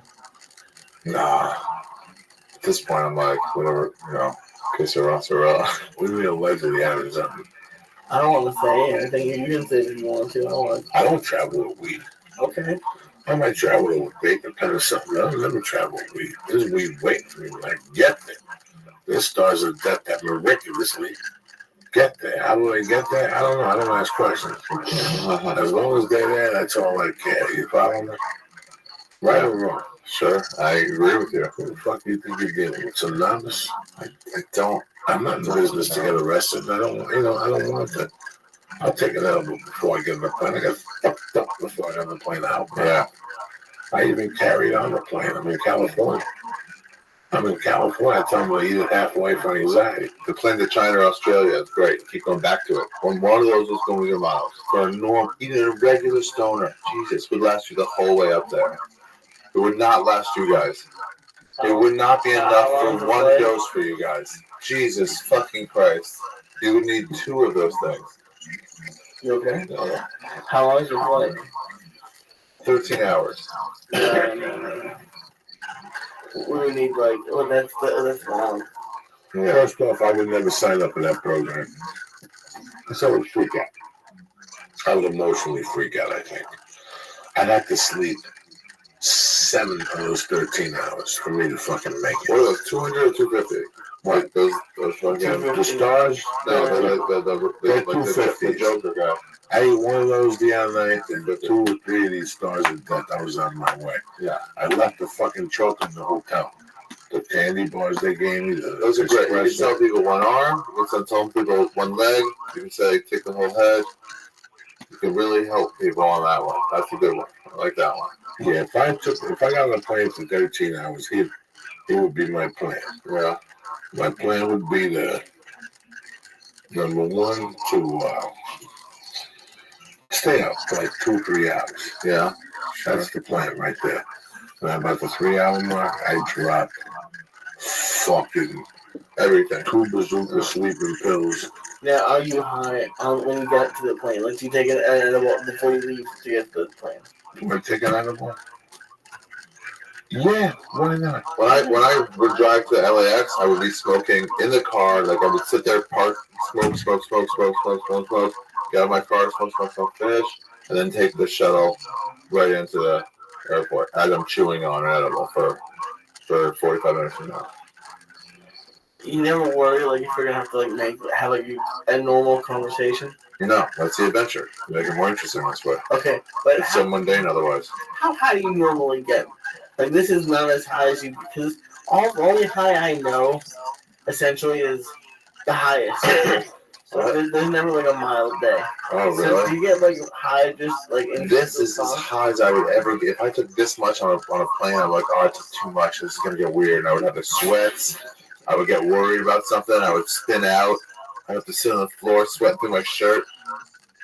Like right now, I'm chill. Right now, yeah. Now I'm okay. Because I get this high, I'm like, oh, if I get a window seat daytime, window seat daytime, I'll take this level of high. Right now, this level of high, window seat daytime, I'll take it all day. And you'll fall right this way. No, I'll just watch out the window. Fucking 13 hours. That's the best part about the beach. No, not that many hours, doing 19 hours, and they were drunk. Jody got on the plane for 19 hours. She's a fucking drunk. I guarantee they turned that truck plane around and drop her off in fucking Bulgaria or something. You only get some shout outs on here real quick. I didn't know what's fucking look at this moving along here tonight. We're fucking high as shit. Everybody watch my show Tuesday nights. Where you going? Oh, I don't know. Professional. Oh, okay. Robert Colon, I love you. Thank you for the fucking albums. I didn't bring them tonight. I'll bring them tomorrow night. The Ortega family, Sergio, Laurie, Noah, Joshua. I love you guys. Thank you for the beautiful Meet the Beatles. Bob, Lolingus, Mr. L. You're a savage. JT as usual. Shane McBurnett. Bricks and Bullets, Mateo Oliveras, John German, and Stephen Richard, the bad motherfucker. As usual, the reason why my main man is here tonight is to promote a Rags to Riches story. Basically, it started in a fucking room with no alcohol. I ended up in a fucking cheetah. Ended up on Comedy Central 11 o'clock at night. What the fuck are you doing lately? You know what I'm saying? Yeah. You gotta really talk. What the fuck are you doing? There's no alcohol about that. They weren't allowed that. With me, Mark Maron, and Steve Agee. There was no fucking alcohol that night. That motherfucker was people high on battery acid. Yeah. Well, they weren't even allowed in the other room. No, it was crazy. So that was a pretty fun night. I don't know if I told the story before, but I did not have there was the first show or two in LA. You went to that show? The one at the Improv. It was Word Stories. Word Stories. Okay. That was the first show you went to in LA? It's a fun show, right? Fun show. Well, it's 2 angles to this. Yeah. What are the 2 angles? There's 2 angles to this. There's 2 ways I'd like to see this done. I'd like to see this done where you give me 6 weeks. Yeah. And I'd like to see this done where you give me 10 fucking minutes and shut my lights out. Oh, what? Yeah, that would be fucking amazing. Then hey, go up and tell a story about a road trip. Yeah, in 10 minutes. That's what you get down there on a Tuesday night and you go, good evening, this is not happening live. This is where we tell the contestants tonight what we're going to talk about right now as we speak. So get ready. I'm about to do my story and we're going to get this story. Tonight's story is about vomiting. Boom. or whatever the fuck you want to talk about. Childhood sports, childhood deceit, childhood. What did you do that you didn't like about your childhood? Just something. Just put people on the spot, and that's when they're real. That's when they even, you really don't have time to think, but the emotion comes through because you're taking it there. You really never. Those storytelling shows could be easy or they could be hard. Sometimes they're hard ones. They're hard. They're hard. Yeah. They're hard. It was tough for me to tell that story. I know there's been stories for you that you have to. They're so dark. What you're doing is adding color to it. Yeah. It's such a dark story. And basically, we're adding color to this dark story, so you don't think we're completely fucking nuts. And you don't think you're nuts for sitting there listening to this shit. That's the brilliance of storytelling like that. Like I always tell people, everybody tunes in on Sunday night to see Tony Soprano cheat on his wife. Nobody likes people cheating on their wife. But Tony Soprano, we don't give a fuck. But, it's amazing what you could. There's a friend of mine who's got a nice something about how you could deceive or whatever. It's true. There's people that accept different things from different people, but that's all aside. Storytelling is something that I think there's some club that's doing it. What did I just went? And they talked about one night a week they do storytelling. Yeah, it's great. Where was I? Yeah. I saw it 2 years ago at like a festival. Like, it's turning this way. Yeah, no, we're doing stories now. It's gotta be an aspect. It's gotta be an aspect of comedy. It's gotta be an aspect of comedy. I got bored with storytelling. Yeah. Because my storytelling was about nothing constructive. It's about robbing people or scamming a Christmas tree out of a yard or smacking somebody or getting beat up by my ex-wife's husband and a friend. It's nothing pleasant, but that's the other hand of it. That's what makes a story more enjoyable. You turning it pleasant in my eyes. What do you think you're saying? You're sitting there like, making it interesting. Making it interesting. What do you think, buddy? You've been to all the storytellers tapings. Yeah, you had a good time there, right? Yeah, I like the tapings. I think it's just really cool. I watched Henry Rollins' one. Henry Rollins, yeah. His and Jim Brewer's. I watched those two online. Yeah. And they were people who I had never heard of before. Really? I find that I kind of get into like not a rut, but if I like 2 or 3 people, that's all I listen to. Yeah. So I'm not open to more people. So when it's online or something, you can see it. So I think that's how I find all you guys. So. Oh, really? Yeah. Absolutely. That's how everyone found it. So. Yeah. I think it's really cool. I think it's smart that you guys are doing it online. Yeah. I think it's like eventually you wouldn't even need to be on the cable network if you didn't want to be. It depends how many people watch them. They're all on YouTube right now, so far. Most of them. Not all the ones on TV yet. So how do you feel as like now 70 of them. There's 70 stories on YouTube. Now you're an executive producer, and like you need the show. That's right, bro. Right. I'm an executive producer, bro. They call it EP. I'm an EP. That's right. That's what they call it. I'm an EP, bro. So you need the. I got a button-down shirt. You guys, I'm an EP. I can't act like that anymore. I'm an EP. You need the show to get views, but you also like stealing stuff off the internet. Yeah. So how do you feel about stuff getting stolen? But does a view still happen that way? But it doesn't count for your show getting picked up. What does that mean? It doesn't count. It doesn't count. Oh no! I just want views. Just people watch it. People watch whatever they watch, it. Because you could also, like, let's say.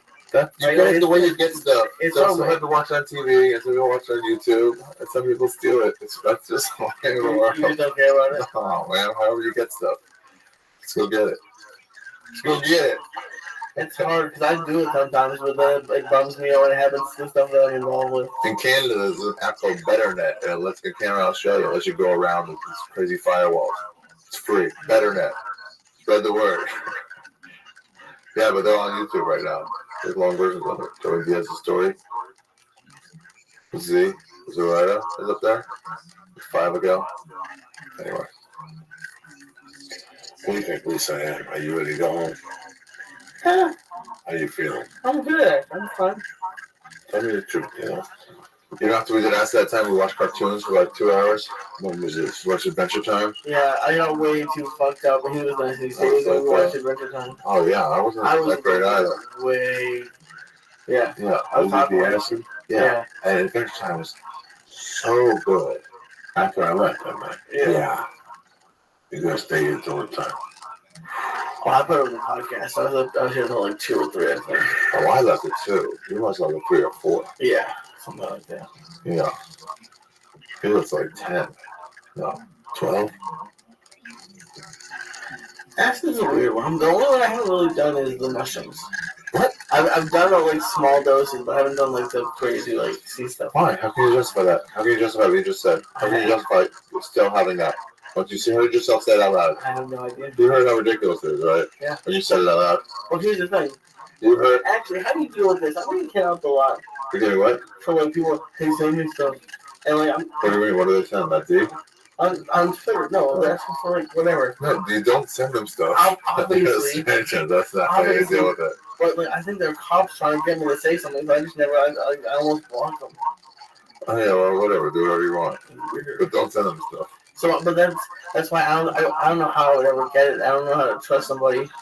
What are you talking about, Lee? If your mother had to die if you couldn't find mushrooms, you would say, "I don't know how to do that." Okay. I don't want to bother you. Like the person I'd ask is like you or like maybe Joe. You ask, and then what's the worst case scenario of asking me? No, but I don't want to bother you. I know, but I'm like, hey, Lee, I can't really handle it right now. Sorry, I can't deal with it. That was rude. Lee, I can't deal with this right now.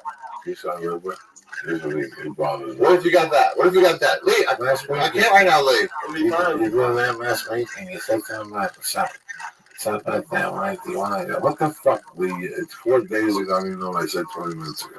Yeah, that's the worst case scenario. And then you can ask the next fucking degenerate, you know. Or I would say, yeah, hold on. Let me give you making fucking phone calls. I guess I could. I never even thought about it. Ask a friend who knows that shit. Everyone has that friend. That's the only one. That's everywhere. I don't really want to do like heroin. LA is swimming in mushrooms right now. I'll be honest with you guys. It is ripe in this place. They're everywhere. Oh, okay. Put the word out. They're everywhere right now. So everybody get your mushrooms. Let me get some mushrooms, Lee. Yeah. Yeah. Everybody, put your feelers out right now because they're swimming in it. Drug dealers, keep the supply coming. Fuck. You the good grandma The mushroom. warm season's coming. People want to get a jump on it. I'll dodge again. Boom. Great idea. We'll get some fucking. Great idea. Can you walk? Can you walk? You can walk whatever you want to walk. Okay. What do you mean? Keep on line fucking boulders with Joshua through. Sometimes with weed I get scared. No.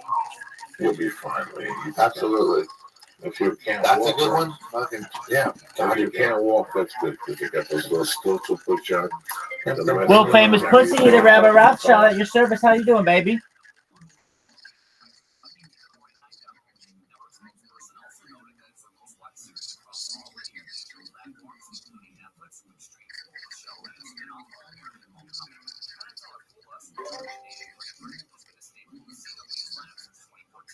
Yo, dog.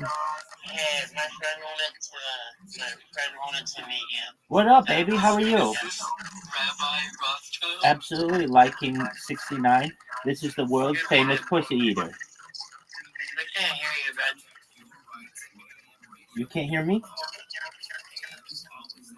Can't hear you. Just one moment. Wait, does he have his camera on? Hell yeah, I do. No.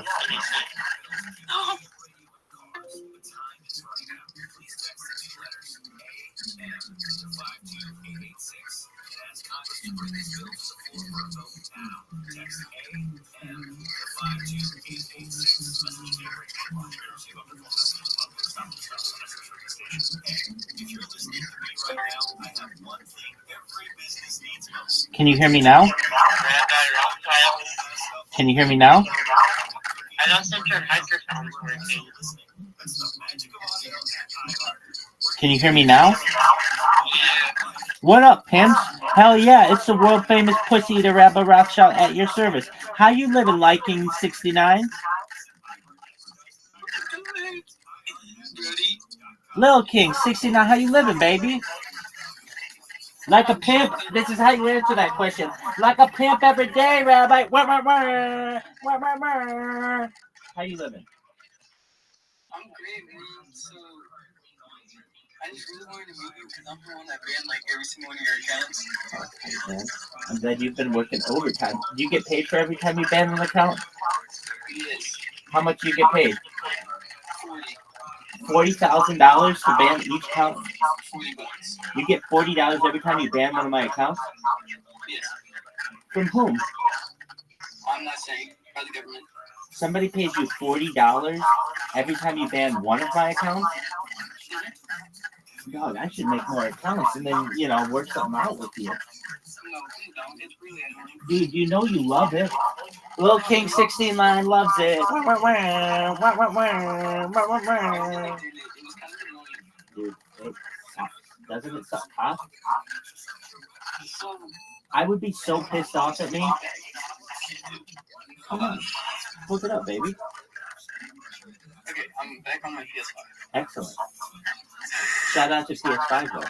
So this is Rabbi Rothschild, and I'm talking to Lil King 69. Lil King 69 says that Lil King 69 gets $40 every time Lil King 69 bans one of Rabbi's accounts, and Lil King 69 will not say who pays him. Is this all correct information, Lil King 69? Yes or no? Go. I feel like I need a lawyer, but yes. Hell yeah, that's what I thought. Cool, dog. Well, keep banning away, because I just keep creating. I just had 4 accounts banned. Guess how many more accounts I have? 4. Just gonna go right back to it, dude. When I first looked you up, correct me if I'm wrong, you have 3 or 4 phones duct taped to the bed, the bottom of your bed. Oh, more than that. The end of it. Yeah. Why? What is the point in that? Dog, they're all streaming. All stream? Why are Dog, you streaming? we're live on 8 different Discords, right? Or 8 different YouTubes right now. Have you seen my Discord, dog? Dude, Connor, what are you doing? You haven't invited him to the Discord?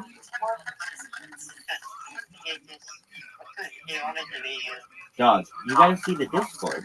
I have over 30 different radio channels going on in there. We have music videos from every decade.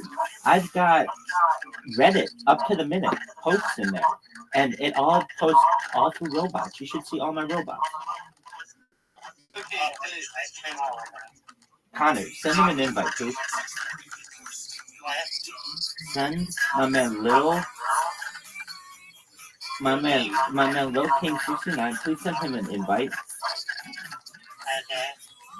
I have been invited. I just haven't joined it yet. Oh, dog. Dude, the precipice is on you to do that. I've seen your videos. Yeah, they're amazing. Sure. So, do you live in a house with other people, or are you alone? I live in a house with other people. And so they just... So, are you in your room 24/7? No, I got outside. You go outside? Yeah. So, what is this... I've streamed as far north as Santa Barbara, as far south as San Diego. I've streamed at Disneyland. I've streamed in Santa Monica. I've streamed in Beverly Hills. Basically anywhere in Southern California. Okay, so what's the point in all this streaming? To create content. The more content you create, the more influential you are. Content is king. Rabbi didn't coin that phrase.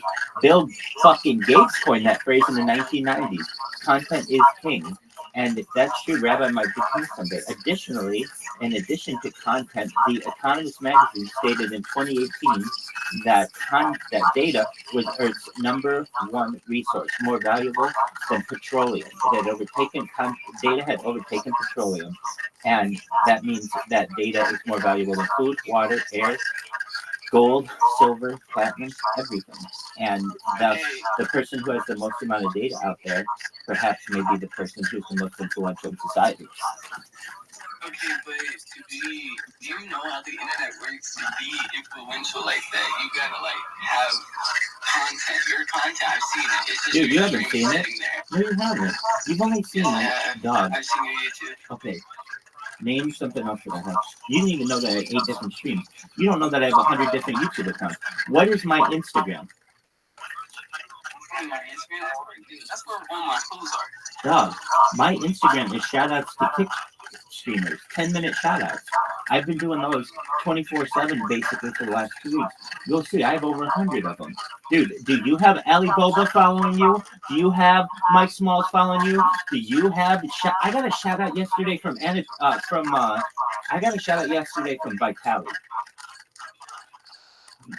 Do you know who Vitali is? I know who Vitali is. All right, so I had a bunch of people came in here. Dude, it's a huge fucking flex, man. I'm just a dude on the internet who has robots that are making me famous, baby.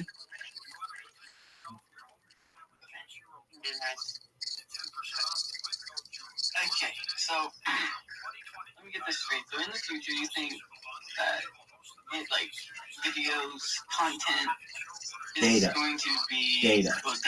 My fault. It's going to be like worth more than everything else. You're going to be rich. You're going to be the king of the world. Right.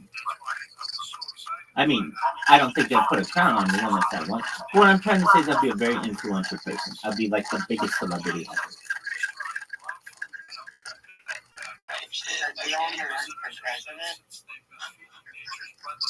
I think that I might run for Prime Minister of Israel or President of Israel before I run for President of the United States.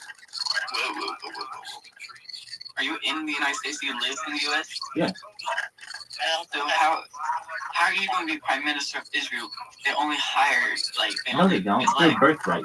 People that live. No, they don't. It's their birthright. So you are related? I'm Jewish, dude. Anybody who's Jewish can move to Israel. So I'm gonna have like a huge social media influence. I'm gonna have a huge media influence. So all I have to do is just run for public office. So. Thanks, baby. Dude, come into. All right, dog. Come into my Discord. Come in. Come on. Let's have this conversation in the Discord. We got more people in there. Yeah. Come in the Discord. We just want to have a conversation between us three and not like in front of other people right now. Dude, it's one other person right now. And he's asleep. There you go.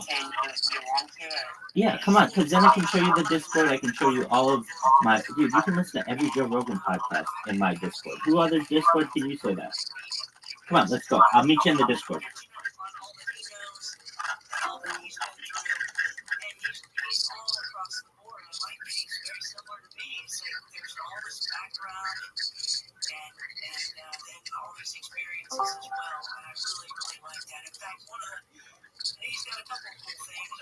Caspian Sea. Caspian Sea. Where's my man Connor? Where's my man Connor? There he is. Hey, Connor. Yeah, my friends are busy right now, but he's watching. I started live streaming, so. Okay. Hey. Well, welcome. This is my friend Caspian Sea.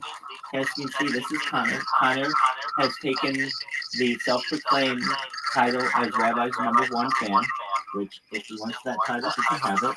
Connor is really nice. I met Connor on Discord, I think, like within the last month or so. And Connor, did you find out about me on Kick? Well, all your dogs came into my Oh, there you go. There you go. So you find out about this in my box. You fell right into my trap, Connor. You fell right into my trap. Yeah, I know. Dog, if I were a spider, you would be in my web. You would be like in the center of that fucking web because you're in Discord BC. This is like ground zero of the web. So good for you, dog. Hey, absolutely. You cannonball right in the middle of this bad boy. Good on you. Excellent. Well, thank you for bringing your friend to that conversation. He's cool. And Connor, you're a really nice person. Connor was like, everybody be nice. And we're like, yeah, we're nice. I understand. Connor's a good person, good-hearted individual. Connor sometimes butt calls me, and then or pocket dials me, whatever you call it. And alright, well, I was saying that sometimes you butt dial me, and it's cool. I like it. I get calls from all kinds of people all over the world who butt dial me. Can you imagine? I have so many different contacts with all these random people in the world, and they're just like, oh yeah, sorry, I was on a motorcycle. Oh, sorry, I was on a boat. Oh, sorry, I was at the store. You never know what people are doing. Hey. I'm gonna get everybody in this Discord. I want to make this the most popular Discord ever. Exactly. Hey, Connor, did you see that I had my bot is now doing clips in addition to spamming people? Pretty fucking sick. Yeah, I would so hate me if I were on Twitch. I mean, I would just be like, well, I would be like, are you fucking serious? Nobody's gonna stop this asshole? And then I would report me. I would have written emails to the kick people. I would have like threatened them. I'd be like, look, I'm a kick creative influencer person, and you will not get rid of this person. I will explore other avenues if you cannot control this.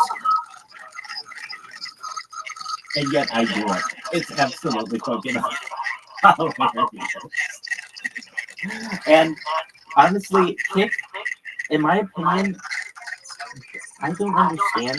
You know, like it says in the corner, kick beta. It's like, it's in beta, meaning like it's not the full version yet. So I figure like, well, we're just working through the kinks.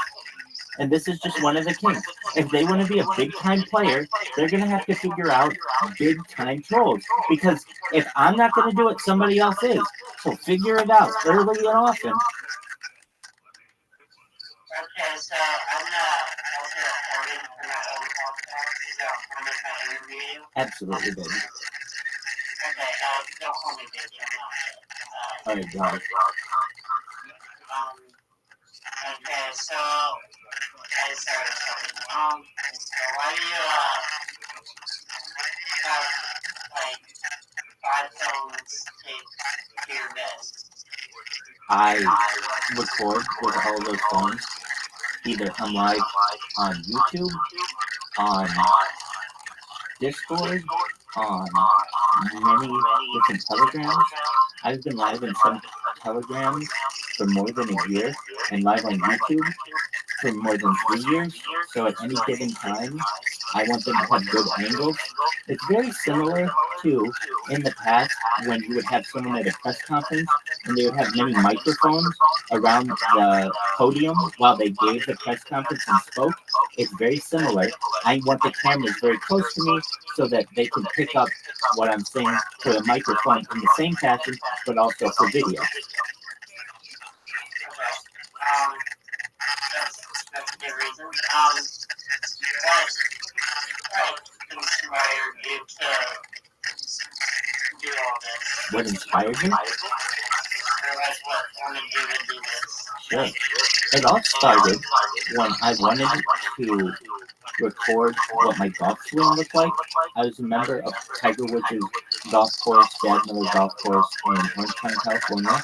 And after work as a project management professional, I would hit golf balls at the driving range. And while I would see my improvements, I really wanted to see what it looked like on camera and be able to critique my own swing. And with modern technology, I knew this was an option. So I began to record while I was at the driving range, and I had some funny jokes that I would make about my swing that I thought were funny, some shit. And I thought my family might think this is important in the future. And thus I thought, maybe I want to save some of this video. And I began uploading it to the cloud, realizing very early that it is very difficult to upload huge amounts of video, and it's in your best interest to stream it in the modern age. And so instead of simply recording the video, I would stream it, and then from there, I recognized that I didn't want the streams to end sometimes, and that if I were going to stream, why not just stream my entire life, like the Truman Show, the movie, or the television show Big Brother. And I quickly bought 6 different Chromebooks and put them around my room so that people could watch me in 360 degrees. And I bought dozens of different devices, including tablets, iPhones, and other iOS devices, Android, and other different types of phones. I bought Amazon Fires, I bought Samsung tablets, Samsung phones, Motorola, basically LG, Blue, track phones, any kind of smartphone that's available. I've probably experimented with it and seen what its capabilities are over the course of this 3-year journey. And that's what started with a golf swing and wanting to record my golf swing has now become a journey to record my entire life. Hey, it's nothing to grind, you know? Absolutely. Okay.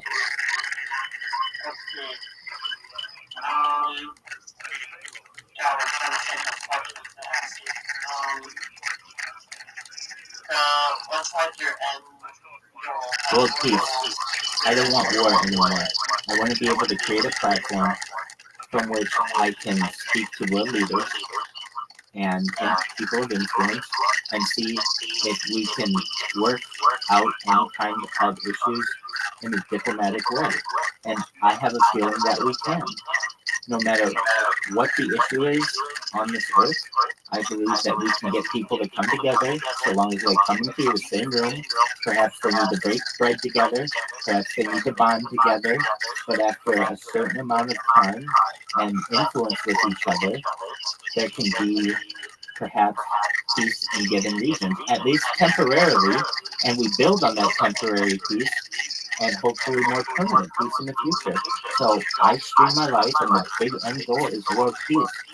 I want to see an end to world hunger through things and discussions that we talk about, which we talk on this podcast, such as vertical farming, hydroponics, and cloud seeding.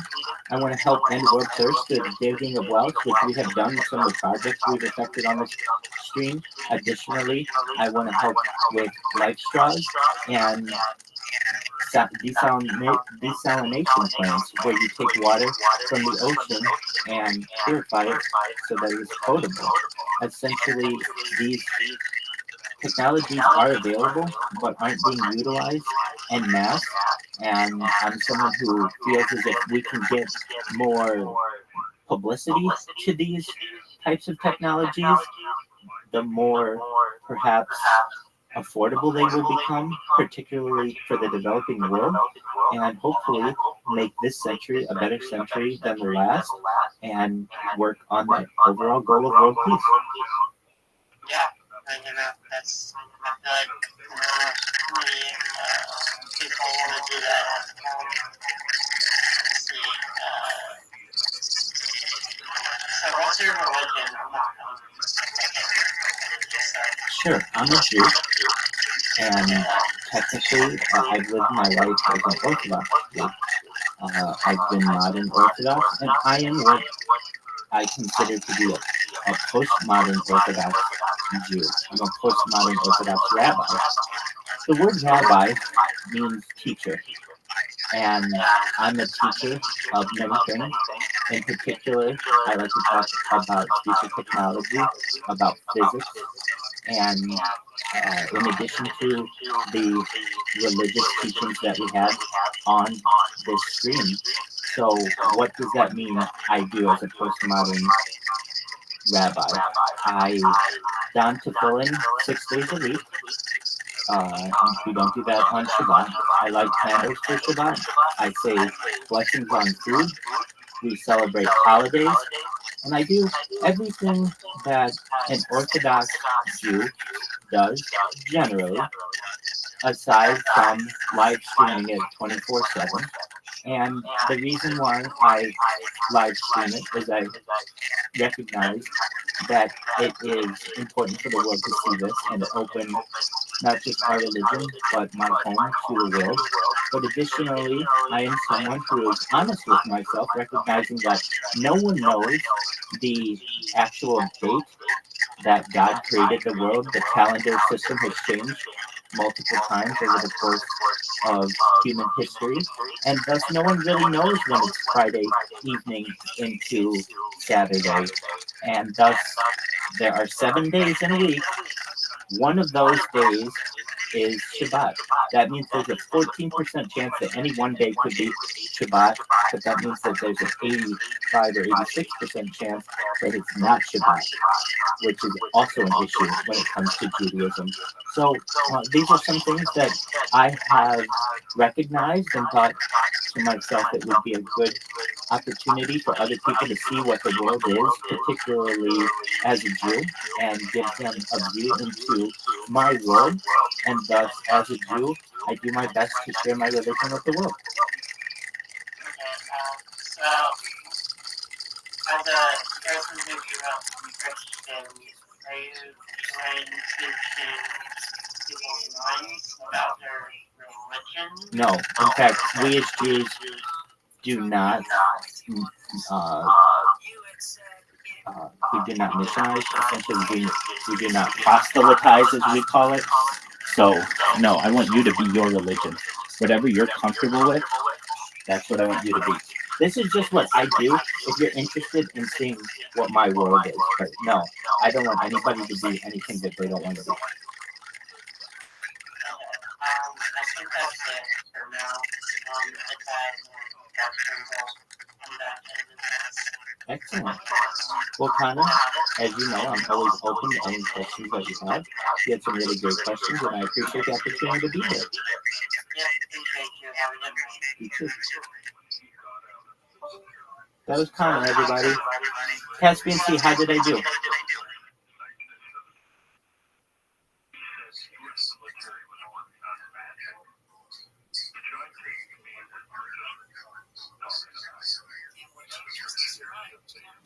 Hi. Oh, what the fuck is this shit?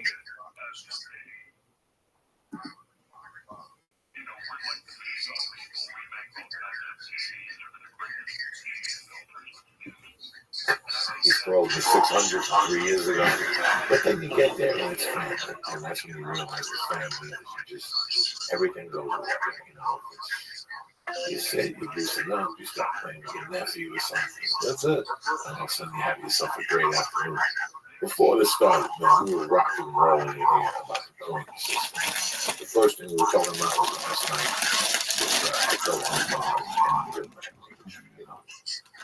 When would you have called that fight? I want to call it the second round. Oh, the second one. Okay. The real thing is, what people are looking at, you know, a lot of people are going to say, well, why would you stop in the first round? Because Magny was really hurt. He was hurt.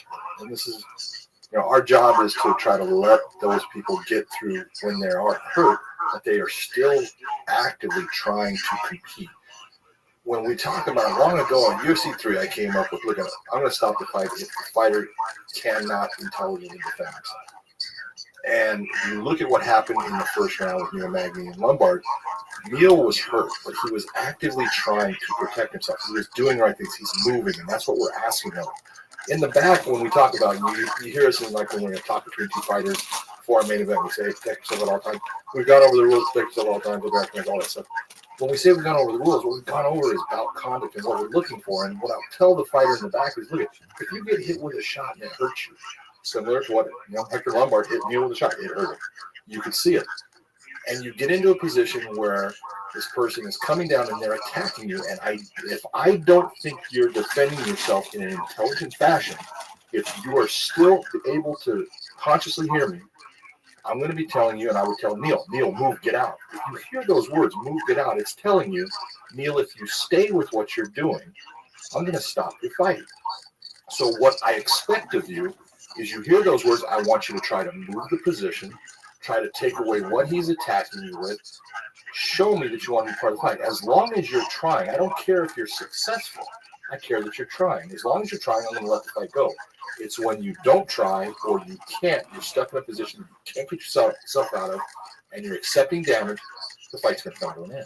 What do you mean by defending intelligently? Because there's times where they'll still be putting their hands up or something. So where does the intelligently, or where does the line come in? When you talk about intelligent defense, you're talking about if a guy is coming with heavy blows and you're putting your hand up to the side of your face, we'll say, and he's sitting there with a heavy blow coming down on him. It doesn't matter that his hand is hitting your hand because your hand is attached to your head, and what it's doing is it's scrambling your brain. That's what we can't have. But if you're doing things as far as taking my hand and putting it up and trying to move myself and just move the position, so now I make the person on top of me alter what they're doing. Altering, they have to stop. They have to wait. Now they try for another shot. All of those things are someone who's doing something in an intelligent fashion. Even though they're accepting damage, what they're doing is they're fighting intelligently. You look at that first round, Neil fought intelligently. He was hurt, but throughout it, he was going, he pulled himself into guard, he tried to get himself back up, he went back to guard. He did all the things that we look at that we're saying he is still in that fight. You get to the second round, and Hector's tired. He burned himself out trying to put Neil away, and then he gets hurt, and then he's in positions where now it's different at the end, near the end of that second round. He's got Neil on his back. He's what we call rear mount. He's got hooks in, and if you look, his legs are up off of the ground, so he has no hips. His hips are gone, and all he's doing is getting hit. He's in that position where we'll say, if you hear me tell you, move, get out, and you don't try or you can't because of the position you're in, the fight's coming to an end. And that's why that would have been the difference in why you stopped in the second round and you didn't stop in the first. Were you given any guidance? Was any of this guidance given to you by like the UFC, the athletic commissions? Like, where are you? I think that's my answer. Yeah, I like that. That's beautiful. You know, that's the whole thing. Is, you know, now I teach classes and stuff, and I try to get people educated as far as why we do things, what we want to do, and it's so people don't make mistakes that I had to make. But, you know, I had to learn on my own. You know, back when the UFC started, you know, there was nothing like it. And I was the pariah. People looked at me and, you know, other referees from boxing, you know, I was the bad guy. So none of them wanted anything to do with me. I had to figure things out. I had to make a mistake, look at it, say, okay, how did that mistake happen? And what can I do to make this better the next time? And it was trial and error. And so, you know, now I go and I give that information to every referee I can in MMA because that's what's right for the sport of MMA. Whether the referee uses it, that's, you know, upon them. You know, I can't tell them, you know, what they have to do. I can tell them this is what you should do and this is why. And then it's on them to do the right thing. When Neil Magny got hit in the second round in the package, he landed right in his guard. I remember something like that, correct? Hector didn't make a great move backwards. Sometimes the guy gets hit. He hits the canvas, and just by look at his eye, and you guys catch a little bit, then he goes out. It's over. But once he goes out just a little bit, you guys see that. I don't see that now. I don't have the eyes. Like, it's very weird that you knew Magny was doing, but he was hurt, but he was just at home. You did not experience it. You could watch him. You pretty much know. I didn't know at times that he was hurt. Well, when you look at, you know, let's take a look at that. And there's different types of knockdowns. Obviously, there's a ton of different knockdowns, but I'll break knockdowns into 5 different categories. All right.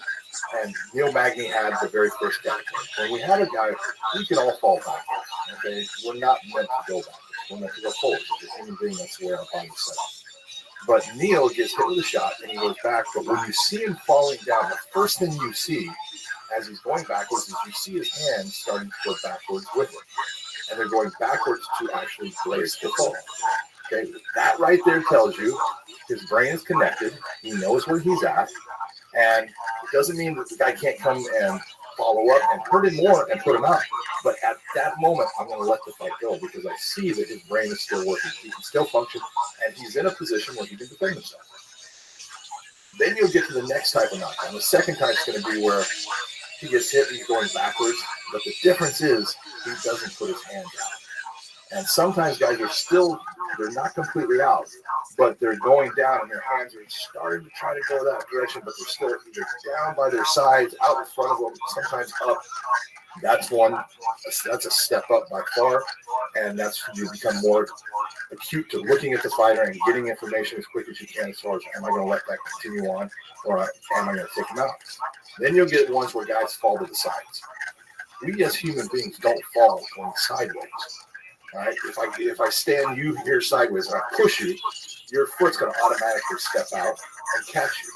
But when your brain is disconnected, your foot doesn't go out. And so when you get pushed, you just start doing the leaning tower and you end up going down. And so that's the next evolution of the knockdown, where someone's going down, going sideways. It's telling you you're having a problem. The brain has been at least disconnected where the neurons aren't firing the right way. The next type you get is they go forward. We don't fall forward. If I come up behind you and I push you as hard as I can, you're going to start to almost run to stop that momentum and slow yourself down and keep yourself from falling down. Because we've got these big flippers in front of us. It's all our feet. But if someone goes forward and goes down, it's telling you they've been disconnected. And the last one you'll see is you get the ones where sometimes guys they get shut down like a computer. And, Pro Cop, when he got kicked by Gonzaga long ago, and they do this, it's almost like they're a building in Vegas, a hotel that's being brought down, and they implode upon themselves. Their brain's been completely shut off. It's telling you, well, those are things that as a referee, you're looking at, so they help you as far as that time. You don't have a lot of time, so you utilize those things to give you an idea of how hurt is that person. But there's times when we'll get guys that, Benson Henderson was the first, was the one that a lot of people talked about. John Couch is Benson's coach. John Couch is an outstanding coach. He just does a great job with his guys. But Benson fought Rafael dos Anjos, and I did the fight, and he gets hit with a shot, and he gets hurt. As he's going down, you can see his hand going down, and I'm coming in to look at him, but I know he's okay. I'm going to let him go. And as he comes up, he gets hit with a shot, and I watch him. He just implodes. He goes out. And I'm telling myself I'm stopping the fight because he cannot defend himself when he's out. And as he hits the ground, he kind of comes out, but I'm already pulling Dos Anjos up. And John Couch, his coach, says, well, John, you got to give him a chance to recover. And I said, John, he went out. And he goes, no, you got to give him. I said, John, it's over. And John and I have known each other for years, and we kind of have this thing. And finally, I told him, shut the fuck up. And he looked at me, and I said, I don't want to hear God. Okay, go ahead. I'm sorry. What's going on, dog? I go, but no, John, I said, how many shots do you want me to take when he's unconscious? How many shots do you want me to have him take? And he goes, no, I want you to protect him. You did the right thing. But these are those things we can never predict the future. We can always use hindsight to look back and go, that would have been better if we did it this way. But your job is to protect the fighter, and they can't protect themselves. And that is a decision that is not an easy decision because you want to let the fighter go as far as they can go in the competition. So, I always say, I want to.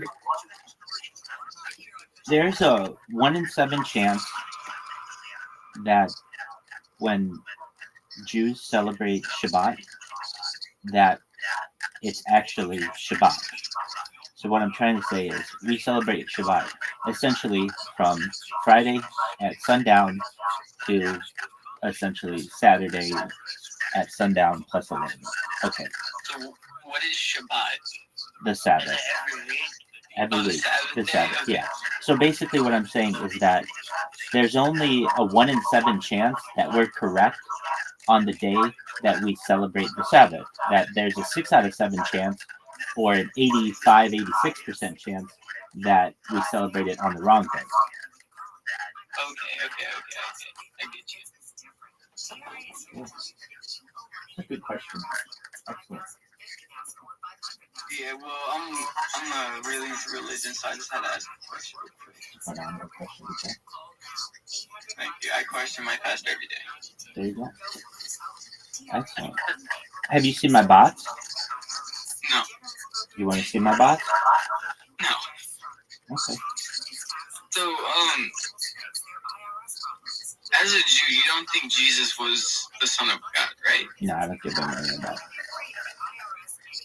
You don't believe that, so you think he is or he isn't? No, I don't believe that Jesus is the Son of God. How? I don't. It's like pretty easy. Then how could you explain him like turning water into wine, walking on water? Dog, I don't have video evidence any of that stuff actually happened. You don't need video evidence. It's eyewitnesses. No, you don't even have eyewitnesses to it. Don't you know that the Gospels were written 40 years after Jesus of Nazareth is said to have lived? The earliest one is John, and even John was written about 60 of the Common Era, which is essentially 37 years after Jesus of Nazareth is said to have died. Jesus of Nazareth is said to have died around 33 of the Common Era. So if John, the book of John, is written in the 60s, that's essentially 37 years after. How is that possible? It isn't. So there aren't any eyewitnesses to this. Let's just get that straight. But what if there is eyewitnesses, though? Oh, that's cool. They didn't write about it in the Gospels.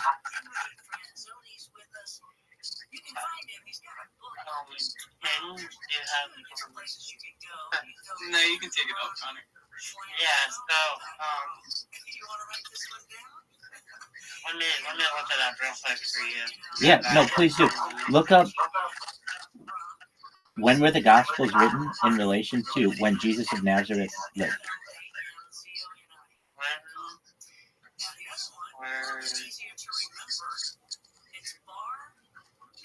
Old Testament or the New Testament? Jesus of Nazareth is only in the New Testament. What's considered the New Testament Okay, hold on. by Christians. He was also a computer scientist and programmer, and he was a hacker, you guys. Can you imagine? The New Testament, the second half of the Christian Bible, is believed to have been written between 50 and 120 CE. See?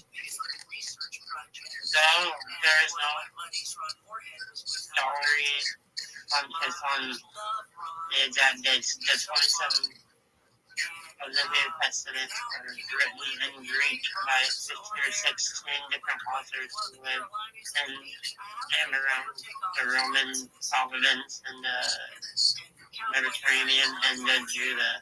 None of them were alive when Jesus was alive. The books can be divided into 4 groups: Gospels, Acts, Apostles. I can't read this. Okay, hold on. But some of the chapters were written by the apostles. I'm not denying that. So if the apostles were around with Jesus, no, because they're the ones that followed him. Hold on. Let's look that up. I don't know. I'm not a theologian. That's a Christian thing. Look it up.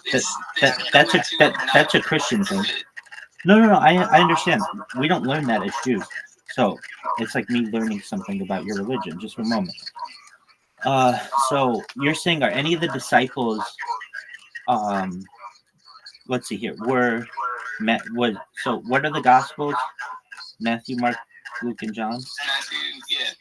Okay, so were the Gospel writers disciples of Jesus?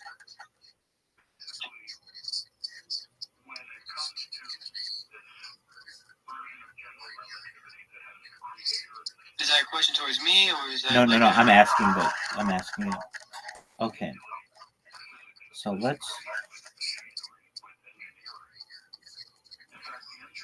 there's evidence that the Gospels were written by, I don't know about that. Yeah, no, that's true, but hold on. Let's look on Wikipedia. Wikipedia, that's not fair, because Wikipedia is such an unreliable website. Then let's go to ChatGPT. ChatGPT is written by AI. They're not going to know it. Again, that's an untrustworthy But let's just see what it says. What if it says, yeah, and it says that you're right? Were any of the Gospels written by eyewitnesses of Jesus of Nazareth? Question mark.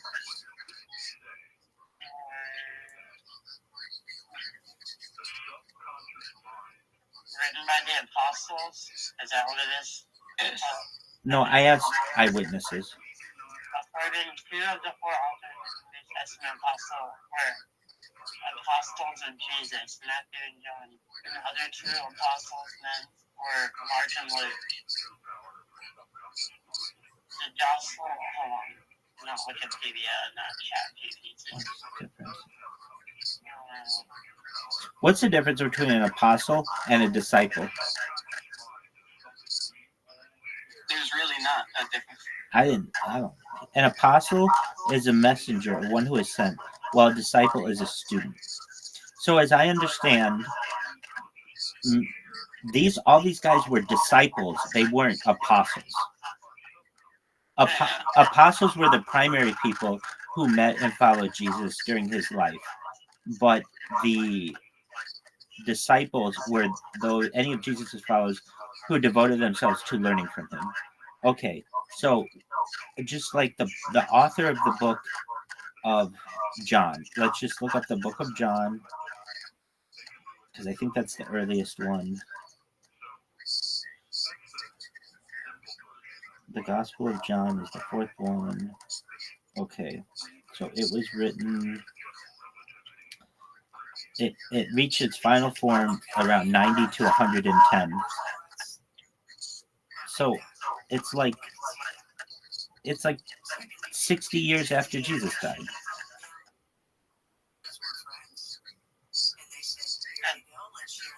Okay, so Well, we're just getting to the point that none of this was written by eyewitnesses. That's all I'm saying. And I'm saying that you're like, well, dude, he walked on water and fucking turned water to wine. Not on camera, he didn't. So I'm having to hear from somebody who, like, I'm just saying, people lie. It's like the big game of telephone. You know, telephone where one person tells another person, tells another person, tells another person, and it changes the story. So it can change the story a little bit. It can be embellished. I'm not saying it's not a nice story. I'm just saying, dude, we're setting a low bar for, like, what we consider as evidence. It wouldn't hold up in a court of law today. well, back then there was no court of law. The hell there wasn't. There were courts of law then. There's no video because cameras weren't around back then. Now that's true. That is true. I understand, but I'm just saying we have a pretty low bar for it. So. But hold on. Do you think Augustus Caesar was a thing? Do you think yeah. Like the Roman Empire was a thing? Yep. So why do you think that's a thing? There's evidence for that. There's like pillars and there are writings. How do we know it was called the Roman Empire? Well, wasn't video recorded that they came up with the name? They wrote it though, and all of that is still seen on their architecture and in their writings. I'm just saying, like, there's so many things that could be lied to us. Oh, I'm in agreement with you on that. Wait, I'm in agreement with you on that. So I'm just saying that basically, look, I can do the same thing to my own books, religious books. There's no eyewitness necessarily, like a video recording of Moses at Mount Sinai and of the burning bush, and these are all things that traditionally we hold dear.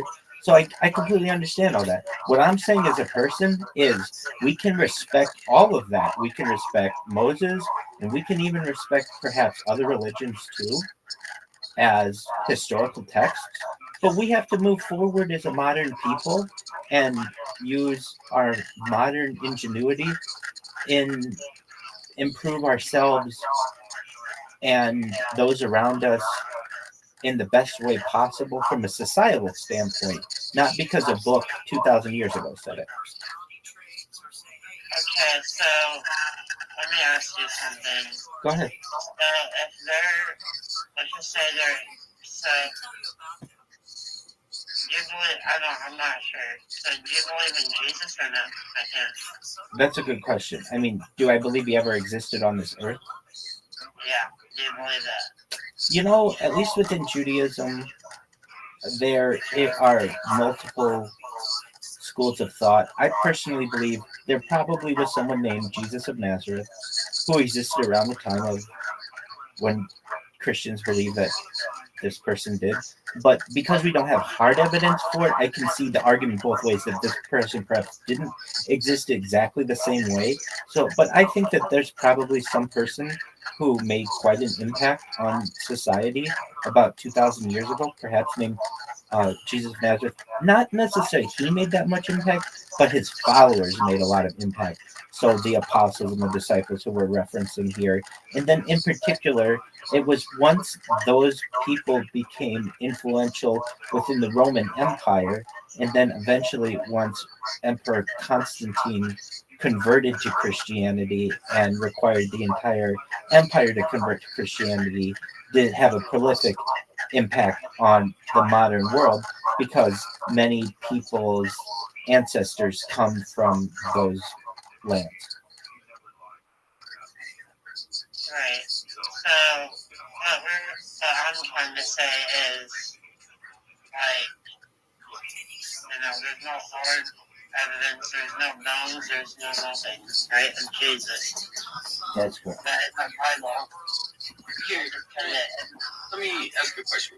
Go ahead, baby. Yeah. Oh, go ahead, dog. Do you know the actual name of Jesus Nazareth? I believe he's referenced as Yeshua. Yeshua? Yeah, that's right. Which is just like Joshua, which is just like a reference from right. So essentially, we have a family name that has just been passed downwardly. Right. So, like, what I want to say is, the stuff that, this is kind of like an old thing that in one time, the stuff that's going on in the world today is, like, I can't remember exactly what it was. The stuff that's happening, warning signs and stuff that, the end is near, right? Is in the Bible. Okay. And so, if people back then didn't know, if people back then wrote what happened, wouldn't that mean that they knew God? Jesus? Whatever? Not necessarily. I mean, the prophecies in the Bible aren't exact. They're not extremely specific. They're somewhat vague. I mean, they don't say, like, on this date, this is exactly what's going to happen, which is what we'd want something to say. They're more like, oh, when there's gardens in the desert and the moon and the stars align, XYZ is going to happen.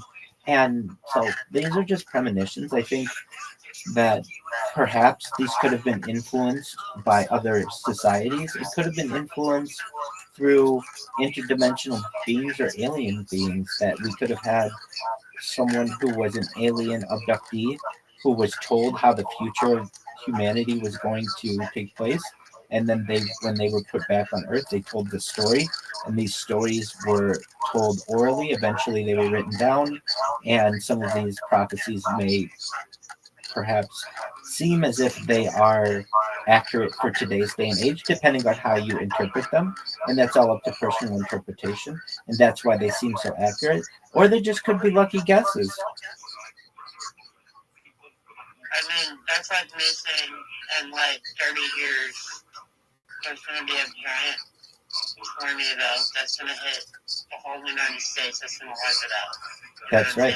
But that's not, let's just say, if my job, like Jesus, comes down and I see him face to face, however way you want to see that, and he says, hey, like, there's something going to happen tomorrow, and I warn people, hey, this is going to happen.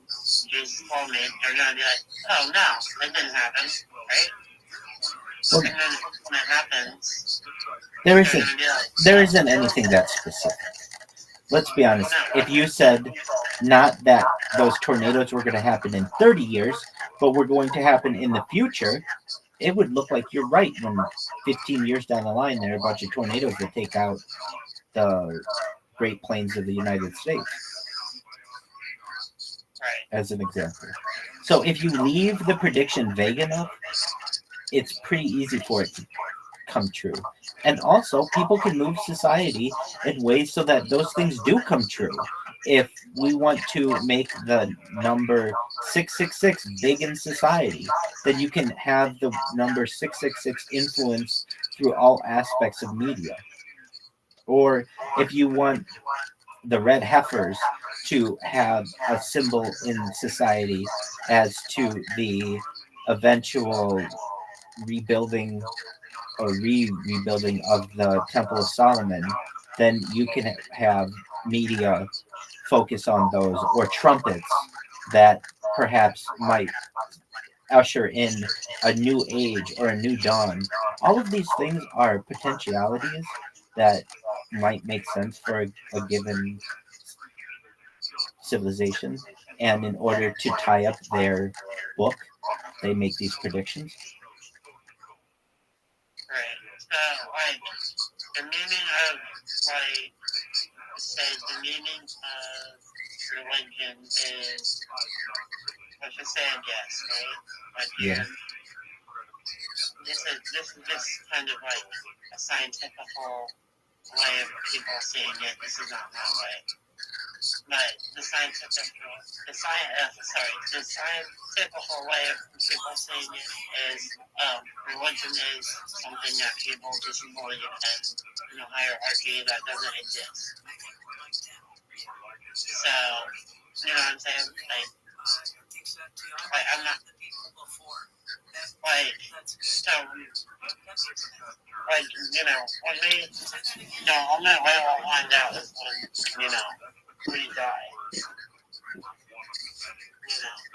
If that makes sense, right? Help me here.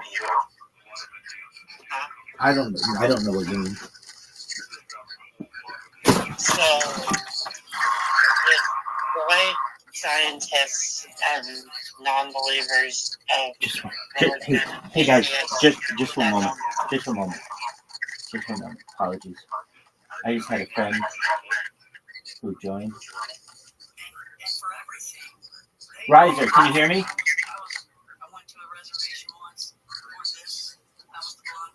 Riser, can you hear me? Guys, come on. Hey, what's going on, Riser? Can you hear me? What's good, baby?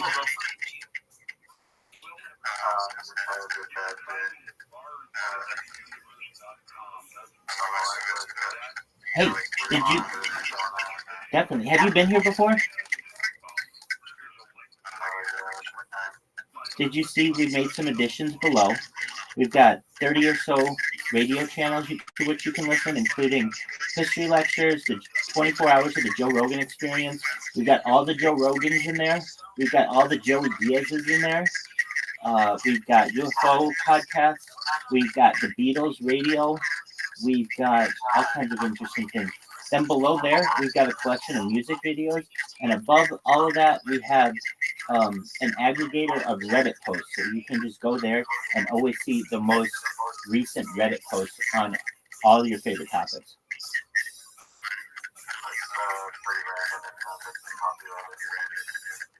Well, it's not.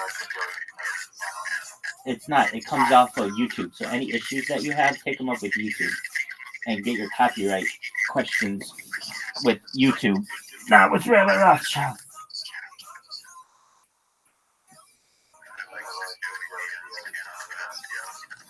Do you like Joey Diaz? Dog, let's do it together. I was listening to it right now. I got it going. It's on in the background. Can you see it? Dog, I'm going to turn on Joey Diaz right now. Are you ready? Okay. Hold on. Before we do this, what are your favorite Joey Diaz? What are your favorite Joey Diaz catchphrases?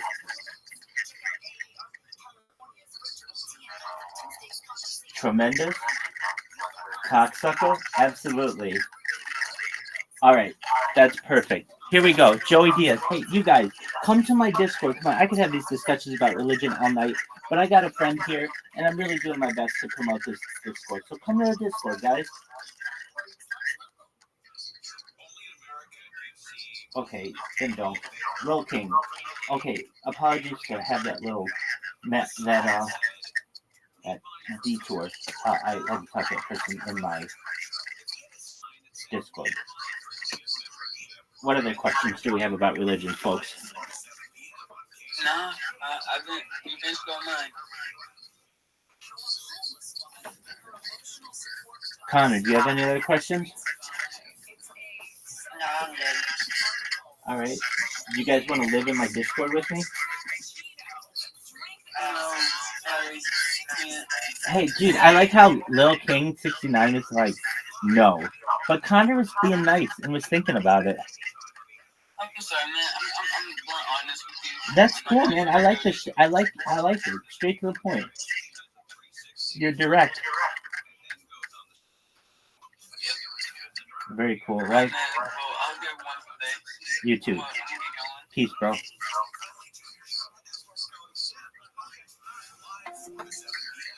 Man, I just want to listen to my podcast.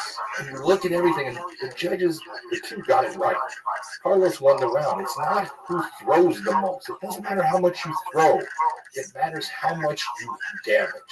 How much are you connecting, and how much damage and how much deterioration are you doing against that fighter? That's what they're looking for. It's not a game of tag. If it's a game of tag, then it's how many times you tag. But in MMA, when it comes to the striking, it's effective shots that have power. The judge is looking for damage. He's looking for big shots that do damage to that fighter. That's what they're looking for first. Then they're looking for quantity. The Nick Diaz land a bunch of shots, but I'll tell you, being someone's been there, Nick, he lands a lot of shots, but then he'll land ones that have power too. But we'll give over, a couple, if we're going to say, 2 powerful shots, he landed the whole thing, but this guy landed, 43 shots. Well, the 43 are going to win. Quantity is going to beat the quality in that because it's so much. But this is what the judge is weighing out. Then you get into the grappling, and you have all these people thinking that a takedown is this giant element in the fight. It's not. It's what you do with the takedown that's the element. If you take somebody down, there's a way to get points on the judge's score. How many points do you get for a takedown? There's not a specific point thing, but it's what type of takedown do you hit them with. If you get a takedown where, you work and all of a sudden I hook the leg, inside trip, and then we both go down.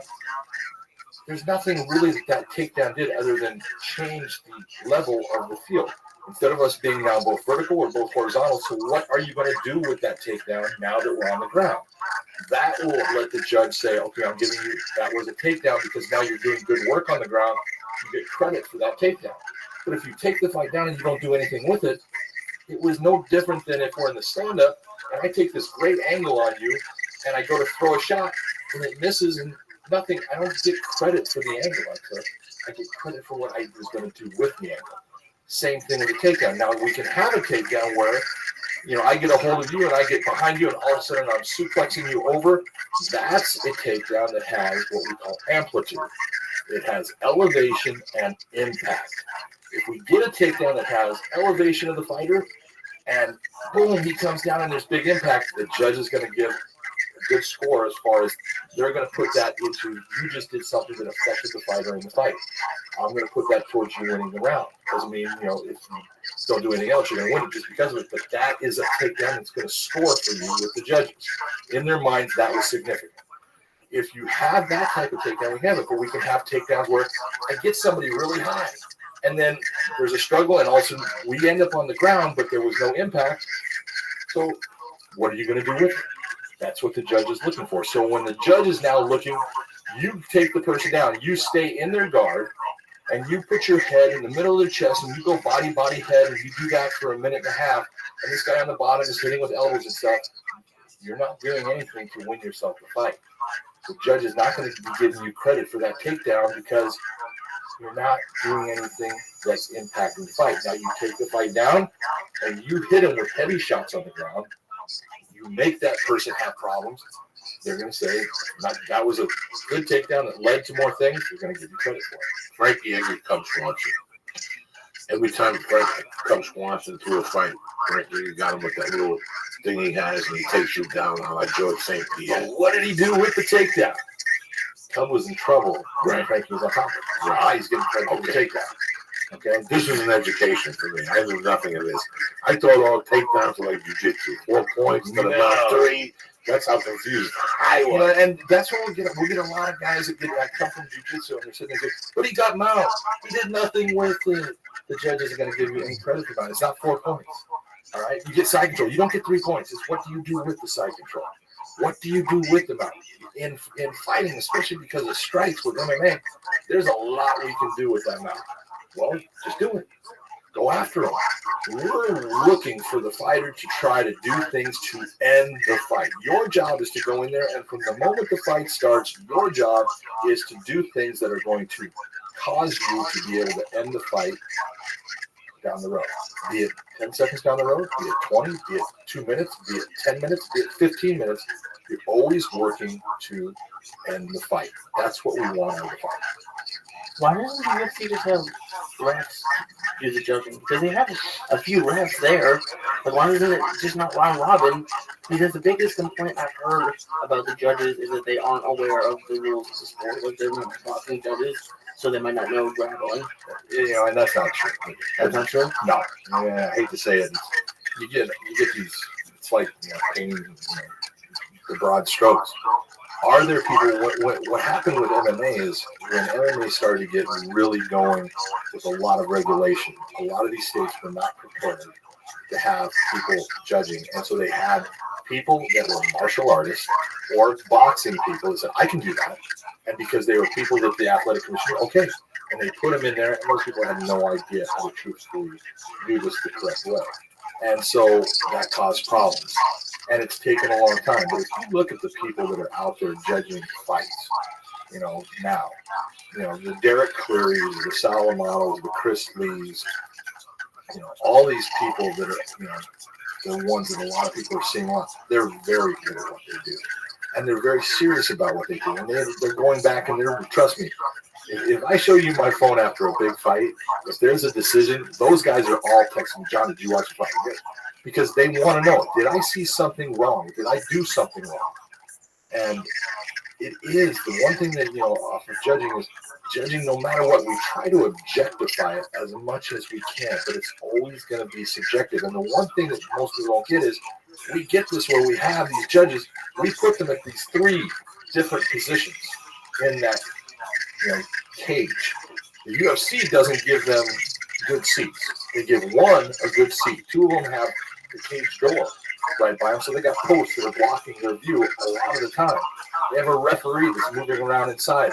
So there's many times that these 2 judges are going to see something occur where this guy doesn't see it at all because he has something in his way. And that's what they're doing in that position. It's not the best seats that they can give them. The worst thing that we do is we put judges here down on the floor, and we have this octagon that's up here. And so they're looking up the whole time. If you took them and put them above that octagon, they're going to see more. They're going to be able to see a lot more that goes on, and they won't miss as much, but we don't put them up there because then they're blocking people's views, and I can understand that too. But we don't do our judges any favors in how we, where we put them and what we expect of them. There's a lot that's expected. It is not an easy job, and there's always going to be, when you're watching a fight, most times you have people that they're rooting for one person over the other. They want, if it's, Frankie Edwards going to fight, Conor McGregor, there's, we'll say 50% that want Conor McGregor and 50% want Frankie Edwards. So the 50% that want Conor, whatever Conor does, they give it more credit than it deserves. And whatever Frankie does is not quite as good as it really was. And so by the end, they look at it, it's easy, Conor won that. When the judge is not, they don't give a shit who wins. All they want to know is, for 5 minutes, I'm going to give concentration. I'm going to watch everything that I can, and I'm going to look, and I'm going to read what the fighter is telling me. Because fighters speak. They're not talking verbally, but through body motions, they're telling the judges what hurts. Sometimes they do things that it really didn't hurt them, but they have this habit of doing something that's telling the judge it hurts by how much they'll give ground and flop back into the cage fence or something like that. And you tell them afterwards, dude, you're doing stuff that's telling the judges that hurt you, that had impact. You got to stop doing that. But the judge is reading that fighter because the fighter talks. You watch Johnny Case when he was fighting yesterday, and you see him, he's doing really good, and all of a sudden this kid throws a front kick to his body, and he gets hit, and you see him just do this, and he sits down on it. That body motion is telling the judge that hurt. It's going to get credit, not score. And those are the things that they're looking for out of the fighter. Do you get any input at all as a referee, or no? Input into who wins? Yeah, like no. Well, I get input when it's that guy does not. Are you ever consulted for like what percentage of these controversial decisions could be fixed by those issues that you said? The problem is when you sit there and you say controversial decision, most of the time it's not controversial. It's a close fight, and again, you have half wanting one fighter and half wanting the other fighter. And so all this half says, those judges were absolutely right. They're smart. That was a great job. And this half saying, those judges suck. It's not. There are close fights. So the media is just feeding into that. Absolutely. Absolutely. The media puts it out there as a country, right away. You had Benson Henderson fought Gil Melendez up here in San Jose. It's probably about 3 years ago. Benson Henderson was a champion. Gil Melendez was coming out of Strikeforce. He was the champion there, and they matched him up. And it was a close fight. I was a referee for it, man, and I'm telling you what, at the end of it, I was like, thank God I didn't have to judge that. Okay, because I knew it was that close. And all the scores were the same except for one round. 2 judges went one way, 1 judge went the other, and Benson Henderson wins a split decision over Gil Melendez. 1 round's the difference, same as Robbie Lawler fighting Carlos Condit. 1 round, 1 judge goes one way, 2 goes the other. That's the difference. And everyone goes, it's controversial. It's not controversial. It's a close fight. And the judges are telling you it's a close fight by what they're seeing. And that's just the way it is when you've only got 3 or 5 rounds. Sometimes they don't work themselves out, to the end. I hate when people, after a fight. What'd you think, Joey? How do you score it? I don't. I don't even know where to start. And that's the best part is you sit there and go, dude, I don't know how to score a fight. I just know how to enjoy it. Now, a fight's coming to Glendale. UFC's coming to Glendale. And I raise my hand. I want to be a fucking judge. Coming to Glendale. What's the process? You want to be a judge? I'm just hypodermic, whatever the fuck it is. Hypodermically or hypothetically, I want to be a judge. I'm a black belt in traditional karate. I've won a couple competitions. I have my own school.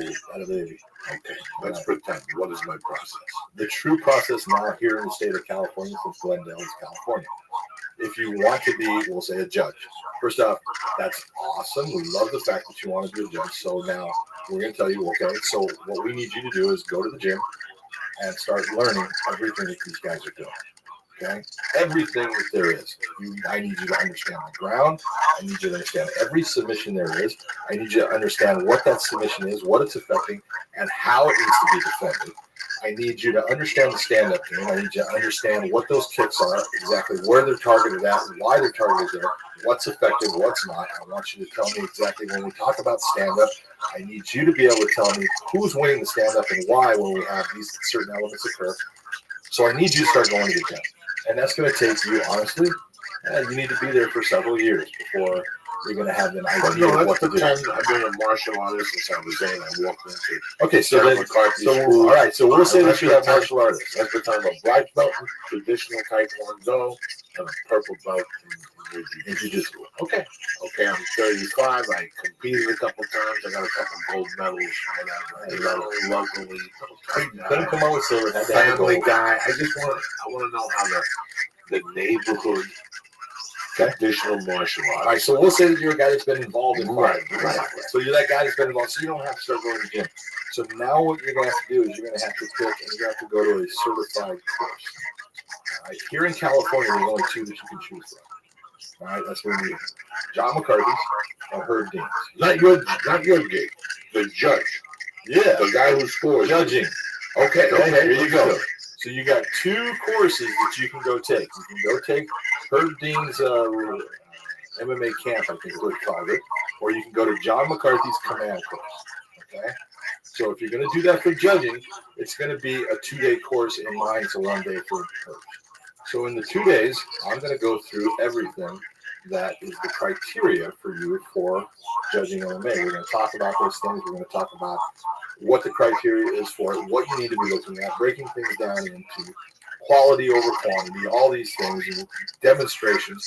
I am going to have you sit down and we're gonna go through submissions, and we're gonna go through, okay, look at this is what an eviscerator is, this is what a Von Flue choke is, this is what an anaconda, here's a Darce, here's your armbar, and we're gonna go through all these things. We're gonna go through takedowns, we're gonna go through, here's your double leg, here's your single leg, here's your Uchimata, here is your Sianagi, here's what Hatagoshi is. We're gonna go through all those things. And then we're going to start watching fights, and we're going to put fights on that are fights that are going to demonstrate certain things that I want to point out to you. We're going to have you judge the fights. We're going to have you talk about why you judged that round the way you did. We're going to talk about what you needed to look at.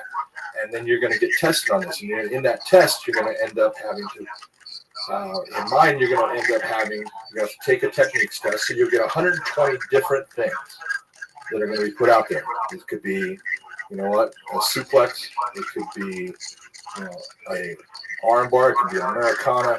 It could be position, basically, side control, X guard, mission control. All these different elements of fights that you see the element. I need you to be able to tell me that's exactly what it is, because you need to understand what you're looking at. So if you can pass that with a 90% or above, then you move on. And then you're going to have to go, and now you're going to take a written test. The written test is going to be things that you need to know about MMA for, the Association of Boxing Commissions, who governs all the regulatory bodies throughout North America. That's the test that they want you to have. So you have a written test. And then you're going to take a test on a fight. You're going to watch a fight, and you're going to watch that fight, and you're going to judge the fight. And as you're judging the fight after the round, you're going to write down your score.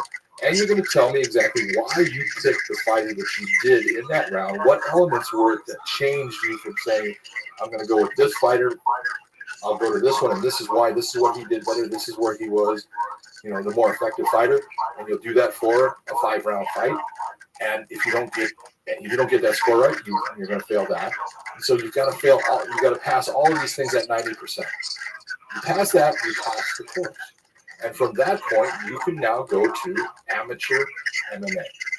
In the state of California, we have the CAMO, which is California Amateur Mixed Martial Arts Organization. They do all of the amateur fights here in California. Your name will go to their database. And you can sign up to be an official with CAMO. And eventually, what they're going to do is they're going to bring you in as an inspector, someone that actually watches the fighters in the back, watches taping hands, learns how the hands are legally taped, all the different things that happen in the back. You're the one that's going to walk out with the fighter, when they're going to the ring, you'll be in your corner, you're the one controlling their corner things. They're going to start you out there, and eventually they'll say, hey, we've got this show, and we're going to have you shadow judge.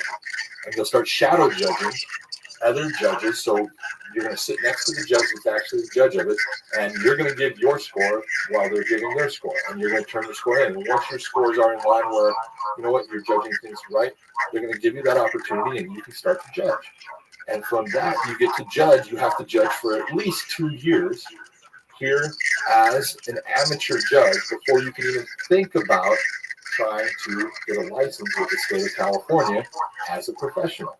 And once you get if the state of California decides they're thinking about giving you that license, you're going to start doing that shadow judging thing again and going to shows on your own time, sitting next to the judges and giving a shadow judge score until they see, this guy does, we're going to give him a chance. And then you're going to start off in the slow shows. And the little small shows that you're going to be going to, you're going to be doing those for several years.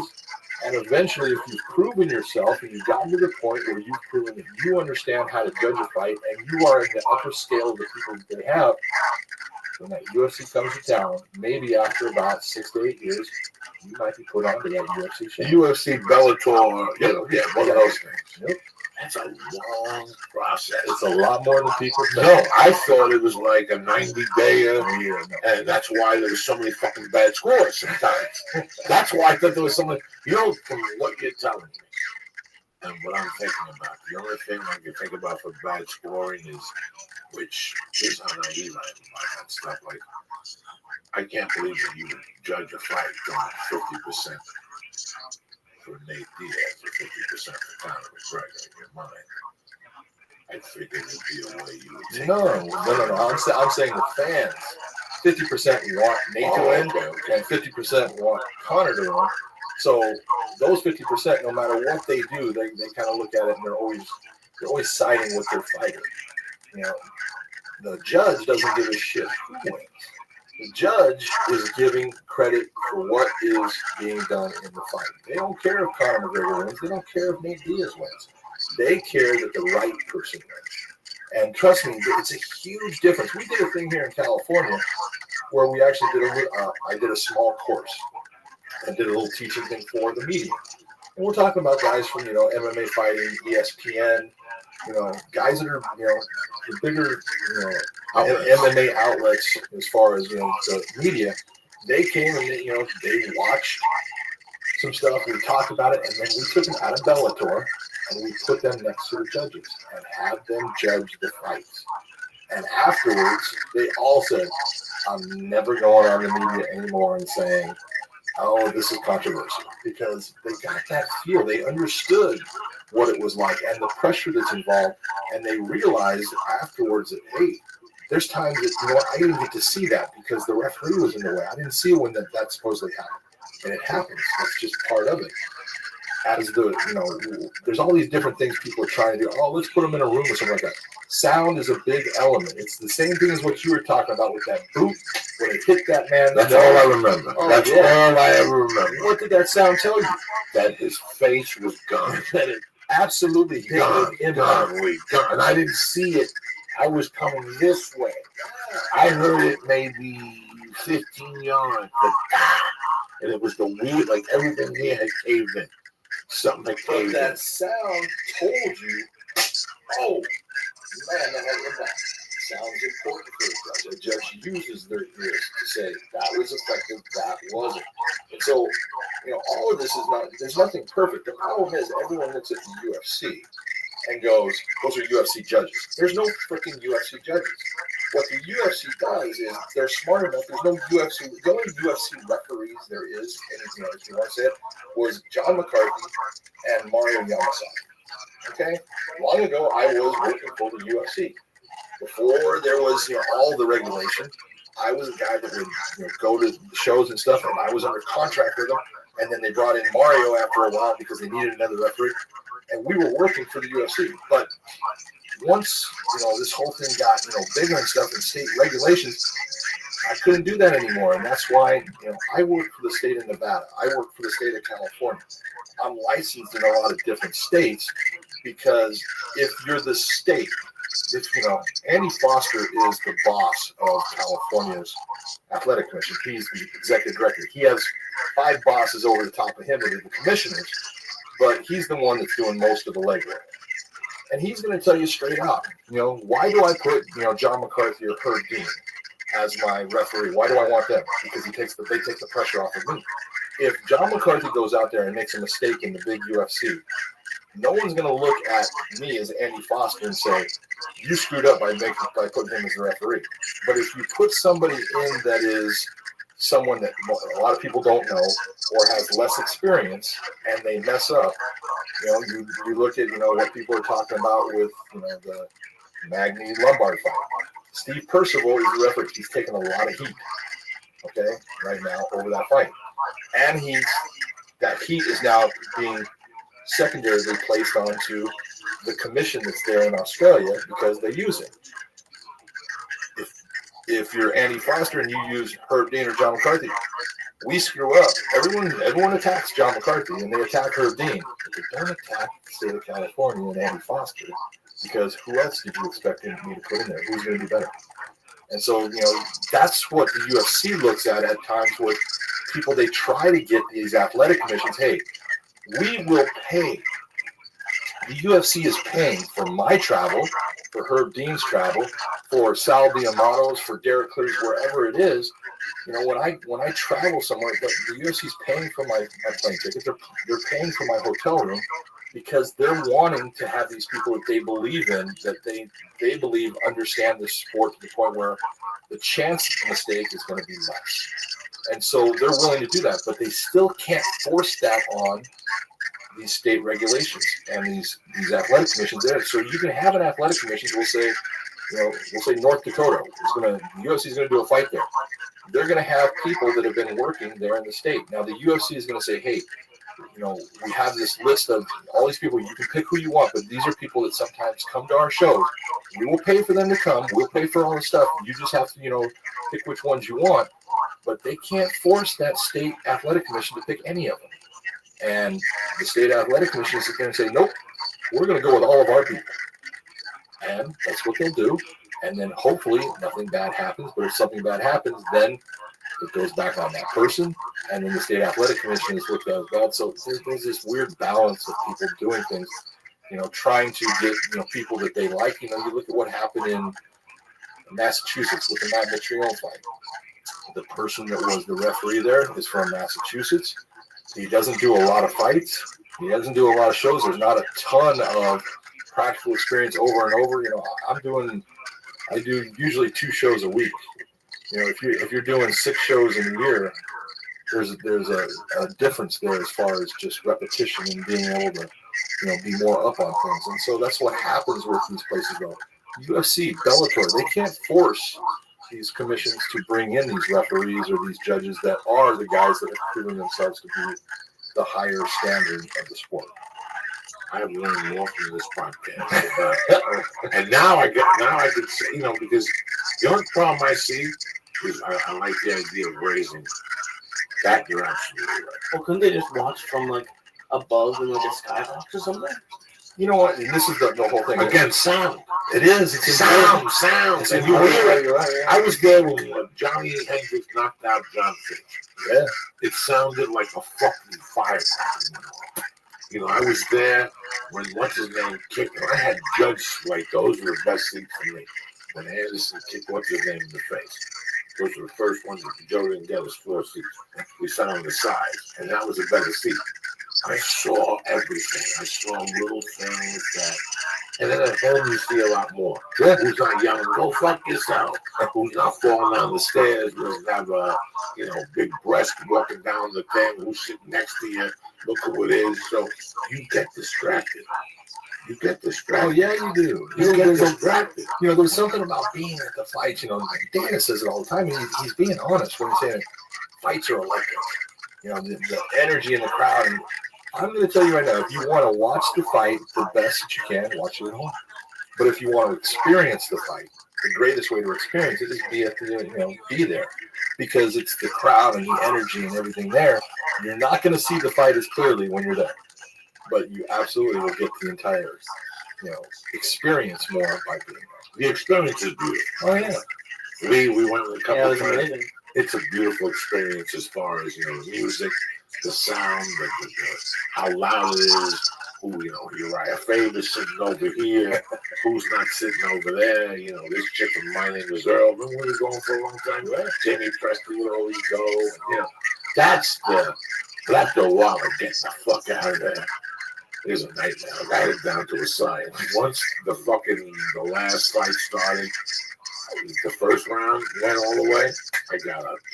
I'll be right back. Where you going? I'll be right back. I'll go up to the top of the stairs and watch. I take my time and watch. And then the fight went to the 3rd round. You always want to go, and they got TVs. And you sit there like a doctor. Nobody bothers you. As soon as something gets knocked out, I'm out of there. I don't wait in the hallway. I don't care about who got robbed. It's a fucking bum decision. Fuck you. Let's take a picture.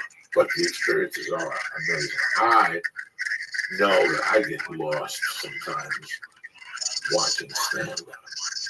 Dave Chappelle's at the store. And I go back there, I'm in with him for 3 minutes. I'm fucking with him, Big John. Yeah, I'm giggling. And all of a sudden, something happens. I go away for 10 seconds. What happened to you? Just 10 seconds. And then it comes right back, and you're like, okay, you know what I'm saying? And it's not that you drift, you're still watching it, but something goes away for a little while, then it just comes back like that. Like when Lou said, "Holy shit, look at that knockout!" And all of a sudden you're on top of that. Oh my God, I died.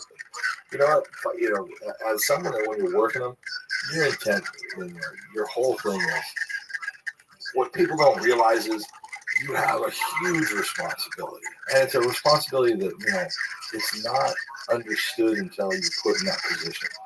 That I've had fighters' wives come up to me after their husband is lost, and they've come up and said, thank you for protecting me. And you look at me and my pleasure, and I can't tell you how much I respect the guys that I get to work with. What I get to do, I'm honored by being able to be in there and do what I do, but I take it serious, and I take it to the point of I do care about the fighters. I do care that they don't take what I call unnecessary damage. A fighter is going to be damaged. That is part of being a professional fighter. It's part of what they sign up for. You're going to get hurt. You're going to, there's things that are going to be done inside that cage. Sometimes, nothing, you're Conor McGregor, you win in 13 seconds, you still got to cut every round. Okay? You're going to get damaged. That is part of what you signed up for with this sport. But when it comes to being damaged, there comes a point where it becomes unnecessary damage. And that's what I can't take. I can't have people being damaged beyond that one point. And when they start to take unnecessary damage, that's when I'm there to stop it. And because as the referee, there's a club out there, all right? And that club is people that don't want to be in it. Those are officials that have been in charge of fights where fighters have come in, they've given everything they could, and they were not able to walk out of that cage ring. They died. All right? This is a serious sport. This is a sport where people can die. And if you allow that to happen, now there's some things that can happen that are completely out of your control. But there's that point where you should have stopped the fight. If you let it go because of people in the crowd wanted you to, or whatever your excuse is, you let it go, that person dies. You're going to live with that for the rest of your life. You will sit there and replay that moment of when you should have stopped it for the rest of your life. That is something that will never go away. And there's a lot. I can start naming them off for you. There's a ton of referees that have been part of fights where a person has died and they've all taken their lives. They've all killed themselves because they live with that thought of, I could have done that differently. I could have stopped it and that person might still be here. That's what you are living with when you're working in the combat sports. Now, let me ask you a question, because it was intelligent that you dropped before. Roy McDonald. At home, we saw him busted mouth. We saw him busted fucking face. Mm-hmm. Sorry, lady, we saw him busted nose. I know he can't breathe. I see the gulps, the whole thing. You talking about going into the fourth round. And you're sitting there at any point, you say to yourself, maybe I should go down. I don't know what the fuck is good. These motherfuckers don't know. You're there. You're there with me. You go to Oogie Yaki, and I land on one knee. I still have the underhook under you. Mm-hmm. And you throw a knee or something, and you see me go up, and you see it hit my larynx or something. The people at home just see it as a strike. You know what's going on right now. He's, little things like that. Have you ever thought, oh, trust me, this fucking guy, because he's getting hit in the head, he doesn't even know what the fuck he's going to feel like tomorrow right now.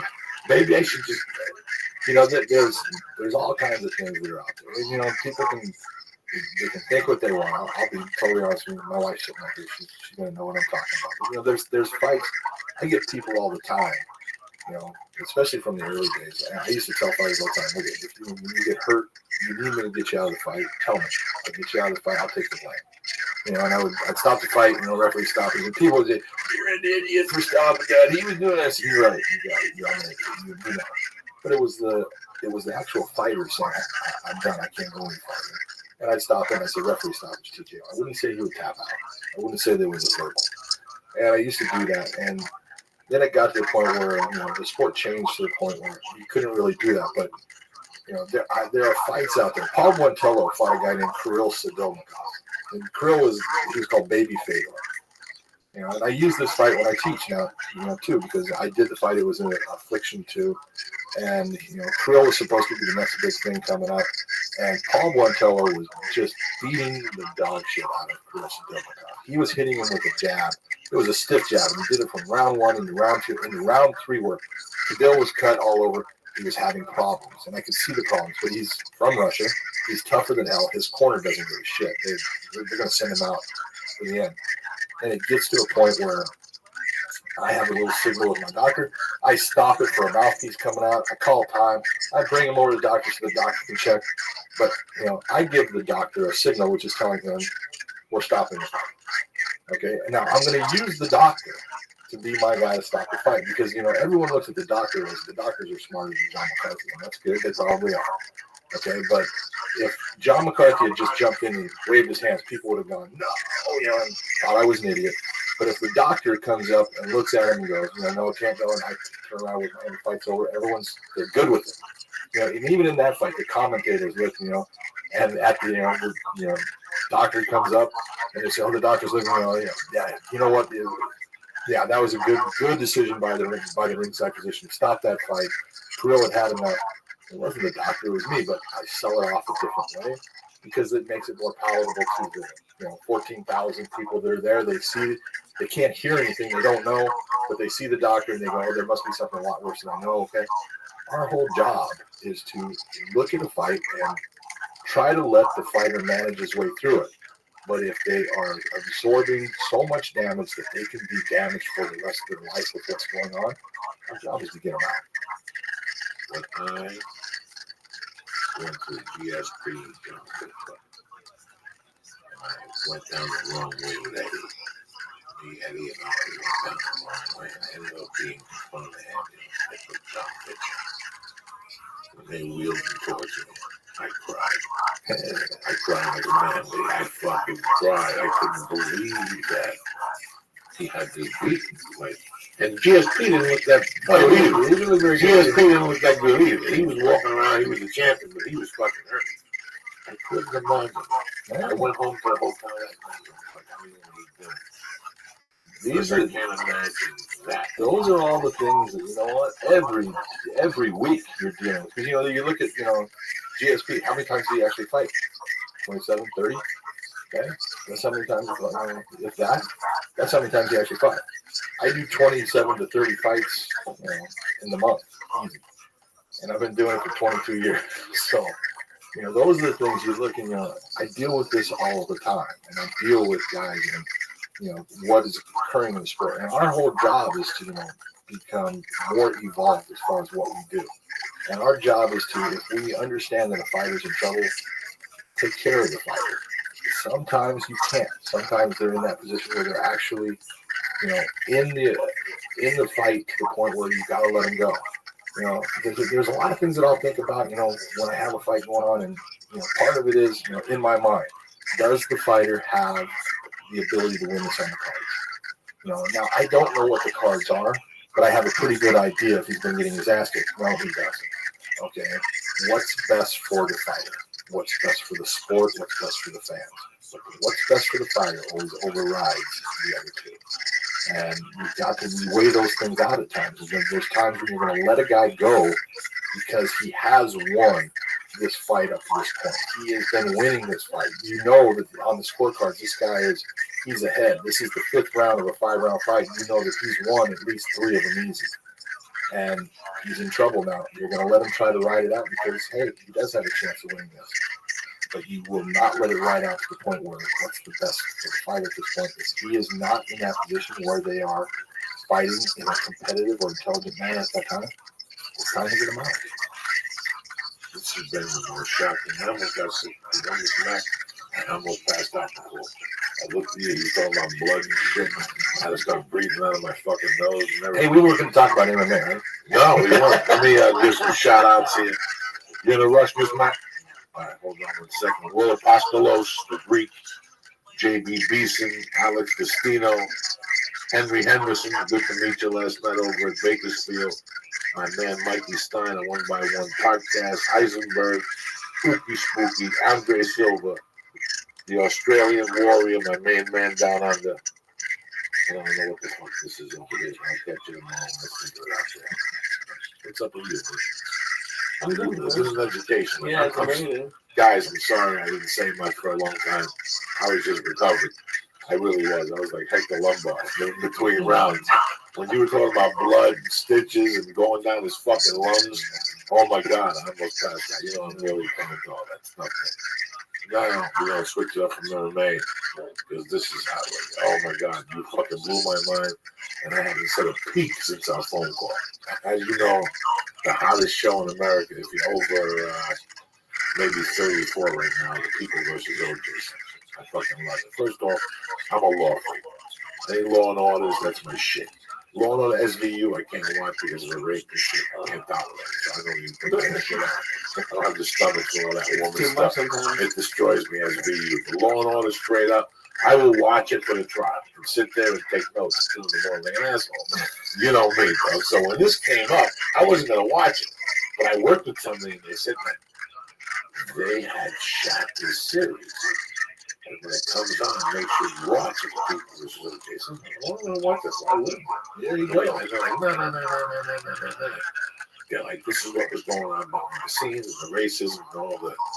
And then I called John McCarthy and they just squashed me. He just said, listen, fuck you, fuck racism, fuck all this shit. All right, this is exactly what happened. And when you said it to me, it made all the sense in the world. Because I've been watching all those shows with you, about the football players. You know. So what was your take on this whole thing after 6 episodes? Let's cut through the chase. Well, I mean, as far as the show, the TV series, my wife hates it. You don't like it? Why? What's your problem? She lived through it. Right, you lived through it. You lived through it. Once you lived through it. You know, the whole point is this. You know, I'm not big into race. I mean, I don't give a damn if someone's purple.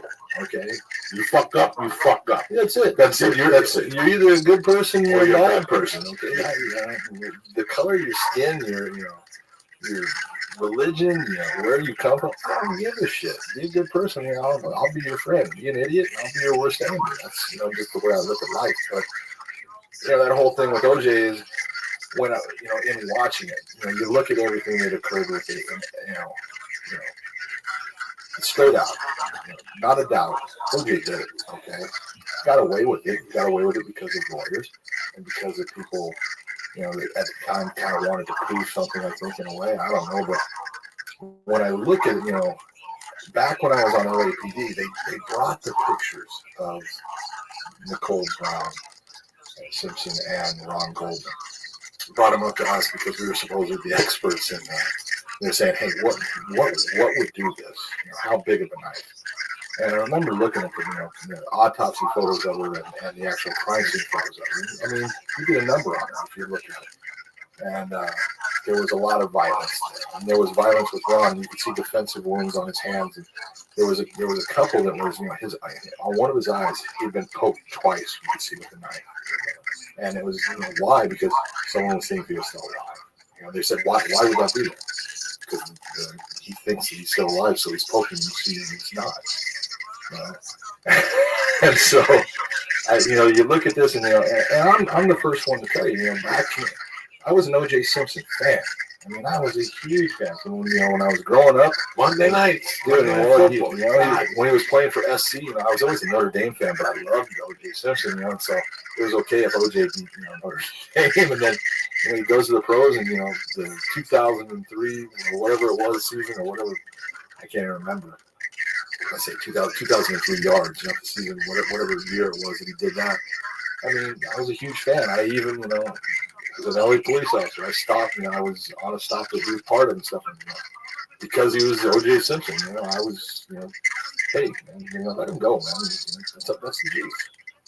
But I look at it now, and you look at what's come out in football, and you look at what's in fighting, and traumatic brain injury, and the CTE that has, come about. You have the show Concussion that Will Smith just did the movie. You have an idea what's going on. But all of these football players, Junior Seau taking his life, and Dave Duerson taking his life, and Andre Waters taking his life, all with these problems of anger, depression, all of these things that we now know come from all of these repetitive hits to the head, all of these things that O.J. Simpson had for all of those years throughout his high school and college, and then all the years of being a pro football player.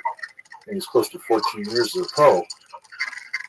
he fits into the perfect category of this is a guy that is suffering from CTE. And you look at the timeline, he retired from football in 1980. And this happened in 1994, 14 years later. Take a look at what's going on with these guys. And when they're having problems, I'm not saying it, takes away from what he did. It was, absolutely horrible. It should never happen. But I think, when you look at OJ now, from what I hear, OJ being in jail, he's like a child. He has problems with memory. He doesn't remember anything. He doesn't understand why he's there at times. And all of those things are exactly what you're looking at with a guy that has CTE, which explains that loss of control and that loss and that rage of what could lead to this one incident. How many fucking times did the cops go to that house? Quite a few. She had 60 some different. Because when you said that to me last week, when this went on, I was going through my own divorce. So I was thinking of killing that bitch myself. And this just fed into my fucking fire. You understand me? I mean, like I said, I was going through Helen Bowles on it with a child in the middle. I mean, it would get worse and worse, and money, and we just, but I followed it. Like, how can this guy do this? Who would? I mean, as soon as I saw the paper, I knew it was him. That's whatever. That Monday morning when I woke up in Boulder and I saw it, I had heard like years later he beat her one night, and I just put two and two together. I'm just, I'll tell you right now, I was one of the dummies that let him go. Okay, back in like 19. And I loved him as much as you. I loved him as a kid. I mean, he was everything. I didn't want to believe it, but when you see the horror of it, listen, you shoot somebody in the leg. You shoot somebody or something. There's a big difference between shooting someone and using a knife. Using a knife. Like, there's a head, this and this. So I didn't know if there was two people involved, Then I got the cut in the hand. And I know that whenever you do anything for my criminal days, no matter what you do, something always happens. You don't feel it. You don't feel it. My hand, I was hanging from a barbed wire one time. The two cops and the dog chasing me.